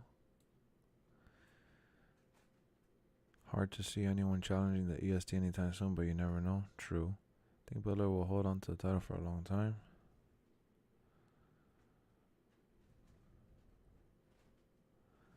Whole damn pack with RVD. Yeah, I guess for me the bonsai pack is the one that's like the most loaded, but I'm not really excited for any of them like crazy. Since Cody's in WWE, do you think we'll get a dashing Cody Rhodes in the upcoming season of WWE's original show Evil? Dashing was a pretty solid villain. Oh, maybe. ¿Cómo anda, Luis? ¿Qué te pareció WrestleMania? Vengo llegando. Luis, a mí me encantó, la verdad. Las dos noches y todos los gran momentos que tuvo, para mí fue más de lo que me esperaba. Y no es que no tenía muchas expectations. Tú sabes, como que no es que yo pensé que el programa iba a ser una mierda, sino que no sabía que iban a hacer un programa tan grande al nivel que lo hicieron con las peleas, como funcionaron, y estuve muy satisfecho con hasta las peleas malas y con las peleas buenas. Fue algo exitoso. Still here rewatching our Tribal Chief. No subtitles here, bro. Yeah, I was talking to Lewis. He was just asking me how did I feel about WrestleMania, and I was telling him everything you guys already know. Can I curse at you in Spanish? I feel awkward. Believe it or not. It's not a shy thing. It's just I feel awkward. Like, if I'm not... so, like, the way my brain works is that if I'm not talking to someone in Spanish, like if someone that I know or that I'm talking to in Spanish doesn't talk to me in Spanish, you'll probably never catch me cursing on a stream, basically, in Spanish. Because I just don't, like, I don't know, if it feels awkward. Well, there's no better other way to put it. Like, it's not that I don't curse in Spanish, because I have. But in terms of like creating content or whatever here, I don't have enough Spanish viewers to have the necessity to have to curse anybody out anyways. Watching WWE for the first time in a few years reiterated how mid 2K22 gameplay is to you. Oh, God. Sí, también superó mis expectativas. Sí, esa es la palabra, expectativa, y no sabía. Pero me quedó debiendo el final de... tienes que verlo. Espérate, ¿cómo que te quedo debiendo? Como no te gustó, tienes que verlo. What are you saying, Brian? Enough viewers for what? That there's not enough people that come into the stream in Spanish that'll ever have the need to curse at anybody in Spanish. Because Billy was asking me if I could curse in Spanish. And I told him that to me, like, cursing is like... First and foremost, communicating in Spanish for the sake of communicating in Spanish. If it's not to someone that's talking to me in Spanish, directed at me, or like my family, then I feel awkward talking in Spanish for the sake of talking Spanish. Like cursing right now, just to say a curse word in Spanish, like just the thought of it is like triggers like the awkward feeling. Me quedo viendo el sentido que lo sentí muy simple. Bueno, hay gente que están hablando en el internet como que Roman Reigns se fue lesionado, pero Hubiera hecho un poco más. Como que terminó muy simple, sí. Pero bueno, lo que estábamos hablando nosotros ahorita fue que por lo menos fue una pelea verdadera. No fue como la de Drew McIntyre, que fueron como 4 finales y ya. Y ha sido muy grande para la lucha de 10 minutos y un final sencillo. Sí, es verdad. Es verdad que podía haber sido un poco más larga, pero yo estaba contento, la verdad. He was talking to me about how he's disappointed with the Roman Reigns storyline being so big and the match ending in like 10 minutes with such a basic ending. He felt like they should have done something a little bigger. And my reply to him was just that I felt satisfied. I thought it was good. I mean, bro, I get it. Especially after having the Pat McAfee match and the segment and the setup and the appearance by Vince having a match and then having Stone Cold come out. Like, it was really, really big time. And it overshadowed what they ended up executing for the Roman and Brock match in a lot of ways, because they hyped up, with all these segments planned out, they hyped up the Roman and Brock match accordingly to make sure that people, were intrigued and involved and invested. And I understand people's point of view, but for me it was just like I wanted them to duke it out and shit, and I feel like they hit all the spots. They went outside. Roman cheated. They did the submissions. They tried doing the submissions to each other. They did their finishers to each other. The crowd was into it. They were Roman talk shit to the crowd.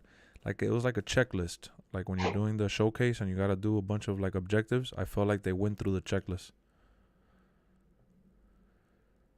Sí, es cierto, por lo menos fue una lucha legítima. Claro, Luis, entonces el problema es que como la noche estaba ahí repleta de cosas grandes, como, ¿sabes? La pelea de Jackass con las extremadas que hicieron, y la pelea de Stone Cold, de Pat McAfee, Austin Theory, salió Stone Cold, todas esas cosas que sucedieron. Ya había sucedido suficientes cosas grandes. Era hora como de tener algo más, ¿sabes? Normal, como la de AJ y Edge, que fue algo largo y todo el mundo estaba protestando como fue aburrido, pero fue un match de verdad. So, no sé, no fue la mejor pelea del mundo como estaban promocionándola, pero no fue la peor tampoco. Yo creo que fue una pelea suficiente buena para demostrar que Roman Reigns era el tipo. Seems to be the way with those Titans when they face off for a title match. Largely resembles a slugfest of signature moves and finishers. Exactly. And I feel like they went a little beyond that. It wasn't just typical like signatures. They did rely on those not segments, but spots. But it was who's gonna win it type of moment, and it was really literally back and forth, and it felt believable and it felt real. Sí, entiendo, wrestling puro, exacto. So, yo siento como que la programación de WrestleMania, la primera noche y la segunda noche, tuvieron los momentos de wrestling puro y los momentos del espectáculo de WrestleMania. So, la última pelea, yo lo que estaba diciendo es que los dos eran, ¿sabes? Los dos siendo figuras tan grandes como son.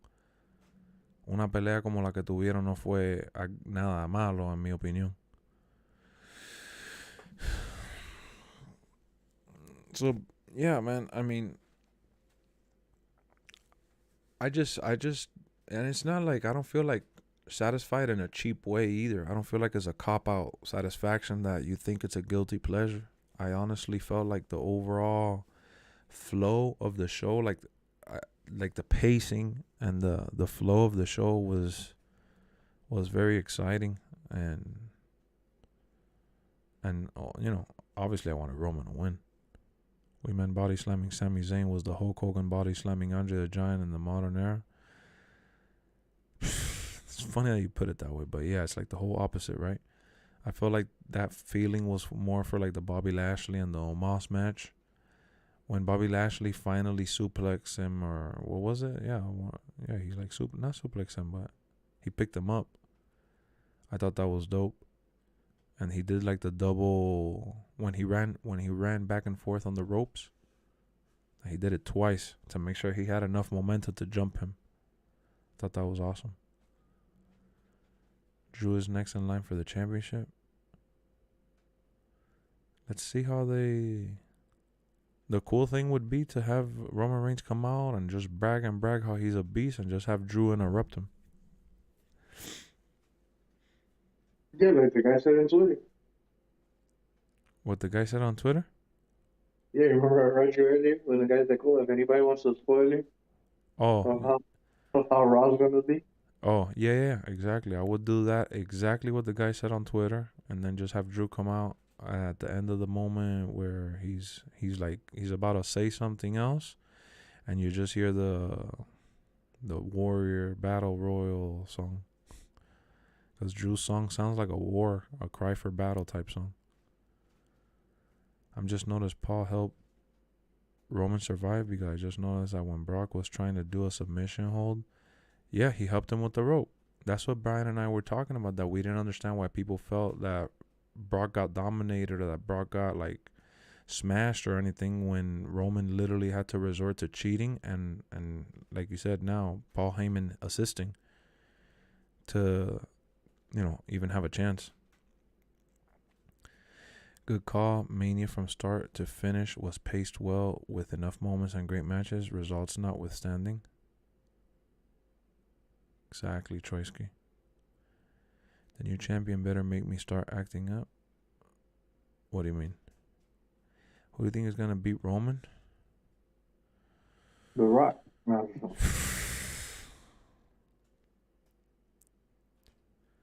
I envision Drew, but if Drew's going to be his first opponent right now, it's not going to be Drew, that's for sure. But that's the thing, right? So let's say he holds it for another year and faces The Rock at WrestleMania, and The Rock puts him over. He's officially like legendary status. Yeah, God mode. He held the title for like over 1,000 days and shit, right? So the next person to eventually beat him for the title, right? Because he has to lose, right? Yeah. It has to be at a WrestleMania because that's one of the biggest. Holy snap! So you think he's gonna hold the title for 2 more years? That's what I'm saying. Wouldn't Nah, like that's not happening. it doesn't seem right to win at WrestleMania, whatever. Like hold it another year, win at WrestleMania against the biggest match ever against The Rock, and then lose his title like at Survivor Series and shit.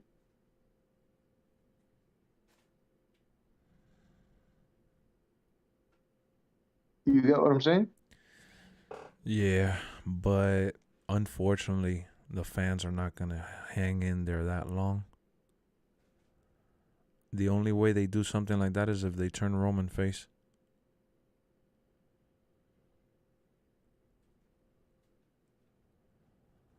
What if they have The Rock beat him at WrestleMania and then he beats The Rock like at SummerSlam or some shit? God damn, The Rock winning the belt again?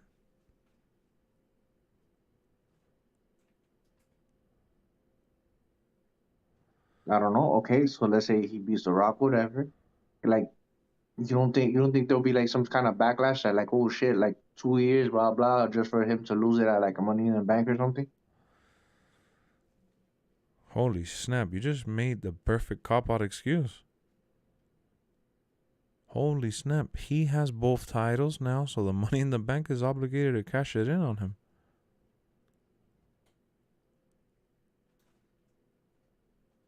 That could be one way he could lose it. So The Rock puts him over and they cash it in on WrestleMania. Somebody cashes it in on WrestleMania. Oh my god.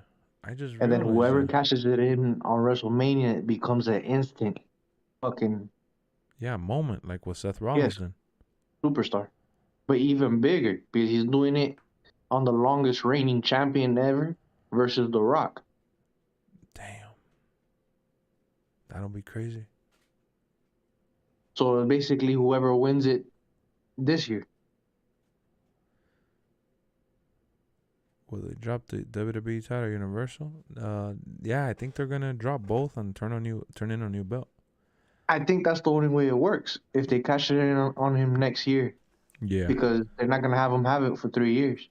Because he's too big. He's too big of a prize to waste it on any other pay-per-view than WrestleMania. Yeah. Now the Money in the Bank is definitely and maybe that's why they had this planned all along. I don't know.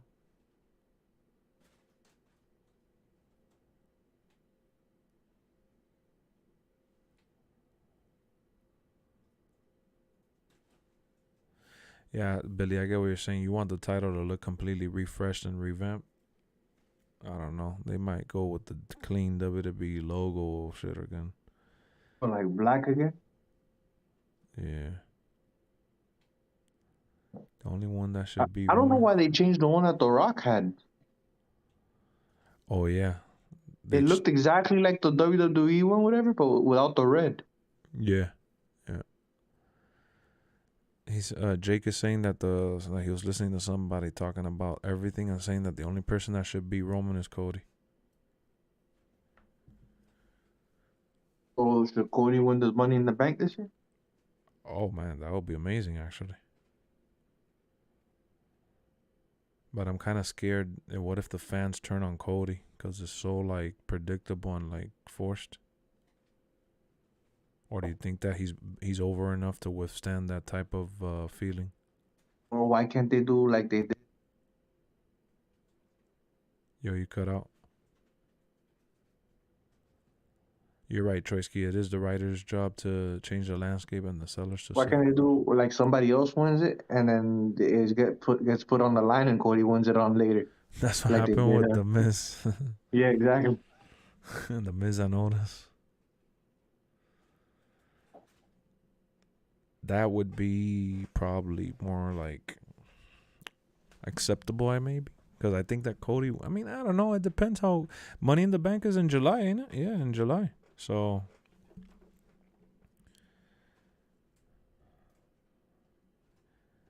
Dog, what if they just have Roman lose the belt and The Rock is a distraction for Roman and then he doesn't even go into WrestleMania with the belt? So what are you saying? Like when The Rock makes his debut, like in Survivor Series or something like that, Roman loses it in Survivor Series? Yeah, like in SummerSlam, I would say. Like in August. And build the WrestleMania match from August till, since The Rock can only come out in certain selective times, have The Rock come out. With no title on the line. Yeah, with no title on the line. They're fighting for the head of the table of their family. That's a big enough story. Like Roman loses the belt, but not really. He got cheaped out, and The Rock was there, like to kind of like, I don't know, distract him. Then whoever has the belt will defend the belt on Saturday, and Rock and Roman will be Sunday.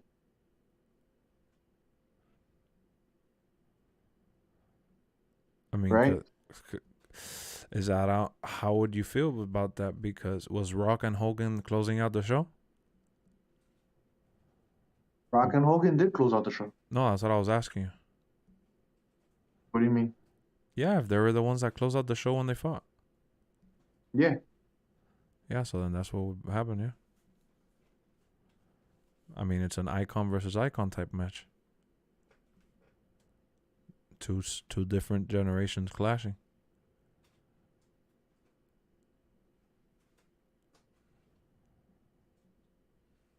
What they brought back the original World Heavyweight Championship? That's the WCW one, though. They're not gonna bring that up. I mean, we have to keep an eye out who his next feud is, because that might be the next champ.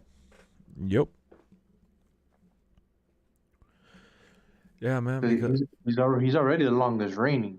I don't think they're gonna have anybody replace the amount of numbers he had. Yeah, it's gonna be a while. A lot of the reason that helped him keep the title for so long was the pandemic. Besides the fact that he was red hot. They got nothing else to prove with his reign. Mm-hmm. Nah, unless they want to be like a Hogan type number or whatever. Which I doubt it. The Hogan and Bruno Sammartino numbers that they have don't work in this era of wrestling. Unfortunately. It's just not going to happen. Would it be like cool numbers wise to see? Yeah. But at some point there has to be another champion. You know, the head of the table story could still remain within his family. That story could still work, especially with the the fact that there's real blood ties between Rock and him. So that match is still grand, and it's still for something at the end of the day. It's for the pride of who runs the family type shit, like who brings more. You just by mistake gave the perfect title to the WrestleMania. What? Blood ties. Oh. WrestleMania 39 blood ties. Roman Reigns versus The Rock. Yeah, but just family legacy in general, bro. And you have Cody and Randy fighting for the belt on Saturday. Yeah, that'll be a big enough match too. 100%, that'll be a big enough feud.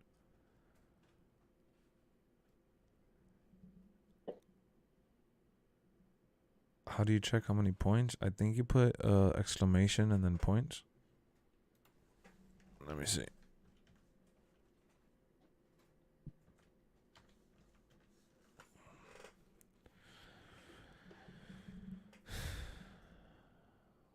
You know what sucks? The biggest match that is never going to happen would be Cody Rhodes versus Triple H.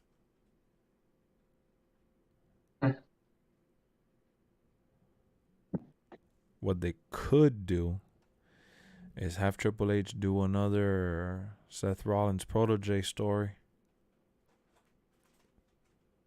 and have Triple H as the manager like Ric Flair. And he's grooming somebody literally to just be Cody. Just saying it sounds ridiculous.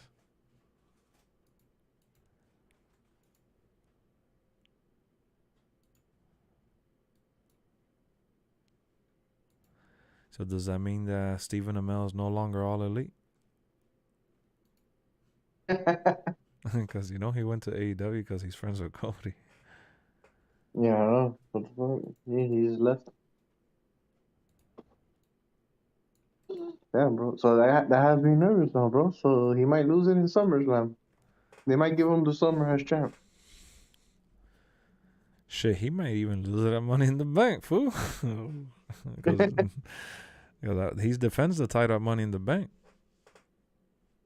So if they put the men's Money in the Bank before the title match, you better believe that they're gonna at least tease it or something.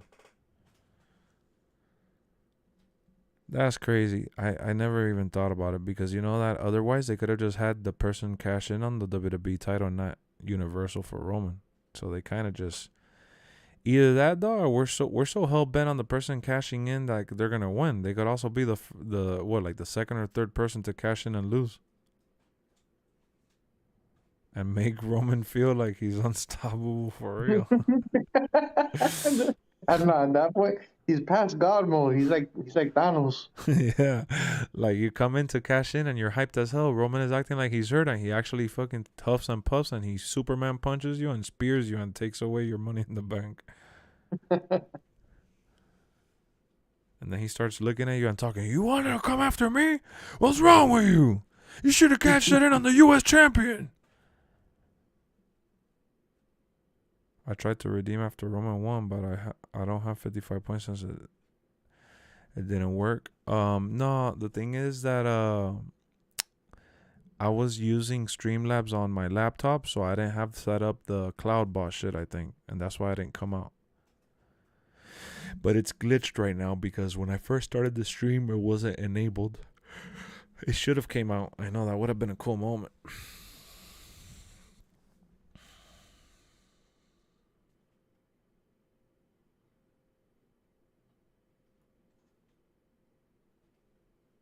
But yeah, it's gonna be weird how they have to. He has to lose it big, bro. It can't be like a little fart like Bill type shit.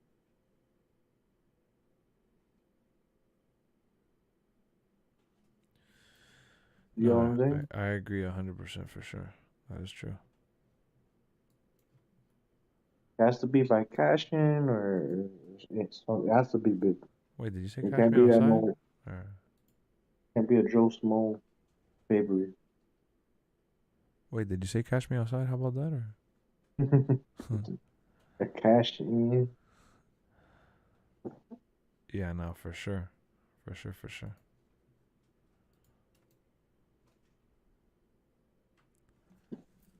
Dog, that should be awesome, dog. They had like it's not that I'm not a believer that that Cody and Roman can't match up and that Cody won't win, but that's a pretty hard push. That's showing that WWE never had anybody that could be Roman, and then Cody came in because he came in from somewhere else, and it took someone from another company to come in and beat Roman.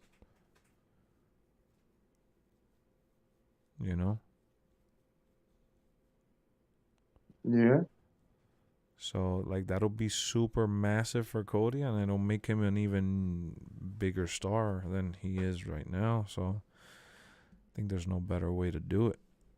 They're putting the company title. Oh, what was that video that I think you had sent me or whatever? He said he wants to do his dad never did, and his main event at WrestleMania, win the main title. Yeah, I sent you that video on Twitter. Yeah. So he's saying that for a reason, dude. He must have had that negotiation. Yeah, for sure. Yeah, in the Variety magazine interview, he says that they're the ones that came to him and that they're the ones that told him that they wanted him to be how he was, and that's a sign that he, that he's gonna be able to do what he wants or some shit. And then I think Illustrators that said that he found out that Vince McMahon went to his house.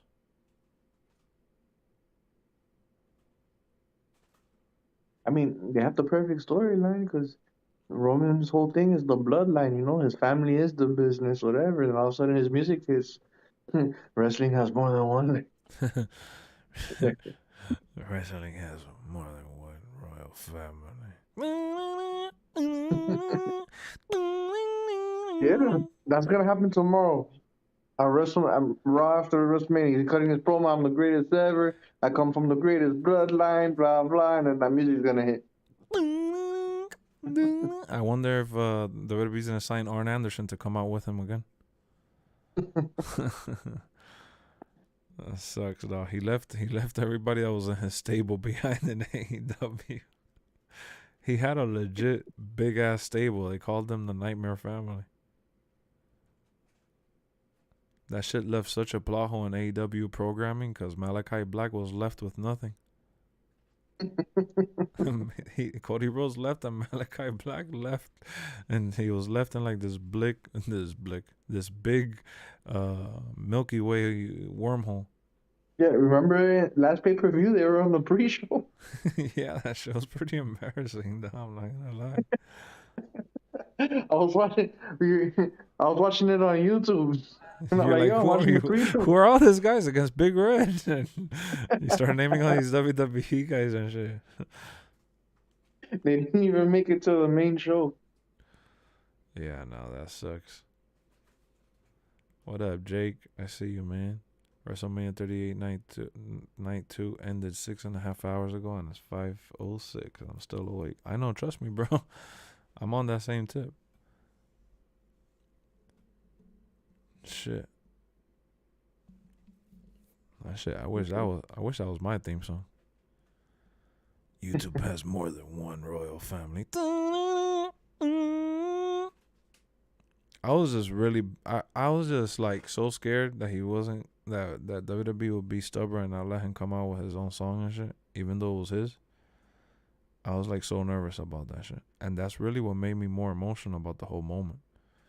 To me, the song is like it's the perfect tie-in, and to have stripped that away from him was like stripping part of his character. Like I felt like it wasn't gonna hit the same if it wasn't the exact song. Really? I mean, the Sting one hit me pretty hard. Well, you want to laugh. I was so unaware what Sting's WCW theme or anything like that was. So like when he came out, I remember the one in TNA Impact. It was like a guitar. So when he came out in WWE, I thought that the one that he had there was like the original one. I had no clue. You feel me? So like I didn't know any better. Yeah. And then and plus it was very well themed. Like it felt like the mystique of it was captured. The essence of Sting was captured really well. So if they were gonna do something like that for Cody Rhodes, they needed to at the very least use the same band, which that's the same band that did Smoke and Mirrors for him. So they needed to have brought back the same group to have a special song for him, if anything. Yeah, like AEW did for Big Show. Exactly, that they brought in the same guy. Exactly.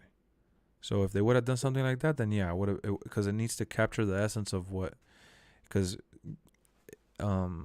he had Smoke and Mirrors and shit. And I guess he became boys with them or he cool with them, and he hit him up, and they did the other one, and it all worked out.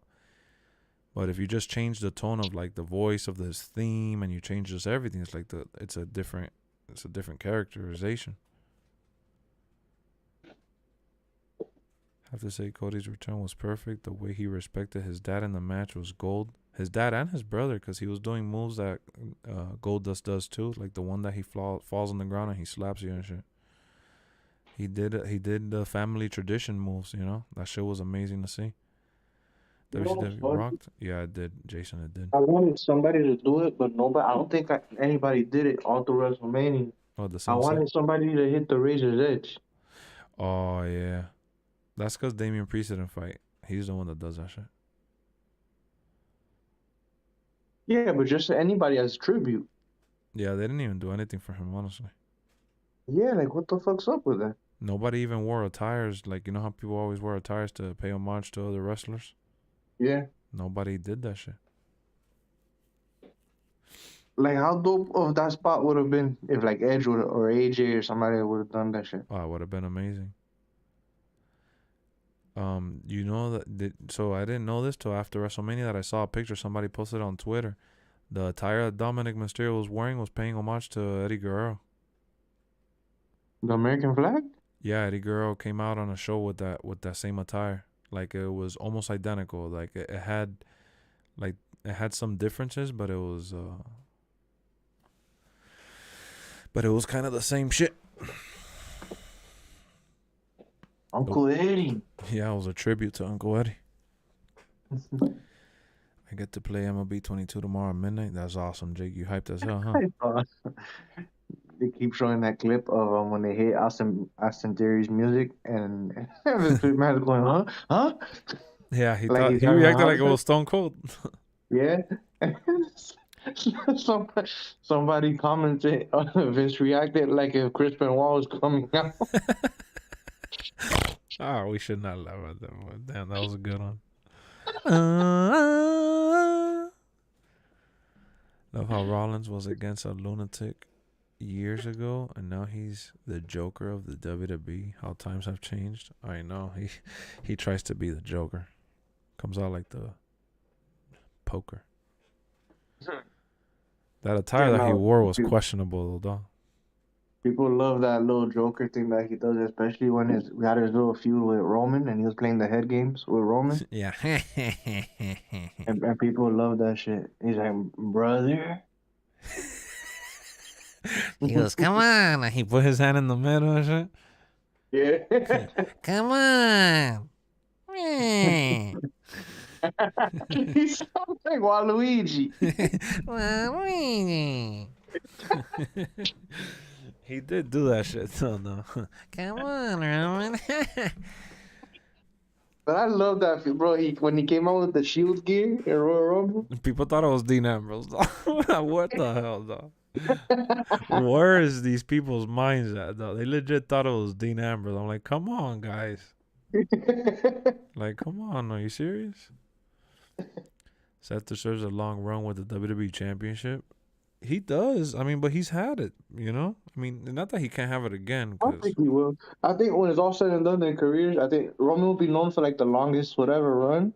But I think Seth will have more maybe highlights. No, like not career, like he'll probably win the belt more times than Roman. Oh, yeah. I agree with that notion.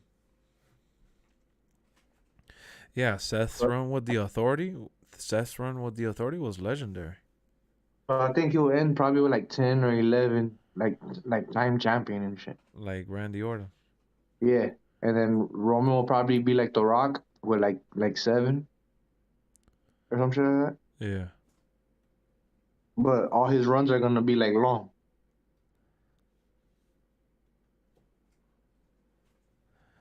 And here we are talking about Cody. He'll be lucky if he wins one.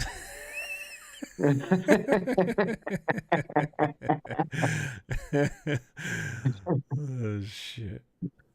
Yeah, well, Poor Cody. So you guys got excited for Cody, huh? That's gonna be Seth Rollins at Raw.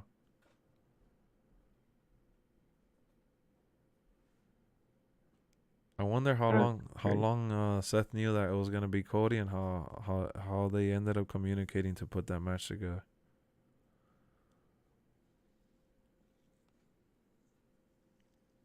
Cause I saw the behind the scenes video, and you could tell Cody Rhodes was annoyed.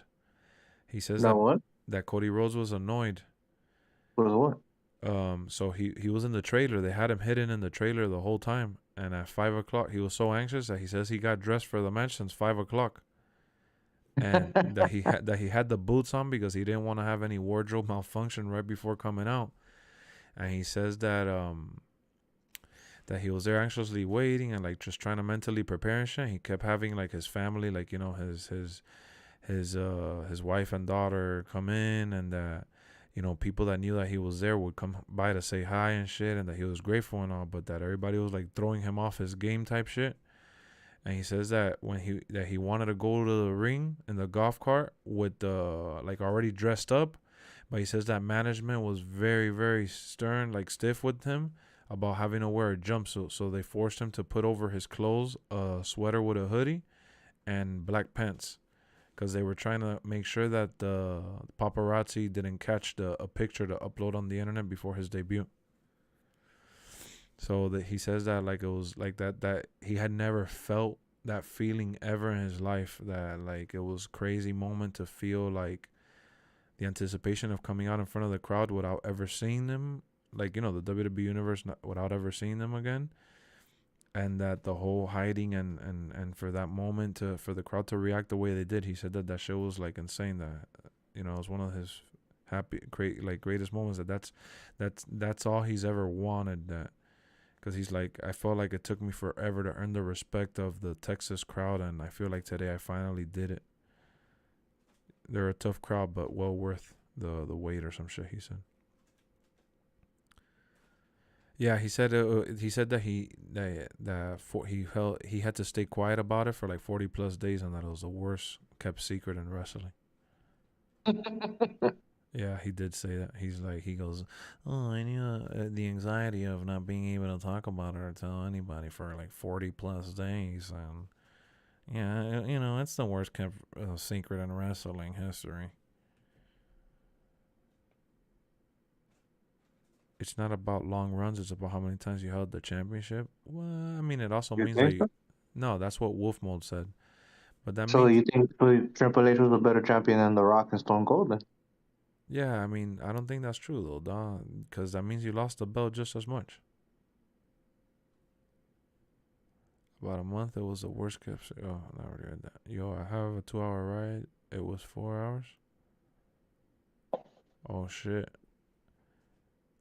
Wait, so you drove 4 hours to go to WrestleMania? Worth it. Yeah, well worth it though. Imagine Cody's return without any rumors of him returning. People would have fainted. That is true though. I'm pretty sure someone in the stadium would have fucking fainted. With all that crowd and all that shit. Yeah, the last time they surprised me was, I think Sting to this day for me is the biggest. Like surprise. I don't think, bro, no rumors. I don't remember rumors like that back then. Yeah, for you to find the rumor back then, you had to really go out of your way to. I used to go to a site called No DQ, but people did talk about it, but it wasn't. Did you, bro? Was there anything in your mind thinking like that shit came at the farthest left? When is that he came out of Survivor Series, right? Yeah. Yeah. That's when the Authority was there. Right. And Triple H had knocked out Dolph Ziggler and shit, and he put Seth He put, Oh, I mean, damn, that's pedigree right. That was Dolph that Ziggler. same match. Shit. Yeah, and he grabbed Seth Rollins and he put him on top of Dolph, and everything went black. And I was like, oh. That's funny. That shit to me is one of the fucking greatest moments, bro. Yeah, for sure.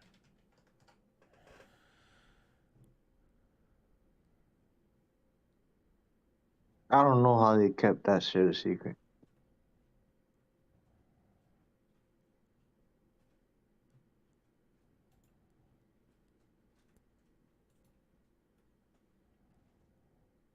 I couldn't even imagine what that moment felt like for somebody who like watched WCW. Hell froze over. He said he would never fight. Stuff we love.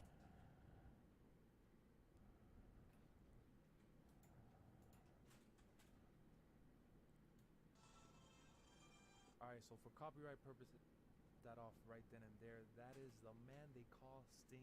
Give me a hell yeah.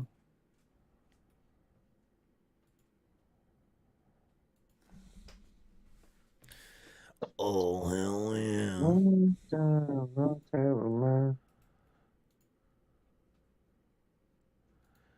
Yo, this is hilarious. Look at I actually have a video. I want to see what I said cuz I honestly don't even remember. Sting WWE debut at Survivor Series. I did a video on that shit. It wasn't my reaction, but it was me talking about it. I'm going to show it to you guys right now. Hold on. So I'm reading rumors. Mm-hmm. Blah, blah, about today, whatever. Based on the cards for post-WrestleMania live events, it looks like Drew McIntyre is next in line for the undisputed WWE Universal Champion, Roman Reigns. Oh, because I like the promos for it? Yeah, but that shit changes all the time. But it could be. So for copyright purposes, I'm gonna cut that off right then and there. That What do you is mean, the what man promo? they call Sting's song in Hold on. WWE. Let me He see. finally debuted, and wow, the emotions during that scene, it was just so historic. I knew what I was watching was something rare, something that will never happen again, something that I will cherish for the rest of my life. I was in a party on the PS4 with some of my friends. I was watching it live with some of my friends. My right back and shirt. we were all going crazy, screaming. It was just unbelievable. I was screaming from the top of my tongue because whatever. I just didn't know that Sting was screaming coming from the out top of tonight. my tongue. I didn't go to any And blog sites. I was like, oh. And I did wonder who was gonna come to save. Wait, I just didn't know that Sting was coming out tonight. I didn't go to any blog sites. Oh yeah, I said that. I said that I didn't know he was coming out. That I didn't go to any blog sites. Easy screaming. It was just unbelievable. I was screaming from the top of my tongue because whatever. I just didn't know that Sting was coming out tonight. I didn't go to any blog sites. And I did wonder who was going to come to save Team Cena. I thought it would be Randy Orton because they are in St. Louis, Missouri. I heard he was injured, but I figured he would try to, pull it out of his ass somehow. But it was just better. I mean, this is like Hulk Hogan stepping into the ring at WrestleMania, the first WrestleMania ever. It's just like a first time for anything. Like The Rock coming back, The Rock winning the title again or winning the title for the first time. It's just something epic. Undertaker losing the streak. It's just at that level. You get me? I just can't. Words can't explain how big it is for Sting to finally debut in WWE. A lot of people thought he would never be in WWE. So this is for all the naysayers, all the haters, all the WWE haters. I know there's a lot of you guys in the world. But right now, the hardcore WWE fans, the hardcore wrestling fans like myself, get to enjoy this moment like no one else.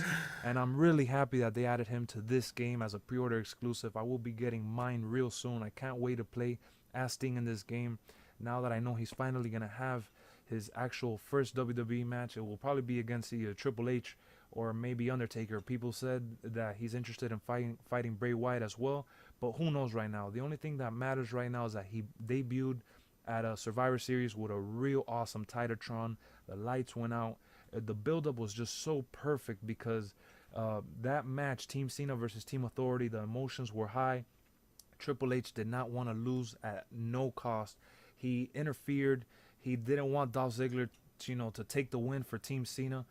And what do you know? Sting comes out of nowhere. It was just perfect. It was like soap opera at its best, at its peak. This is definitely the best pay-per-view even if this was just the best moment of the night, it was definitely worth it, because whoever was there will go down in the history books, because it's just so crazy that Sting is finally in WWE. I just had to make this video and repeat everything over and over, because I just wanted to show my excitement for his involvement with the pay-per-view and with the company, and finally deciding, you know, before I fully retire from wrestling, I have to go to the biggest company and the best wrestling place, and that is WWE and WrestleMania. And we're going to have him at WrestleMania 31 for sure. Now that is for sure written in stone, unless he gets hurt. But yeah, YouTube, I want you guys to comment down below. Let me know what you guys think. If you guys haven't gone to my gaming channel, I've been posting a lot of WWE gameplay. Check it out. It's youtube.com/gamingwithlex. The link is down below. Check it out if you guys like wrestling games or just games in general, because I do a lot of gameplay videos there. So yeah, 10 out of 10 for the Survivor Series pay-per-view if you guys haven't seen my review. But as far as Sting coming out, it's just monumental. Awesome pay-per-view, awesome debut for Sting. Just can't believe the way they did it. Was just picture perfect. Thanks for watching, YouTube. Lexx. I think that is hilarious, though. I have not changed at all. That is too freaking funny, though.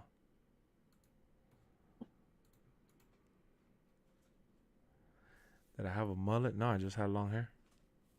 What up, Jamar?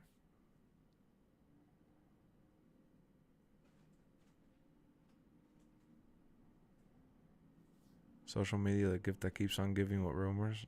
Yeah. No, I told you guys I didn't have a mullet. Not a mullet. I told you guys I had long hair, man. My hair was really, really long. I was past my shoulders.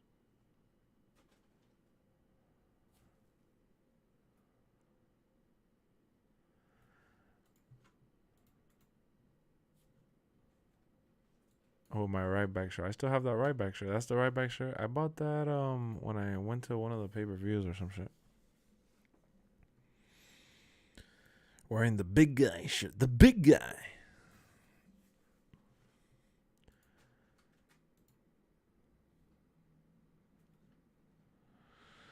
Yo, this is late as hell. It's time to call it, man. Well, at least all you have to do is grind out the last 30 minutes, my boy. Instagram is saying that the Roman Reigns injury was real. That's why it was cut short. I mean, shit. That changes the dynamic of everything for all the people that hated on it, you know? That's just funny. The stream peaked hard when the pay-per-view ended. I'm looking at it right here. Nah, it's early. Yeah, I know, but for some of us who watched WrestleMania and have been live, it's late. I've been live for 9 hours and almost 20 minutes. You know how I feel? Burnt out. I'm exhausted. I have no more words to say. I'm literally gonna like veg out until I knock out.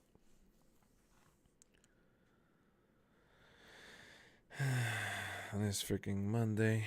Gotta put in the grind, pump out some videos and shit. I didn't upload any video today or yesterday because of the WrestleMania shit. It was just a lot, bro. A lot is overwhelming.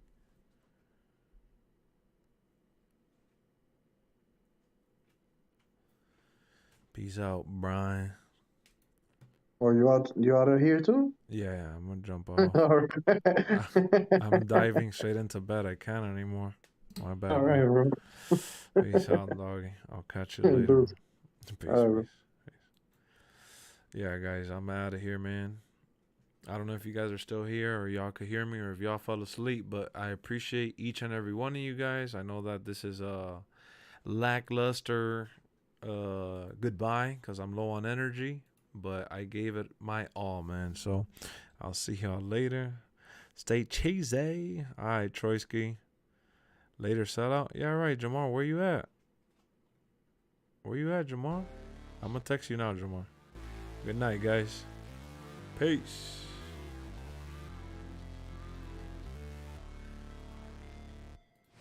Never break, always fight, never quit. Do it right, play the game, win it life, have no shame, there's no time, feel the pain, live the grind, I could change, in my mind, pick a lane, commit and climb, the only way to win it life. I never miss, that's fact, taking big swings, bitch, hand me the bat, put me in the ring, you'll go out in a bag, cause I sing what I mean and I bring it to the mad light. Ain't got time to kill, I got time to feel, I took the red pill, I know life's short so I wanna live real, but how's it supposed to feel?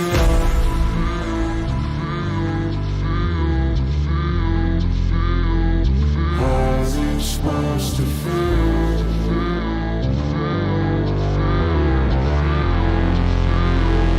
How's it supposed to feel?